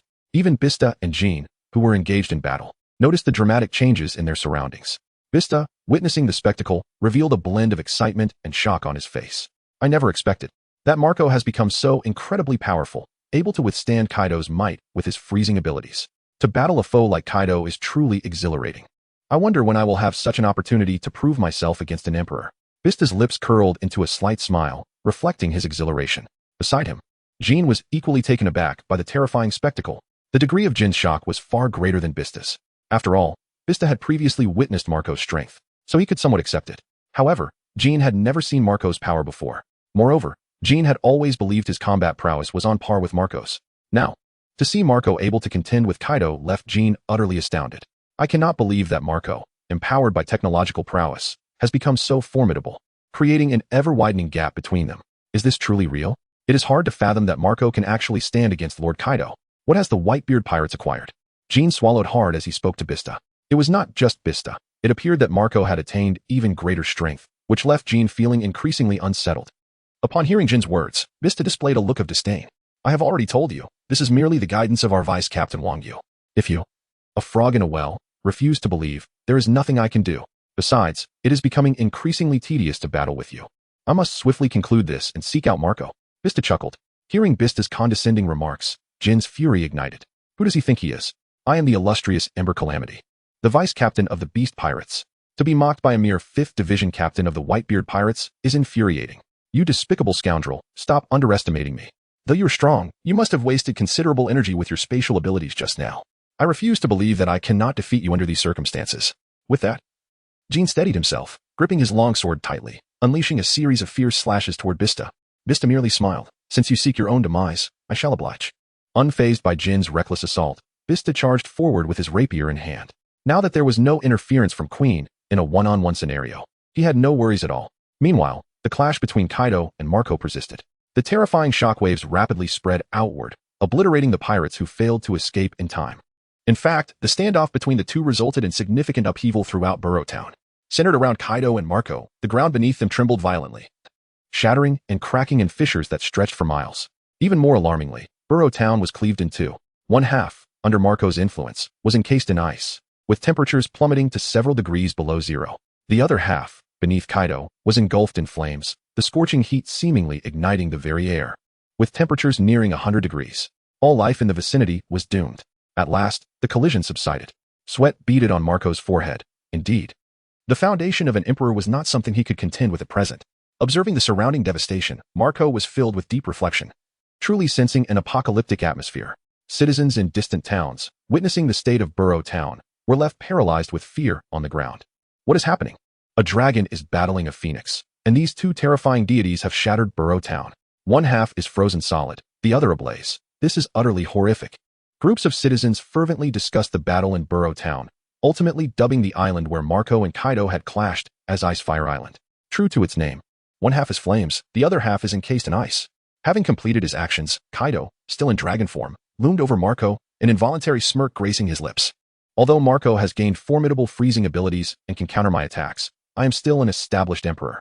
My physical capabilities and the potency of my devil fruit powers remain exceptionally terrifying. This is indeed Marco's Achilles heel, a shortcoming that will ultimately lead to his downfall. Chapter 72. A Blessing from Above. Marco discovers the new skill, Ice Barrier. Ha ha ha. Kaido, suspended in the sky, let out an eerie laugh.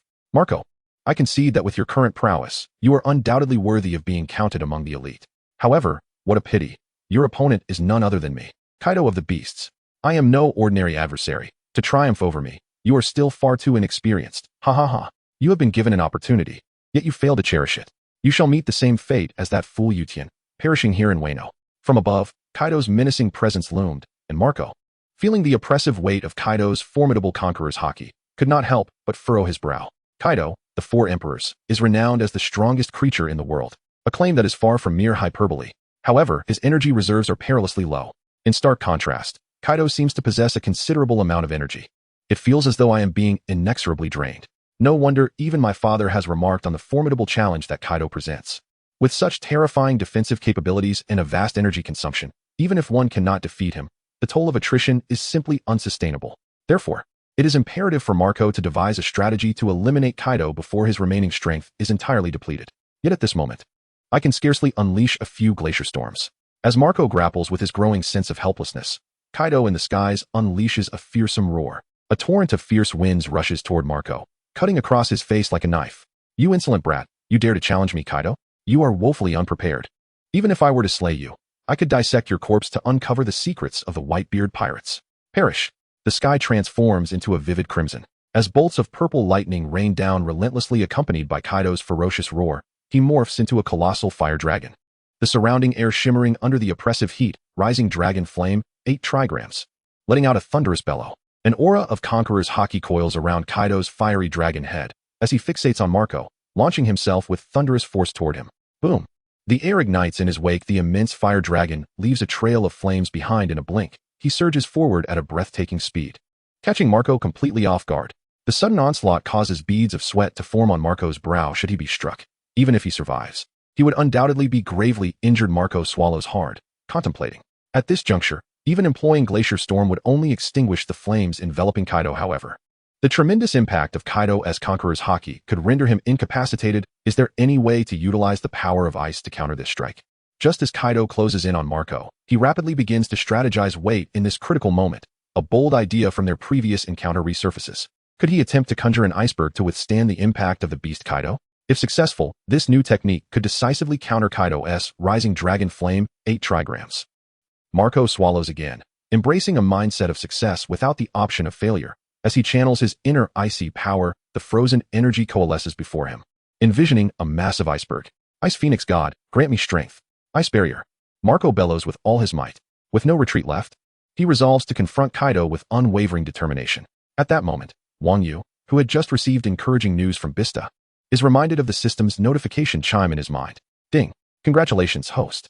The character you have bound, Marco, has attained the skill Ice Barrier during the battle with Kaido. The host can simultaneously acquire the advanced version of this skill. Reward. Observation Haki 1000 points. Ice Barrier summons an impassable ice wall of lengths ranging from 400 to 800 units, obstructing all movement. The wall will persist for 5 seconds before melting away. Wang Yu swallows hard, engaging in battle with Kaido, and he has even gained a new skill. Excellent, excellent, excellent. One by one, they have grasped their skills. And the exhilarating sensation of being a carefree master is truly delightful. Ever since childhood, I have perceived potential in the young Marco. Indeed, quite commendable. Chapter 73. Kaido collides with the iceberg, blood flowing relentlessly. To my surprise, it has not disappointed me. I never anticipated the captains of the Whitebeard Pirates to possess such remarkable understanding. Opening my system panel. Host. Wang Yu.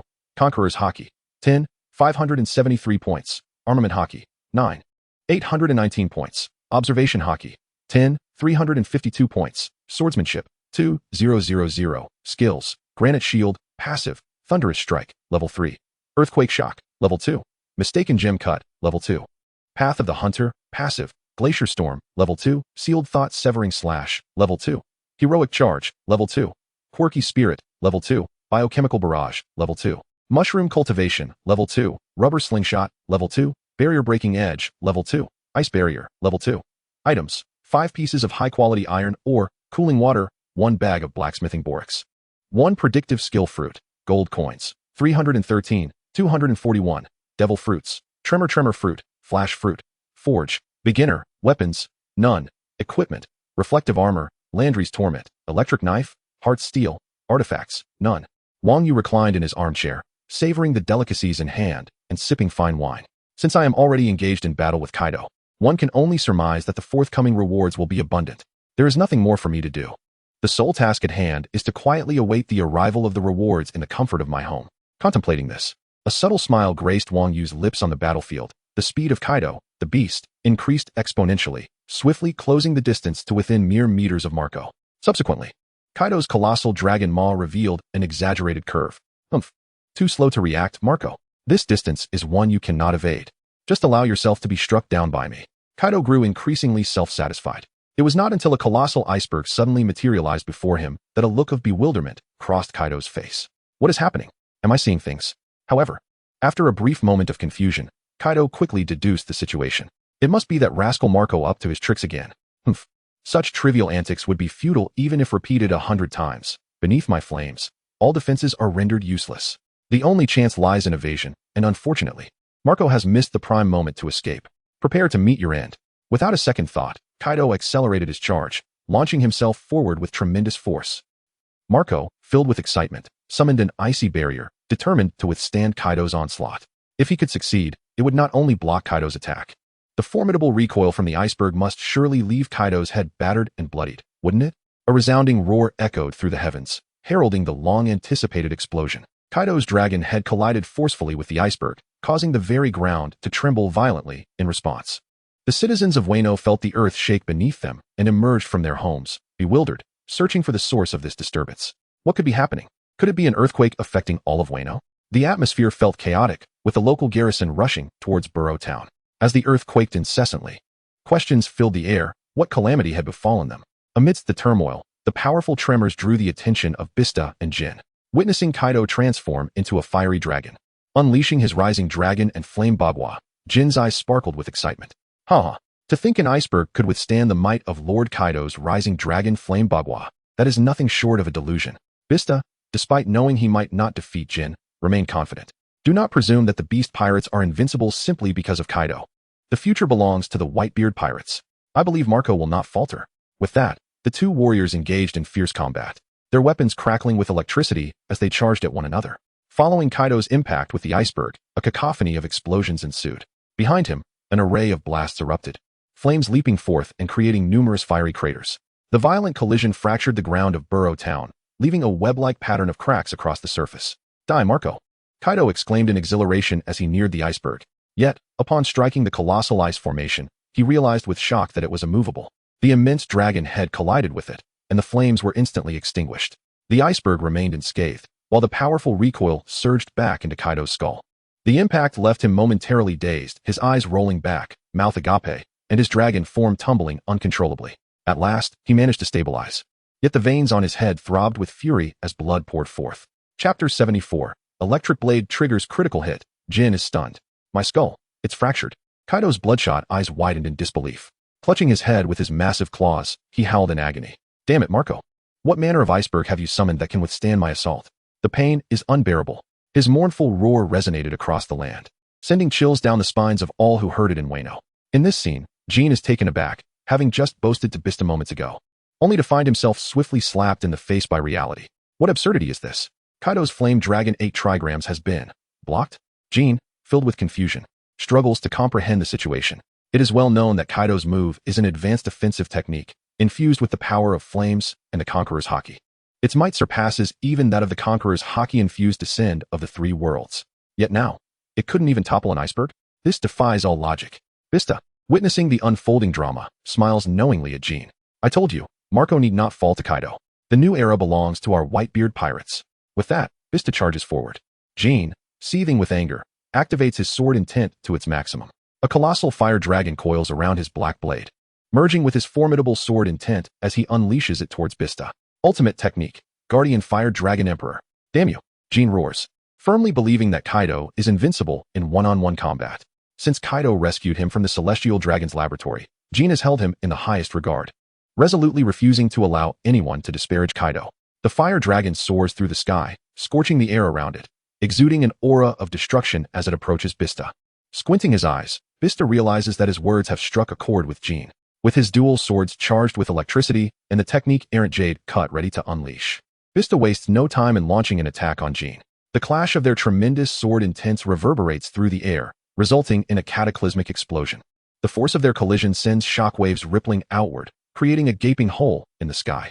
As the two forces lock in a stalemate, Vista's overwhelming cut bursts forth with electric energy, enveloping the Fire Dragon Emperor. Accompanied by a crackle of thunder, the Fire Dragon is instantly paralyzed. Vista's powerful strike cleaves the dragon in two. In a fleeting moment, Jin finds himself forced to confront the reality before him. His pupils widen in disbelief. How could a mere cut defeat my ultimate Fire Dragon light? He grits his teeth, realizing that escape is now nearly impossible. The only recourse left is to enhance his defense with armament Haki. Transforming into his wyvern form, Jin's defensive capabilities surge, shrouded in a robust brown armor of Haki. "I will never yield." He bellows at Vista, convinced that after withstanding his Fire Dragon light, Vista's attack cannot possess enough power to breach his defenses. With a swift strike, Vista's errant jade cut severs through the air, crashing into Jin's form. The force of the attack shatters Jin's armament armor, though its power wanes. A smile creeps across Jin's lips, affirming his belief that no one in this world could penetrate his defenses after withstanding the Fire Dragon Emperor. "Humph, Vista. No matter how formidable you are, you cannot defeat me now." Jin mocks. Vista, hearing this, responds with a smirk of his own. "Defeat me? Have you not noticed?" He retracts his weapon, a smile gracing his face. In duels between swordsmen, Sheathing a weapon signifies the end of combat. To Jean, Vista's action feels like an audacious provocation. "Vista, you arrogant fool," Jean roars.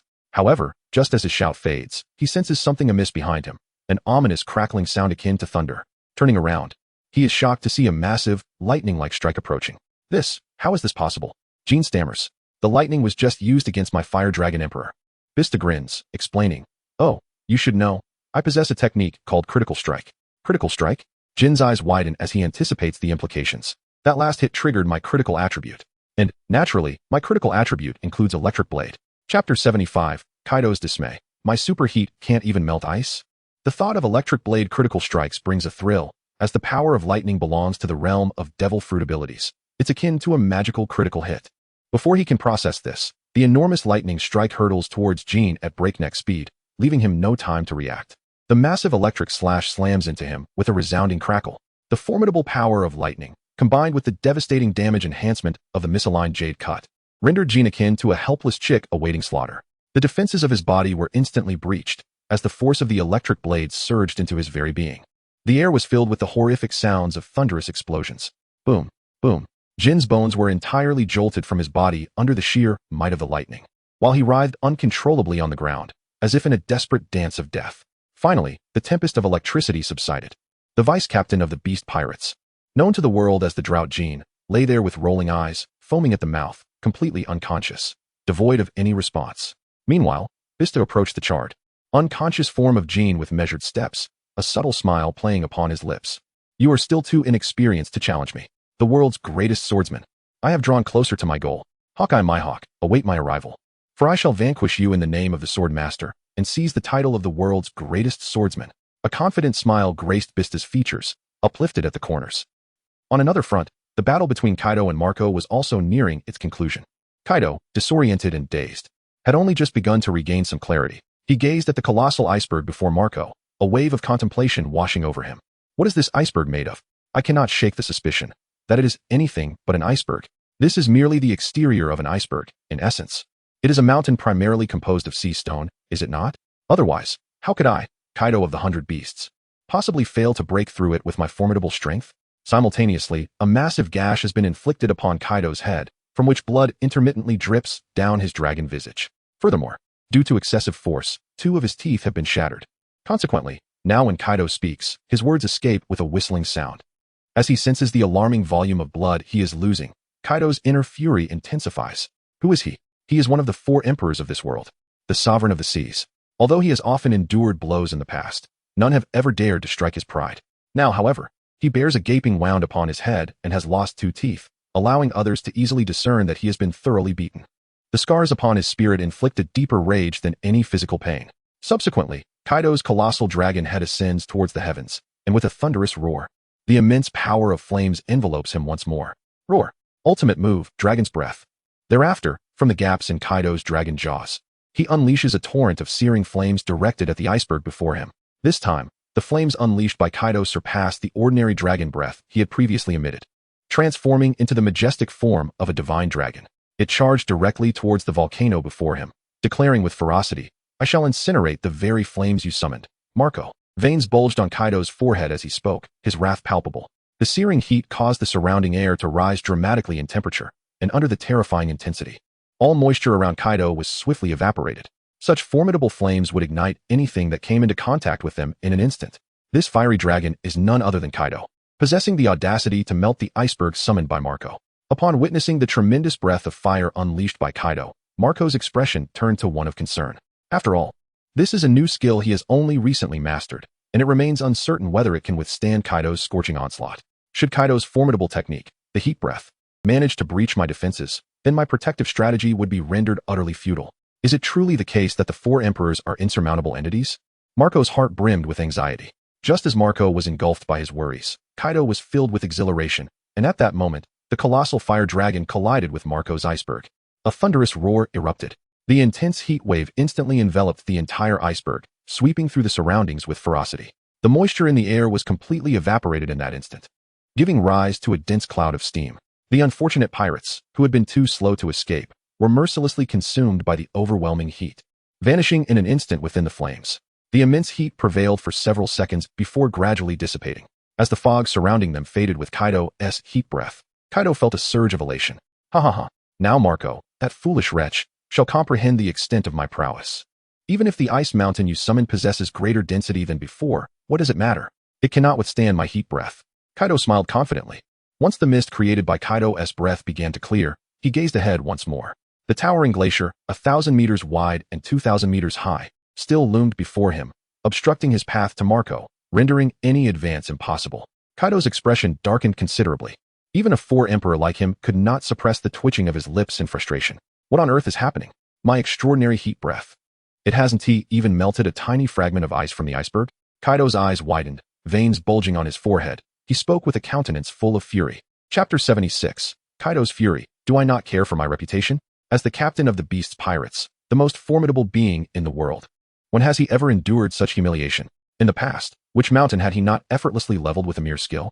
Yet now, before him stood an iceberg that not only caused him to suffer severe injuries, losing 2 teeth, but even after expelling his intense heat breath for an extended period. The iceberg remained utterly unscathed. Kaido conceded that he was utterly dumbfounded, and even somewhat infuriated. Impossible, absolutely impossible. Kaido's forehead throbbed. Panting heavily, he exclaimed in rage. On the opposite side, Marco slowly opened his eyes, gazing at the immovable, towering glacier before him, and he couldn't help but burst into laughter. Ha ha ha, Kaido, you fool. Were you not just boasting about your might, hoping I would become your subordinate? Yet, this is all you are capable of? Ha ha. Marco elongated his tone, taunting Kaido. Upon hearing Marco's mockery, Kaido's face turned a deep shade of anger. Damn Marco, what on earth did you add to that iceberg? I must have been fooled. This cannot possibly be the mountain summoned by your freezing powers. Kaido's face flushed with rage, still somewhat unwilling to accept the reality before him. He stubbornly retorted. Hearing Kaido's obstinate denial, Marco laughed outright, confident that he had summoned the mountain without any trickery. I say, Kaido, if I had done anything, wouldn't you be able to tell? Could it be that you simply cannot break my defenses and are looking for excuses? Ha ha, who would have thought? The mighty four-emperor Kaido of the Beast's pirates refuses to admit defeat. Marco continued to mock him. This statement utterly infuriated Kaido. What do you mean? I refuse to acknowledge my defeat? Or have I lost? Marco, do not speak carelessly. I am not the kind of coward who cannot admit defeat. Kaido exclaimed in fury. Subsequently, he began to caress the iceberg before him. His observation haki heightened to its utmost potential, and he soon felt the chilling cold wash over him. This iceberg is indeed a genuine formation of ice, devoid of any rock, crafted entirely from pure ice. It appears that Marco has truly played no tricks. Kaido's brow began to furrow in increasing concern. An iceberg, and yet his formidable dragon breath is utterly ineffective against it. This defies the laws of nature. Could it be that Marco's chilling powers of frost truly surpass his own fiery breath? If this were to spread, would I still have any face left? In the present day, the most effective way to defeat Marco would be to transform directly into the Azure Dragon form, soaring through the clouds and effortlessly crossing this towering mountain. However, such an action carries a significant drawback. It would undoubtedly subject me to ridicule in the future. Having dealt with Marco, the loquacious member of the Whitebeard Pirates, for so many years, I am acutely aware of his penchant for mockery. Should I, today, assume the Azure Dragon form to traverse this icy summit, Marco would certainly seize upon this incident to belittle me, proclaiming that I am incapable of overcoming his freezing powers. The prospect of losing face loomed large. Yet, if I do not overcome this challenge, it will undoubtedly require considerable effort, and despite my formidable strength, my stamina will surely diminish. As Kaido found himself in a predicament, caught in a bind, Marco seized the moment to amplify his mockery. Alas, with my devil fruit energy nearly depleted, I must diminish Kaido's stamina. Otherwise, future confrontations may not favor me. Kaido, what are you thinking? Are you afraid? Marco taunted. A grin plastered across his face. Kaido's lips twitched in response.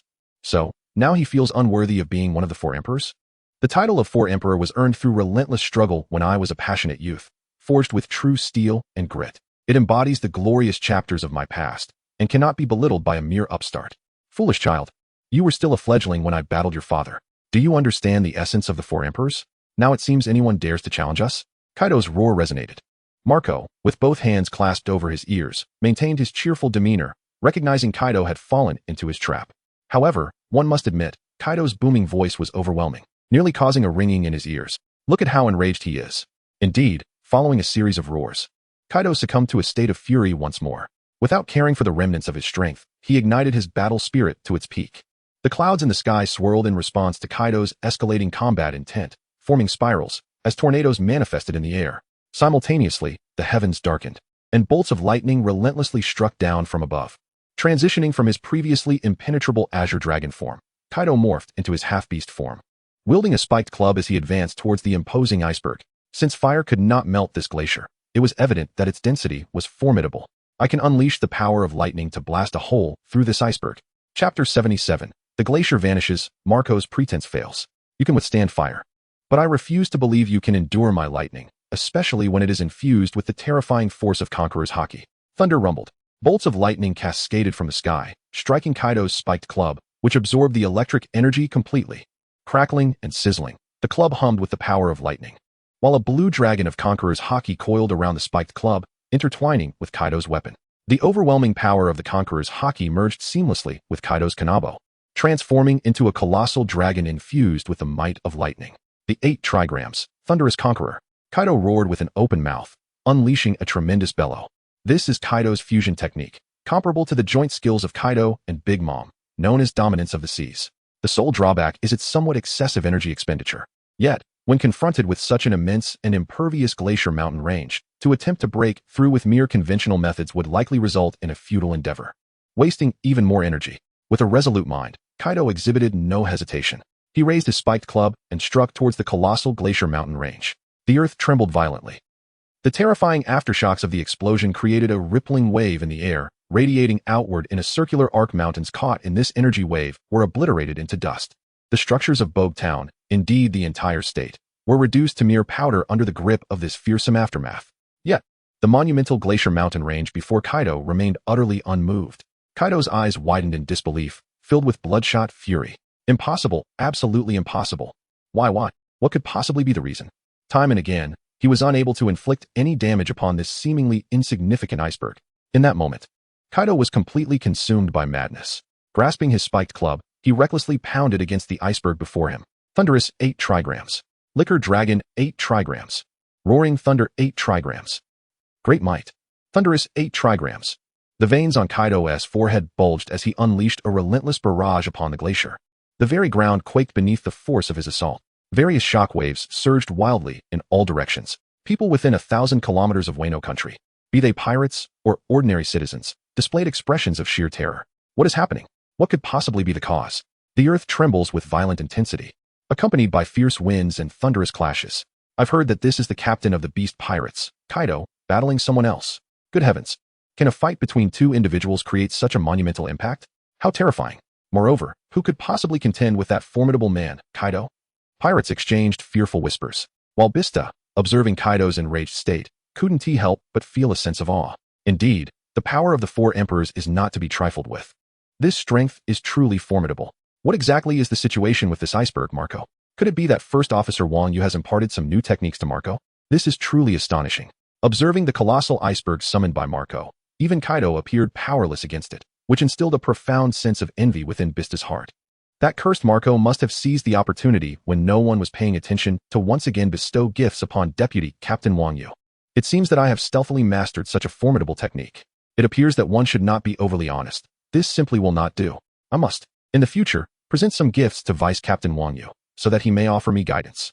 Vista thought cunningly to himself. On the battlefield, even Marco was somewhat taken aback, exclaiming, "Goodness! Is the iceberg I summoned truly this terrifying?" Initially, he believed it would be sufficient to withstand Kaido's superheated breath, allowing for a few strikes to wear him down, and he would be content with that. Who could have anticipated that the defensive capability would prove so astonishing? It has endured countless blows from the Kanabo without showing any signs of yielding. After delivering a staggering 64 strikes, Kaido, panting heavily, with his hands trembling from the shock of his own Thunder Bagua, finally ceased his assault. He rested his hands on his knees, sweat pouring down his forehead. Staring at the iceberg before him, his eyes filled with a myriad of bloodshot veins. This is utterly absurd, isn't it? Impossible, absolutely impossible. Kaido's expression was exaggerated to the utmost degree. With his own power, a single strike of thunderous might could render the great pirates of the New World unrecognizable, leaving them unconscious on the spot. How could such terrifying strength prove utterly ineffective against an iceberg? Kaido's heart was engulfed in profound frustration. Could it be that Marco's freezing abilities truly leave me at a loss? The technological prowess of the Whitebeard Pirates has astonishingly surpassed that of the 4 emperors, marking a significant event in the entirety of the pirate world. It appears that dealing with the Whitebeard Pirates will increasingly become a formidable challenge in the future. Should Marco manage to escape, it would be akin to unleashing a tiger back into the mountains. The thought of the Whitebeard Pirates potentially launching an assault on Wano country filled Kaido with dread, and the more he pondered it, the tighter the furrows on his forehead became.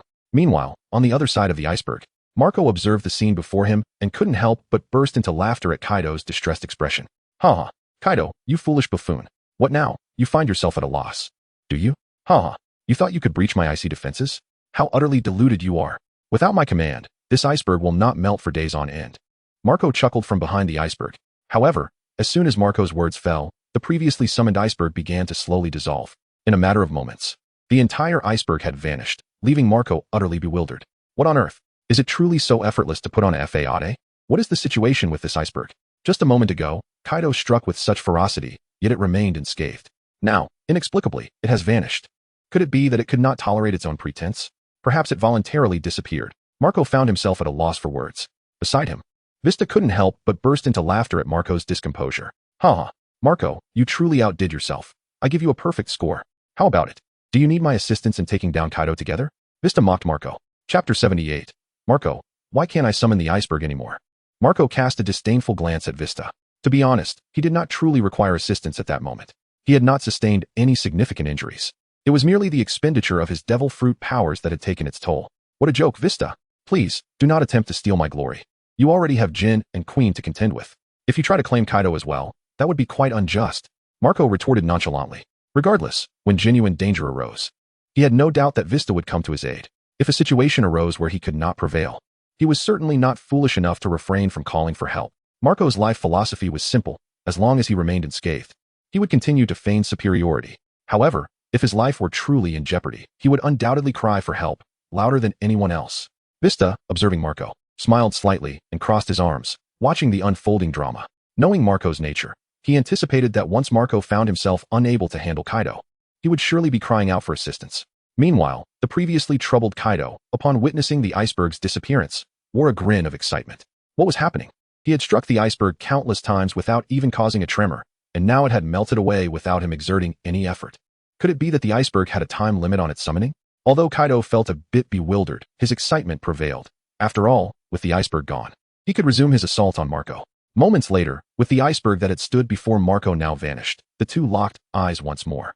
Marco's gaze remained languid, while Kaido's eyes burned with a fierce intensity, as if they might ignite at any moment. A bead of sweat trickled down Marco's forehead as he offered Kaido a wry smile. Just moments ago, Kaido had struck relentlessly without any effect, and Marco had been taunting him from across the iceberg.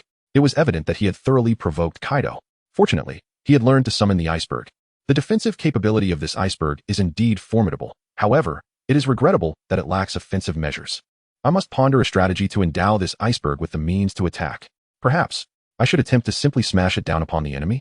Yes. Let us try this first and see if I can strike Kaido.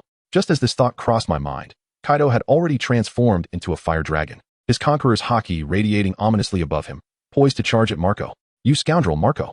Your iceberg has vanished, and this time, I shall surely crush you. Rising dragon, flame 8 trigrams. Kaido bellowed in fury. With his immense dragon form ablaze with fire, Kaido launched himself at Marco without a hint of hesitation. Under the immense force of the assault, Marco felt the rush of scorching winds roaring past his ears.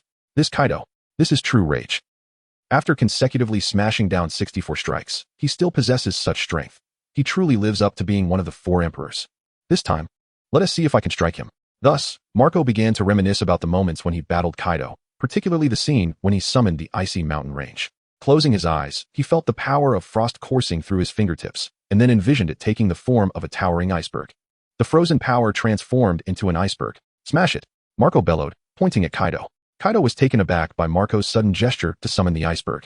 The memory of his transformation into a fire dragon and the subsequent collision with the iceberg lingered vividly in his mind, and the pain from that encounter was still fresh. Despite his formidable defenses, the wound on his head, a remnant of that collision, had scabbed over. Yet the size of the injury was such that it was impossible not to feel pain. Thus, the fierce Kaido, who had been charging towards Marco with the intention of knocking him out, abruptly slammed on the brakes, terrified. The last time he merely crashed into that accursed iceberg, he had almost been incapacitated. He had just overheard Marco muttering something about using the iceberg to crush him. If he were to be struck by it now, the pain would be unbearable. Instinctively, he halted his advance. However, after a few seconds of waiting, the anticipated iceberg still had not manifested. Marco was left in a state of bewilderment. How strange. This can't be right. Chapter 79. The iceberg crushes Kaido's dragon head. He had clearly summoned the iceberg. So why had it not appeared? Kaido's expression mirrored his confusion. Where was the iceberg? Wasn't it supposed to be used to crush him? As he pondered this, his bewilderment quickly transformed into fury, distorting his mouth in anger. Damn you, Marco. How dare you trick me? Kaido's eyes widened in rage. Previously, he had already suffered a significant loss of face due to Marco's iceberg. Both his body and spirit had endured considerable harm from that encounter. Now, this wretched Marco had the audacity to deceive him with the same iceberg. To make matters worse, Kaido felt utterly humiliated for having fallen for Marco's ruse. He was now engulfed in a fit of rage and embarrassment. You dare to deceive me? You shall perish. I will crush you. Rising dragon, flame 8 trigrams. Kaido roared. On the other side, Marco was left in a state of utter confusion. What is happening? What on earth is going on? Why has Kaido suddenly become even more enraged? What have I done? I have done nothing at all. How could I have deceived you, Kaido? Kaido is rather sensitive, isn't he? Marco displayed an expression of profound exasperation. To be candid, it was not his intention to deceive Kaido. Rather, he found himself utterly incapable of summoning the glacier mountains. The situation was perplexing, and frankly, he himself was at a loss for understanding. To uncover the secrets of the glacier mountains, it seemed there was but one recourse: to solicit the knowledge of Vice Captain Wang Yu. Marco harbored doubts that there existed a matter in this world unknown to Vice Captain Wang Yu. Before him, Kaido was in a state of unbridled fury.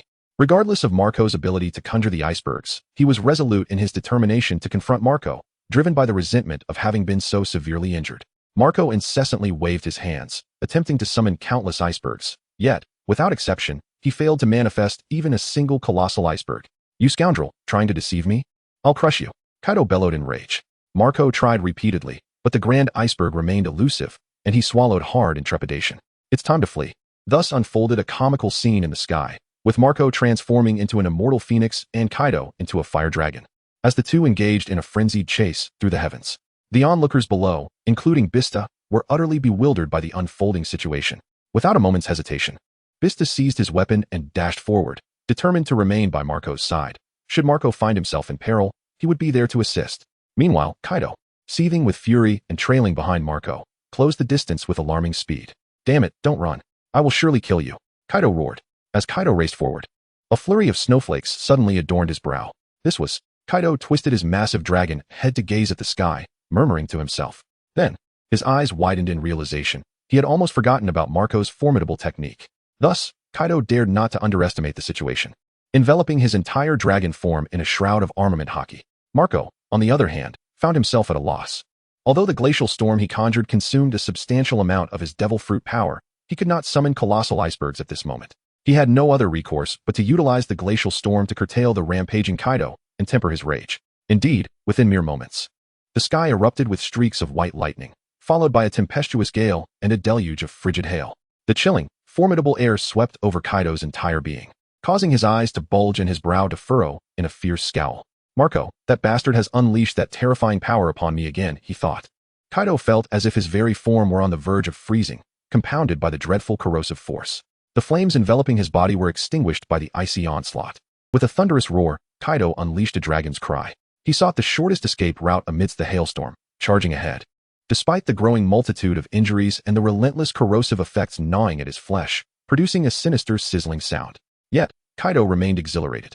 Although Marco's glacial storm was undeniably potent, his own physique was robust enough to withstand it. As long as he did not linger too long within the tempest, his body would remain largely unaffected by the corrosive force. The damage was considerable, but Marco's predicament was altogether different. Such a large-scale assault will undoubtedly deplete a significant amount of Marco's devil fruit powers. Continuing down this path, the ultimate victor shall still be none other than Kaido. Whoosh. Although the glacial storm possesses the ability to impede my speed, I, armed with my flame clouds, am as swift as lightning and will not be significantly affected. After a thunderous roar, shattering the ice encasing my body, Kaido beheld the end of the glacial storm, a smirk involuntarily curling at the corners of his mouth. That damned freezing ability has certainly caused me considerable strife. Nevertheless, your ultimate move has its limitations. Fortunately, I am on the verge of escape. Once I break free, I shall ensure your demise, Marco. Kaido bellowed.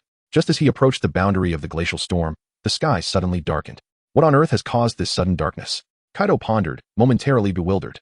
He then raised his gaze, and his eyes widened in astonishment, his jaw dropping in disbelief. Before him loomed a colossal peak. To be precise, an immense glacier mountain range. The glacier mountains were a realm with which Kaido was utterly familiar. In an instant, a tingling sensation coursed through his scalp, prompting an exclamation of astonishment from him. Enormous icebergs, colossal icebergs, had been summoned once more. Cursed be it, that scoundrel Marco. Kaido furrowed his brow tightly, muttering to himself. This time is unlike any before. The glacial mountain range descended directly upon Kaido's dragon head. Chapter 80. Frozen Kaido, the Azure Dragon Ice Pop. In sheer terror, Kaido abruptly slammed to a halt. His formidable dragon form was on the verge of breaching the exit of the icy tempest, only to be forcibly withdrawn. Thunderous roars echoed. The colossal glacial mountain plummeted from the heavens, crashing heavily into the very spot Kaido had occupied. Accompanied by a profound, muffled sound, the ground erupted into a massive crater as a torrent of ice fragments mingled with dust, soaring into the air at that moment. Only then did the immense glacial mountain find its stability. Gazing upon the towering ice edifice, a trickle of cold sweat began to bead upon Kaido's brow. This iceberg, which I once struck with 64 spiked clubs, remained unscathed. The enormity of this iceberg, should it descend upon me, the consequences are all too evident. Even if I were not crushed or injured, I would undoubtedly be pinned beneath it for several seconds. After all, this iceberg is beyond my capacity to destroy. If trapped beneath, I would find myself utterly powerless. Marco, you fiend, your malice knows no bounds. Was the previous iceberg merely a ruse you orchestrated to keep me ensnared? You lay in wait for an opportune moment to crush me beneath the ice, subjecting me to the relentless onslaught of your hail and the chilling grip of your powers, did you not? Such wickedness, it is truly insidious. Kaido gritted his teeth and uttered with fierce intensity. At this moment, Marco appeared utterly bewildered. As Kaido was about to burst forth from his icy tempest, an instinctive urge compelled him to obstruct Kaido's emergence. Subsequently, he merely acted on a whim, never anticipating that he would successfully summon the glacial mountain range. Marco himself had not anticipated. To his surprise, in Kaido's eyes, it had turned into his own scheme. With a resigned shake of his head, Marco offered Kaido a wry smile. If I were to say that I have no idea how it was unleashed, would you believe me? Marco shrugged helplessly as he addressed Kaido. Upon hearing this, Kaido's lips twitched in disbelief. Believe you? That would make me the biggest fool in this world. Kaido retorted with a sardonic grin directed at Marco. Subsequently, he twisted his colossal dragon form, striving to flee in another direction. However, due to the imposing presence of the glacial mountain range, which towered at several thousand meters in height and width, Kaido was compelled to navigate around it in order to escape.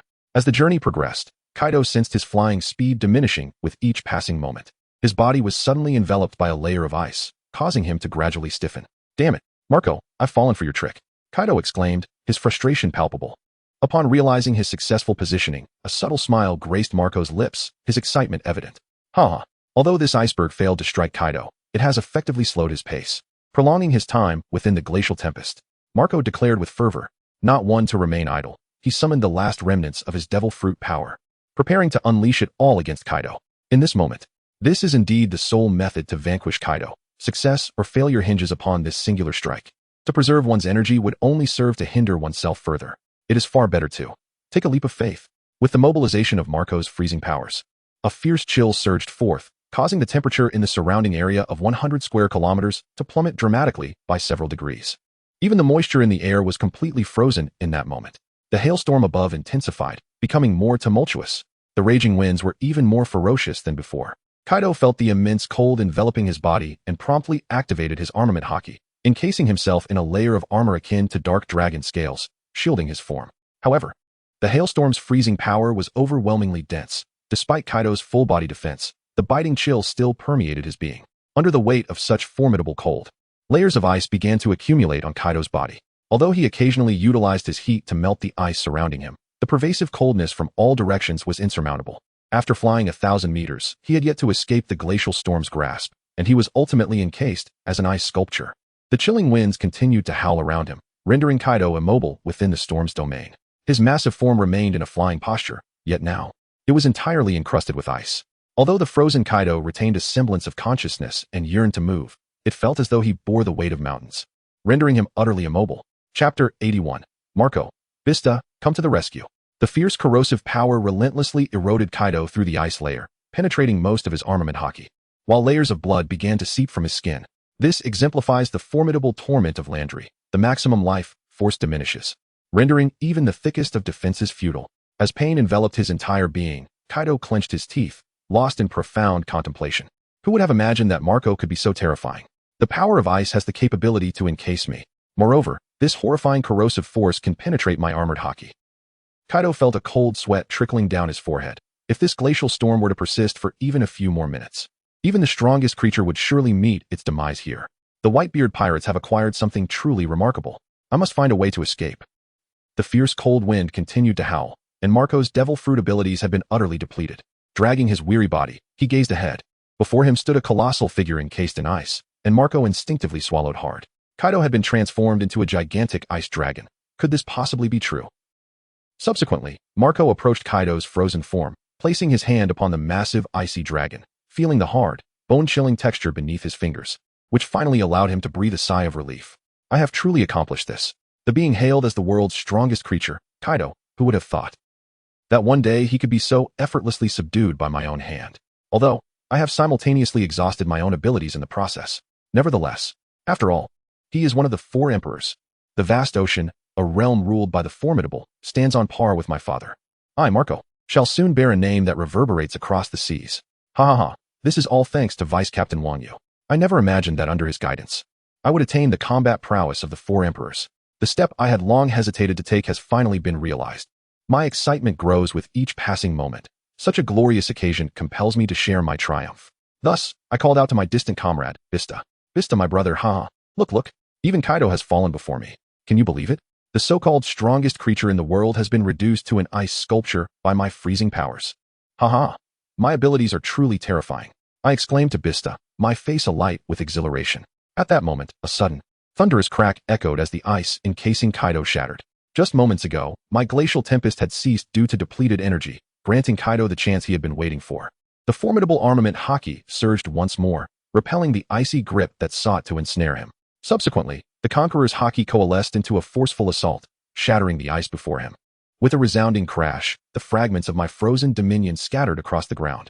A dragon's roar pierced the air as the massive azure dragon broke free from its icy prison, charging toward me with fierce determination. Its body bore countless ghastly scars, a testament to the fierce battles fought. Thanks to Kaido's formidable defenses, the wounds had all but healed. However, upon witnessing the fresh injuries adorning his own form, Kaido's expression darkened to one of pure fury. You wretched Marco, how dare you mar my body with such grievous scars? Prepare to meet your demise. Kaido bellowed, his visage twisted in rage. With that, the colossal dragon, wreathed in Conqueror's Haki, lunged at me once more. The sky itself seemed to tremble with Kaido's wrath. Feeling the icy malice emanating from him, I found myself swallowing hard, bracing for the impending clash. At this moment, my reserves of energy have been utterly depleted. Faced with Kaido's relentless assault, I find myself utterly helpless, devoid of any viable options. The only recourse left is to seek assistance. After all, what pride can one maintain when life itself is at stake? Thus, Marco turned to his companion, Vista, and began to cry out with fervor. Vista, my brother, save me. Come to my aid. That scoundrel Kaido has freed himself from my freezing powers. Marco's voice rang out in desperation, abandoning all pretense of bravado as he called for Vista's help. Upon hearing Marco's plea, Vista wasted no time and rushed to his side. Kaido, noticing Vista's approach, couldn't he help but smirk derisively. What a pity. At such close range, do you really think a mere Vista can thwart me? Marco, you may as well resign yourself to your fate. Kaido sneered, revealing a menacing grin. Marco, covering his eyes in despair, could scarcely believe the gravity of his predicament. To think he might meet his demise at the hands of Kaido. Had he known better, he would have accepted Vista's earlier invitation to join forces against this formidable foe. But then again, who could have anticipated that this damned Kaido would possess such formidable resilience? Even my freezing corrosive power proved ineffective against such an adversary. The awakening of Kaido was utterly unexpected. Roar! Rising dragon. Flamebagwa, a colossal fire dragon, although adorned with numerous scars, exhibited remarkable agility, undeterred by its physical wounds. It charged directly at Marco. Chapter 82. Kaido, Vista Kazuki Oden. Just as Marco believed his demise was imminent, a figure suddenly materialized before him. Marco sensed the unusual shift around him and slightly opened his eyes. Then, he was struck with astonishment. Oh my goodness, Vista, is that you? Your speed is absolutely incredible. To think you could arrive before me in such a brief span of time. Have you mastered teleportation? Marco exclaimed with excitement and joy. Hearing Marco's words, Vista rolled his eyes. Marco, you scoundrel. Didn't you previously insist that I refrain from intervening? How swiftly you've changed your tune, Vista said with a playful grin. Now, with his life hanging by a thread, Marco dared not act defiantly, instead offering a faint smile. He chuckled, well, isn't it prudent to wait until I'm in peril before calling upon you? Dear brother Vista, I'm merely considering your best interests, Marco replied. Equally cheerful, Vista, upon hearing this, could only smile wryly in resignation. When it comes to shamelessness, Marco truly takes the cake. Previously, he felt capable of fighting, eager to join the fray, yet was dismissed. As the situation appeared increasingly dire, one realized the necessity of self-intervention, yet claimed it was for their own sake. Such duplicity is utterly disheartening. Meanwhile, Kaido caught sight of Vista, his eyes widening in sheer astonishment, a multitude of questions swirling in his mind. What on earth is happening? Just moments ago, he had clearly observed Vista's distance from Marco, which was even more than double his own. Moreover, in his transformed Azure Dragon form, his speed should have far surpassed that of a mere Vista by countless measures. Yet, astonishingly, Vista managed to catch up? This is utterly unscientific. No. Rather than saying it has caught up, it is more accurate to describe it as instantaneous. Kaido suddenly widened his eyes, abruptly realizing the gravity of the situation. Biscuit has actually achieved teleportation. This does not resemble any swordsmanship. Rather, it bears a striking resemblance to the spatial fruit. Kaido pondered in profound astonishment. In this regard, it appears that the reasons for the failures of Jean and Quinn have been discerned. However, despite the knowledge that Vista and Marco have grown significantly stronger than before, Kaido remains utterly unperturbed. Instead, a flicker of excitement ignites within him. He is resolute in his determination to retain both of these individuals in Wano. Thus, one could obtain the technological secrets of the Whitebeard Pirates. Humph, little brat. If you dare to obstruct me, then you shall perish in place of Marco. Kaido roared, and in the next moment, he did not diminish his speed. Rather, he intensified it, charging directly at Vista. Hey, Vista, you must be cautious of his strike. I currently lack the energy to summon an ice barrier. How will you withstand this blow? A fleeting expression of concern crossed Marco's face. However, upon witnessing Marco's worried demeanor, Vista merely smiled faintly. Rest assured, Marco, do not think that only you can endure Kaido's onslaught. I, Vista, can withstand it as well. Vista declared with conviction. His dual blades, crackling with electricity, were eager for action. He had long anticipated the opportunity to battle Kaido, and now that such a splendid chance had arisen, he could not let it slip away. Subsequently, Vista drew his twin blades, facing Kaido's assault without a hint of trepidation, opting instead to confront it head-on. Shattered jade cut, Vista shouted. Instantly, a terrifying aura of sword intent surged forth from his blades, the formidable energy slicing through the air, racing towards Kaido's dragon head in an instant. Buzz. Cloaked in ominous black armor, the speed was unparalleled. Sensing the dreadful sword intent emanating from Vista, Kaido furrowed his brow slightly. Is this truly the sword intent of Vista? Just now, in my focus on battling Marco, I completely overlooked Vista.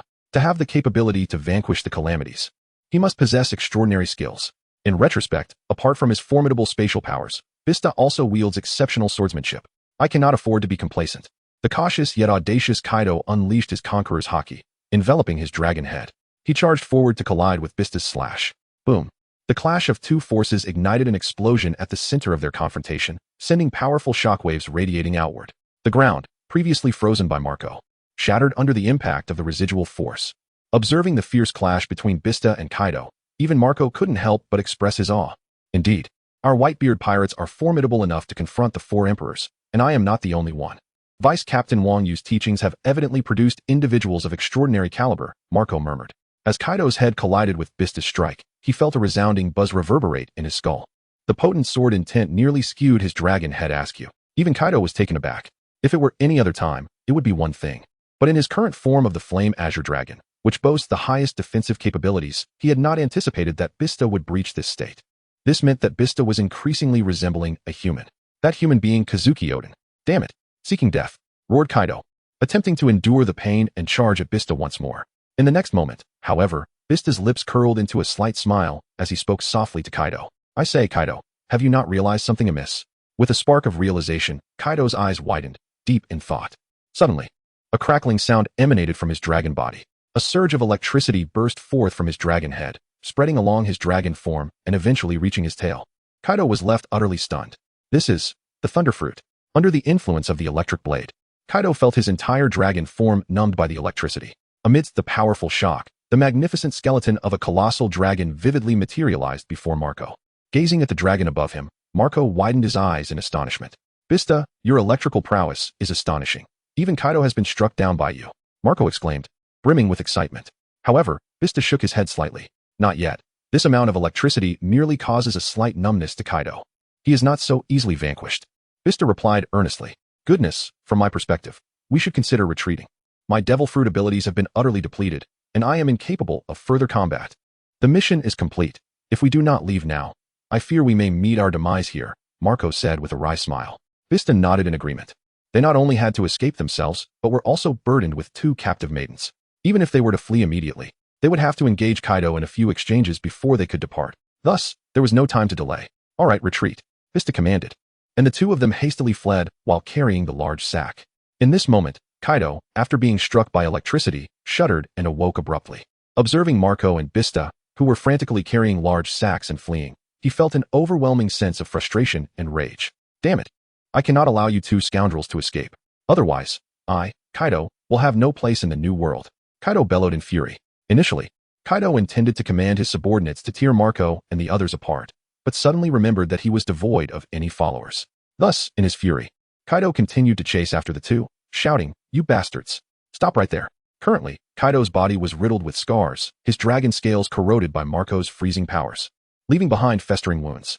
Various burns from lightning marked his body, indicating he was indeed battered and bruised. His head bore the consequences of crashing into the ice mountain summoned by Marco, resulting in a significant dent, and he had lost 2 teeth due to the tremendous impact. Additionally, Vista had dealt him a substantial blow, leaving a large scar on his forehead. As Kaido advanced, the people of Wano gazed up at the sky in terror, hurriedly retreating into their homes to observe the colossal dragon from their windows. Wano has a dragon. The rumors are indeed true, they whispered in awe. Is this the dragon? What an immense aura. It appears to be a monstrous entity. Look, this dragon seems peculiar. Why does it have so many injuries? Could it be someone has wounded this dragon? Indeed, look at those scars. They resemble sword wounds, as if inflicted by a swordsman. My goodness, what kind of being could cause such a tremor earlier? Was it due to a battle with this dragon? As Vista and Marco ran, burdened by 2 maidens and treasures, their pace was somewhat hindered. Vista, can you hold on a bit longer? Once my devil fruit powers regain some energy, I will summon an ice mountain to obstruct him, and then we can escape, Marco urged. Vista, with a slight smile, although fatigued from the battle in Wano, felt confident in his stamina as a swordsman, which naturally exceeded that of a devil fruit user.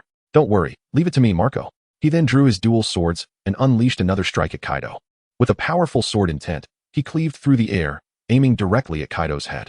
Kaido swallowed hard, bracing himself, another one. He had no choice but to endure this strike. Dodging would only widen the distance between him and Marco and Vista. If I must take it, then so be it. Kaido infused his head with armament haki and withstood the fierce slash. The impact nearly sent Kaido plummeting from the sky, but his desire for vengeance spurred him on as he grit his teeth and charged forward. You bastards, wait for me. When I catch you, I will make you suffer 100-fold. Kaido roared, accelerating his flight.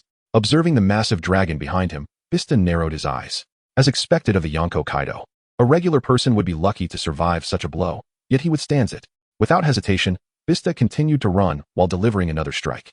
The powerful slash landed heavily on Kaido's head, causing blood to pour down as his nose bled profusely from the tremendous impact. However, consumed by rage, Kaido paid little heed to his injuries. Bastard, bastard, bastard. Just 2 brash kids, and yet they have reduced me to this state. I cannot allow you to leave Wano. Kaido seethed through his gnarled teeth. As blood rained from the sky, Kaido showed no sign of diminishing his speed. He gathered his draconic breath, preparing to unleash it upon Marco and the others. Dragon breath. The searing breath surged forth like a wall of fire, hurtling towards the 2. Sensing the immense heat behind them, they activated their observation haki and leaped in opposite directions. The explosion reverberated like a massive bomb, creating a vast crater in the ground as debris soared into the air. Vista, are you capable of this? At this rate, Kaido will catch up to us. Marco exclaimed anxiously. Just you watch. This time, my slash will be an upgraded version, Vista declared, sensing the wind swirling around his swords with pride. An upgraded version? Marco inquired, slightly intrigued. Indeed. Moreover, it will trigger a lightning effect, Vista proclaimed, his confidence soaring. Upon hearing about the lightning effect, Marco nodded in agreement, recalling how Kaido had been rendered unrecognizable after being struck by lightning. Chapter 84. Kaido, my breath has been blown back. If Kaido were to launch another attack, it would undoubtedly create a significant rift between them. As he contemplated this, Kaido's dragon form re-emerged behind the 2, casting a colossal shadow upon the ground. An overwhelming sense of pressure enveloped them instantly. Super Dragon Breath. Kaido roared furiously. The enraged Kaido opened his dragon mouth, unleashing a torrent of searing energy once more. Boom. The scorching energy surged towards Marco with alarming speed. Marco had barely managed to accumulate some of the powers of the devil fruit within him, and now faced with Kaido's fiery breath, he knew he had to activate his Phoenix Flight ability to evade the impending doom. Hey, Vista, what about that advanced slashing technique you mentioned? Hurry, save me. Marco exclaimed anxiously. Upon hearing Marco's plea, Vista, wielding dual blades, halted abruptly. He faced Kaido, positioning his swords above his head, adopting an offensive stance. Kaido experienced a fleeting illusion. The man before him bore an uncanny resemblance to Kazuki Oden. The cross-shaped wound left by Oden on his dragon form still throbbed painfully. Damn it, is this an illusion? The furious Kaido shook his head, gradually regaining clarity. The figure before him was none other than Vista, the captain of the Whitebeard Pirates. Roar! The recollection of Kazuki Oden intensified Kaido's rage, and the heat emanating from his mouth grew even more terrifying, the scorching temperature causing the surrounding space to shimmer with heat. A powerful wave of heat surged towards Vista. Observing Vista standing still with his swords, Marco, who was desperately running, began to warn him. Hey, Vista, what are you doing? This is Kaido we're up against, and you're just posing? Aren't you going to engage? Marco urged impatiently. Marco had resolved that if Vista could not withstand this blow, he would take action himself, as he had recovered some of the powers of the devil fruit. Utilizing his flight ability, he could lift Vista into the sky to evade Kaido's strike. After hearing Marco's words, Vista frowned. Marco, you fool, be quiet. I'm trying to comprehend the sword of sealing, do you understand? A sword technique that embraces death to find life. This is a lesson from first mate Wang Yu. Don't disrupt my focus. Vista retorted angrily at Marco.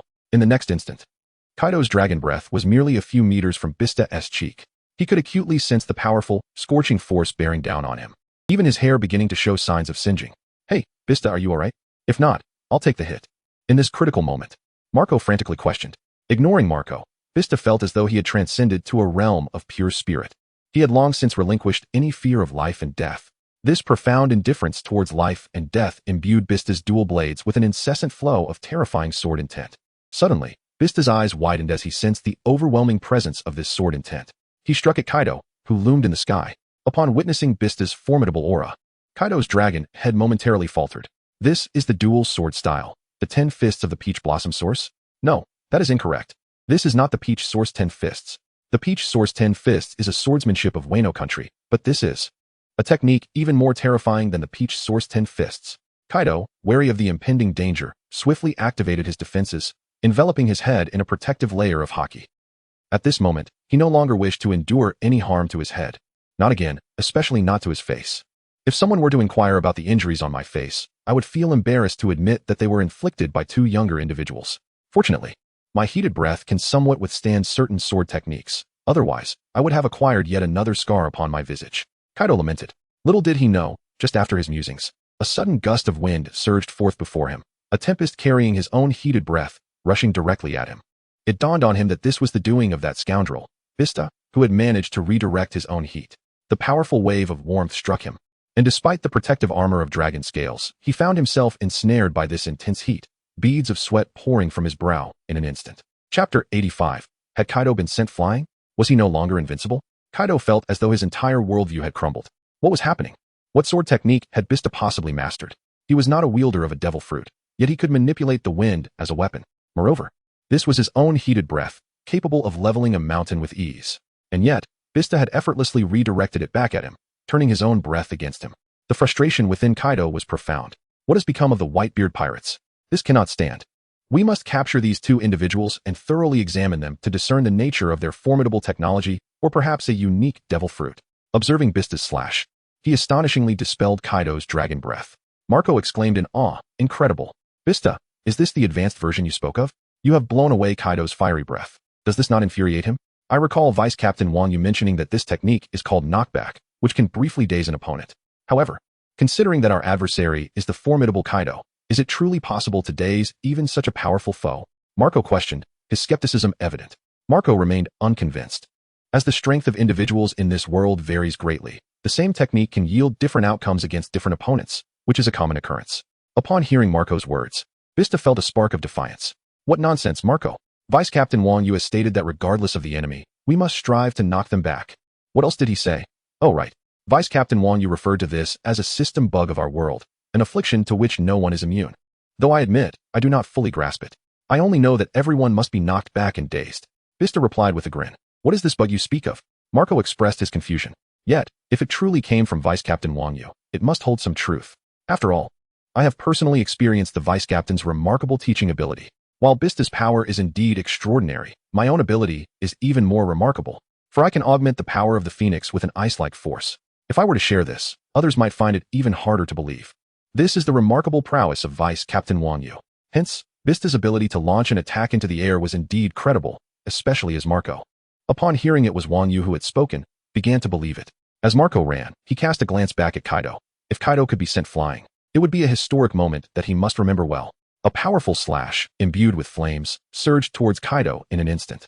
The irritated Kaido, with his armament hockey at its peak, raised his dragon claws to shield his face. Let my claws bear the brunt of the injury. My face cannot withstand any more damage. Boom. The incredibly swift slash collided directly with Kaido's dragon claws. The intense heat of the flame breath scorched Kaido's claws, causing them to bubble with fire. Kaido grimaced in pain, finally comprehending the agony experienced by those he had incinerated with his own breath. Subsequently, a gust of wind swept through Kaido's dragon form. The sound of dragon scales being sliced filled the air, leaving numerous new wounds upon his body. Then, the power of the electric blade inflicted further damage upon Kaido's already scarred skin. Crackle, crackle. Various bolts of lightning erupted from Kaido's body, causing the immense azure dragon to convulse in the sky. After the onslaught of the electric blade subsided, Kaido managed to regain some composure. Just when he thought it was over, his brows furrowed tightly, sensing something was amiss. No, it's not over yet. Whoosh. In the next moment, under the influence of a powerful sword wind, Kaido's entire dragon form was lifted into the air. The dizziness from the ascent caused Kaido to roll his eyes back and faint on the spot. Thus, the mighty emperor, renowned as the strongest creature in the world, possessing an immortal body, found himself experiencing the sensation of being knocked unconscious once again after 10 years. Meanwhile, Marco observed Kaido bloodied and battered, first struck by electricity, then rendered unconscious by a blow. A look of exhilaration spread across his face as he heavily patted Vista on the shoulder. Vista, my brother. Your swordsmanship is commendable. It's no wonder you were trained by Vice Captain Wang Yu. You managed to knock Kaido out cold. Why should we even flee? If we can incapacitate Kaido, let us take this old beast down and avenge Kazuki Oden. Marco exclaimed with fervor, to have knocked Kaido unconscious. Vista's swordsmanship was indeed something Marco envied greatly. Upon hearing Marco's words, Vista rolled his eyes. If we could truly slay that scoundrel Kaido, would I be the one to flee? What is Marco pondering daily? He is not as formidable as you might imagine, Marco. The moment of dizziness lasted less than a second. Alas, the opponent is Kaido, whose defenses are exceedingly robust. Otherwise, against an ordinary adversary, that fleeting moment would have assuredly led to his demise. Furthermore, this advanced version of the wrong jade cut is not something one can simply unleash at will. Shouldn't you hasten your escape? If Kaido regains consciousness, I shall be left utterly bereft of options. Vista shook his head with a wry smile, subsequently quickening his pace. Dizziness proves effective against fragile opponents, yet against a tank like Kaido, the prospect of an instant kill remains beyond Vista's current capabilities. Thus, he continued his flight. Nevertheless, Vista had indeed afforded Marco ample time to recuperate. Although the duration of the launch was brief, it sufficed for them to cover a distance of 1,000 meters. Should Kaido attempt to pursue, he would likely find it arduous. Upon hearing Vista's words, Marco hastily accelerated his own escape. It appears that your airborne variant of the wrong jade cut is akin to my summoning of countless icebergs. While powerful, it is also fraught with limitations and cannot be perpetually unleashed. It stands to reason. If it could be continuously activated, I suspect we would be invincible henceforth. Marco mused. Chapter 86. Kaido is knocked out, infuriated beyond measure. As Kaido was sent flying, the two hastened their pace and swiftly made their escape. They covered several thousand meters in rapid succession. At last, they beheld the small boat from which they had arrived, anchored along the coastline, their faces alight with joy. This time, although Kaido's combat prowess was somewhat surprising, and we did not personally slay that scoundrel, our mission has nonetheless been flawlessly accomplished.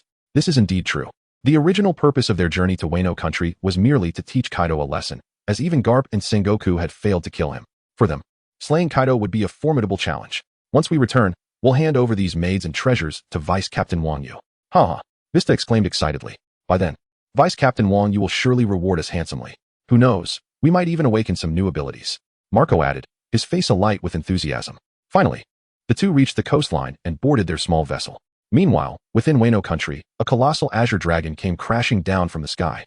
The impact sent a cloud of dust billowing into the air, reducing nearby structures to powder beneath Kaido's massive form. Yet, he remained frozen in his last posture, jaws agape in a furious roar, now utterly motionless upon the ground. The local residents, witnessing the fallen dragon, stared in stunned disbelief. No way. No way. The great azure dragon actually fell from the sky. What happened to him? Is he dead? How could he just die like this? Rumor has it he was struck down by a swordsman. The swordsmen of Wano are truly terrifying. Curious onlookers craned their necks, murmuring among themselves as they observed Kaido from a distance. Among them, One of the stationed Shinichi widened his eyes in horror, his lips trembling uncontrollably. This is Lord Kaido. Quickly someone, check on Lord Kaido. The Shinichi cried out in panic. Soon, a swarm of pirates gathered around the unconscious beast, uncertain of what to do. By the heavens, Lord Kaido's body is covered in fresh wounds. If I'm not mistaken, his teeth have been shattered, and his head, so many sword slashes, burns, electrical injuries. What in the world did Lord Kaido endure?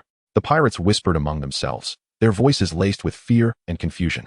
Bastards, how dare you gossip about Lord Kaido? Do you have a death wish? Who could have done this?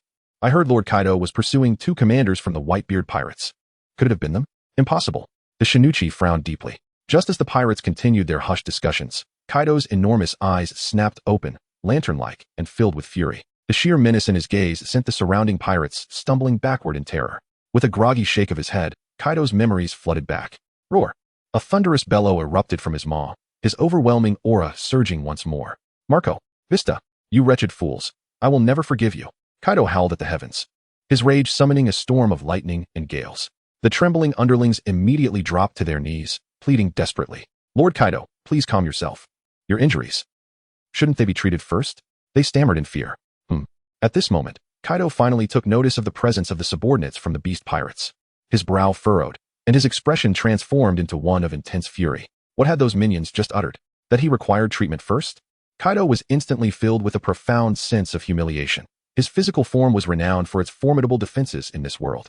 Yet now, he found himself questioned by a mere group of lackeys about his need for care. How dare they look down upon him in such a manner? The more he contemplated, the more his anger escalated. In a fit of rage, Kaido opened his massive jaws wide. Boom! A tremendous blast of scorching heat erupted forth from his mouth. The minions, caught off guard, were swiftly engulfed in the terrifying heat emanating from Kaido. The surrounding pirates were also affected, their anguished cries echoing as they could scarcely comprehend that a mere attempt to comfort Lord Kaido would lead to such dire repercussions. The pirates were instantly engulfed in flames, howling in agony as they desperately tried to flee through the inferno. It's us, Lord Kaido. We're your subordinates, they screamed. Chapter 87. Marco wasn't boasting. He actually defeated Lord Kaido. Why are you doing this to us, Lord Kaido? What wrong have we done? They wailed in torment. It hurts. Run. Get away from here. Yet Kaido's fiery breath proved too terrifying before they could escape far. The pirates were completely incinerated, reduced to mere ashes. Grr. This is unforgivable. Kaido roared with unbridled fury, his voice shaking the heavens as lightning crackled across the sky. Transforming back into his massive azure dragon form, he pursued Marco and Vista's retreating figures with terrifying speed. Consumed by rage, Kaido pushed himself beyond limits, burning through his energy reserves to achieve maximum velocity. Like a blazing meteor, he tore through the atmosphere, leaving a scorching trail across the firmament wherever he passed. Meanwhile in Wano country, King gradually regained consciousness. Shaking off the numbness with a violent head shake, he grimaced at the scar left by his enemy. That damn bastard not only electrocuted me unconscious, but left this mark, he muttered. A realization dawned upon him. Vista never even considered me a worthy opponent from the beginning. He was merely toying with me. The epiphany fueled his wrath. But surely Lord Kaido will avenge me. Wait, where's Lord Kaido? Shouldn't medical aid have arrived if the battle concluded? Surveying the battlefield littered with unconscious beast pirates, King felt an ominous premonition as his right eyelid twitched uncontrollably. Transforming into his pteranodon form, he took to the skies and urgently contacted their intelligence unit via Den Den Mushi. What? The battle continues? Lord Kaido is pursuing them southeast? Without hesitation, King beat his mighty wings with all his strength, racing toward the southeastern horizon. Elsewhere, Marco and Vista had just boarded their ship. After that knockout blow I delivered, Kaido must be too terrified to show his face again. Vista boasted triumphantly. Marco's face shone with exhilaration. Now, let's go collect our reward from Vice Captain Wang Yu. At this moment, Runty and Black Maria had also awakened from their confinement, their expressions brimming with fury as they surveyed their surroundings. You dare bind me? Where do you intend to take me, you twisted Marco? Runty exclaimed, her voice laced with agitation. Release me at once. Kaido-sama, come save me, please. Black Maria shouted desperately. Vista furrowed his brow, a disdainful smile creeping across his face. Enough noise. You're still hoping for your captain to rescue you? Your captain has already been knocked unconscious by me. Vista chuckled gleefully. Upon hearing this, Runty was infuriated. What nonsense. Who do you think Kaido-sama is? He is one of the 4 emperors of the New World, the strongest creature in existence. Even if he were to jump from the Sky Island in a suicide attempt, he would not perish. How could he possibly be defeated by a mere Vista? You're talking rubbish, Vista. Our captain could annihilate you in an instant. How could he be knocked out by you? Dream on. Runty retorted angrily. Yes. Kaido-sama will come to our rescue shortly. You should prepare for your demise. Black Maria chimed in, her brows furrowing in agreement. Humph, if Kaido were to lament. I wouldn't mind leaving him with several new scars, and perhaps even shattering his 2 front teeth. Marco jested, displaying no trace of fear. Runty's ire intensified at Marco's words. Do you even comprehend whom you are speaking of? That is Kaido. How can you imply that inflicting a few injuries on him is a trivial matter? Anyone can boast. Despite being bound, Runty's fair visage remained resolute, her eyes mocking Marco. Stop your grandstanding, Marco, with your abilities. However, Runty's retort was abruptly halted as she gazed towards the rear of the ship. Was that not Kaido-sama himself? Black Maria, too, displayed a surge of excitement. It's Kaido-sama. He has come to rescue us. Kaido-sama, we are here, we are here. Black Maria cried out. Wait. Runty swallowed hard, realization dawning upon her. Black Maria, I recall Marco mentioning that he had injured Kaido and even knocked out his front teeth. She murmured, her throat tightening. Indeed, what of it? Isn't Marco just boasting? Now that Kaido-sama has arrived, he will undoubtedly bring this braggart to his knees. Black Maria responded, brimming with enthusiasm. Hold on, look closely at Kaido-sama. It seems he indeed bears several injuries, and his front teeth are missing. Runty gasped in disbelief. This Marco, he may not have been lying. Black Maria, take a good look at Kaido. Indeed, Kaido's body was marred with scars, various burns, electrical wounds, and slashes. He was a veritable tapestry of injuries. Moreover, even his front teeth appeared to have been knocked out, causing his speech to be distorted. This rendered Lord Kaido somewhat amusing, diminishing his formidable presence. Chapter 88, Steady now? For you shall continue to serve Vice Captain Wang Yu. It is truly unbelievable, Black Maria exclaimed, her eyes wide with astonishment. It is essential to recognize that Lord Kaido has always been her idol, a terrifying being who could leap from the lofty heights of the Sky Island without a scratch. Yet now, he has been reduced to this state by Marco. The grand image of Kaido that once resided in Black Maria's mind has been utterly obliterated. Ha ha, I told you all so, didn't I? Now do you believe it? Marco said with a grin, his gaze shifting towards Vista, revealing a wry smile.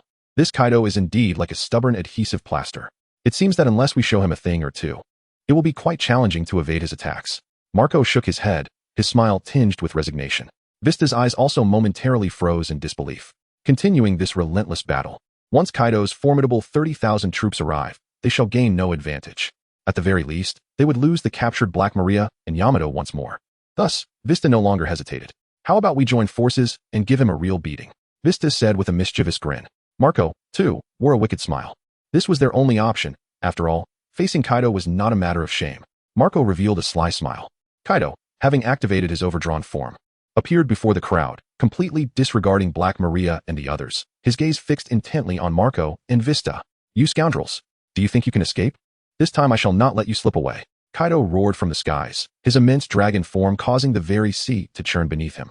Despite his numerous wounds, Black Maria and Yamato were still desperately calling out, Save us, please, Lord Kaido. These 2 rascals intend to sell us into servitude. It is an insult to you as well. Bound and helpless, they pleaded with Kaido. Upon hearing their cries, Kaido's heart sank further. Selling his own 6 flying companions into servitude, was there ever a greater humiliation? In that moment, Kaido felt utterly disgraced. Soon after, flames erupted once more from his body. The color of Conqueror's haki enveloping him, transforming his entire dragon form into a ticking bomb, launching an explosive attack towards the 2.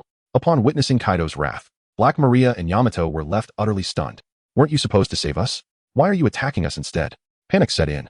With Kaido's immense power, they feared they would be obliterated alongside their intended rescue.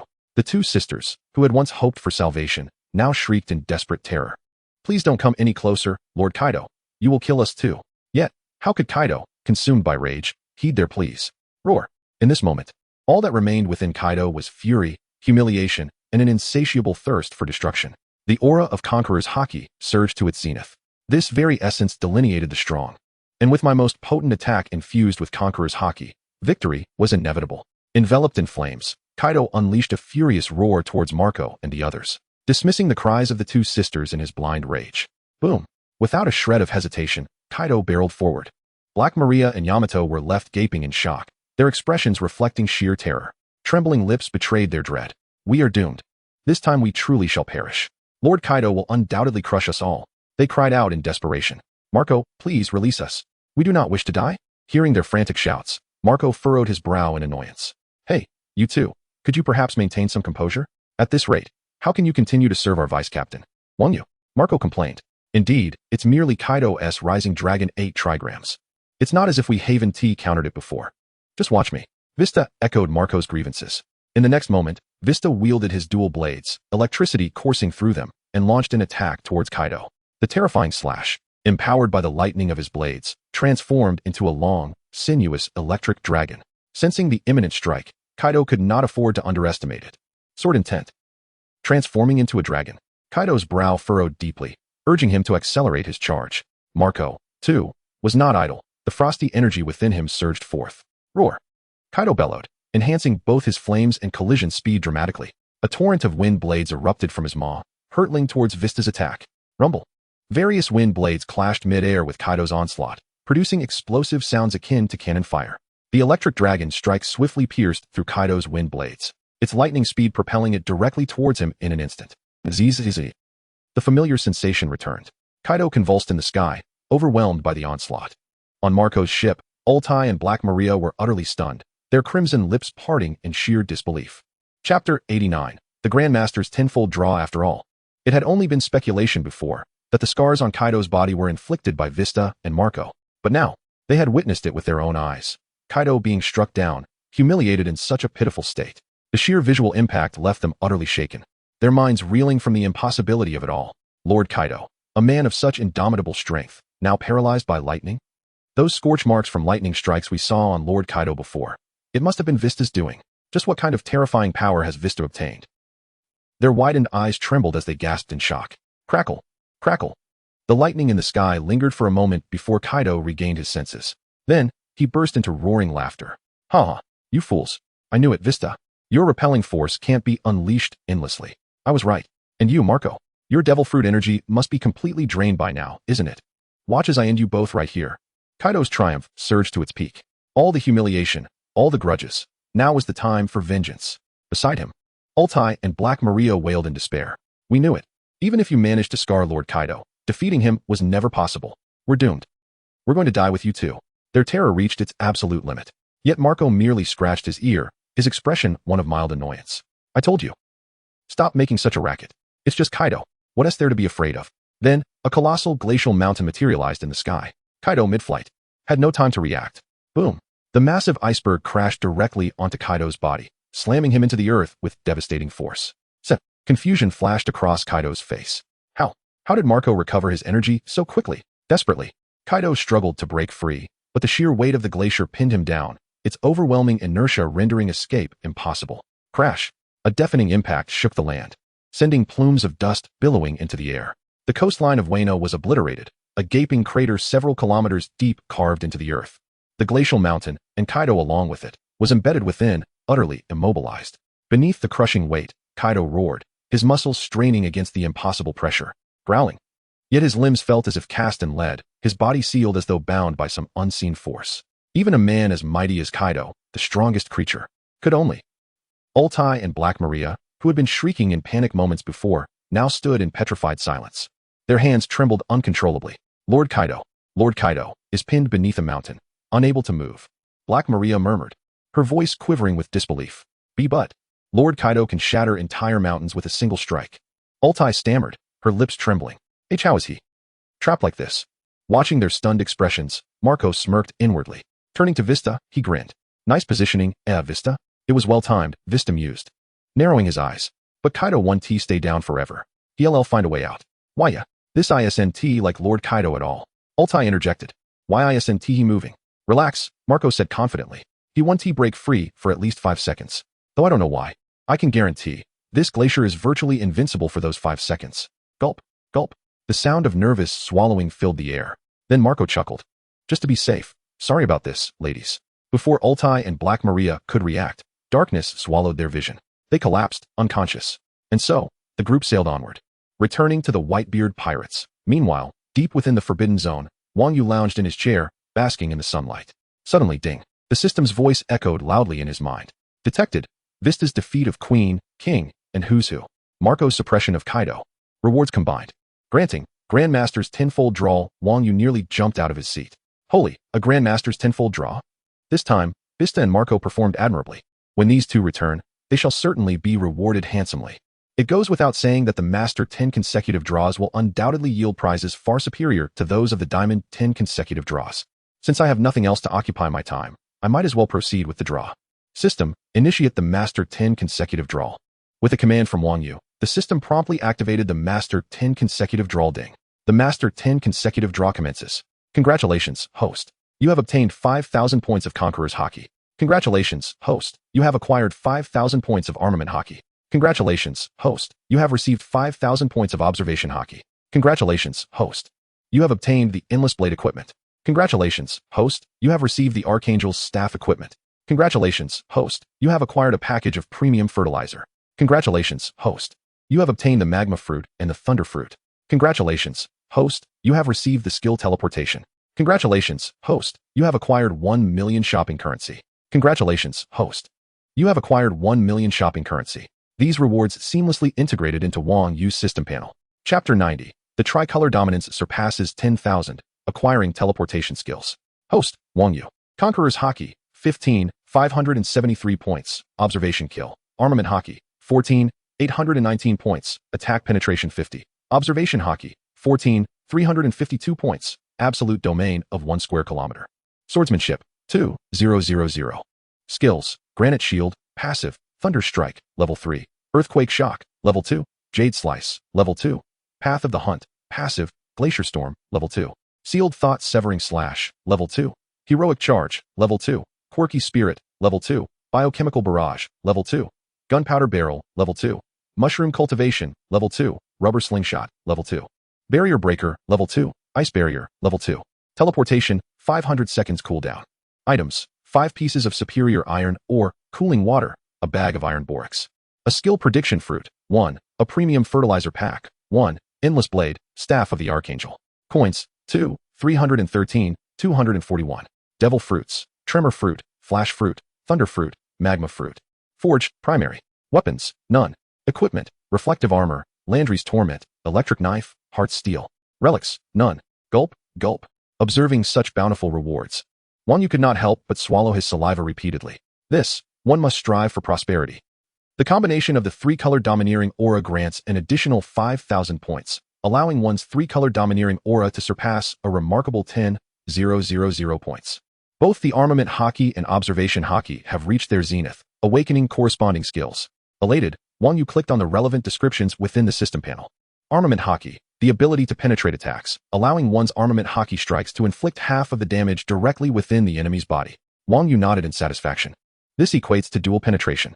Regardless of the strength of your defenses, even against formidable adversaries like Kaido, who possess high health and resilience, they remain insufficient in the face of Wang's penetrating Armament Haki. This is because, even if you train Kaido's internal organs, what difference will it make?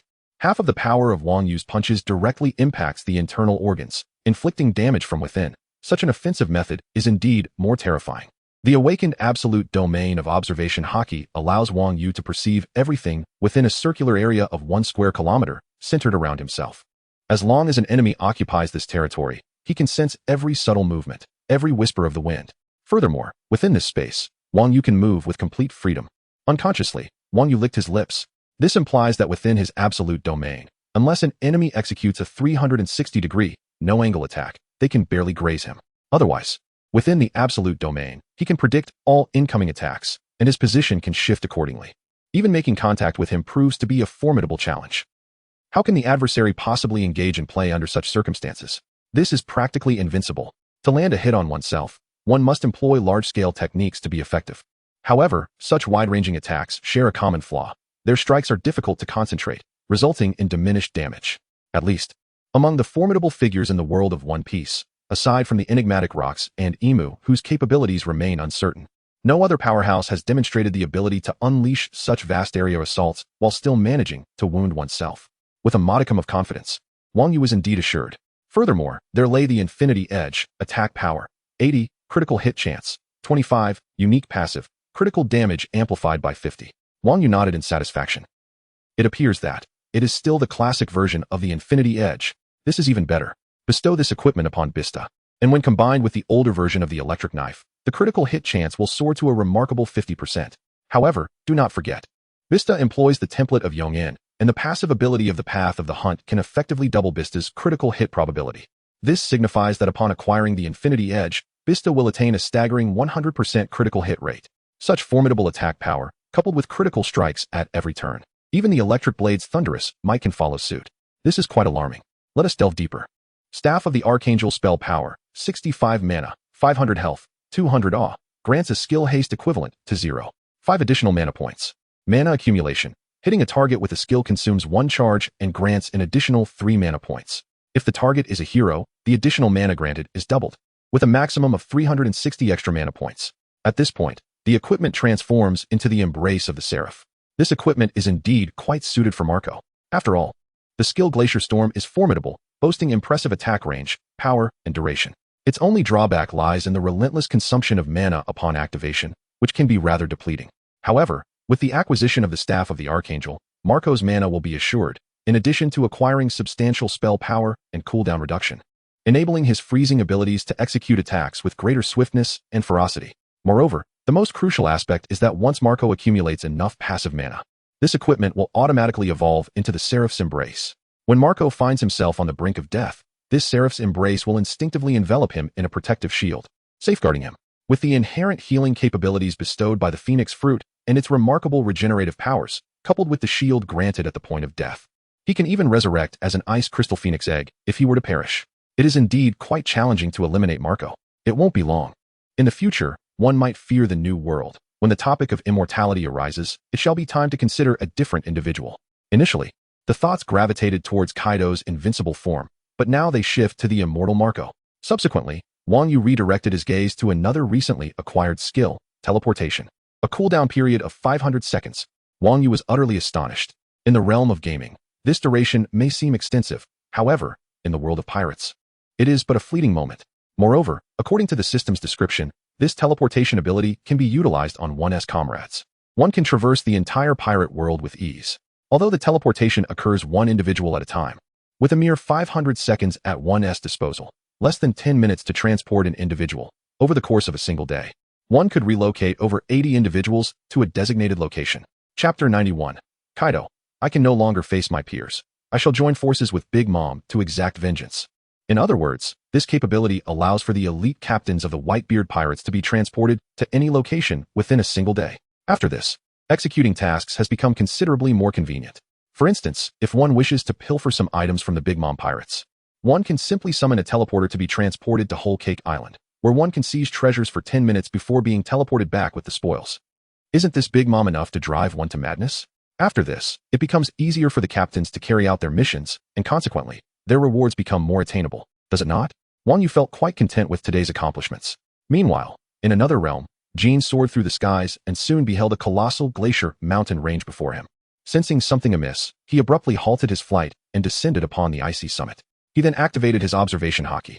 It is often said that one does not know until one opens their eyes, and upon doing so, one may be startled. Through personal experiences, I discovered that the formidable Kaido, whom I had been seeking, lay beneath the icy mountains. In a state of acute embarrassment, I furrowed my brow tightly and hastened to the foot of the glacier. Kaido! Kaido! I bellowed into the abyss below. If even Kaido could not overcome this frozen mountain, I realized it was futile for me to attempt to shatter it as well. Thus, I resorted to calling out for him. Kaido, trapped beneath the weighty ice, had succumbed to unconsciousness due to severe asphyxiation. It was only upon hearing my voice that he began to regain consciousness. With a thunderous roar, he summoned the last vestige of his haki, shattering the mountain that had imprisoned him into countless fragments. The cacophony of crashing ice echoed as the debris fell and melted away. As I lifted my gaze, I beheld a sight that would forever leave me in awe. The once indomitable Kaido, whom I admired as the strongest creature in the world, was now a pitiful sight, his body marred by ghastly wounds. He bore electric burns, frostbite, and various lacerations, along with bruises indicative of brutal assaults. The scars on his head were particularly alarming, with several deep cuts and a few missing teeth, evidence of the fierce battle he had endured. It was evident that the culprits behind his injuries were none other than Marco and Vista. My lips twitched as I struggled to comprehend. Kaido, your wounds. Marco and Vista. I hesitated, unsure how to proceed. Upon recognizing me, Kaido felt a wave of humiliation wash over him. After all, when he had rescued me from the Celestial Dragon's laboratory, he had boasted of being the strongest man in the world, vowing to dominate it like Rox D. Zebek. Now, to be seen in such a disheveled state by his subordinate was a bitter pill for him to swallow.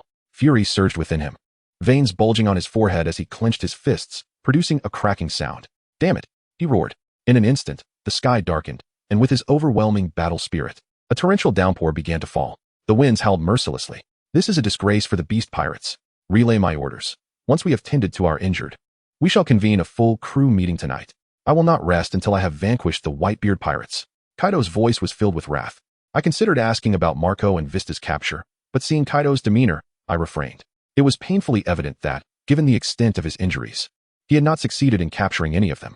I was not foolish enough to provoke him further at such a volatile moment. Yes, Kaido, I quickly affirmed, nodding in agreement. Kaido then transformed into his dragon form, soaring towards Onigashima. He felt an acute sense of trepidation regarding the Whitebeard pirates' strength and resolved to eradicate them, lest they become a persistent threat. However, the beast pirates currently lacked the necessary power, indicating that he would require a formidable ally. The upcoming meeting was thus centered around this critical matter. 5 minutes later, the colossal dragon descended upon Onigashima. As he entered the grand hall, Kaido sensed an unusual gaze from the minions on duty. Once inside his quarters, he curiously glanced into the mirror, only to be confronted by a horrifying reflection. His head was riddled with numerous gashes, and a significant hole marred his visage, resembling a festering wound. What infuriated him further was the realization that he had lost several teeth. Initially unnoticed, they now left his speech ragged and devoid of the imposing presence he once commanded, rendering him akin to a jester. Damn it! Kaido seethed with rage. He seized his kanabo and began to wreak havoc upon the interior, reducing everything to ruins. The unfortunate guards were caught in his wrath, meeting their demise without a trace of life remaining. That day, I received word from Kaido that the meeting would be postponed, with the time to be announced later. With such a humiliating defeat, how could he possibly face his crew? Kaido's gaze fell upon an unbroken den mushi within the confines of his lair. With a flicker of inspiration, he dialed a long-neglected number.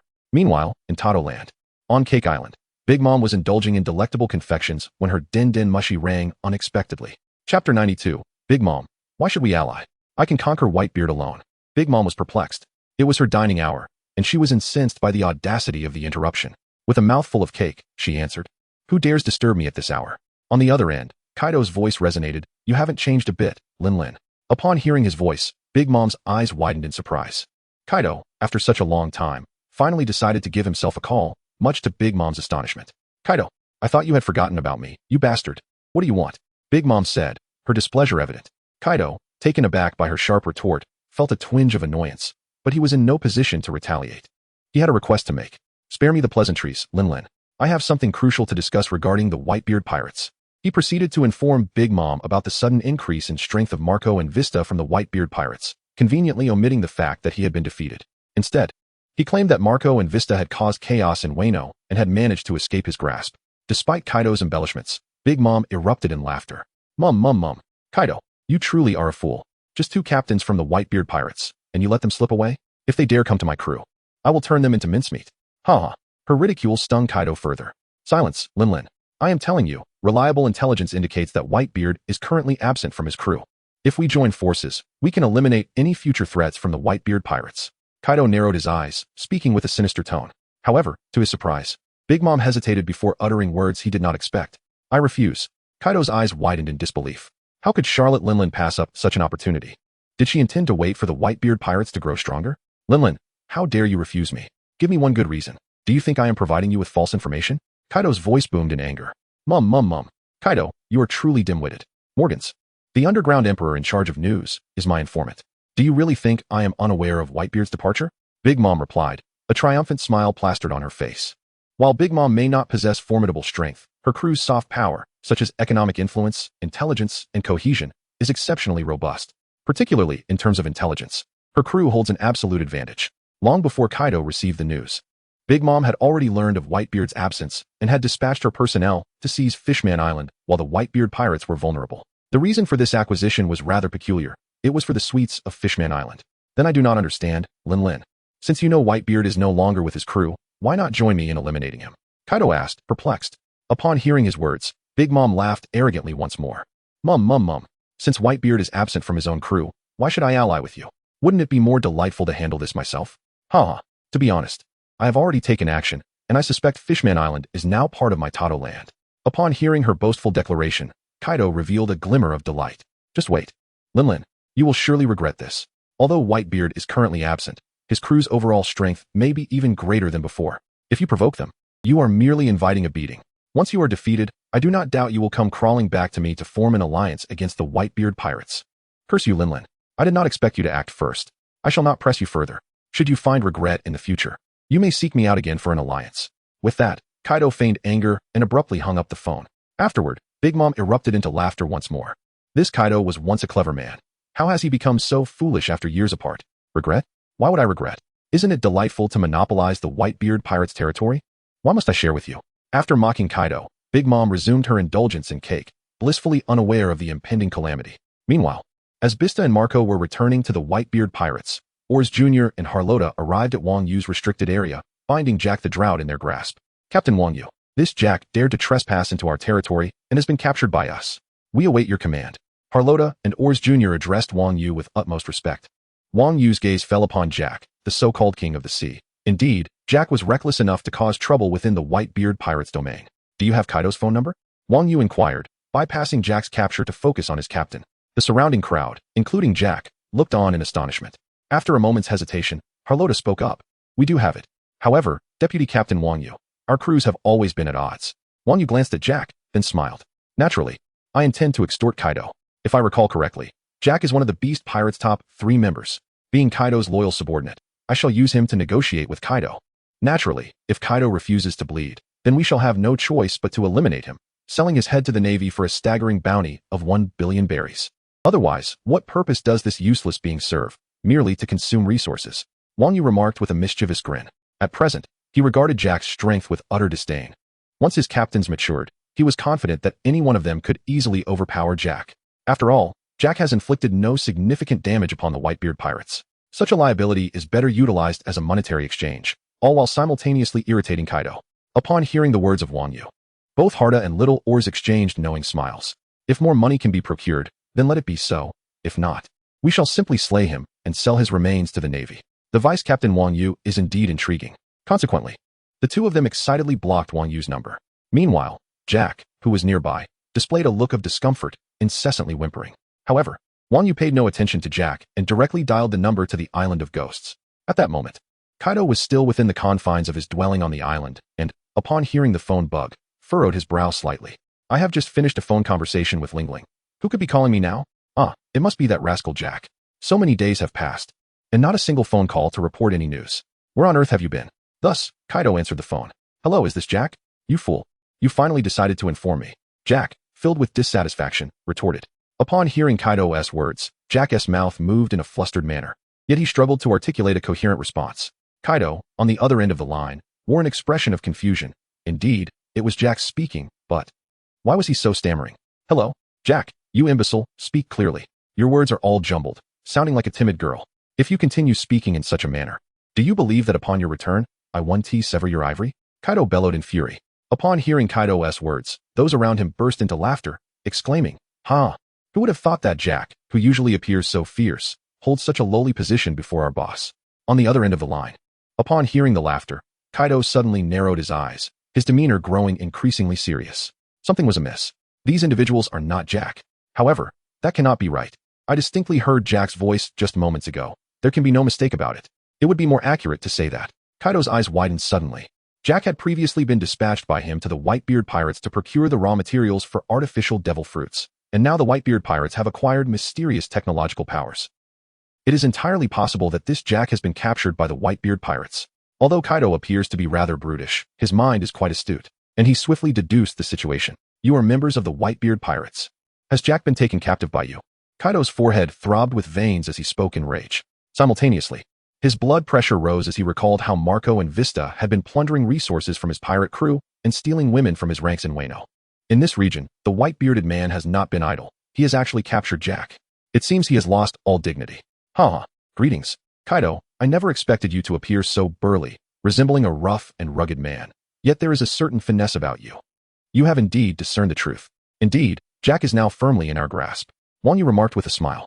Upon hearing this, Harda and Little Oars burst into a fit of suppressed laughter, their banter devoid of any vulgarity, far surpassing the insults their father directed at Kaido before. Kaido, on his part, was momentarily taken aback. A rough man? It was the first time he had encountered such a term.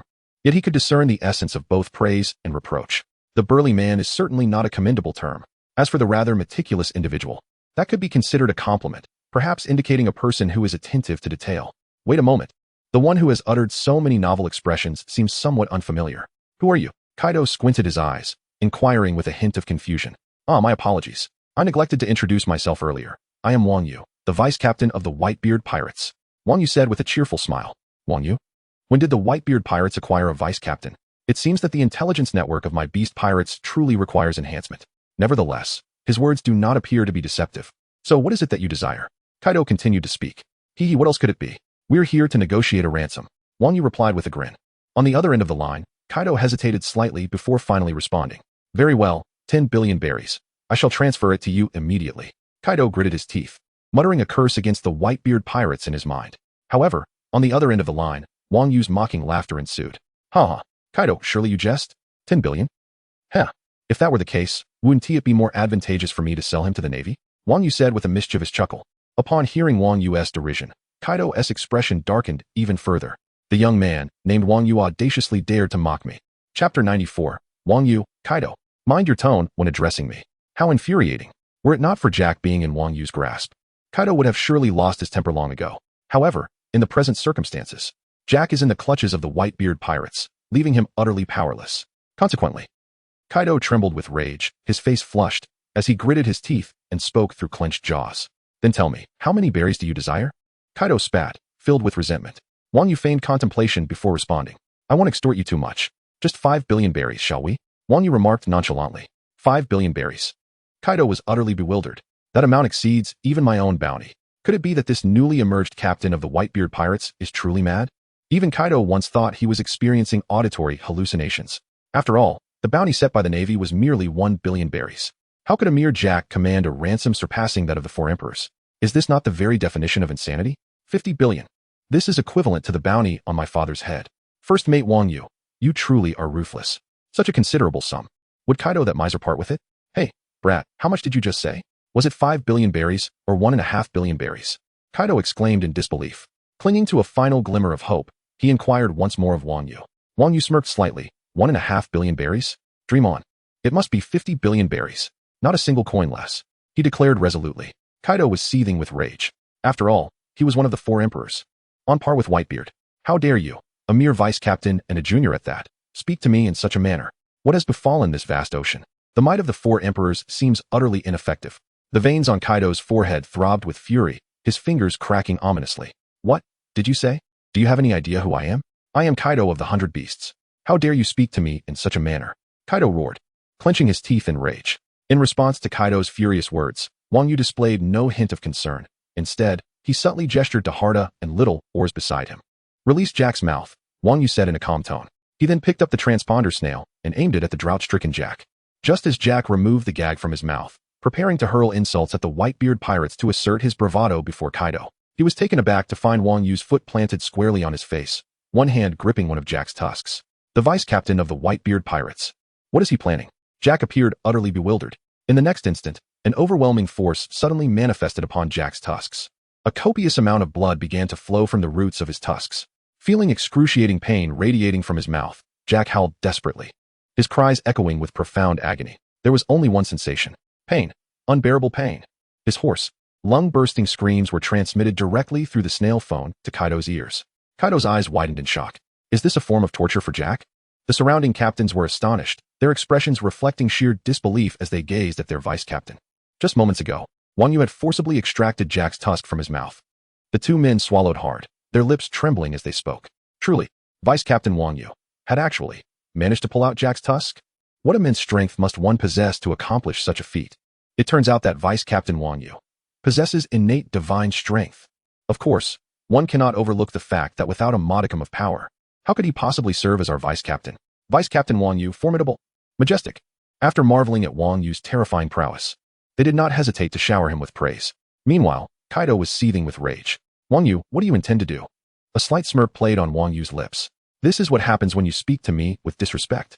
If you wish to negotiate, we may do so. If not, I have no qualms about eliminating this worthless fool and handing him over to the Marines for a bounty. Upon hearing this, Kaido felt utterly speechless. I do not respect you? Is it not you who disrespects me, a Yonko? What has transpired that the might of the Yonko seems utterly ineffective? Kaido, now reluctant to exert any semblance of his Yonko authority, realized that Jack was at Wang Yu's mercy. He was now the fish, and Wang Yu the butcher. The might of the Yonko, if wielded carelessly, might cost Jack his life. However, Parting with an amount greater than his own bounty was something Kaido found difficult to bear. Although the beast pirates possessed considerable wealth, most of it had been invested in the development of artificial devil fruits. Funds were exceedingly tight, 50 billion berries. To be frank, that would nearly cost me my own life. Let's see if we can negotiate a lower sum. After all, that fool Jack is worth no more than 1 billion. 50 billion berries is indeed excessive. How about I offer 20 billion berries instead? That would equate to twice the marine's bounty. Kaido tentatively proposed in a conciliatory tone. Upon hearing Kaido still attempting to haggle with him, Wang Yu shook his head. Currently, the situation regarding Kaido remains unclear. Subsequently, Wang Yu forcefully kicked Jack in the face once more, directing his hands towards Jack's ivory. Jack was left utterly petrified. The pain from earlier had yet to subside. And now the vice-captain of the Whitebeard Pirates, Wang Yu, was about to target his other tusk. The thought of enduring such excruciating agony again was unbearable.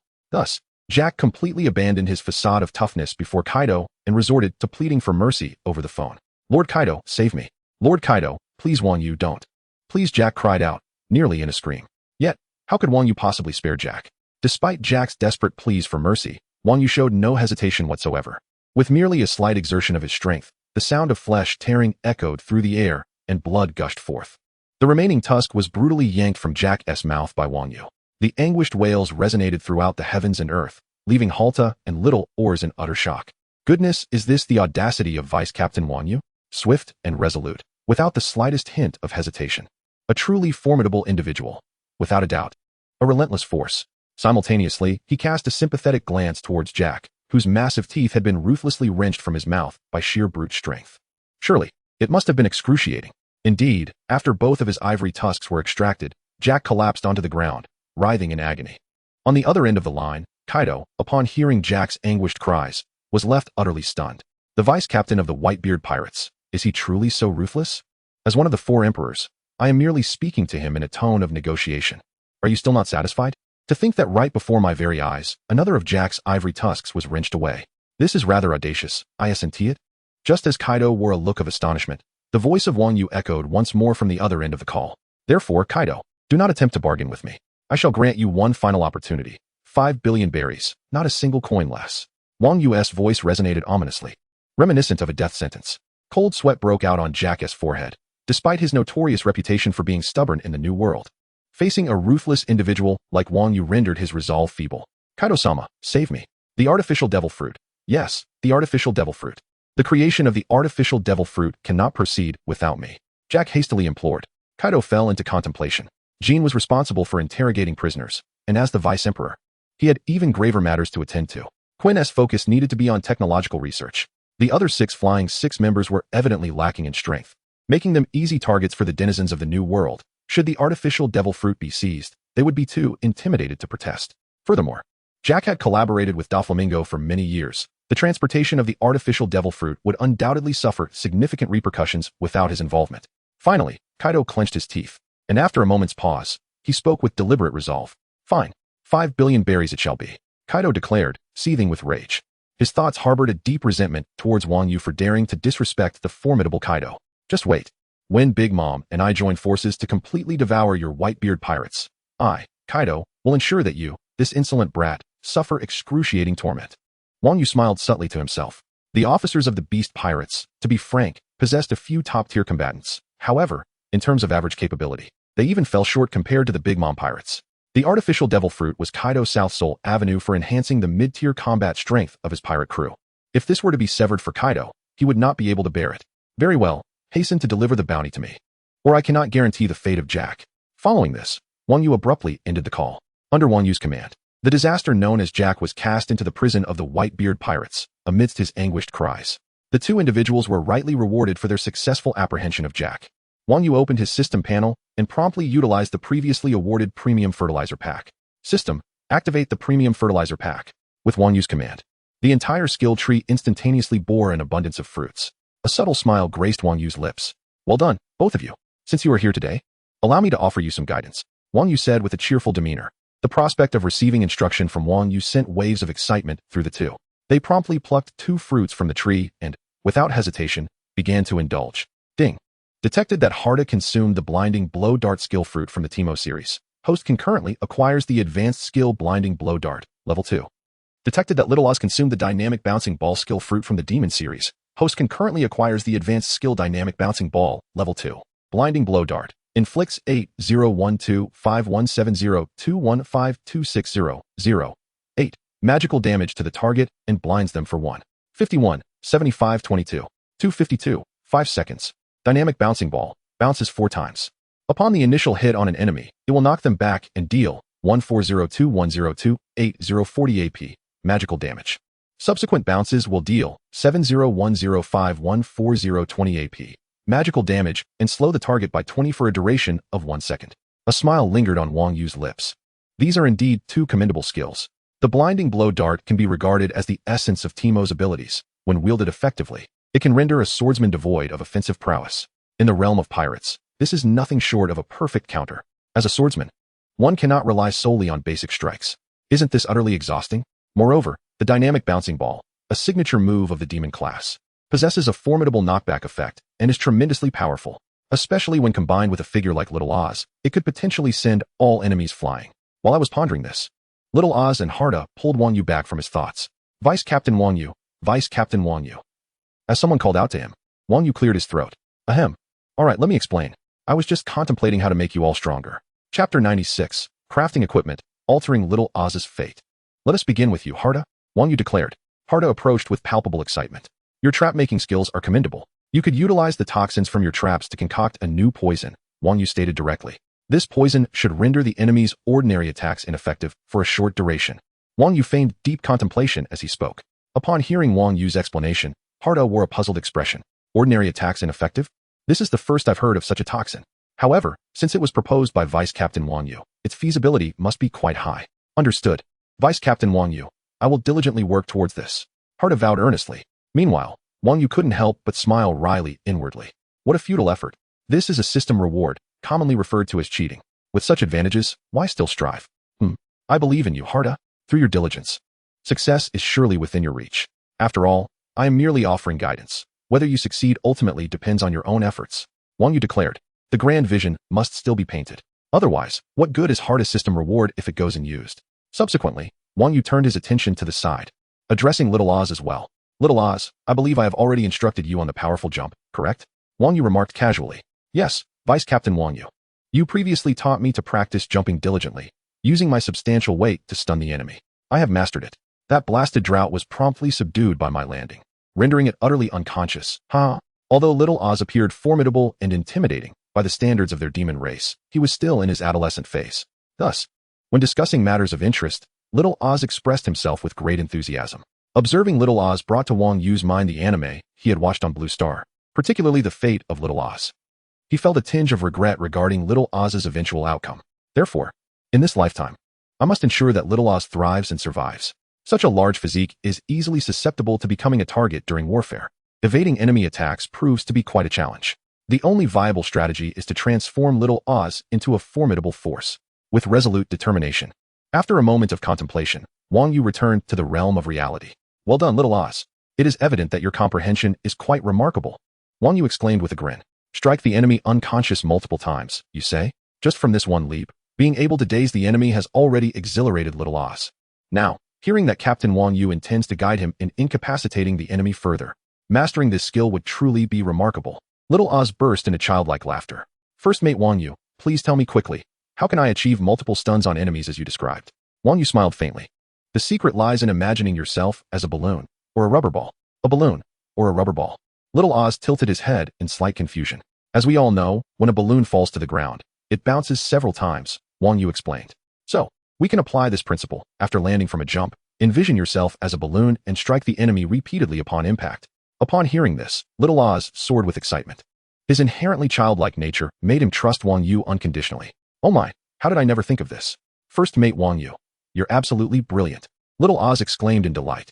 Host, Wang Yu Conqueror's Hockey, 15, 573 points. Observation Kill, Armament Hockey, 14, 819 points. 50 Attack Penetration, Observation Hockey, 14, 352 points. Absolute Domain, 1 kilometer Radius, Swordsmanship, 2,000 Skills, Granite Shield, Passive, Thunderclap Strike, LV, 3, Seismic Shock, LV, 2, Jade Splitting Slash, LV, 2, Path of the Hunter, Passive, Glacial Tempest, LV, 2, Dust Sealing Severance, LV, 2, Heroic Charge, LV, 2. Whimsical Mischief, LV, 2. Bioarcane Barrage, LV, 2. Powder Keg, LV, 2. Toxic Mushroom, LV, 2. Blinding Dart, LV, 2. Elastic Catapult, LV, 2. Barrier Piercing Edge, LV, 2. Frost Barrier, LV, 2. Dynamic Pinball, LV, 2. Teleportation, 500's Cooldown, Inventory.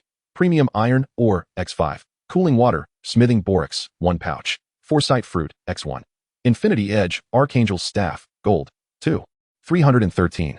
241 Devil Fruits, Tremor Fruit, Glint Fruit, Rumble Fruit, Magma Fruit Forge. Basic Weapons, None Equipment. Thornmail, Liandry's Torment, Static Shiv, Heartsteel, Warmog's Armor Artifacts, none pleased. Wang Yu then opened his forge and retrieved a specially prepared gift for Little Oz. And this equipment is for you. A suit of armor. You may call it Warmog's armor, Wang Yu said with a smile. This equipment harmonizes remarkably well with the heart of the Berserker. The heart of the Berserker grants an extensive increase to maximum health, while this Berserker armor bestows remarkable regenerative capabilities to that health. 800 base health regeneration, 200 skill acceleration, 10 Berserker's Heart. If you possess at least 1100 additional health and remain unharmed for 6 seconds, 3 seconds for non-hero units, you will regenerate 5 of your maximum health per second, with a restoration rate of 5 of maximum health per second, considering the formidable health pool of Little Oz. The recovery ability is exponentially impressive. Fresh wounds will likely mend at an astonishingly visible speed. With an already terrifying health pool, if left unscathed, a brief respite will see him return to full vigor before the eyes of all, who wouldn't tremble in fear. The Berserker armor? Little Oz had previously heard that First Mate Wang Yu had crafted a steel vest for Jaws. Chapter 97. Little Oz receives the Berserker armor presently. This gear should be comparable to Jaws' equipment, perhaps even possessing extraordinary abilities.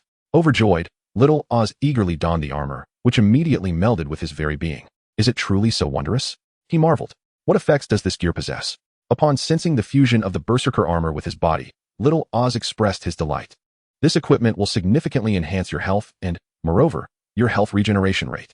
In the future, should you sustain grave injuries, I am confident that a mere 10 seconds of rest will suffice for complete recovery, Wang Yu stated calmly. Complete recovery in just 10 seconds? Little Oz was astounded by Wang Yu's explanation. Even Kaido, reputed for his immortality, would not dare claim he could fully recover from severe wounds in such a short span. Would he? Moreover, he possessed the formidable heart of the Berserker. After First Mate Wang Yu had elucidated its properties, it became clear that the heart could infinitely augment his maximum health. Once his health was elevated, coupled with the passive recovery effect of the Berserker armor. My goodness, Little Oz could scarcely fathom the ensuing events. One thing was certain. If his foes witnessed his incredible recovery abilities, their expressions would undoubtedly be priceless. Nearby, Harda looked on in astonishment, casting envious glances at him. In this world, if one does not witness it with their own eyes, it is hard to believe the existence of a prodigy like Deputy Captain Wang Yu. Not only is his guiding ability extraordinarily formidable, but he has also crafted such exceptional equipment. Even the finest master blacksmith could hardly attain the level of Deputy Captain Wang Yu. Donning this gear, one can recover from severe injuries in mere seconds of rest. Is this still human language? Gurgle, gurgle. Saliva continuously swallowed by Kaido. Meanwhile, on the other end, Kaido was seething with rage after Wang Yu abruptly ended their call. In a fit of anger, he smashed his transponder snail, causing it to explode. His mind was filled with grievances. Who was he? He was Kaido of the 100 Beasts. Why did he feel so cursed today? No one seemed to show him any respect. First, his territory was invaded by Marco and Vista of the Whitebeard Pirates. Then, on his own turf, 2 of his subordinates, the Flying Six, were taken away to serve as maids for their vice-captain. Following that, he sought an alliance with Big Mom, believing she would not refuse his proposal. To his dismay, she outright rejected his offer. The individuals he dispatched returned after wreaking havoc among the Whitebeard Pirates. He had hoped they would restore some of his dignity, but that fool Jack had truly failed him. Achieving nothing, he ended up captured by the Whitebeard Pirates. Then there was that brat Wang Yu. Right before his eyes, he had the audacity to use Jack to threaten him over the phone, cutting the call before Kaido could even finish his sentence. He was actually being intimidated by some newly emerged vice-captain of the Whitebeard Pirates. Just thinking about it made him furious. In his frustration, Kaido grabbed a jar of liquor from the Ghost Island and gulped it down. Bring Foz to me, he bellowed at the pirate minion beside him. Soon, under Kaido's orders, Foz was brought forth. At that moment, Foz's wounds had only just begun to heal, with various bandages still wrapped around him. Upon seeing Kaido, he was taken aback. Lord Kaido's injuries were scarcely better than his own. Could it be that the rumors from Wano were true? Lord Kaido had indeed been beaten by Marco and Vista. It was known that Kaido was the strongest creature in the world, with a defense that was nothing short of monstrous. He had been captured by the Navy multiple times, and even facing execution, they had never succeeded in killing him. Here, one can clearly discern the formidable strength of Kaido's defenses. Yet, how is it that captains like Marco and Vista managed to inflict such devastation upon Lord Kaido? His head is bruised and battered, his teeth shattered. What a tragic sight indeed. Nevertheless, Phosphor possesses a certain cleverness. Despite witnessing Kaido's disheveled appearance and the fact that his speech is somewhat slurred, he skillfully suppresses the urge to laugh. Presenting a facade of solemnity before Kaido, Phosphor, you shall proceed to Doflamingo at once.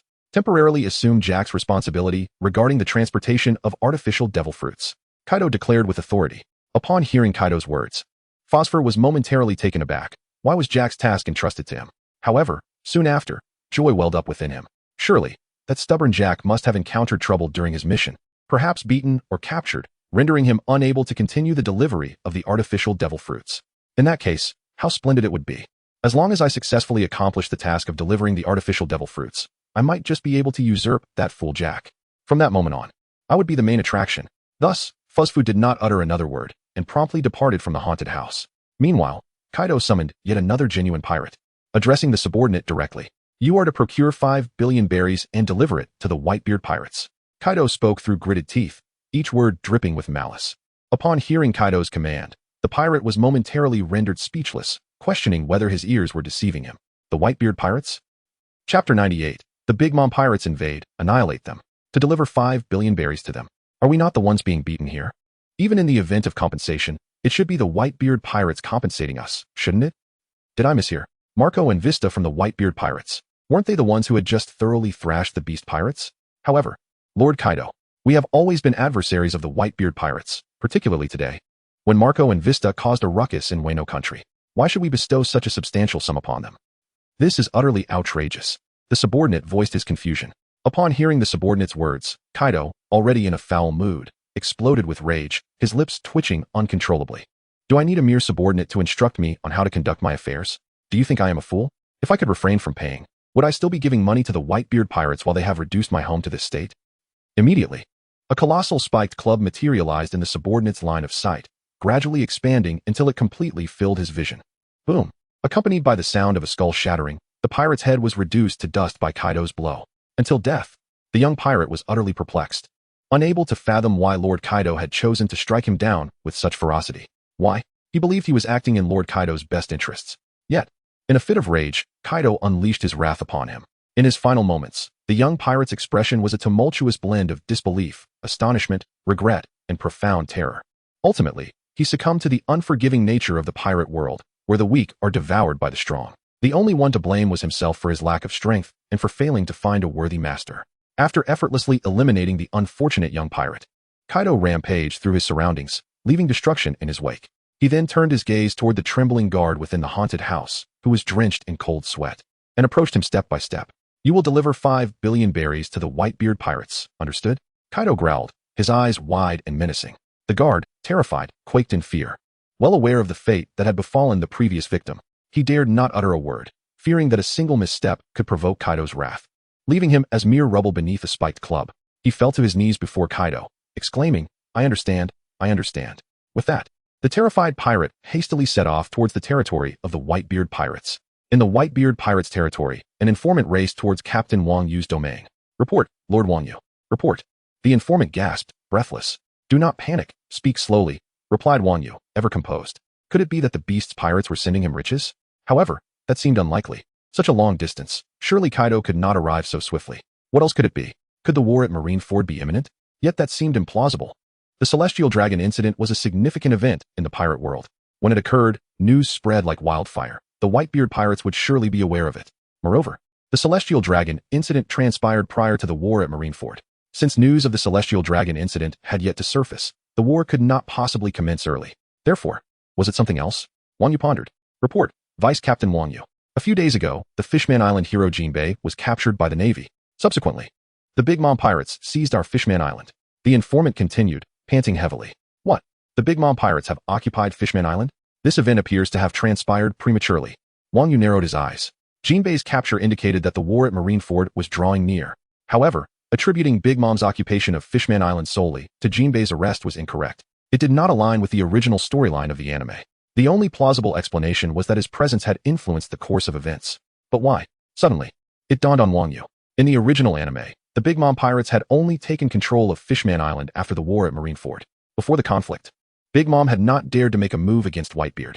Now that events had unfolded ahead of schedule, the sole reason was his arrival, which allowed Whitebeard to rest and recuperate, diminishing his formidable presence, thus granting Big Mom an opportunity. With this realization, a cold smirk crept across Wang Yu's face. Big Mom might be aware of Whitebeard's terrifying reputation, but she remained oblivious to the dread instilled by him, the acting captain.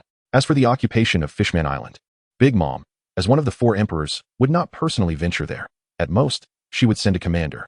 With this thought, a smile began to curl at the corners of Wang Yu's lips. At this moment, Little Oars Jr. and Haruta, upon hearing that the Big Mom Pirates had the audacity to encroach upon Fishman Island, a territory under the Whitebeard Pirates' dominion, were seething with righteous indignation, their faces contorted with fury. What? The Big Mom Pirates? Do they have a death wish? They must think that with our impending battle against the Marines and Father absent, they can carve out a piece of our domain. How utterly delusional. Those Big Mom Pirates never dared to so much as breathe in our direction before. Now they stoop to exploiting our moment of vulnerability? A pack of cowards. Exactly. It's infuriating. Vice Captain Wang Yu, just give the order. Let's wipe them out. Chapter 99, Spatial Ability. Instant banishment. Little Oars Jr. and Haruta voiced their outrage vehemently. Hearing their words, Wang Yu couldn't help but smile with satisfaction. A weak leader breeds weak followers, but this is perfect. I was already considering the same course of action. The Big Mom Pirates thought they could trample upon the Whitebeard Pirates' interests just because Whitebeard was absent and the crew was preoccupied with war. Very well, let them witness firsthand whether the world's strongest pirate crew was one to be trifled with. Moreover, this matter didn't even require the deployment of the Whitebeard Pirates' elite forces. A single division commander and an allied captain would be more than sufficient to handle them. In fact, this was an excellent opportunity for Little Oars Jr.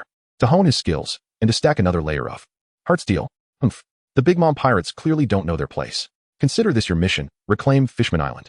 Capture every Big Mom officer stationed there and bring them before me. Do you dare accept? Wang Yu narrowed his eyes, his tone grave. Upon hearing the vice captain's orders, Little Oars Jr. and Haruta's faces lit up with exhilaration. Especially Little Oars Jr., fresh from Wang Yu's guidance and newly empowered with heartsteel. He had been itching for opponents to test his limits. And now, the Big Mom Pirates, fools that they were, had delivered themselves right into his hands. Do not blame yourself for this. Is it not amusing that someone would deliver a pillow to a weary soul? Ha! One can only blame the Big Mom Pirates for their misfortune, daring to harbor ill intentions towards the Whitebeard Pirates. Ha! Vice Captain Wang Yu, even if you do not voice it, I shall undoubtedly implore you to allow me to join this venture. After all, it is merely the Big Mom Pirates. I, Little Oars, am not intimidated by them. Little Oars confidently declared, gripping his colossal sword. Beside him, Haruta displayed an expression of excitement and exhilaration. Ha! Indeed, the Big Mom Pirates must not be let off so easily. To be candid, I was somewhat apprehensive that you, Vice Captain Wang Yu, might withhold this task from me. However, it is splendid news. My hands are positively itching for action. Haruta exclaimed with a grin, his enthusiasm palpable. Wang Yu nodded in satisfaction, pleased with their fervor. Coincidentally, he had yet to utilize the TP in his possession, making it the perfect opportunity for both of them to test their mettle. Just as Little Oars and Haruta were about to depart, Wang Yu called out to them. Given the considerable distance, why not allow me to escort you? Wang Yu said with a cheerful demeanor. Escort us? What does this mean? Just as the two were engulfed in confusion, Wang Yu decisively employed the abilities at his disposal. According to the usage guidelines outlined by the system, without hesitation, Wang Yu cast a teleportation spell directly onto Little Oz's body. Subsequently, a map of the pirate world unfurled in his entire field of vision, gradually narrowing down to the territory of the Whitebeard Pirates, ultimately pinpointing the location of Fishman Island. Next, he focused on the palace of Fishman Island. Suddenly, a tempest arose around them, as a formidable force descended from the heavens. The crimson glow of this force enveloped Little Oz in an instant. Due to Wang Yu's earlier omission regarding the method of teleportation, Oz remained in a state of bewilderment. He attempted to move his body to evade the descending rays from the sky, only to discover that his legs were utterly immobile. Though his mind was acutely alert, he found himself unable to budge, a sensation that filled him with anxiety. What is happening? What on earth is this situation? Wang Yu, the first mate. I suddenly cannot move. Oz exclaimed urgently to Wang Yu. No sooner had Oz's words fallen than he vanished from the spot. Moments later, he felt a fleeting blur before opening his eyes to find himself in an enchanting underwater realm. Here, a myriad of marine fish gracefully swim in their surroundings. Where's this place? Wasn't I just with the Whitebeard Pirates? Vice Captain Wang Yu and Haruta, where are they? Little Oars felt increasingly perplexed, and it was only then that he noticed a merman soldier. Upon surveying the surrounding architecture, his eyes widened in astonishment, overwhelmed by shock. This was because Little Oars suddenly recalled the words spoken by Vice Captain Wang Yu just before he flew to Fishman Island. Wang Yu had explicitly stated he would accompany us for a while. Shortly thereafter, he was enveloped by a mysterious force that transported him to this destination.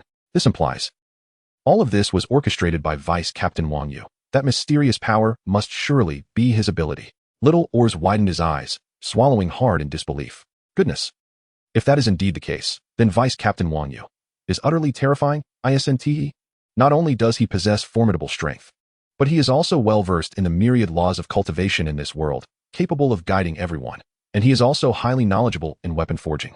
Now, he has even demonstrated a powerful spatial ability, instantaneously transporting his enormous form to Fishman Island. This formidable ability to teleport, as far as I know, is possessed solely by the enigmatic Bartholomew Kuma, one of the 7 warlords of the sea. The sheer magnitude of such power is indeed astonishing. However, when compared to First Mate Wang Yu, Kuma is in an entirely different league. If Kuma were to attempt sending me to Fishman Island, it would likely take him 3 days and nights. Yet, First Mate Wang Yu, astonishingly, with just a swift clap of his hand, I found myself transported to Fishman Island in less than 3 seconds. I must admit, the spatial prowess of First Mate Wang Yu is utterly terrifying. After a prolonged moment of awe, Little Oars gradually managed to calm his racing heart. Since First Mate Wang Yu had brought him here, it was reasonable to expect that Harda would soon descend from the heavens, and he would be right here waiting. Meanwhile, the immense figure of Little Oars vanished into thin air after a gust of wind. Harda, on the other hand, was left in utter astonishment, his eyes nearly popping out of their sockets. First Mate Wang Yu, First Mate Wang Yu, Little Oars, Little Oars. He has been swept away by the wicked wind, Harda exclaimed in a state of panic. Upon hearing this, Wang Yu's expression twitched in response. Why do Harda's words sound so familiar? Why don't you say, eldest senior brother, Master has been captured by a monster? And what about the demonic wind? Are there really monsters in the world of pirates, and yet you keep mentioning this demonic wind? Wang Yu sighed with a wry smile and began to explain to Harda. Harda, what are you thinking? Just now, Little Oars was merely whisked away by my ability in an instant. There's no need for such alarm, Wang Yu stated. Upon hearing the words of the vice captain, Harda was left with a myriad of question marks and exclamation points above his head. Previously, the vice captain had mentioned sending them away.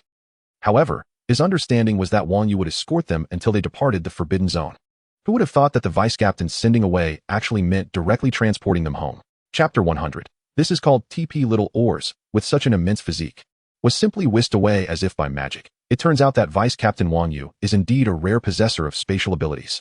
Nevertheless, Harda still wished to inquire further, as spatial abilities can vary in strength, and the duration to reach Fishman Island remained uncertain. Moreover, some spatial powers have various limitations and require specific mediums. Without them, reaching a destination can be quite challenging.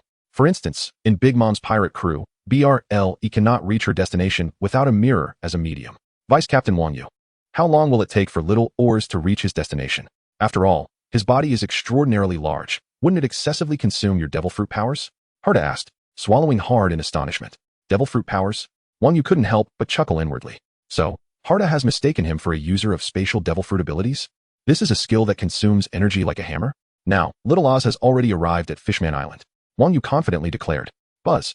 How could it be so fast? Although such a situation was conceivable, hearing it directly from Wang Yu left Harda's head buzzing in disbelief. After all, only a few mere seconds have elapsed. Is it not true that the powers of the devil fruit possess a hierarchy? The formidable power of Vice Captain Wang Yu's devil fruit ability is undoubtedly among the most exceptional within the realm of spatial abilities.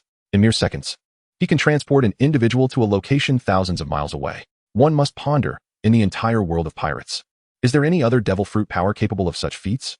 Thus, Vice Captain Wang Yu, might I inquire if this spatial prowess, exhibiting such remarkable swiftness, is constrained by distance? For instance, is it only effective within the territory of our Whitebeard Pirates? Or can it achieve such instantaneous results within a range of several thousand miles? Halta, with an inquisitive gaze, posed the question. Admittedly, inquiring about another's devil fruit capabilities can be quite presumptuous, but there is little choice in the matter. The capabilities of this spatial fruit are inherently shrouded in mystery, further compounded by the enigmatic mission assigned to Deputy Captain Wang Yu, which has yielded such extraordinary effects. It has effortlessly eclipsed all other spatial devil fruits I am familiar with, leaving me utterly intrigued and restless at the thought of not inquiring further. Upon hearing Harder's words, Wang Yu was momentarily taken aback. This Haltar, usually so taciturn, why is he so gossipy today? Nevertheless, Wang Yu proceeded to explain to him. His ability allows him to teleport anyone to any location on the map within the pirate world, completely unconstrained by spatial limitations. This power is called teleportation, theoretically capable of reaching any corner of the globe. However, there is a cooldown period for its usage, approximately 500 seconds. Wang Yu stated nonchalantly. Haltar swallowed hard once more, his mind reeling in astonishment. The entire world, to reach any desired destination across the globe in mere seconds, with only a few minutes interval in between. This is undoubtedly a terrifying ability, especially in times of war. The prospect of teleporting a master to the enemy's side within mere minutes could potentially allow for a direct infiltration of the enemy's stronghold. Vice Captain Wang Yu is indeed formidable. Without further ado, conversing with you has already consumed several minutes. You should join as well. Subsequently, Wang Yu executed another teleportation directly onto Harda's body. A gust of wind surged, and a crimson light illuminated the surroundings. In the next moment, Harda experienced a sensation akin to that of Little Oz, finding himself utterly immobilized. However, since Harda was already aware of Wang Yu's capabilities, he did not feel as anxious as Joz. Instead, he found the experience to be extraordinarily fascinating. Shortly thereafter, a breeze swept by, and Harda vanished from his original spot, only to reappear beside Little Oz. Upon witnessing Harda's arrival, Little Oz was elated, astonished that only a few minutes had passed before Harda was teleported over. As Harda landed, he was once again taken aback, staring at his hands in disbelief. Incredible. Astonishing. My mind is in a daze, and yet here I am. Truly, Vice Captain Wang Yu's Space Devil Fruit is immensely powerful. Harda exclaimed in admiration. Hearing Harda's words, Little Oz felt even more assured that his suspicions were correct. Chapter 101. Joz returns with Mihawk. Haha. So it turns out that it is Vice Captain Wang Yu's Space Devil Fruit ability? What an eye-opener. Let us hasten to accomplish our mission, Little Oz declared. The two then proceeded deeper into the palace. Meanwhile, as they undertook their task, Joz and Mihawk had returned to the Whitebeard Pirates. It turned out that after Joz left, Mihawk stubbornly followed him, like a relentless shadow, refusing to be shaken off. Joz felt utterly exasperated. It is indeed a situation of many monks and little porridge. Seeking guidance from Vice Captain Wang Yu is a formidable challenge. Now, the audacious Mihawk has proven to be unexpectedly brazen, much to Joz's astonishment. Nevertheless, Joz cannot help but admire Mihawk's remarkable recuperative abilities. In just a few days aboard the ship, his wounds have nearly healed. Truly, as the world's greatest swordsman, his innate talent is extraordinary. With such exceptional prowess, why does he still seek to vie for guidance from our Whitebeard Pirates? Hey, Mihawk, it's one thing to accompany me, but if Vice Captain Wang Yu does not offer you any instruction, you should leave promptly, Joz remarked to Mihawk. Though we harbor no grievances, you are not one of us in the Whitebeard Pirates. Mihawk's eyes flickered. Although he verbally acquiesced, his thoughts diverged. Having finally discovered a means to enhance his swordsmanship, he was determined to learn something during his visit. For this reason, Mihawk would even consider severing ties with the Navy, or perhaps even joining the Whitebeard Pirates. With such generous conditions presented, he was confident that Vice Captain Wang Yu would impart his knowledge to him. Thus, the two proceeded towards the Forbidden Zone. Joz mused quietly to himself, wondering how many individuals had recently benefited from Vice Captain Wang Yu's tutelage. As they walked, they spotted Zong, merrily approaching the training grounds with a barrel of gunpowder in hand. This revelation took Joz by surprise. This individual, who had previously exhibited a penchant for firearms, has seemingly developed an affinity for artillery during their recent absence. This is indeed a reality version of the saying, to swap a bird gun for a cannon. Thus Joz, with great excitement, greeted Izang. Brother Izang, where are you off to? Haha, it's me, Joz, back again. I'm surprised you haven't gone to bother Captain Wang Yu for some guidance. This truly astonishes me, huh? After a few days apart from his comrades, Joz was genuinely delighted to return to the family. Ah, Joz, I'm merely heading to the training ground, Izang replied. When he suddenly noticed the presence behind Joz, Mihawk, the famed Hawkeye, he was slightly taken aback. Mihawk maintained his usual calm demeanor, merely nodding in acknowledgement. Joz chuckled to himself, thinking he should refrain from mentioning that Mihawk was with him seeking guidance. If Captain Wang Yu happened to take pity and actually impart wisdom to Mihawk, his group of brothers might hold him accountable, leading to one less session of instruction for himself, an enormous loss. Haha, forget about him. Brother Izang, wouldn't it be better for you to let Captain Wang Yu guide you at the training ground? Are you not going because it's simply not your turn yet? Haha, rest assured, in just a month or so, it will be your turn, and Captain Wang Yu will teach you some new techniques, huh? Joz said with a gleeful smile. He had already received guidance from Captain Wang Yu, while most of the crew had not yet had the privilege of such instruction. This realization brought Joz immense joy, causing him to bask in his own triumph alongside Izang. However, even Mihawk could not bear to watch Joz's arrogance, shaking his head slightly, internally rolling his eyes. Unexpectedly, Izang did not seem the least bit offended by Joz's boastful remarks. What is there to boast about, Joz? Do you know why I'm going to the training ground? It's because I must diligently practice the new techniques that Captain Wang Yu entrusted to me. Only then can I honor his teachings. Izang straightened his posture, smiling back at Joz. What? Captain Wang Yu actually guided you? Joz exclaimed in astonishment. It was worth noting that Izang was the captain of the 16th Division of the Whitebeard Pirates, which comprised a total of 16 divisions.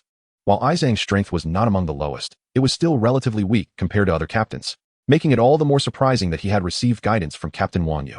This aspect took Joz by surprise. Could it be that this fellow, Song, is merely boasting, deliberately trying to deceive himself? Don't even mention it. It is indeed quite plausible. The captains of the Whitebeard Pirates share a commendable camaraderie, each boasting more than the last. Jozu considers himself to be the least boastful among them. Yet he has certainly engaged in his fair share of exaggerations over the years. Thus, the suspicion that Izu may be indulging in bravado is substantial. Izu, you wouldn't be bragging, would you? Pray tell, what has first mate Wang Yu imparted to you? Jozu remarked, skepticism evident in his voice. Upon perceiving Jozu's doubtful gaze, Izu's temper flared. Bragging? Who do you think you're looking down upon, Jozu? My new technique is this explosive barrel, do you see it? You previously claimed that your defenses could withstand any physical harm, correct? Why not put my explosive barrel to the test? Izu retorted, indignation palpable. Jozu, taken aback, responded. Why are you so worked up? Even the world's greatest swordsman could not breach my defenses or inflict harm upon me. What can your mere explosive barrel possibly achieve? The barrel of explosives pales in comparison to the might of hockey. With a beaming smile, Joz fixed his gaze upon the powder keg held by Izang. All right, let us give it a try. It's a perfect opportunity to see if the Vice Captain Wang Yu truly taught you well. I, Joz, fear no one. Not even a mere barrel of explosives. My indomitable defense and hockey are beyond reproach, he proclaimed. Thus, the two commenced their sparring session. Mihawk, with a look of resignation, awaited the arrival of Vice Captain Wang Yu while these two engaged in their duel. However, as an outsider, he knew he could not recklessly approach Wang Yu alone, lest he be expelled. Reluctantly, Mihawk settled into a waiting stance. I must warn you, Izang, even I cannot breach Joz's defenses, Mihawk stated, shaking his head in exasperation. Yet, Izang dismissed the caution with a wave. Come on, Joz. Activate your hockey, he urged. Chapter 102. Izang versus Joz. What? You all have improved. Joz believed his defenses were unparalleled, activating his diamond ability, enhanced by the power of granite. A deep crimson glow radiated under the sunlight, shimmering magnificently. Huh. With this granite power, I won't even need to use my hockey against you, Joz boasted. What are you gloating about, Joz? Activate your hockey now, or else you might get hurt when I attack, and you'll just be in denial, Izang warned. If you don't activate it, I won't strike. Get hurt. Do you truly believe you can injure me without my hockey? Such an assumption is utterly absurd. Nevertheless, to ease Izang's concerns, Joz finally activated his hockey. Come now. With my ultimate defensive technique engaged, you won't even manage to singe a hair on my leg, huh? Joz declared, his expression brimming with pride. In this battle, I have defeated the world's greatest swordsman without sustaining any injuries, which has naturally inflated my ego. Upon activating my hockey, I casually placed both hands in my pockets, showing no intention of defense. Observing my use of hockey, Izang immediately arranged the artillery shells he held into a neat line on the ground. After days of arduous training, I finally mastered the most formidable technique in the training arena. As I witnessed Izang setting up the barrels of gunpowder that ensnared Joz, both Mihawk and Joz were left utterly bewildered. What are you doing, Izang? Is this how one handles explosives? Is this a bomb or a landmine? Even if it were a landmine, it should be buried beneath the ground. Yet this is utterly nonsensical. Joz squinted, expressing his confusion. Silence, Joz. Just watch. Izang retorted, swiftly drawing a gun from his sleeve and firing a bullet that struck one of the barrels, igniting a blaze.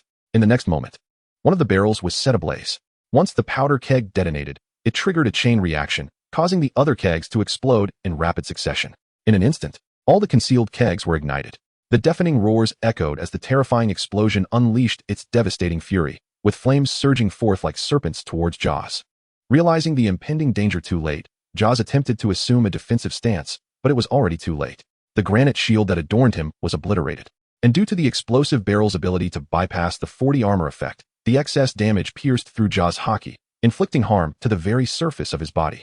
The impact sent Joz staggering backward, a small gash appearing on his arm. Fortunately, Joz's remarkable regenerative abilities quickly staunched the flow of blood from the wound. While the injury was minor, it was nonetheless sufficient to leave Joz in a state of shock, especially considering he had previously relied on the protective barrier of his granite shield. The defensive shield vanished in an instant, leaving scars upon his arm. What even the formidable Hawkeye Mihawk could not achieve, this squad leader accomplished effortlessly. At this moment, Joz has completely come to believe it, undoubtedly. It was the guidance of First Officer Wang Yu. Upon witnessing this, the renowned swordsman Dracul Mihawk was equally captivated, his heart profoundly shaken. Is this individual capable of inflicting such immense damage? It was only with my utmost effort that I managed to barely breach their shield. Is this individual truly that formidable? I recall him being merely the least prominent captain of the Whitebeard Pirates. Previously, during my time as a samurai in Wano, I deemed him to possess only average skills compared to my own as a swordsman. Yet now, equipped with explosive barrels, his damage surpasses mine. The captains of the Whitebeard Pirates, aside from Jozu, have been joined by a newcomer, Izo. What are they all plotting, oh heavens? How do you feel now, Jozu? Izo chuckled, patting the slender figure. Being brothers, Izo allowed Jozu to activate his full defenses without inflicting significant harm upon him. Aside from you, who else on our ship has received the guidance of Vice Captain Wang Yu? Jozu inquired anxiously.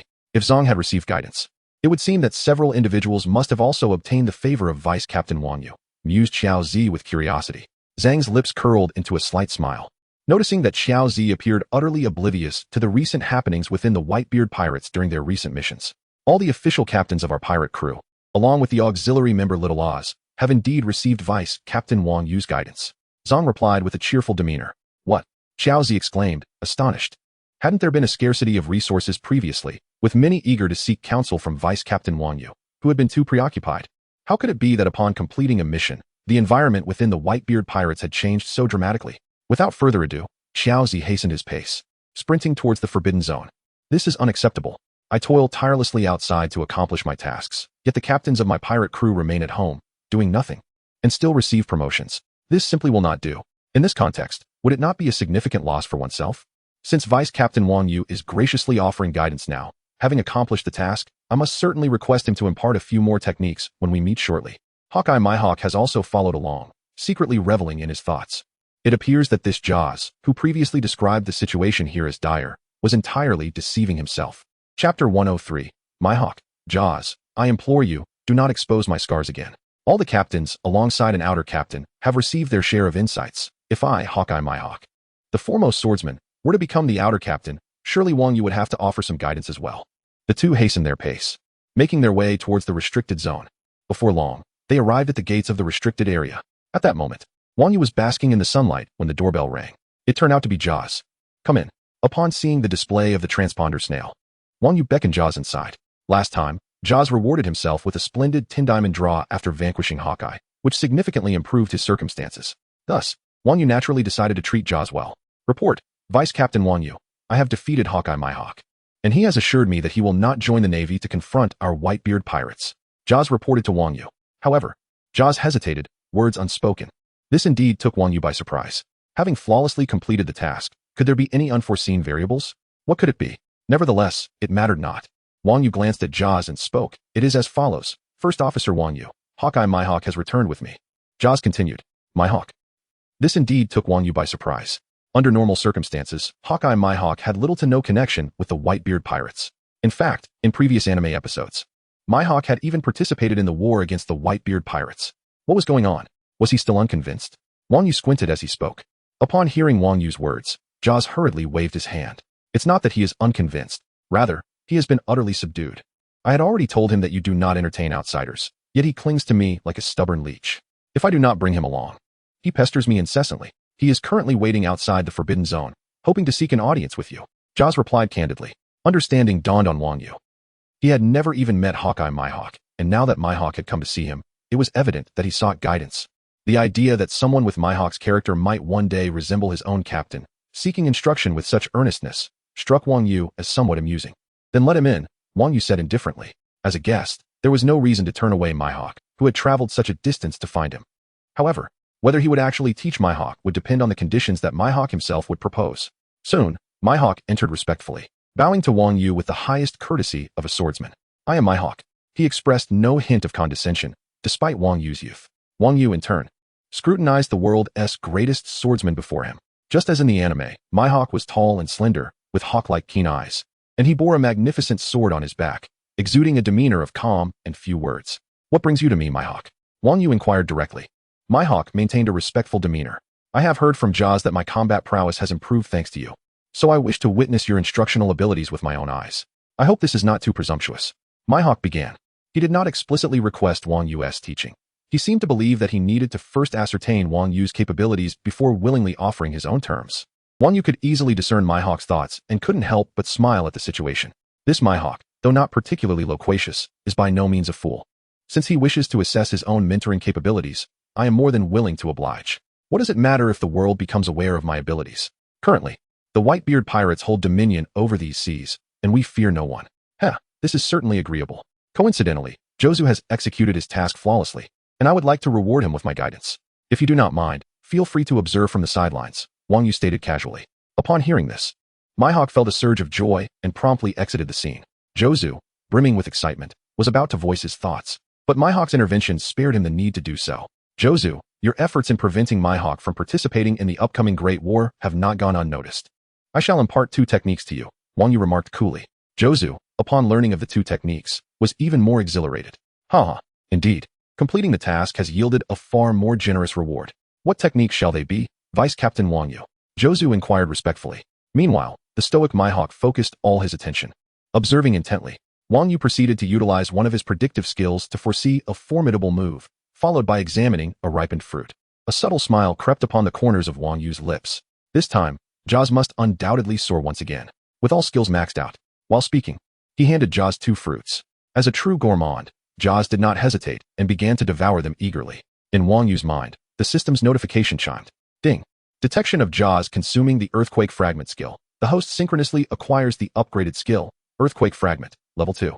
Detection of Jaws consuming the Unstoppable Force skill. The host synchronously acquires the upgraded skill, Unstoppable Force, Level 2. Earthquake Fragment. Launches a fragment of rock from underground towards the target, inflicting 701201702027006 AP, magical damage, and siphoning 202-530-3540 movement speed from the target for a duration of 3 seconds. Unstoppable Force. Murphy strikes the designated area, dealing 200-300-4000-8 AP, magical damage, and propelling all enemies into the air for 5 seconds. A slight smirk appeared on Wang Yu's lips. Based on my observations, Jaws, your defensive capabilities seem to be nearly perfected, right? Wang Yu continued to speak in a serious yet playful manner. Upon hearing Wang Yu's intention to assess his progress, Jaws' face lit up with joy. Vice Captain Wang Yu, rest assured, you may inquire with Mihawk. During the battle, I stood still and allowed him to strike, yet he failed to inflict even a scratch on me. Jaws exclaimed excitedly, gesturing towards Mihawk. At Jaws' words, Mihawk's mouth twitched in irritation. Although Jaws' statement was somewhat exaggerated, it was true that he had not breached Jaws' defenses. This matter was already embarrassing enough. Previously aboard the ship, he had repeatedly cautioned Jaws not to disclose it. Who could have anticipated that, upon meeting Wang Yu, he would boastfully reveal his own humiliation? Hawkeye Mihawk felt an overwhelming surge of annoyance. Hey, Mihawk, don't you agree?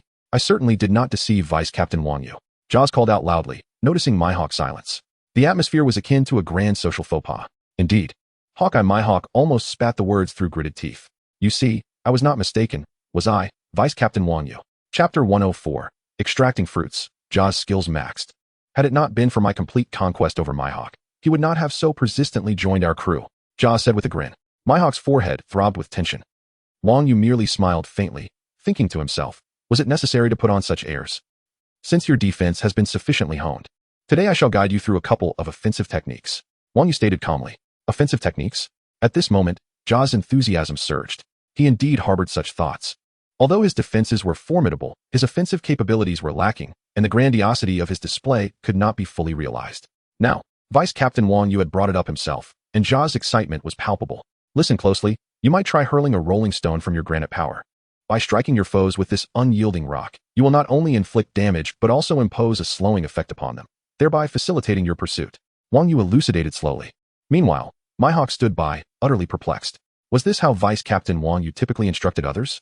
Throwing a stone, rolling, to strike the enemy? And it even had a slowing effect? What on earth is going on here?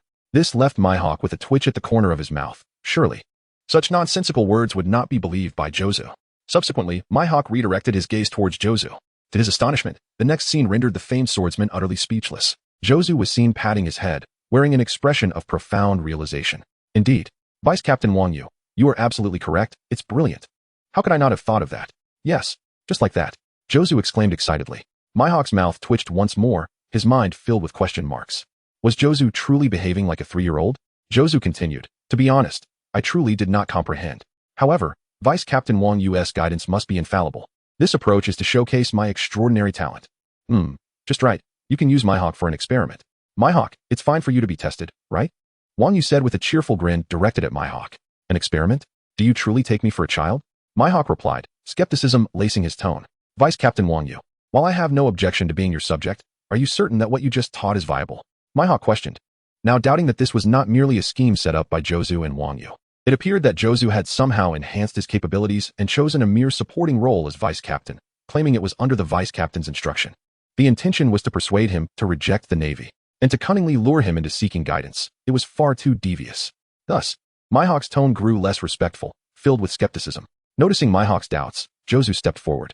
Previously, he and everyone aboard had questioned Vice Captain Wang Yu, but what was the outcome? Had they not been soundly proven wrong? This was Jozu's opportunity to shine under Wang Yu's guidance, and he was not about to let it slip away. Mind your words, Mihawk. Jozu reprimanded directly. The teachings of Vice Captain Wang Yu are beyond your comprehension. How can you claim they are unfeasible? Such thinking is perilously misguided. Mihawk scoffed. You mean to say I lack talent? He retorted with confidence. To be honest, my swordsmanship talent has been evident since I was 3. Had it not been for my exceptional gift, I would not have attained the status of the world's greatest swordsman at such a young age. My talent is recognized throughout the world. He assumed Jozu would be rendered speechless, yet Jozu dismissed Mihawk entirely. What use is your talent? No matter how gifted you are. Can you surpass Vice Captain Wang Yu? His words are not something just anyone can easily grasp. You dare to question him? That is quite foolish, isn't it? Indeed, your talent is not lacking, but it is rather ordinary. Jozu stated outright. Jozu's rebuttal left Mihawk infuriated, his face flushed with rage. Zhaozi and Wang Yu, in their duet, are deceiving themselves and remain obstinately defiant. Very well, my talents shall be revealed through trial. Let us proceed in this manner. I shall grant you 10 attempts to see if you can indeed unleash the extraordinary techniques that Wang Yu just mentioned. Mihawk declared decisively. At this moment, Wang Yu spoke up, confident in his own abilities. He believed that familiarity with his skills was all that was required, and there was no need for excessive experimentation. No need. Wang Yu declared, chuckling. I am well aware of my own capabilities. Allowing Jaws to give it a try is merely a means of familiarization. There is no possibility of failure. Just once is all it takes. I have faith that Jaws' insight will enable him to grasp this technique. Chapter 105. Mihawk. Do I lack talent? I refuse to accept that. Upon hearing Wang Yu's words, Jaws felt as if he were a child receiving praise. Vice Captain Wang Yu, you have too much faith in me. Jaws exclaimed, grinning. Did you hear that, Mihawk? The captain himself has declared that I can do it in one go. You can rest assured and serve as my sparring partner. The exchange between Wang Yu and Jaws only fueled Mihawk's irritation further. What did this mean? It was clearly an impossible feat, yet the two seemed increasingly enthusiastic about it. It was as if they were portraying him as someone devoid of talent. Very well. Today, I shall expose your true colors and bring you to shame. With that, Mihawk refrained from uttering any more unnecessary words and addressed the two directly. Come on, Jaws, I am eager to see how well you can comprehend. Mihawk said, his anger palpable. In the next moment, Mihawk activated his agility, darting around Jaws with remarkable speed. Jaws, however, remained silent, reflecting on Wang Yu's earlier words. He focused his mind, locking onto his target and unleashing the granite-like power within his body. To his astonishment, a targeting indicator appeared before him, albeit with distance limitations.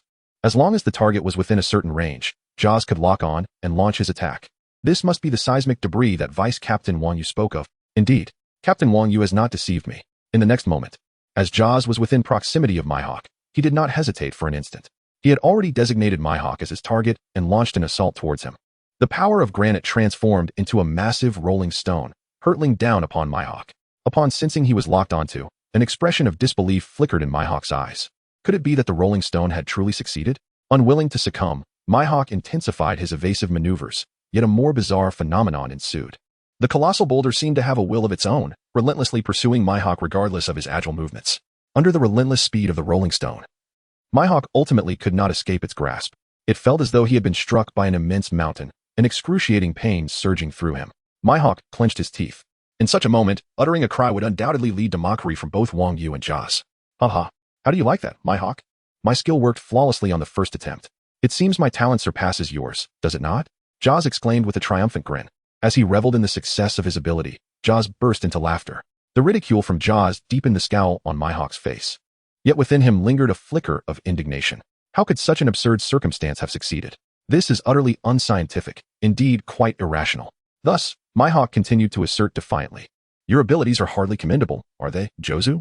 Just a moment ago, Captain Wang Yu spoke highly of the power of this granite's rolling force, claiming it could slow down the enemy. Yet, I feel no impact on my mobility. Mihawk murmured. With no other recourse, he could only cling to this singular flaw, hoping to salvage a modicum of dignity. Upon hearing this, Jozu felt a wave of disdain.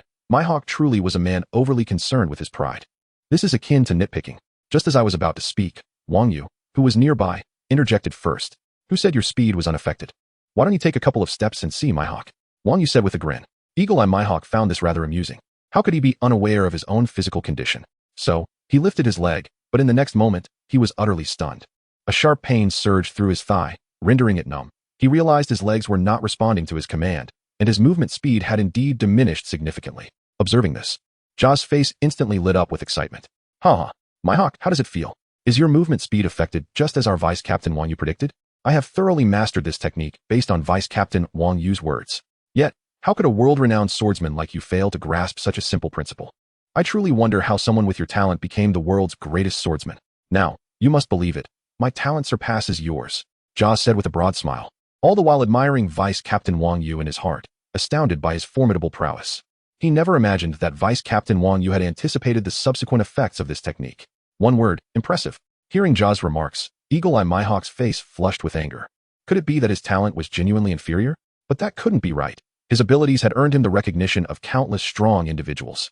There was no way he could be outdone by Jaws, of all people. If his talent was not in question, then where did the problem lie? Mihawk pondered deeply. Eventually, he reached a conclusion. It must be a mere coincidence. Right. Wasn't there another technique previously mentioned? He decided to test this other technique and see if these two would reveal their true colors. Thus, Mihawk turned to Jaws once more. Isn't there another technique? I am curious to see if you can succeed this time, Mihawk asserted resolutely. He believed that such good fortune would not repeat itself, and with the next technique, he could surely expose them. Eagle-Eye Mihawk thought confidently. Upon hearing Mihawk's words, Jaws chuckled, realizing that this stubborn fellow was still not conceding. All right, today, Vice Captain Wang Yu is present, so you won't get away with being obstinate, Mihawk. Since you still wish to be the test subject, I certainly don't mind. But be careful. Too many experiments might leave you with some lasting repercussions. Huh? Jaws said with a mischievous grin. Chapter 106. Jaws. I want to learn a cool and damaging technique. He then turned to Wang Yu, his face alight with excitement. Although the technique Vice Captain Wang Yu demonstrated was formidable, I feel it lacked a bit in offensive power. Could you possibly teach me a technique that is both damaging and spectacular? Ideally, something that inflicts substantial harm while also allowing me to show off. Jaws said with a wide grin. Upon hearing this, the veins on Eagle-Eye Mihawk's forehead bulged and his mouth twitched. You, black fatty, are you seeking revenge? However, he realized how foolish Jaws was. By doing this, you're only complicating matters for yourself and your Vice Captain Wang Yu. At this moment, I am fully prepared to expose your true selves. Upon hearing this, Wang Yu couldn't help but smile. It seemed that Jaws, having learned from Marco and the others, was now trying to show off. However, it must be said that his so-called skill fruit truly lived up to Jaws' claims, both in terms of damage and spectacular effects. It was undeniably impressive.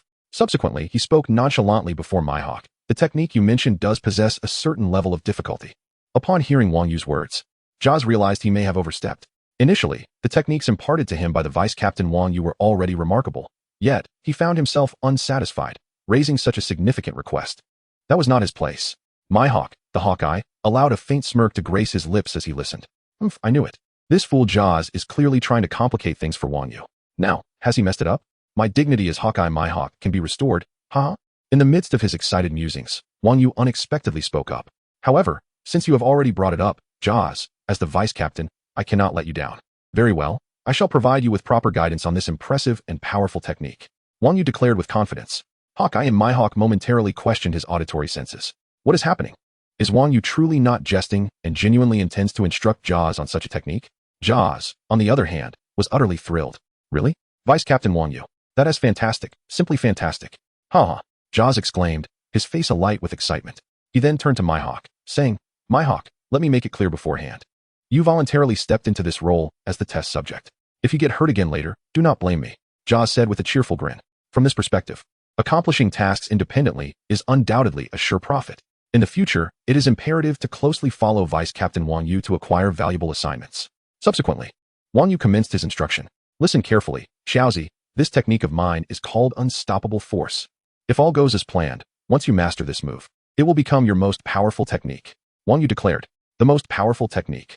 Xiaozi swallowed hard. Does this not imply that the techniques learned previously, such as Thunder Strike and Granite Shield, pale in comparison to the newfound strength? Merely mastering those earlier techniques was sufficient to triumph over the formidable Mihawk. If I were to acquire the most potent skills, would I not be destined to soar to great heights? In that moment, Joz could hardly afford to indulge in banter with Mihawk. His entire focus was consumed by the prospect of mastering the new technique. Vice Captain Wang Yu, I humbly seek your guidance on its application. Joz exclaimed with fervor. Given your proficiency with Earthquake Shard, I am confident that your command of granite power has reached a commendable level, Wang Yu replied. This technique can only be executed once you have refined your mastery of granite power to a certain extent. Listen closely, Joz. You must envision your entire being as stone, achieving a state of unity between man and rock. Subsequently, imagine yourself as a colossal meteorite, charging forth towards your adversary with all your might, soaring through the air to collide with them. Any foe struck by your impact will be propelled skyward, rendered unconscious. In that moment of vulnerability, you may unleash a barrage of strikes upon them. A word of caution. Within the radius of your collision, regardless of the number or strength of opponents, they will succumb to the sheer force of your assault, Wang Yu murmured. At that, Mihawk could not suppress a twitch at the corner of his mouth. Is this utter nonsense once again? Jozu possesses the powers of the Diamond Devil Fruit.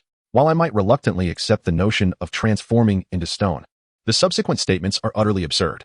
What does it mean that no matter how many individuals or how formidable a foe may be, they would be rendered unconscious by your terrifying impact? At most, they would sustain some injuries. A true warrior could never be felled by a single blow from Jozu.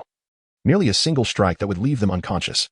In stark contrast to Mihawk's reaction, Jozu was utterly exhilarated upon hearing this, exhibiting no semblance of doubt. This is magnificent. Vice Captain Wang Yu, you are truly remarkable. The ability to incapacitate enemies with a single blow. Ha ha ha. Henceforth, I, Jozu, shall undoubtedly begin at the pinnacle of power. Jozu exclaimed, his cheeks flushed with excitement. Mihawk, on the other hand, wore a look of sheer astonishment. Is this Joe truly lacking in intelligence? Such casual trust. Such an occurrence is utterly impossible. Enough of this nonsense, Joz. I am willing to be your test subject. Come forth. I am curious to see how you intend to knock me unconscious with the technique imparted to you by Vice Captain Wang Yu. Mihawk exclaimed, visibly irate. Today, he was determined to expose Joz and this so-called Vice Captain Wang Yu, reclaiming his dignity. Joz, who had been brimming with excitement just moments ago, furrowed his brow upon hearing Mihawk's words. I was conversing with Vice Captain Wang Yu. Why are you interjecting? Thus, Joz approached Mihawk directly. Do you still not believe, Mihawk? Chapter 107. Mihawk seeks guidance. Alas, you, Mihawk, who claims to be the world's greatest swordsman, truly possess little awareness. My seismic fragments have successfully undergone experimentation. Yet, you still harbor disbelief? Very well, today I, Joz, shall demonstrate to you, ensuring you concede wholeheartedly. Joz declared with fervor. Mihawk clenched his fists. This Joz was indeed offering him no semblance of respect. Spare me your words, Joz. Proceed with the experiment. I refuse to believe that merely envisioning oneself as a stone could genuinely render one's opponent unconscious. What utter nonsense! Mihawk retorted. Upon hearing this, Joz grew even more animated. You may claim my talent is lacking, but how dare you speak of Vice Captain Wang Yu in such a manner? Vice Captain Wang Yu is a person of immense wisdom, possessing profound understanding of the truths of the world. This Mihawk, clearly lacking in innate talent and unable to comprehend the profound wisdom in Vice Captain Wang Yu's words, actually dares to question him. How could a mere world's greatest swordsman like you ever doubt the existence of Vice Captain Wang Yu? How dare you suspect our Vice Captain Wang Yu? Fine. Watch me knock you senseless until you admit defeat willingly, roared an enraged Jozu. Thus, the two immediately took their stances. Mihawk assumed a defensive posture, utterly dismissive of Jozu's words. Go ahead. I'll push my defenses to the absolute limit. Even if you somehow get lucky, with my full-body armament hockey armor, there's no way you'll knock me out. Meanwhile, Jozu began recalling every word Vice Captain Wang Yu had ever spoken to him, each syllable resonating in his mind. Imagine yourself as a boulder, then focus all your willpower. Closing his eyes, Jozu concentrated with all his might, and in the next moment, he truly felt as though he had transformed into a stone colossus clad in impenetrable armor. Without hesitation, Jozu launched himself at Mihawk like a thunderbolt. Charge! The cry escaped his lips almost instinctively. So fast. The thought flashed through Mihawk's mind just as reflexively. Evasion was impossible, but at least his defenses were at their peak. His entire body shimmered under the sunlight, encased in the radiant glow of armament hockey.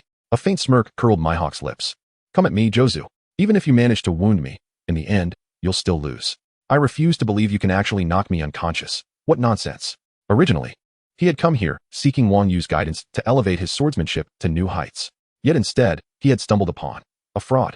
To think they'd resort to such theatrics just to recruit him. Frustration simmered within Hawkeye's Mihawk, leaving no room for civility toward Jozu. Hearing Mihawk once again casting doubt on Vice Captain Wang Yu, Jozu only intensified the force of his charge. Bring it on.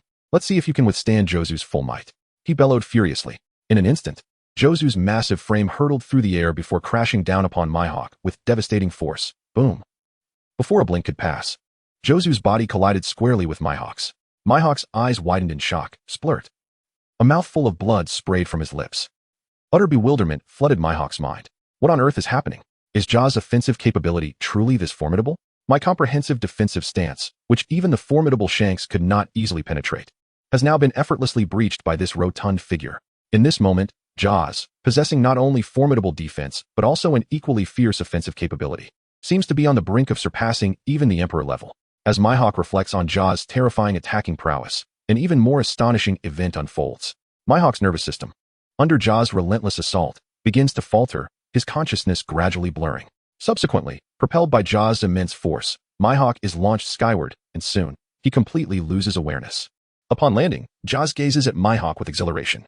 Observing the myriad expressions on Mihawk's face as he succumbed to unconsciousness, filled with reluctance, confusion, and profound shock, Jaws is overwhelmed with excitement. He has succeeded. Captain Wang Yu's words were indeed truthful.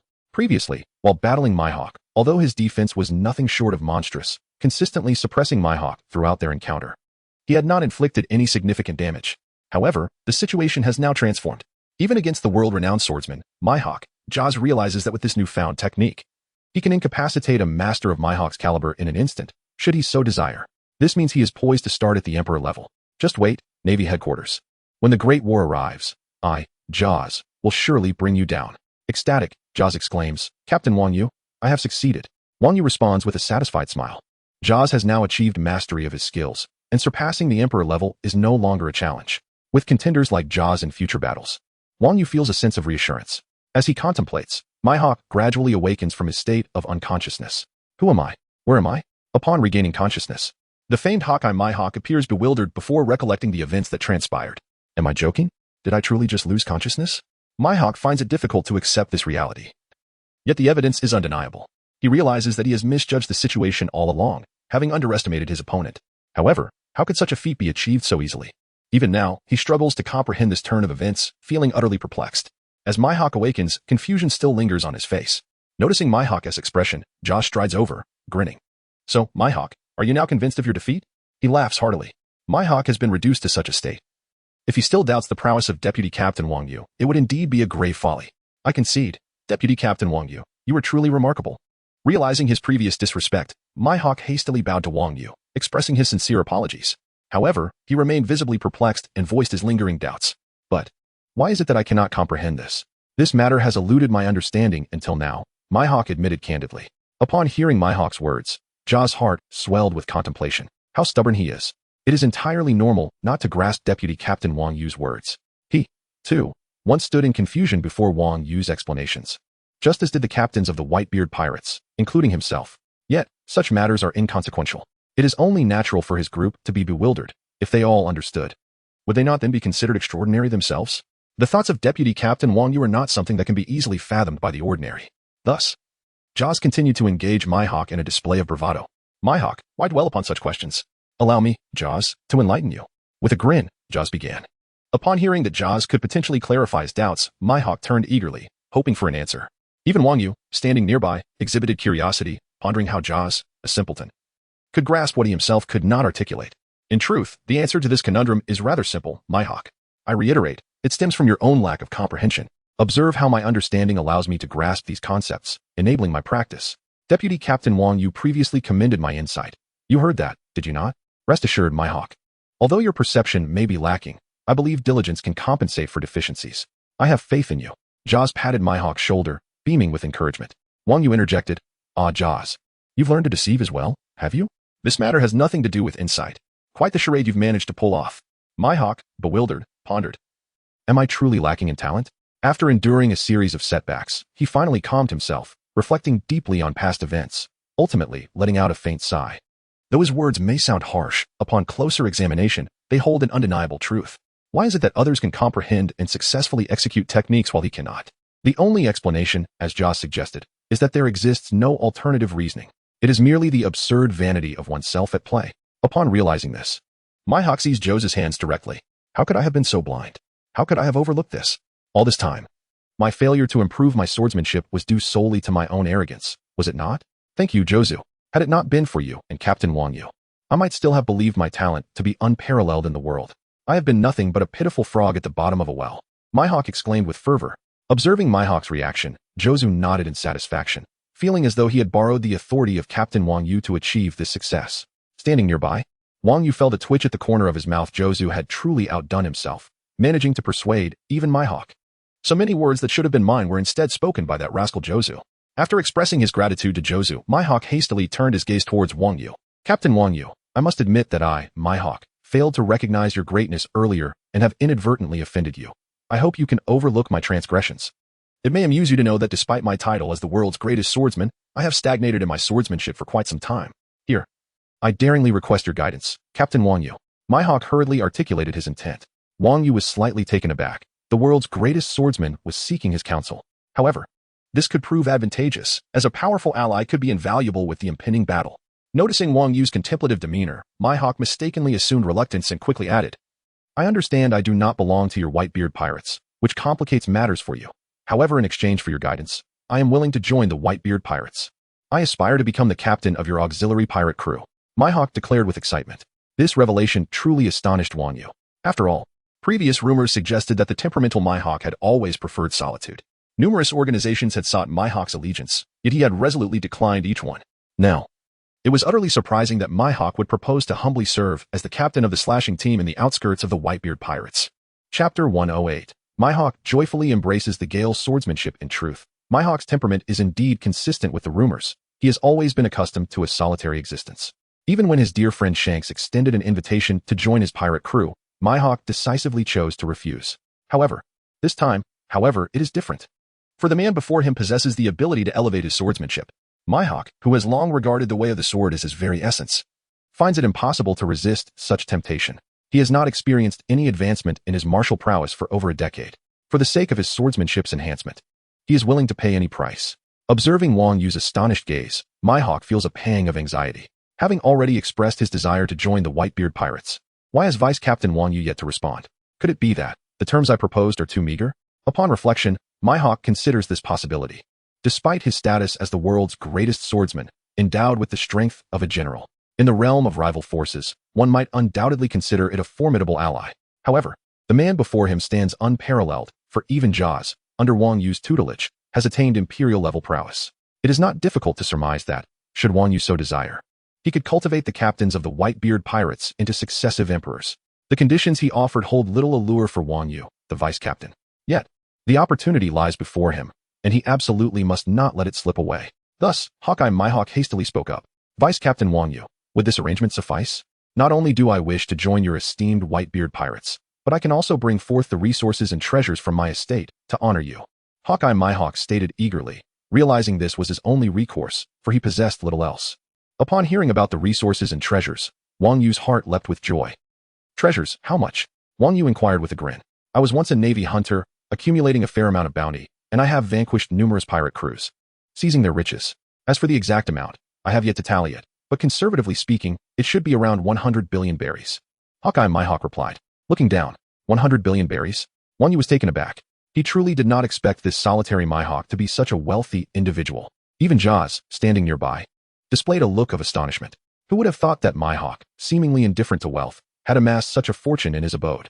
Upon hearing Mihawk's assurance, Wang Yu nodded earnestly. The prospect of Mihawk joining the Whitebeard Pirates would significantly bolster their strength, and now, he was astonished that Mihawk was so accommodating, offering his family's wealth. People often say that Mihawk is a sword fanatic, and I see no falsehood in that. Very well, given your willingness, what harm is there in teaching you a few techniques? Wang Yu exclaimed joyfully. Upon hearing Wang Yu's words, the weight that had long burdened Mihawk's heart finally lifted. Then, may I inquire, Vice Captain Wang Yu, in what aspect should I enhance my swordsmanship? Mihawk earnestly asked. Oh. Allow me a moment to ponder. Wang Yu then proceeded to procure a bag of fertilizer, and after its application, a magnificent fruit sprouted from the skill tree. This fruit is precisely a skill fruit of the swordsman category, and it is exceptionally well suited for the formidable Mihawk. This fruit is, in fact, the skill of the swift blade master, known as Steel Tempest. Steel Tempest. It strikes forward with the sword, inflicting 2045-709-5120-105 AD, Physical damage. Upon hitting the target, Steel Tempest gains a stack of Whirlwind Slash effect, lasting for 6 seconds. After accumulating 2 stacks of Whirlwind Slash effect, it generates a whirlwind capable of launching enemies into the air. Steel Tempest is classified as a basic attack. It can critically strike and carry additional attack effects. Furthermore, it bestows the passive ability of the Swift Blade Master, known as Way of the Wanderer.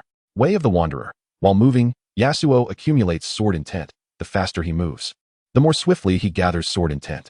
When the sword intent gauge is completely filled, Yasuo receives a shield that absorbs 100 to 475 damage upon taking damage from heroes or monsters. The critical strike chance is doubled. These skills will undoubtedly elevate Mihawk's combat prowess by several tiers. Thus, Wang Yu revealed a smile. Listen well, Mihawk, your previous swordsmanship was exceedingly mediocre, lacking any flair whatsoever. Therefore, I have resolved to impart to you an entirely new swordsmanship. Upon hearing this, the heart of the eagle-eye Mihawk stirred. My swordsmanship is too mediocre. This is utterly devoid of any semblance of dignity. Moreover, Vice Captain Wang Yu, you are proficient in swordsmanship? If he were not a master swordsman, how could he possibly impart to me an entirely new technique? However, having previously witnessed Wang Yu's terrifying combat prowess, the renowned Mihawk did not dare to contradict him. Forgive my boldness, Vice Captain Wang Yu, but were you once a great swordsman? Mihawk inquired with curiosity. A swordsman? Why pose such a question? I do possess a weapon, though it is merely a hammer. Strictly speaking, I would not qualify as a swordsman in this pirate world. Not a swordsman? Then how could you elucidate a new sword technique to me? Even I, a top-tier great swordsman, have only refined a mature technique over decades. Not a swordsman.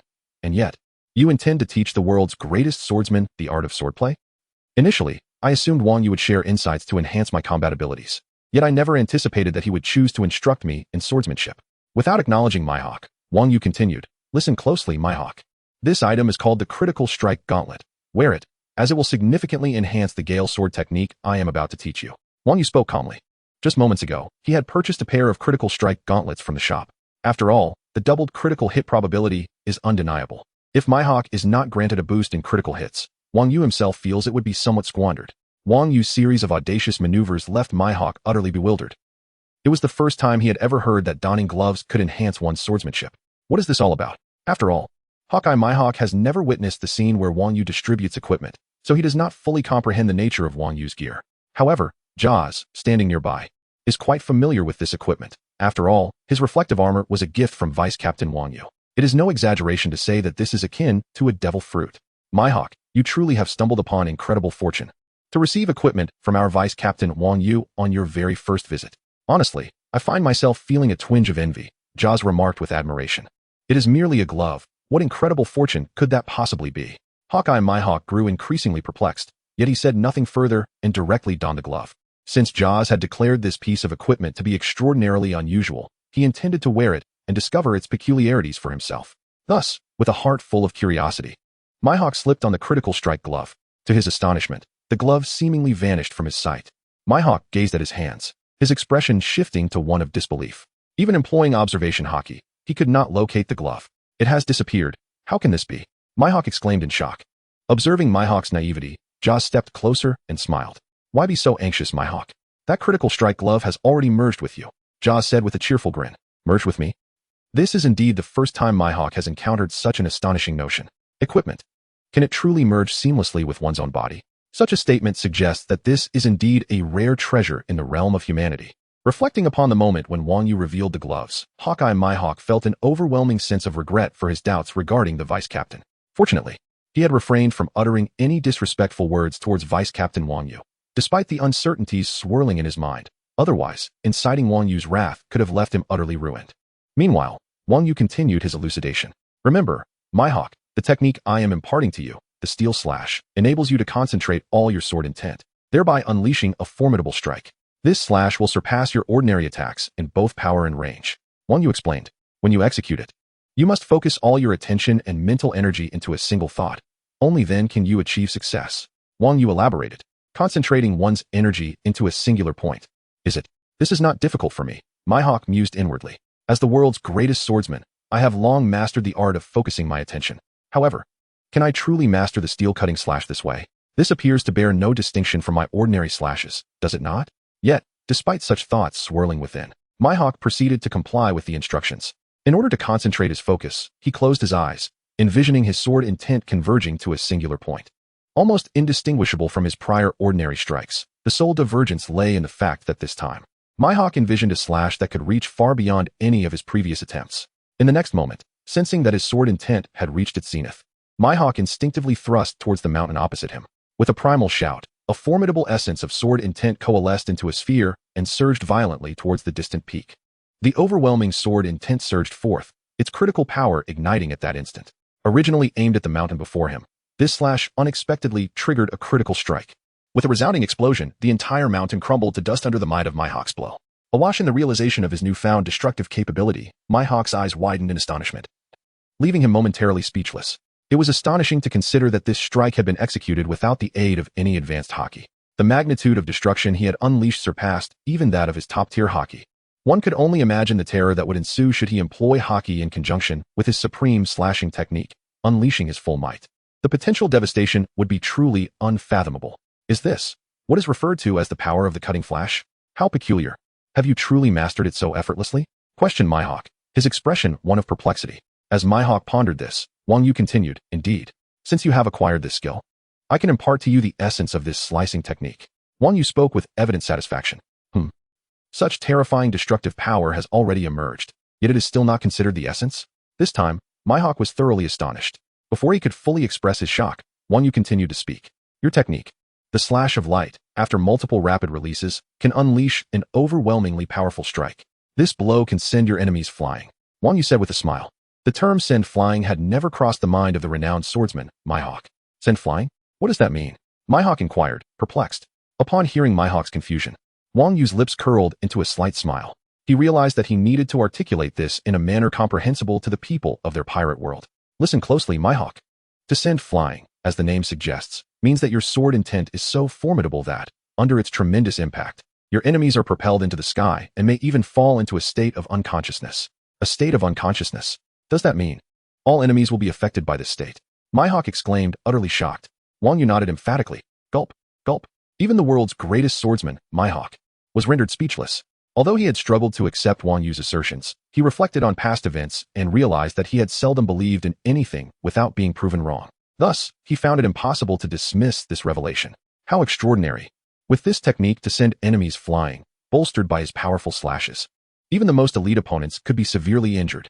If what first mate Wang Yu said is indeed true, then undoubtedly, my combat prowess has achieved a qualitative leap today. Unbelievable.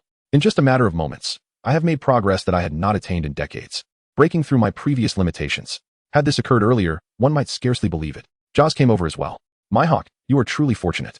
With such remarkable skills imparted to you by Vice Captain Wang Yu, shouldn't you express your gratitude? Joz reminded him. Internally, he mused about Mihawk's lack of awareness. Having previously doubted Vice Captain Wang Yu, he now stood confirmed in the truth of Wang Yu's words. Yet here he was, lost in thought after learning these techniques. Mihawk, emerging from his shock, recognized his own rudeness and hastily bowed to Wang Yu. Thank you, Vice Captain Wang Yu. After years of tranquility, your few words have enabled my breakthrough. From now on, I shall serve as the outer commander of the Whitebeard Pirates. Should any matters arise requiring my assistance, I, Mihawk, will face any challenge without hesitation. The fervent declarations of Hawkeye Mihawk were met with no skepticism from Wang Yu, for Mihawk was known for his integrity and adherence to his promises. Very well. Then return and procure the necessary supplies. With the impending battle, it would be prudent to act swiftly, Wang Yu replied calmly, his thoughts lingering on Mihawk's treasures, which prompted him to urge Mihawk onward. Accepting his orders, Mihawk bowed several times before departing. Meanwhile, on another front, Oz and Harda made their way directly into the depths of the palace. Upon the palace walls, the guards had been replaced by members of the Big Mom Pirates. Upon sighting these pirates, Oz erupted in fury. These scoundrels are indeed as the rumors suggested. They have occupied Fishman Island. This time, I will not let them escape. Oz bellowed. Harda joined in the curses. Just wait until I unleash my mushroom traps. They will experience our might firsthand. He shouted vehemently. At that moment, the pirates stationed atop the walls of Fishman Island's palace noticed Oz's presence. Look, that enormous figure cannot be mistaken Oz. It is indeed Oz. How dare the Whitebeard Pirates approach under such circumstances? Not only Oz, but Harda as well. I must report this to Lord Cracker. You all stay vigilant. A scout hastened away from the wall, making his way into the palace. Inside the palace, King Neptune of Fishman Island bore a troubled expression. With Jean Bay captured by the Navy and the Whitebeard Pirates facing such grave peril, the absence of these powerful protectors left Fishman Island vulnerable. Unable to safeguard its own home, this has resulted in the current awkward situation. Next to me, Krija lounged at the table. His legs crossed, and an arrogant expression plastered across his face. Nipton, have you lost your wits? I said. Our Big Mom pirates have promised to protect you, provided that Fishman Island delivers a fixed annual supply of 10 million tons of desserts. How could you hesitate over such a splendid deal? Are you still hoping that the Whitebeard Pirates will come to your rescue? Ha ha ha, that's truly laughable. Let me tell you the truth. The Whitebeard Pirates are not only being monitored by the Navy. Even that old coot Whitebeard has gone into seclusion. Do you really think the Whitebeard Pirates will concern themselves with you? Krija erupted into boisterous laughter, his raucous voice echoing throughout the grand hall. Beside him, Charlotte Snag, with his bulging belly, wore a mocking grin. Hey, old man, don't you dare refuse our goodwill. We are currently extending you a courtesy, otherwise, we could easily usurp your throne and turn all the fishfolk of Fishman Island into slaves of the Big Mom Pirates. Charlotte Snag bellowed. With the time for their report to Big Mom drawing ever closer, Snag's patience was wearing thin. Upon hearing Snag's threats, King Nipton felt cold sweat trickle down his forehead. Snag had surmised correctly. His reluctance to agree to the annual tribute of 10 million tons of desserts stemmed from the immense workload it would impose on the fishfolk of Fishman Island, potentially exhausting them to death. Thus, he had refrained from agreeing, waiting for the arrival of the Whitebeard Pirates. However, if even Whitebeard had gone into seclusion, the prospect of assistance for Fishman Island now seemed utterly bleak. The last glimmer of hope was extinguished. With trembling hands, King Nipton prepared to sign the contract. Krija and Charlotte Snag exchanged knowing smiles upon witnessing Nipton's actions. Ha! It was about time you came to your senses. No more dilly-dallying. Rest assured, as long as you provide us with an annual tribute of 10 million tons of desserts, the Big Mom Pirates will surely safeguard you. However, let me make one thing abundantly clear. If you fail to fulfill your end of the bargain, you know how temperamental Big Mom can be. Should you be wiped out, don't blame us. Ha ha ha. The two resumed their raucous laughter within the palace. The princes could only grit their teeth in frustration, but for the sake of the fishfolk of Fishman Island, they had to swallow their indignation. At that moment, a breathless messenger rushed in. Report, Lord Krija. There has been an incident. Just as King Nipton was about to sign the treaty, he was interrupted by a messenger from his own pirate crew. Krija and Charlotte Snag's expressions darkened with rage. You fool, do you not realize we are engaged in a critical discussion? How dare you disturb us? Do you wish to meet your demise? They shouted in unison. The messenger, trembling in fear, managed to stammer, My lords, the Whitebeard Pirates. The Whitebeard Pirates have come. The news of the Whitebeard Pirates' arrival shocked Krija and Snag. After all, the Whitebeard Pirates remained the most formidable crew in the world, capable of easily annihilating them if they wished. Their audacity in occupying Fishman Island stemmed from the belief that the Whitebeard Pirates would be too preoccupied to intervene. Nipton and the princes, on the other hand, were filled with excitement. The Whitebeard Pirates had come to their rescue. How many have arrived, and who leads them? Krija sprang to his feet, anxious for answers. Report, Lord Krija. Only 2 have come, Ors Jr. and Harda. The messenger relayed truthfully. Buzz. The previously elated Nipton felt his heart sink upon hearing this response. Krija and Snag erupted into laughter. Ha! It appears the intel was accurate. The Whitebeard Pirates cannot spare any reinforcements. Just Ors Jr. and Harda, 2 weaklings. How dare they come here to confront the Big Mom Pirates? They are truly courting death. They boasted. Let us go deal with these 2 pests right now. Just as they took a few steps forward, Krija suddenly halted and turned to Nipton.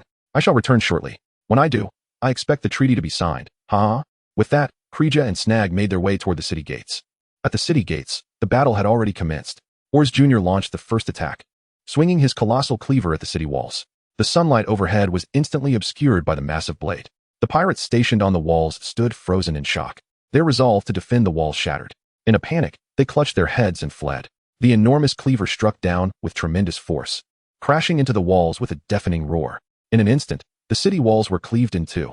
The overwhelming sword intent surged forward, cutting down the hapless minions in its path, leaving behind a chorus of anguished cries.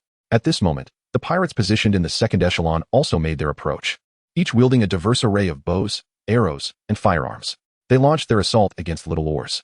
Due to his massive stature, evading our onslaught proved challenging for him. Thus, we decided to activate Little Ors and bring him down swiftly. Subsequently, a barrage of cannonballs and an assortment of arrows rained down upon him. The dense barrage of cannonballs instantaneously filled the sky.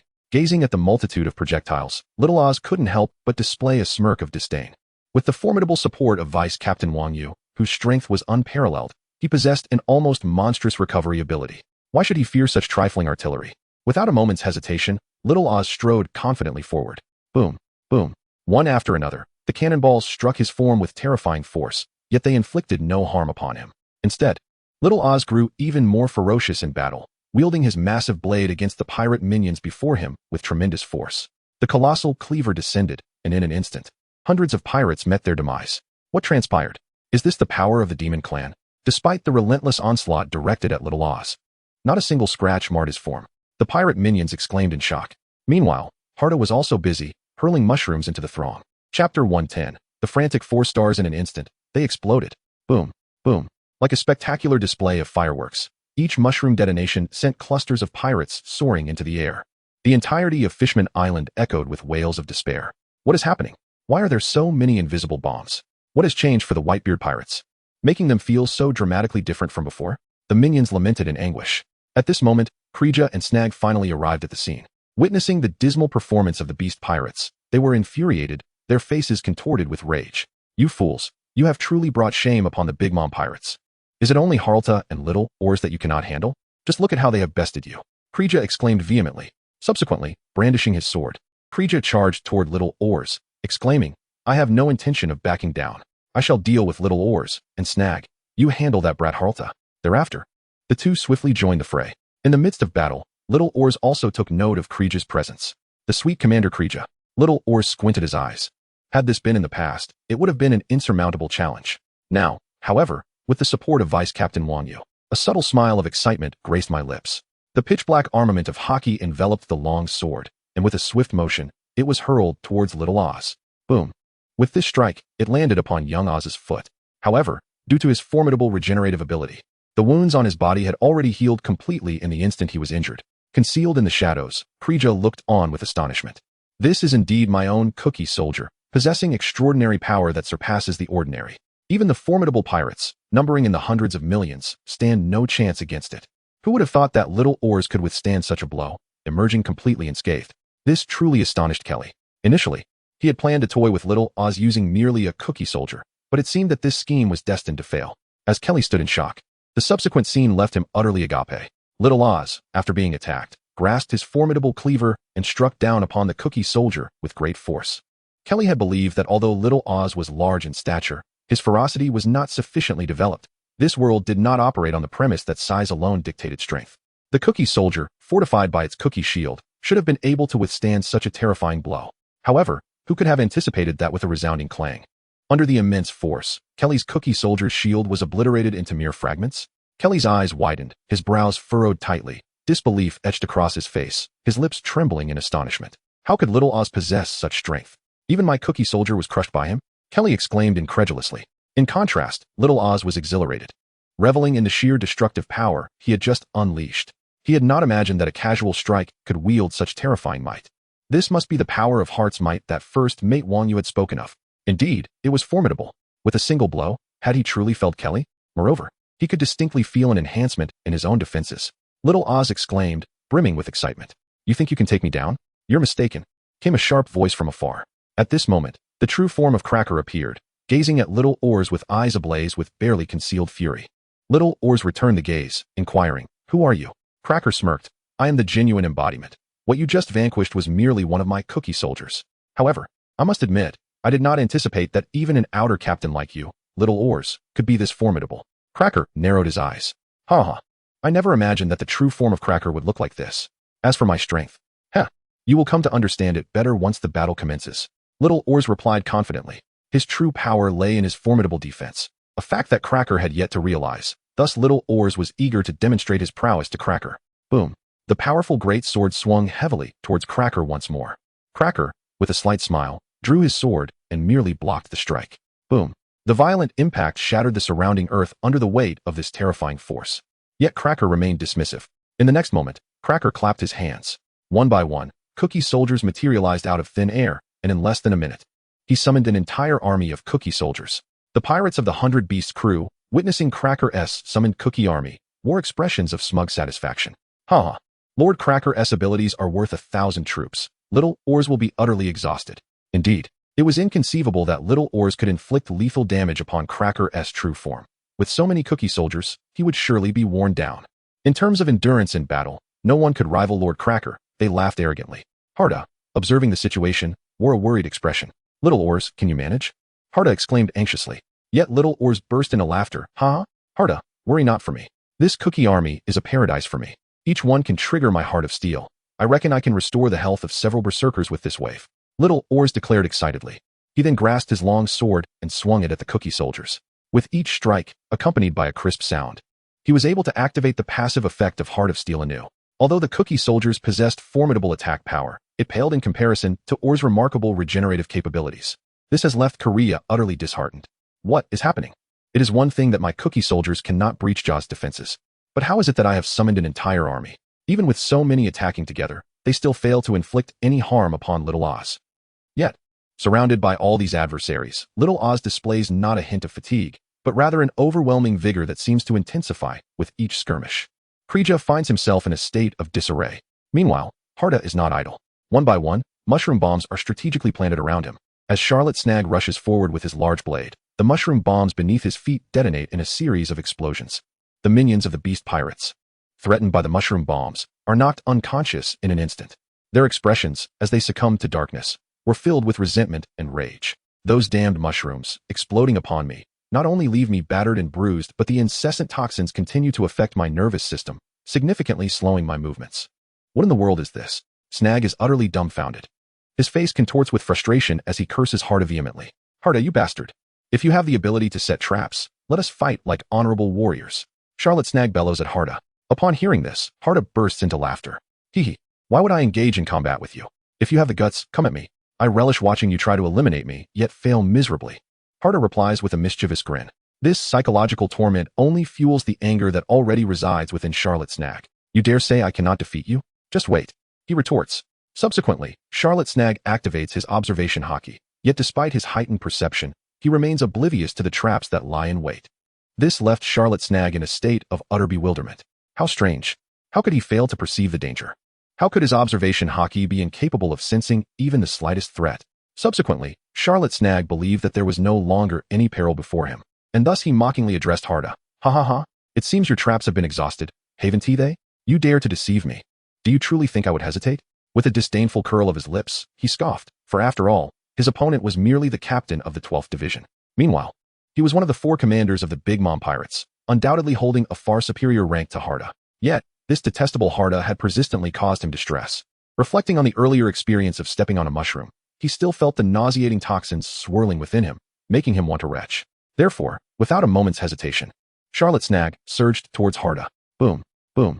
After just a few steps, the ground erupted once more with a deafening explosion, various toxins detonating upon impact with Charlotte Snag's body, and a copious amount of blood gushed forth from him. Despite having sensed with his observation haki, which had detected no traces of danger, why then had he still fallen into a trap? Could it be that Harda's traps were beyond the detection of his observation haki? Or was it simply that his observation haki was too feeble? Over here, Harda's mocking voice echoed. You truly are a fool, Charlotte Snag. Is this truly how you intend to defeat me? I fear that before you even arrive before me, you may have already been obliterated by my mushroom bombs. Harda said with a mischievous laugh. The sound was particularly jarring in the presence of Charlotte Snag. Charlotte Snag had completely lost his sanity. Damn it, I will kill you, he roared. Subsequently, Charlotte Snag, determined to perish alongside Harda, charged at him once more. The ground trembled as he relentlessly stomped on 5 mushrooms, finally arriving before Harda. At that moment, Charlotte Snag's body was a gruesome sight, battered and bloodied. His clothing was in tatters, and the toxins coursing through him tormented his very being. Standing before Harda, Charlotte Snag clenched his teeth tightly. I have finally arrived. This time, I shall repay the suffering I endured 100-fold. He bellowed in a hoarse voice. Consumed by rage, Charlotte Snag uttered no further words. In the next instant, he seized his long knife, the flowing armed color gathering upon the weapon. The blade transformed into an inky black, as if clad in a dark armor of armed color. I will kill you. As he swung his blade toward Harda, the latter showed no sign of fear. Instead, a smirk of mockery graced his lips. Blinding blow. A small arrow was launched directly into Charlotte Snag's body, sending a jolt of pain coursing through him. Observing the arrow marks upon his skin, Charlotte Snag's eyes blazed with fury. He accelerated the speed of his blade, aiming fiercely at Harda. Yet Harda stood there, unmoving. The surrounding pirates, witnessing Harda's stillness, wore expressions of derision. Just moments ago, Harda was so boastful, urging Lord Snag to end his life. Now that Snag stands before him, why the silence? Isn't it obvious? Harda, merely the 12th captain of the Whitebeard Pirates, dared to dream of battling Lord Snag. He is merely courting death. Moments ago, he shouted because he believed Lord Snag would falter in his traps. Now that those traps lie shattered beneath Snag's feet, Harda is merely awaiting his demise. The laughter echoed, mocking the stark contrast between Harda's previous bravado and his current state of shock. Charlotte Snag swung his blade with force, a smirk gracing his lips. You were so arrogant just now, and now you tremble in fear, huh? Ha ha. What right do you have to flaunt your power as a mere second-team captain? Prepare to die. With that, Snag, enshrouded in armed color, unleashed a powerful arc of his strike toward Harda's neck. The blade, like a bolt of lightning, carved through the air in a strange trajectory, piercing Harda's neck. With a graceful turn, Charlotte Snag sheathed his weapon. Ha ha. Let me dispose of one before moving on. The Whitebeard Pirates are nothing but this. As a captain of the Whitebeard Pirates, you fell so easily to my blade. And they call this the world's strongest pirate crew? Huh. It seems merely a name without substance. Charlotte Snag exclaimed with pride. Those surrounding him from the Big Mom Pirates displayed expressions of exhilaration. Truly, Lord Snag, effortlessly dispatching Harda in an instant. Ha ha ha. After all, we have the 4 commanders, while Harda is but a minor captain. The disparity is clear. The audacious Harda, who had previously set traps that caused them considerable trouble, was now at the mercy of Charlotte Snag, who had finally avenged them. The surrounding pirates erupted in cheers.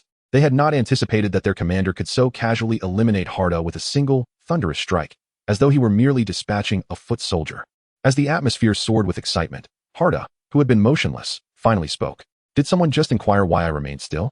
As the sound emanated, the once lively surroundings fell into a profound silence. One by one, the onlookers gaped in horror, their mouths agape, unable to close them for an extended period.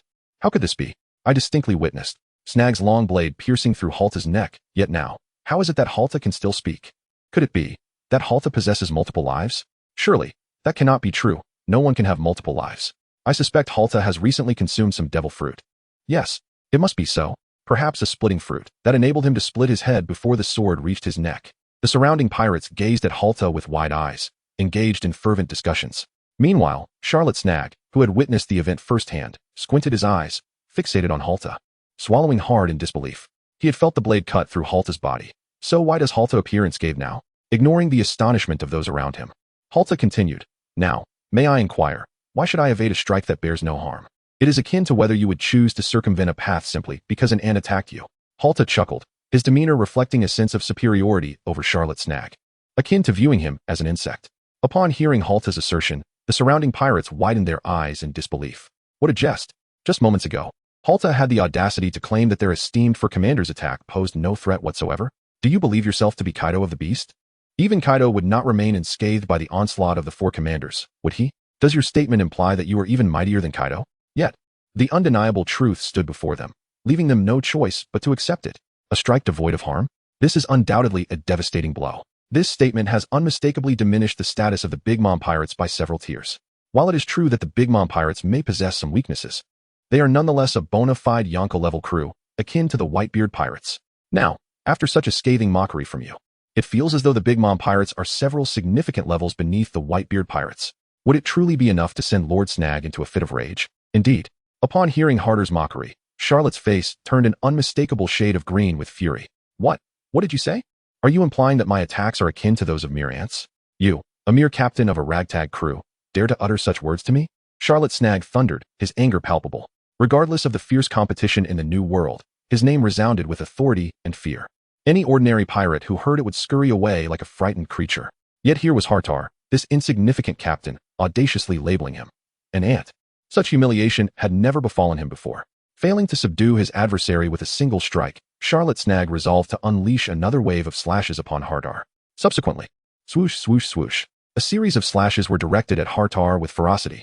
Hartar's lips curled into a slight smirk. It appeared that Charlotte Snag remained undeterred. Thus, Hartar continued to confront Charlotte's onslaught with unwavering resolve, standing his ground. Meanwhile, the surrounding pirates could only twitch at the corners of their mouths in disbelief. In the face of a new wave of even more ferocious assaults, Harda astonishingly chooses to remain as immovable as a mountain. Could it be that the 4 generals of his own household truly possess an attacking prowess akin to that of mere ants, as Harda has claimed? Witnessing Harda's unyielding stance, Charlotte's fury intensified even further. It is evident that this reflects a disdain for one's own injuries. Here stands the esteemed 4 stars, yet subjected to such scorn. Consequently, Charlotte Snag intensified his assault. Blade after blade pierced through Harda's neck, arms, and various parts of his body. However, despite the blades passing directly through Harda, his body remained unscathed. It felt as though Snag's attacks had lost all effect. After several attempts, he was unable to inflict any harm upon Harda. How could this be? Harda, you wretch, what have you done? Charlotte Snag's eyes widened in disbelief. Harda's lips curled into a slight smirk. This is known as blinding. Blinding? Before Snag could ponder further, Harda lunged forward with his dagger, having exhausted himself with prior attacks. Snag found himself unable to evade this strike. In an instant, blood gushed forth from Snag's body. The surrounding pirates displayed expressions of sheer terror. Previously, although Harda had exhibited peculiar behavior, he did not inflict any damage upon Snag. But now, the situation had changed. Harda had indeed wounded their esteemed 4 stars, plunging the entire pirate crew into a state of panic. Harda had dared to harm Lord Snag. How infuriating. How could a mere squad leader achieve such feats? Snag has been injured. We must rush to his aid. As more pirates witnessed Charlotte Snag's faltering form, they rushed towards him. However, unbeknownst to them, Harda had already laid his mushroom traps in advance. In an instant, the preset mushroom bombs exploded. Those rushing to rescue Snag found themselves stepping directly onto the mushroom bombs, flung into the air by the force of the blasts. How despicable. That rogue Harda had cunningly prepared his ambush. We cannot get through at all. Such formidable bombs make it nearly impossible to approach. Even if we could get close, our attacks would yield no harm. Who can explain how Harda, a mere squad leader of the Whitebeard Pirates, possesses such terrifying powers? This plunged the surrounding pirates into a state of utter despair. Meanwhile, facing the Cookie army, Little Oars wielded his blade with fervor. Each strike unleashed a passive effect of the Heart of Steel, amplifying the terrifying power of his great sword. Each blow resonated with a crisp sound. Keep it coming, Cracker! Little Oars exclaimed joyfully. Cracker's eyes widened in disbelief as he witnessed his Cookie soldiers piercing Little Oars' body with their relentless attacks. However, to his astonishment, Little Oars was able to fully recover from the damage inflicted by these Cookie soldiers in the span of just 1 second. This left Klisha utterly devastated. Although he was perplexed by the defense of Little Oz, he hesitated not. If he did not act now, he feared he would never vanquish Little Oz. Moreover, it seemed that Snag was already showing signs of decline. Damn it, what is wrong with the Whitebeard Pirates? Have they all taken some sort of drug? Chapter 112. Little Oz, can't fight anymore? Why is it that a mere squad captain and an outer captain possess such terrifying power? Klisha furrowed his brow tightly, incredulously stating. Subsequently, he concentrated his armament haki onto his longsword. The blade, imbued with the haki, emitted an eerie black glow under the sunlight. Roll, salted pretzel.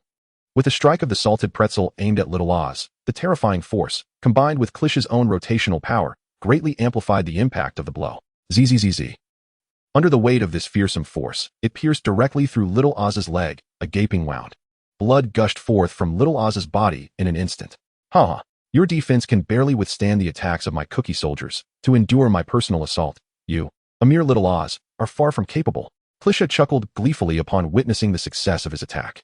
In response to the pain inflicted, Little Oz swung a massive blade towards Klisha. The fierce slash sliced through the air, producing a terrifying sound, like rustling leaves. This strike was powerful and heavy, akin to thunder.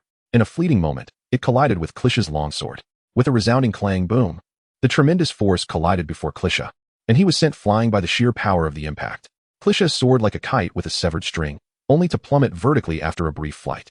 The ground below erupted in a cloud of dust as Klisha slowly crawled out of the crater. Peering out with astonishment, he gazed at the colossal figure before him. What is happening? Little Oz was clearly injured just now. How could he still unleash such overwhelming power? What on earth is going on? Faced with merely the captain of a pirate crew, I, Lord Kreja, am being suppressed in battle? On the other side, after sending Kreja flying, the injuries on Little Oar's body astonishingly healed at a visibly rapid pace within mere seconds. With a gleaming smile revealing his pristine white teeth, Little Oars exclaimed with delight, I've activated my Heart of Steel once again. I can feel my defenses strengthening once more. Then, with a mighty swing of his great sword, he struck at a group of Cookie soldiers nearby. This sweeping motion triggered the Heart of Steel within those soldiers, unleashing a symphony of delightful sounds as it activated repeatedly, sending waves of invigorating sensations coursing through Little Oar's body. In sheer exhilaration, he let out a deep breath. Observing Little Oar's spirited demeanor, Kreja wore a peculiar expression. Could it be that this Little Oars is somewhat deranged? Soon after, Kreja approached Little Oars once more, only to discover that the injuries he had previously inflicted upon him had remarkably returned to their original state. He fixated intently on the scar he had left on Little Oar's leg. This left Kalia utterly astonished, his eyes wide open, nearly causing his eyeballs to pop out. This terrifying regenerative ability, could it be attributed to some form of Zoan-type devil fruit? No, that cannot be the case. Even if it were a Zoan-type devil fruit, such an extraordinary recovery capability would be inconceivable. It must be a rare mythical Zoan, and furthermore, one that has already awakened its powers. Otherwise, such an abnormal recovery would be impossible. However, that does not quite add up. A month ago, the Whitebeard Pirates clashed with the Big Mom Pirates, and during that skirmish, Little Oars sustained injuries that were even less severe than this. Yet, Little Oars did not exhibit any signs of recovery. What could possibly be the reason? Kelly Jia admitted to being utterly perplexed, unable to comprehend, completely baffled. How could Xiao Ozi possess such terrifying regenerative abilities in such a brief span of time? Xiao Ozi, you scoundrel, why have you healed the wounds I previously inflicted upon you? Have you consumed some peculiar devil fruit? Answer me honestly. Kelly Jia nearly roared. Xiao Ozi's lips curled into a slight smirk, clearly amused by Kelly Jia's ire. After all, he had merely struck him away with a blade. Was such agitation truly warranted? A devil fruit, you say? I assure you, I have not partaken of such a thing. Xiao Ozi replied candidly. Not consumed? Then what accounts for your remarkable recovery capabilities? Kelly Jia narrowed his eyes, fixating intently on Xiao Ozi. Hee. This is all thanks to the equipment crafted for me by our Vice Captain Wang Yu, Xiao Ozi declared. Upon hearing that it was merely equipment, Kelly Jia's expression transformed into one of disbelief. He had never encountered any equipment purported to enhance the user's defensive capabilities. Not even the legendary supreme great sword of this world had he heard of possessing such attributes. This is not mere nonsense, is it? Little Oz disregarded Krija's expression and continued his explanation. These two pieces of equipment, one called the Heart of Steel, can infinitely enhance my life limit, and the other, the Prison Maniac Armor, augments my recovery abilities as my life limit increases. These two pieces of equipment truly complement each other. Little Oz proudly introduced them. Meanwhile, Krija felt increasingly perplexed. Infinite enhancement of defense, and with it, recovery power would also escalate. If such equipment truly exists, wouldn't that render you invincible? What a joke. Do not jest with me. I refuse to believe that I, the esteemed Krija of the Four Generals, cannot breach your defenses.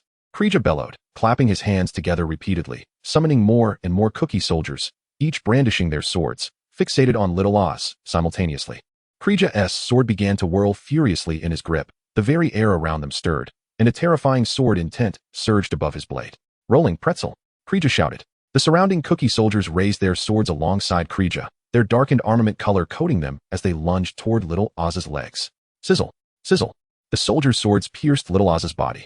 However, much to Krija's astonishment, while the swords embedded themselves into Little Oz's flesh, no blood was shed. It turned out that due to Little Oz's colossal size, the swords merely sunk into his flesh. Witnessing this, Krija's eyes widened, the dark armament color gleaming even more brilliantly, as if a drill boring into Little Oz's leg muscles.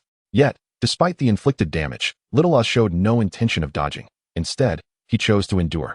As Krija's sword drove into his calf, Little Oz gathered his strength and swung his massive blade at Krija. Seeing the enormous blade above him, Krija's expression turned grave. Damn it, this guy, despite sustaining such serious injuries, can still counterattack. Krija's lips trembled as he spoke. He attempted to withdraw his sword, only to discover that it had become firmly lodged within Little Oz's flesh, and no matter how he tried, it would not budge. Damn it, is Little Oz truly insane to employ such a method? Krija's mouth twitched in shock. Above them, a massive blade obscured the sky, casting a shadow over Krija and blocking out the sunlight. The oppressive weight of the situation caused a cold sweat to bead on Krija's forehead. Damn it, Krija roared. With no other choice, he realized he must relinquish his weapon to withstand this impending strike. He relinquished his sword, the dark armament armor enveloping him as he braced himself to absorb Little Oz's assault with his own body. Yet, with the terrifying power of the Demon Clan coupled with the armament armor, it was sheer folly for Krija to think he could withstand Little Oz's attack unscathed. Boom. With a thunderous crash, the colossal blade struck Krija's shoulder. Under the immense force, Krija's defenses crumbled, leaving a significant gash on his shoulder. And the blade's inertia continued unabated. The overwhelming power forced Krija down into the ground, causing his internal organs to churn violently, and he coughed up a mouthful of blood. As Krija suffered grave injuries, the surrounding cookie soldiers also felt the repercussions, disappearing one by one before Little Oz. Nearby, the pirate lackeys were paralyzed with shock upon witnessing Krija spitting blood at the hands of Little Oz. Charlotte's nag was somewhat acceptable, being on the entry level of the Four Generals, or even comparable to the 6 flying brothers of the Beast Pirates. However, Krija was different. He was undoubtedly a formidable pirate of the New World, a powerhouse among the Four Generals. Yet now, he was being bested by a mere outer captain of the Whitebeard Pirates. Indeed, he had even coughed blood. The lackeys observed everything clearly. Their revered Krija had indeed been defeated. What to do? What to do? Krija seems to have failed. It is incomprehensible. Little Oz is merely an outer captain of the Whitebeard Pirates. How could he possibly inflict such harm on our Krija? This is absurd. Enough idle chatter. We must hurry to assist Lord Krija. One by one, the small pirates rushed toward Little Oz. However, these lackeys were no match for him. With a sweeping motion of his massive blade, Little Oz dispatched the clusters of pirate lackeys effortlessly, leaving no room for resistance. It appears that ordinary lackeys cannot challenge the heart of steel. It truly falls upon you, Krieger, Little Oz remarked, furrowing his brow.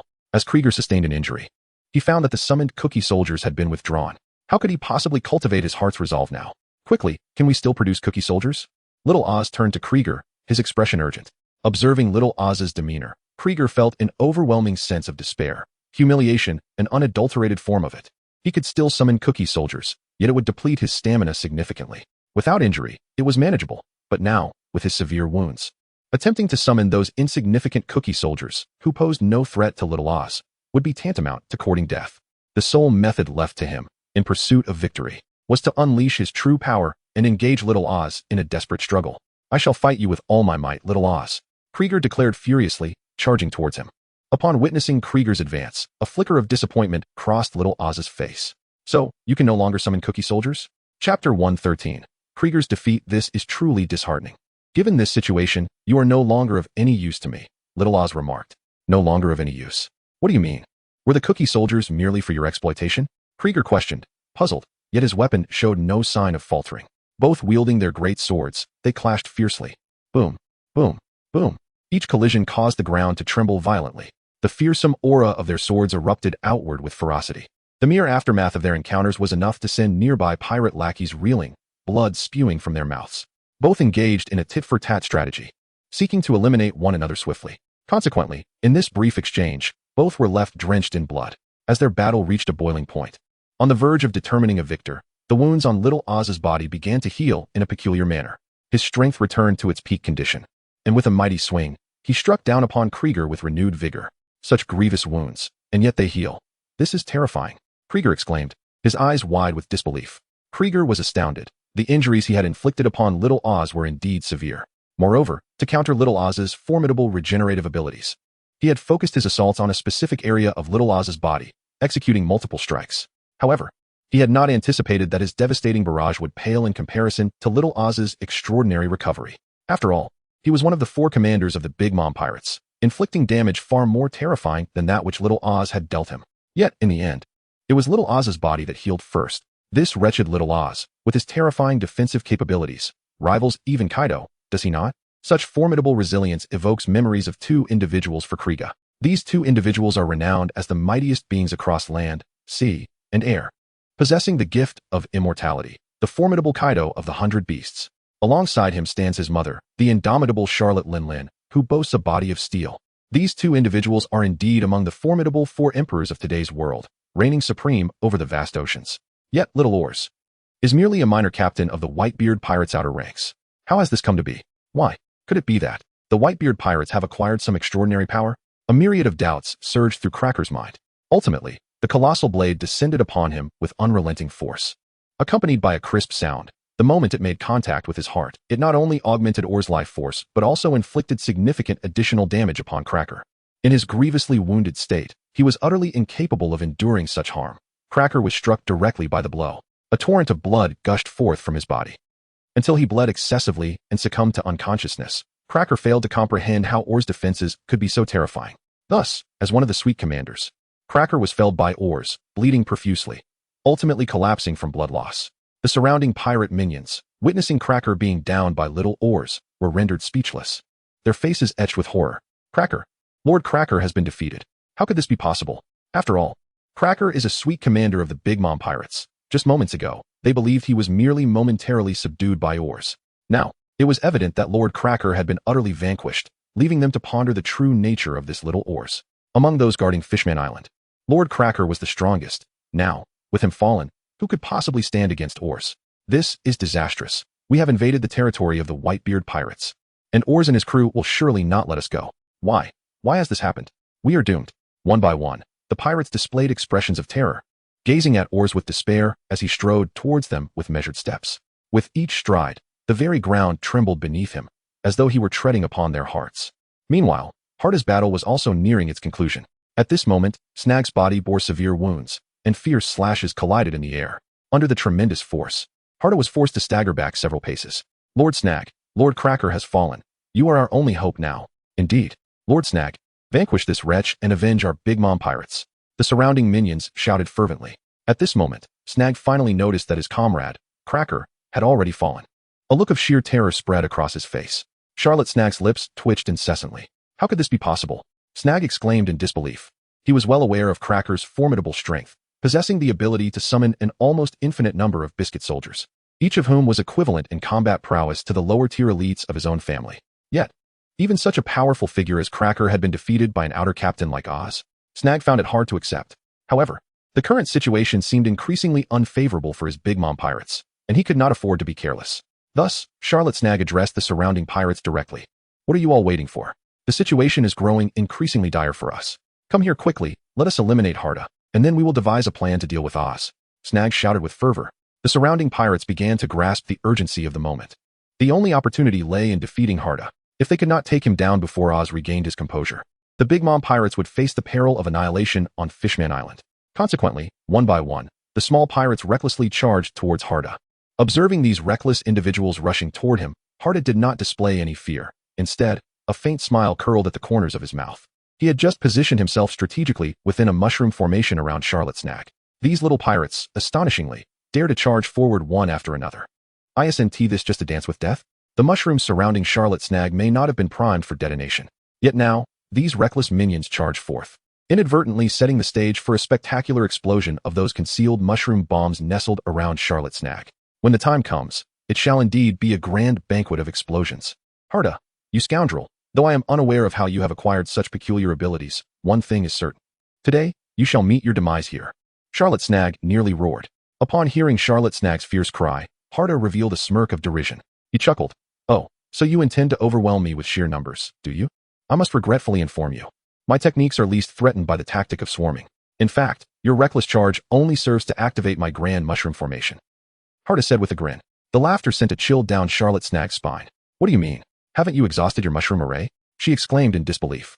During the previous battle, she had trampled quite a number of mushrooms, believing she had thoroughly depleted them. Who would have thought that these mushrooms still existed? This truly frightened Charlotte Snag immensely. The previous mushroom bombs inflicted area damage, an experience I am more acutely aware of than anyone else. If these minions were to trample upon this, it would inevitably draw the bomb back upon themselves. Wouldn't they then suffer the dire consequences? Contemplating this, Charlotte felt a shiver of apprehension.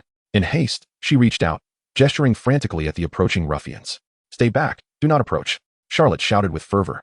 Yet, these ruffians seemed entirely oblivious to the situation at hand, each of them roaring like they had been invigorated by some potent elixir. How could they possibly hear the voice of Charlotte Snag?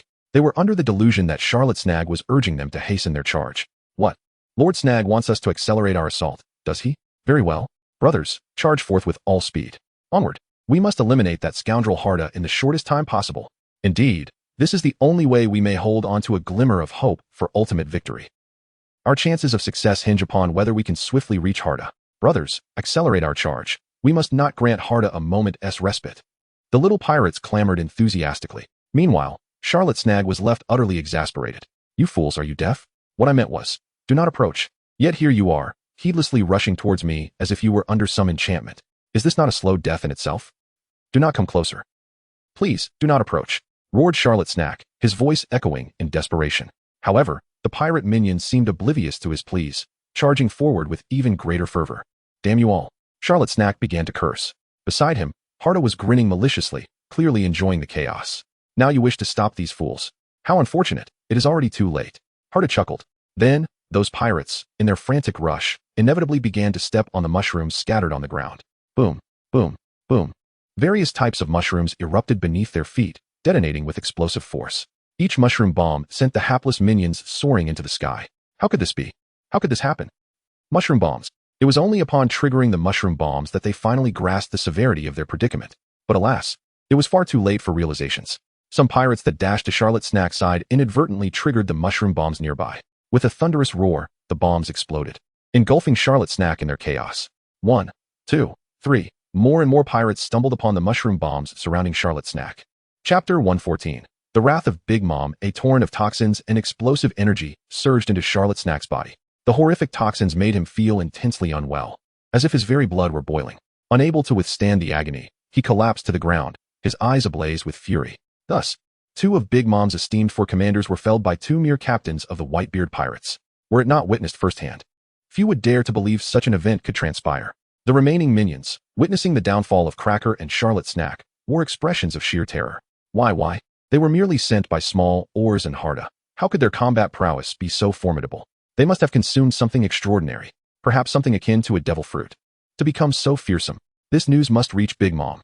Indeed, we must inform Big Mom of this calamity. This is monumental. Panic spread among the pirates. Realizing even Snack had been defeated by Harda. We need to flee, or we are doomed. Retreat. Quickly, let us tell Big Mom. The pirates stationed here, gripped by fear, began to scatter. Observing the disarray of the pirate crew, Oars and Harda refrained from pursuing them. After all, their primary mission was merely to drive away Big Mom as pirates, and their retreat was, in fact, advantageous. Moreover, with so many fleeing, it would be impossible for Oars and Harda to chase them all down, so they allowed them to escape. With Big Mom's pirates dispatched, Oars and Harda made their way toward the Dragon Palace. Meanwhile, within the Dragon Palace, Neptune hesitated, pen in hand, unable to sign. He knew that doing so would condemn the citizens of Fishman Island to a life of enslavement. The Crown Prince stepped forward, urgency in his voice. Father, the Big Mom pirates are too oppressive. We must ally with the Whitebeard pirates and confront them. Neptune clenched his fists. Failure would spell disaster for them all. Yet, with the arrival of the Whitebeard pirates, they had a chance to turn the tides. Ultimately, after much pleading from the princes, King Neptune resolved to take action. As they burst from the palace, they encountered Oars and Harda approaching leisurely. How curious. Why are Oars and Harda so nonchalantly walking this way? Neptune and his retinue were perplexed. Oars waved cheerfully upon seeing Neptune. Greetings, King Neptune. Cracker and Snack have been subdued, and we reclaimed Fishman Island. Oars excitedly conveyed the news to Neptune.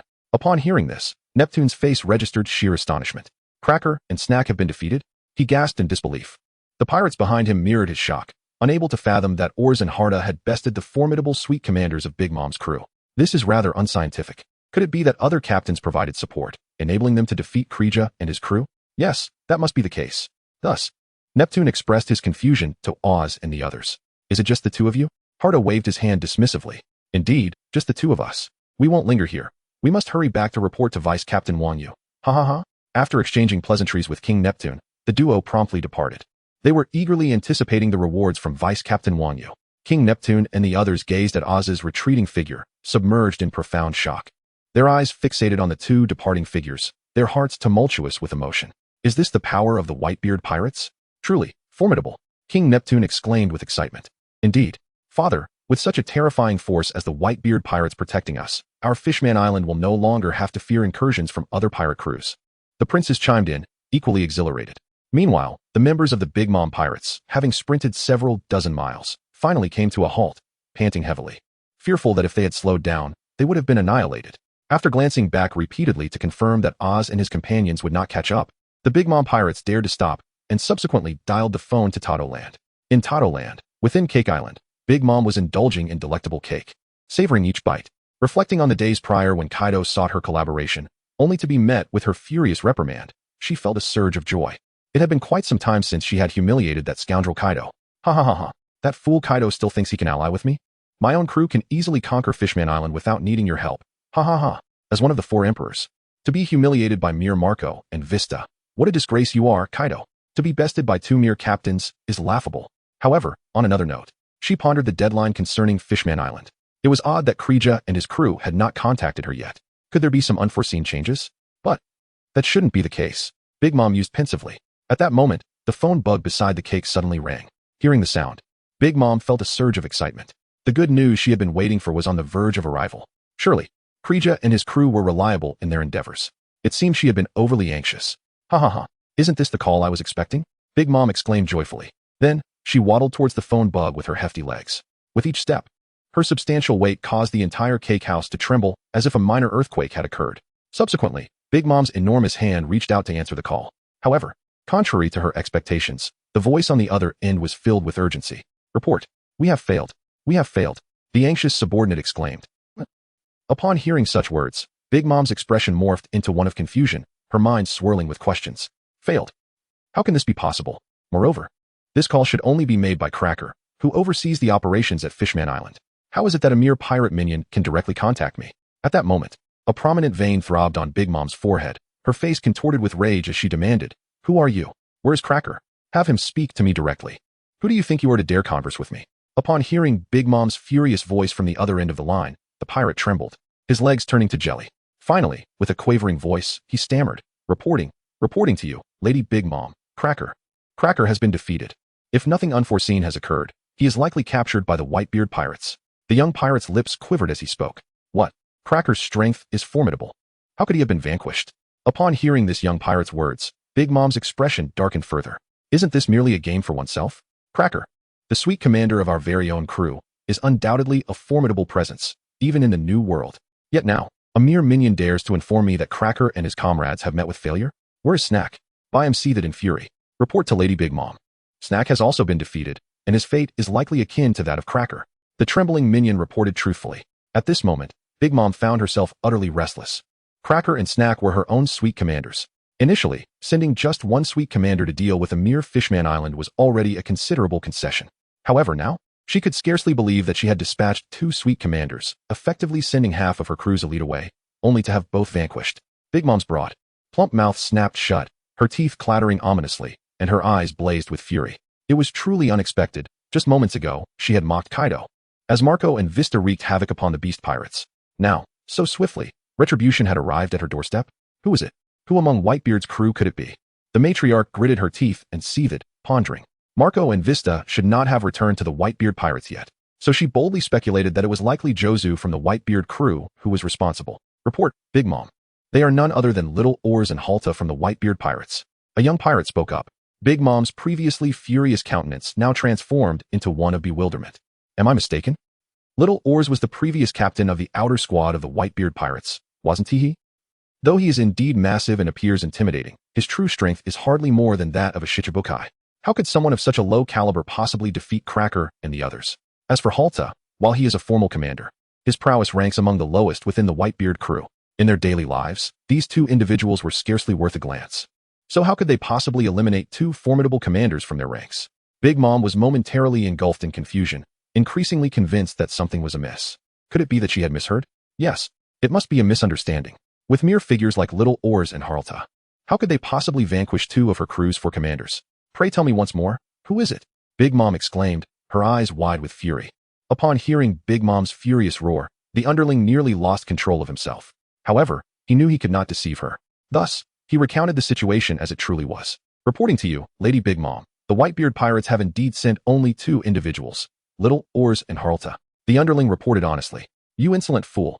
What did you say? Upon confirming that the opposition comprised nothing more than two obscure captains, Big Mom was consumed by rage.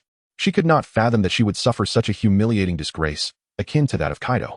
You wretched beings. You are nothing but a bunch of useless drunks, and two mere captains have rendered you this way, yet you still dare to report to me? I see now, you are nothing but cowards. Chapter 115. After threatening Kaido, she turns her ire towards Big Mom. Regarding cowards, I believe you are well aware of my methods. Enraged, Big Mom unleashed a torrent of curses upon her underlings. Her fury so intense that she yearned to personally slay this group of inept minions. To her, their lives were utterly inconsequential. The reputation of the Big Mom Pirates was of paramount importance. Upon hearing Big Mom's wrathful voice, the underlings were paralyzed with terror. They were well acquainted with her fearsome nature, and now, as Big Mom seethed, their fates were sealed. Upon their return to the Big Mom Pirates, they would undoubtedly face the wrath of this demon, which would extinguish their very life force, leading to their obliteration. Thus, upon hearing Big Mom's ominous threats, the underling on the phone was so frightened that he dropped the device onto the ground. The surrounding pirates, witnessing this scene, were filled with curiosity, eager to know what had transpired. What happened? What did Big Mom say? The nearby pirates inquired with concern. The pirate who had previously made the call shook his head, his face etched with despair. There is no going back. If we return, Big Mom will surely eliminate us. The informant murmured. Upon uttering these words, the other pirates collectively inhaled sharply, well aware of Big Mom's temper. If she were to become irate over this matter, their fates would be to have their lifespans drained by the roulette, leading to a slow and agonizing demise. Such is the cruel reality of the pirate world, where the weak are devoured by the strong, and survival is reserved for the fittest. As mere pawns in this relentless game, they held no right to dictate their destinies. Consequently, upon comprehending Big Mom's intentions, they all relinquished their aspirations of returning to her crew. The path back only promised death, while seeking refuge elsewhere offered a glimmer of hope for survival. They were not foolish. They understood the necessity of making the right choice in this dire circumstance. Without a moment's hesitation, the helmsman swiftly turned the ship around, and the defeated pirates scattered in all directions, fleeing for their lives. Such is the brutality of the pirate world. Meanwhile, Big Mom, after terminating the call, felt her fingers tremble with fury. The incompetence of Cracker and Snack was one thing, but to think that her Yonko-level crew had devolved into such a pitiful state, choosing to abandon their posts as cowards, was utterly humiliating. Upon their return, she envisioned extracting their very lifespans in retribution. Then, she recalled Kaido, who had contacted her just days prior, boasting about an alliance against the Whitebeard Pirates. In a moment of pride, she had belittled Kaido, yet now found herself facing the swift repercussions of her hubris. Initially, she had felt superior, mocking Kaido for the disgrace of his crew at the hands of Marco, but now it appeared that their standings were indeed comparable, both equally diminished. The sight of her two formidable commanders reduced to such a state by mere squad leaders was a bitter pill to swallow. In some respects, her crew was even less formidable than Kaido's. The more she pondered, the more she felt a burning shame upon her face. Just as she prepared to call Kaido, her own transponder snail began to ring. Who was calling themselves at this hour? The matron pondered for a moment, yet she answered the call without hesitation. On the other end of the line, a strange voice emerged. "Hello, is this Big Mom?" The voice on the other end seemed to be both smiling and mocking. Upon hearing this, the matron wore an expression of utter bewilderment. What is the situation today that everyone seems to be aware of their own phone numbers and can intrude upon one another? Who is this stranger daring to call out my name so boldly? Is he unaware of the formidable might of the four emperors, which is not to be trifled with? Young man, who are you to address me so? Do you seek to court death? Big Mom roared in fury. The caller was none other than Wang Yu, currently situated in the territory of the Whitebeard Pirates. Upon hearing Big Mom's voice, Wang Yu couldn't help but chuckle. It seemed that the call from Whitebeard was indeed fortuitous, as he had successfully connected. Ha ha ha. Greetings, Big Mom. It is a pleasure to meet you. I am Wang Yu, the vice captain of the Whitebeard Pirates. He exclaimed with a grin. Vice captain? Of the Whitebeard Pirates. Big Mom's eyes narrowed into slits. The news of Wang Yu had only circulated within the Beast's pirates, leaving Big Mom unaware of this new figure within Whitebeard's ranks. Merely a new vice captain, you are not yet worthy to converse with me. Besides, I stand in opposition to your Whitebeard crew. You must have dialed the wrong number. She retorted angrily, her mood already sour. She prepared to hang up when Wang Yu's next words completely unsettled her. Are you implying that you have no intention of claiming the likes of Cracker and Charlotte Snack from your crew? Very well. If you wish to send these two fools to the Navy, I would be more than willing to accept a monetary reward. Wang Yu replied with a mischievous laugh. Little did they know that just as Ors Jr. and Halta had departed from Fishman Island, they had eagerly shared this piece of news with Wang Yu. There was no other option. Such favorable tidings were best conveyed to Wang Yu promptly, especially since they were eagerly awaiting the vice captain's guidance in honing their skills. Such matters, of course, necessitate prior arrangements. Otherwise, when they arrive at the Whitebeard Pirates, should they be guided by first mate Wang Yu, they would have to endure a queue, which would not bode well. As for Wang Yu, he is certainly one who would not let go of an advantageous opportunity, although the hostage has yet to be retrieved. This does not impede his extortion efforts in the slightest. Previously, during the drought, Jack had extorted a staggering 5 billion berries from Kaido.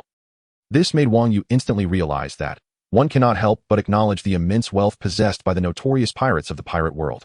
As for Big Mom's crew, their financial prowess is undoubtedly more formidable than that of Kaido. Thus, Wang Yu couldn't suppress a mischievous grin. After all, if Kaido could extort 5 billion berries from Jack, now with 2 captives in his possession, extorting 10 billion berries from Big Mom would hardly be excessive, would it? Thus, the scene of Wang Yu placing a call to Big Mom unfolded.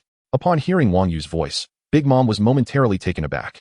In her previous fit of rage, she had neglected to consider that half of her formidable crew, the four emperors, had been apprehended by the Whitebeard Pirates. With such a significant portion of her elite combat force captured, she had foolishly entertained the notion of allying with Kaido. What a preposterous idea. The immediate priority was to devise a strategy to secure the release of Cracker and the others, and only then could she contemplate a plan to thoroughly conquer the Whitebeard Pirates alongside Kaido. Consequently, Big Mom forced a smile that was more grotesque than sorrowful. Oh, Vice Captain Wang Yu, is it? Let us discuss matters amicably. Sending the Navy after us would yield no benefit, would it? She said with a feigned smile. However, internally, she was cursing Wang Yu vehemently, vowing, just wait, Wang Yu. One day, Kaido and I will join forces to completely take over your pirate crew. Big Mom seethed with fury as these thoughts raced through her mind. Upon hearing Big Mom's words, Wang Yu couldn't help but find the situation amusing. Is Big Mom truly one to shed no tears until she sees the coffin?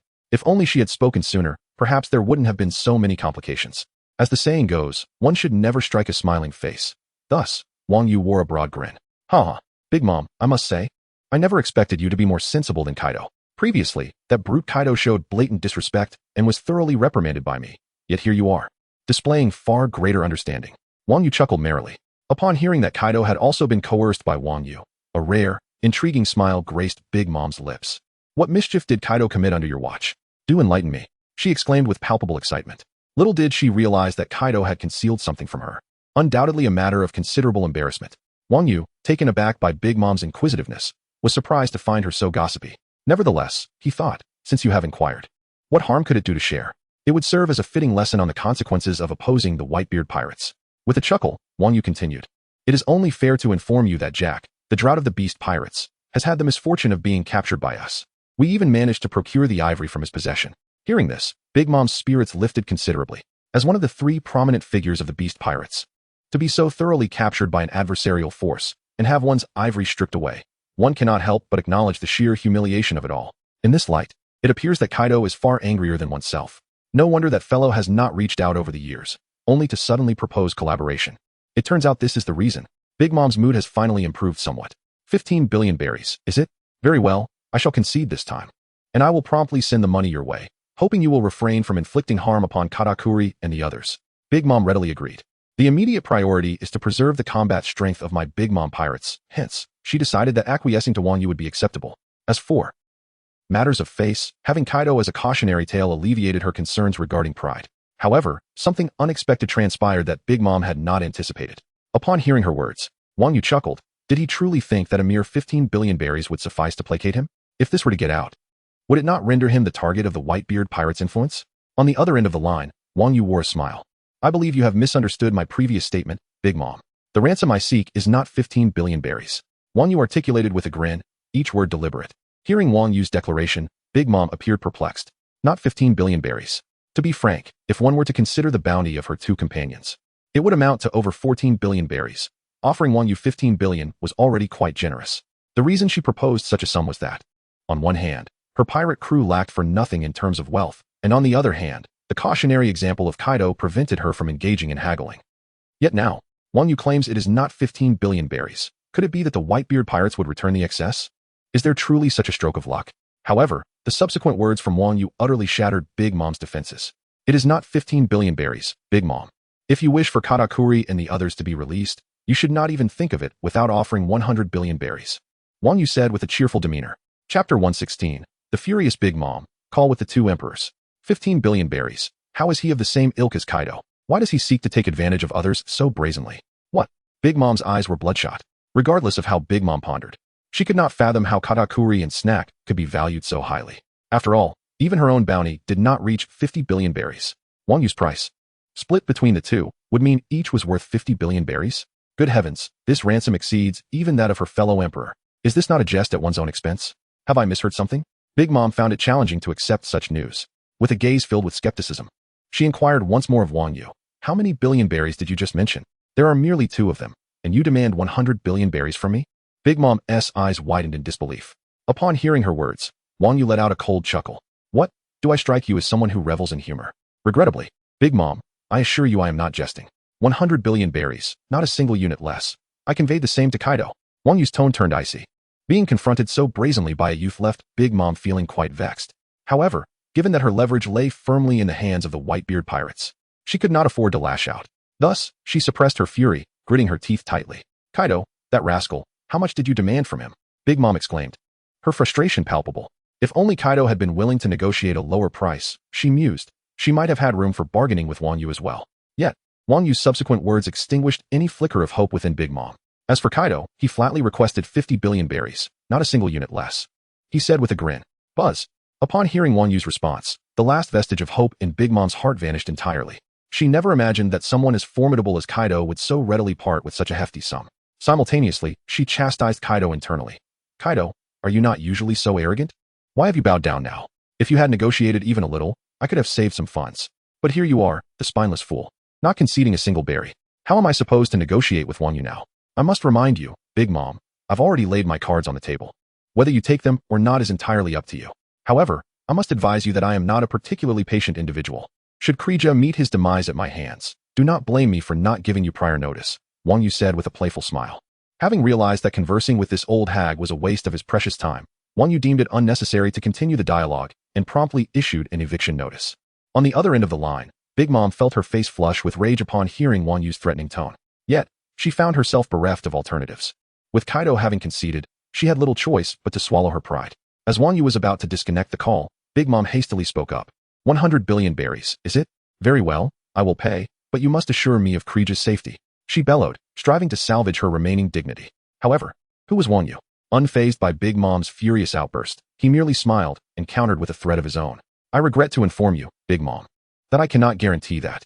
My temperament is not particularly pleasant. Before the money is in my hands, should my mood sour, I cannot assure Kreeja's safety. Therefore, your best course of action is to expedite the transfer of funds. Wang Yu stated coldly, showing no inclination to continue the conversation. He promptly hung up the phone, leaving Big Mom to hear the busy tone on the other end. The audacity of that scoundrel. I had yet to finish my words when he abruptly hung up on me. How infuriating. Big Mom, in a fit of rage, unleashed her formidable strength, wreaking havoc upon her surroundings, leaving the entire cake house resonating with the sound of destruction. Outside, the pirates watched in trepidation, scarcely daring to breathe. They were all too well aware of Big Mom's ruthless disposition. To her, their lives were worth no more than that of insects. Should they foolishly venture inside and catch her eye, they risked becoming mere outlets for her wrath, potentially losing their lives in an instant. Thus, the minions remained frozen in fear, paralyzed by the dread of being obliterated by Big Mom's fury. At last, within the confines of the cake house, Big Mom calmed herself, her heavy breaths echoing in the air. In the next moment, her colossal hand reached for the transponder snail, dialing a familiar number. Meanwhile, on Onigashima, the Emperor Kaido was indulging in a drink when he recognized the familiar ring of the phone. He swiftly answered, and the voice of Big Mom resonated from the other end. Hello, Kaido? Big Mom stated directly. Upon hearing the voice of his old friend, Kaido's spirits soared. It's you, Lin. Have you finally come to your senses? You should have listened to me long ago. Did you truly believe you could single-handedly conquer the Whitebeard Pirates? They are not so easily vanquished, Kaido chuckled, clearly relishing the moment. Since I, Kaido, had personally extended an invitation to you before, and you declined. Now I am intent on seeing Big Mom brought low. However, Kaido's expectations were misplaced. Instead of responding with anger to his sardonic remarks, Big Mom retorted with her own mockery. Kaido, you scoundrel. Let us set aside any talk of alliances for now. I have other matters to discuss with you. Big Mom replied, her tone far from amiable. This statement utterly bewildered Kaido. Other matters? What matters, Lingling? Kaido murmured, squinting his eyes. Upon hearing Kaido's words, Big Mom's lips curved into a faint smile. You wretched Kaido, tell me, has your drought-stricken Jack been captured by the Whitebeard Pirates? Big Mom said, narrowing her eyes. Upon hearing her words, Kaido immediately felt a pang of humiliation. Such matters were meticulously arranged by myself, instructing my subordinates to maintain absolute secrecy. How then? Has that rascal Big Mom come to learn of this? Now, it seems that maintaining one's dignity has become a formidable challenge. Kaido was momentarily rendered speechless. Big Mom, upon noticing the silence from Kaido's side, opened her enormous mouth wide. Ha! Have I struck a nerve with my words, Kaido? You truly are a disgrace among the four emperors. Your own territory has been seized by your adversaries, and they have the audacity to demand 5 billion berries from you. A scoundrel who actually agreed to it. Big Mom roared in fury. Regarding Kaido's nonchalant decision to hand over such a sum, Big Mom remained incensed. Do you even realize that your reckless actions have brought misfortune upon me as well? Kaido, deeply insulted, felt a surge of discomfort. He initially believed that Big Mom had come to forge an alliance, only to discover that she was here to rub salt in his wounds. This has truly incensed Kaido. Enough. Lingling, who could fathom what mysterious technological power the Whitebeard Pirates have suddenly acquired? Otherwise, how could my Jack have been captured by a mere captain? Kaido exclaimed in fury. The very atmosphere above Onigashima crackled with thunder and lightning, infused with Kaido's wrath. Upon hearing his words, Big Mom widened her eyes in astonishment. Indeed, it seems Kaido has been provoked by my actions. The wretched Kaido was well aware that the Whitebeard Pirates had acquired mysterious technological prowess. Yet this scoundrel chose to remain silent. Even after I had disclosed my intentions to seize Fishman Island, Kaido obstinately kept his lips sealed, leading me to leap into the inferno, ultimately squandering a staggering 10 billion berries. Damn Kaido. Despite his imposing stature, I never anticipated such cunning deceit within him. Kaido, since you were privy to the Whitebeard Pirates' technological might, why did you not inform me sooner? You have caused me immense suffering, Kaido. Big Mom erupted in fury as well. In the heavens above, a tempest of lightning materialized instantaneously. The minions outside the cake shop, upon hearing Big Mom's words, were engulfed by terror. The implication of Big Mom's remarks suggested a quarrel with Kaido. My heavens, we cannot withstand the wrath of two emperors. This could escalate into a fierce battle with the beast pirates. The pirates lingering outside the cake shop were gripped by fear, believing they were about to be embroiled in a conflict with Kaido. However, the ensuing dialogue within the cake shop left these minions utterly astonished, contrary to their expectations. After a brief interlude of hostility, the two emperors proposed an alliance, which they both surprisingly accepted. Within Onigashima, upon hearing Big Mom's words, Kaido felt a twinge of embarrassment and awkwardly scratched his forehead as the tempest above gradually subsided. Lin, if that is the case. You must have been threatened by the Whitebeard Pirates as well. Pray tell, how many billions of berries did they demand from you? You cannot truly blame me, Lin. Back then, when I sought to ally with you, you flatly refused, exuding an air of unshakable confidence. Even if I had explained the might of the Whitebeard Pirates, I doubt you would have believed me, would you, Lin? Kaido chuckled. Upon hearing Kaido's explanation, Big Mom's mood eased slightly. You scoundrel Kaido, how dare you laugh at me? I was swindled out of 100 billion berries by the Whitebeard Pirates, Big Mom declared vociferously. At her words, even Kaido felt a jolt within. 100 billion berries. My heavens, the first mate of the Whitebeard Pirates truly demanded an exorbitant sum, far exceeding my own 50 billion berries. No wonder Big Mom was so incensed.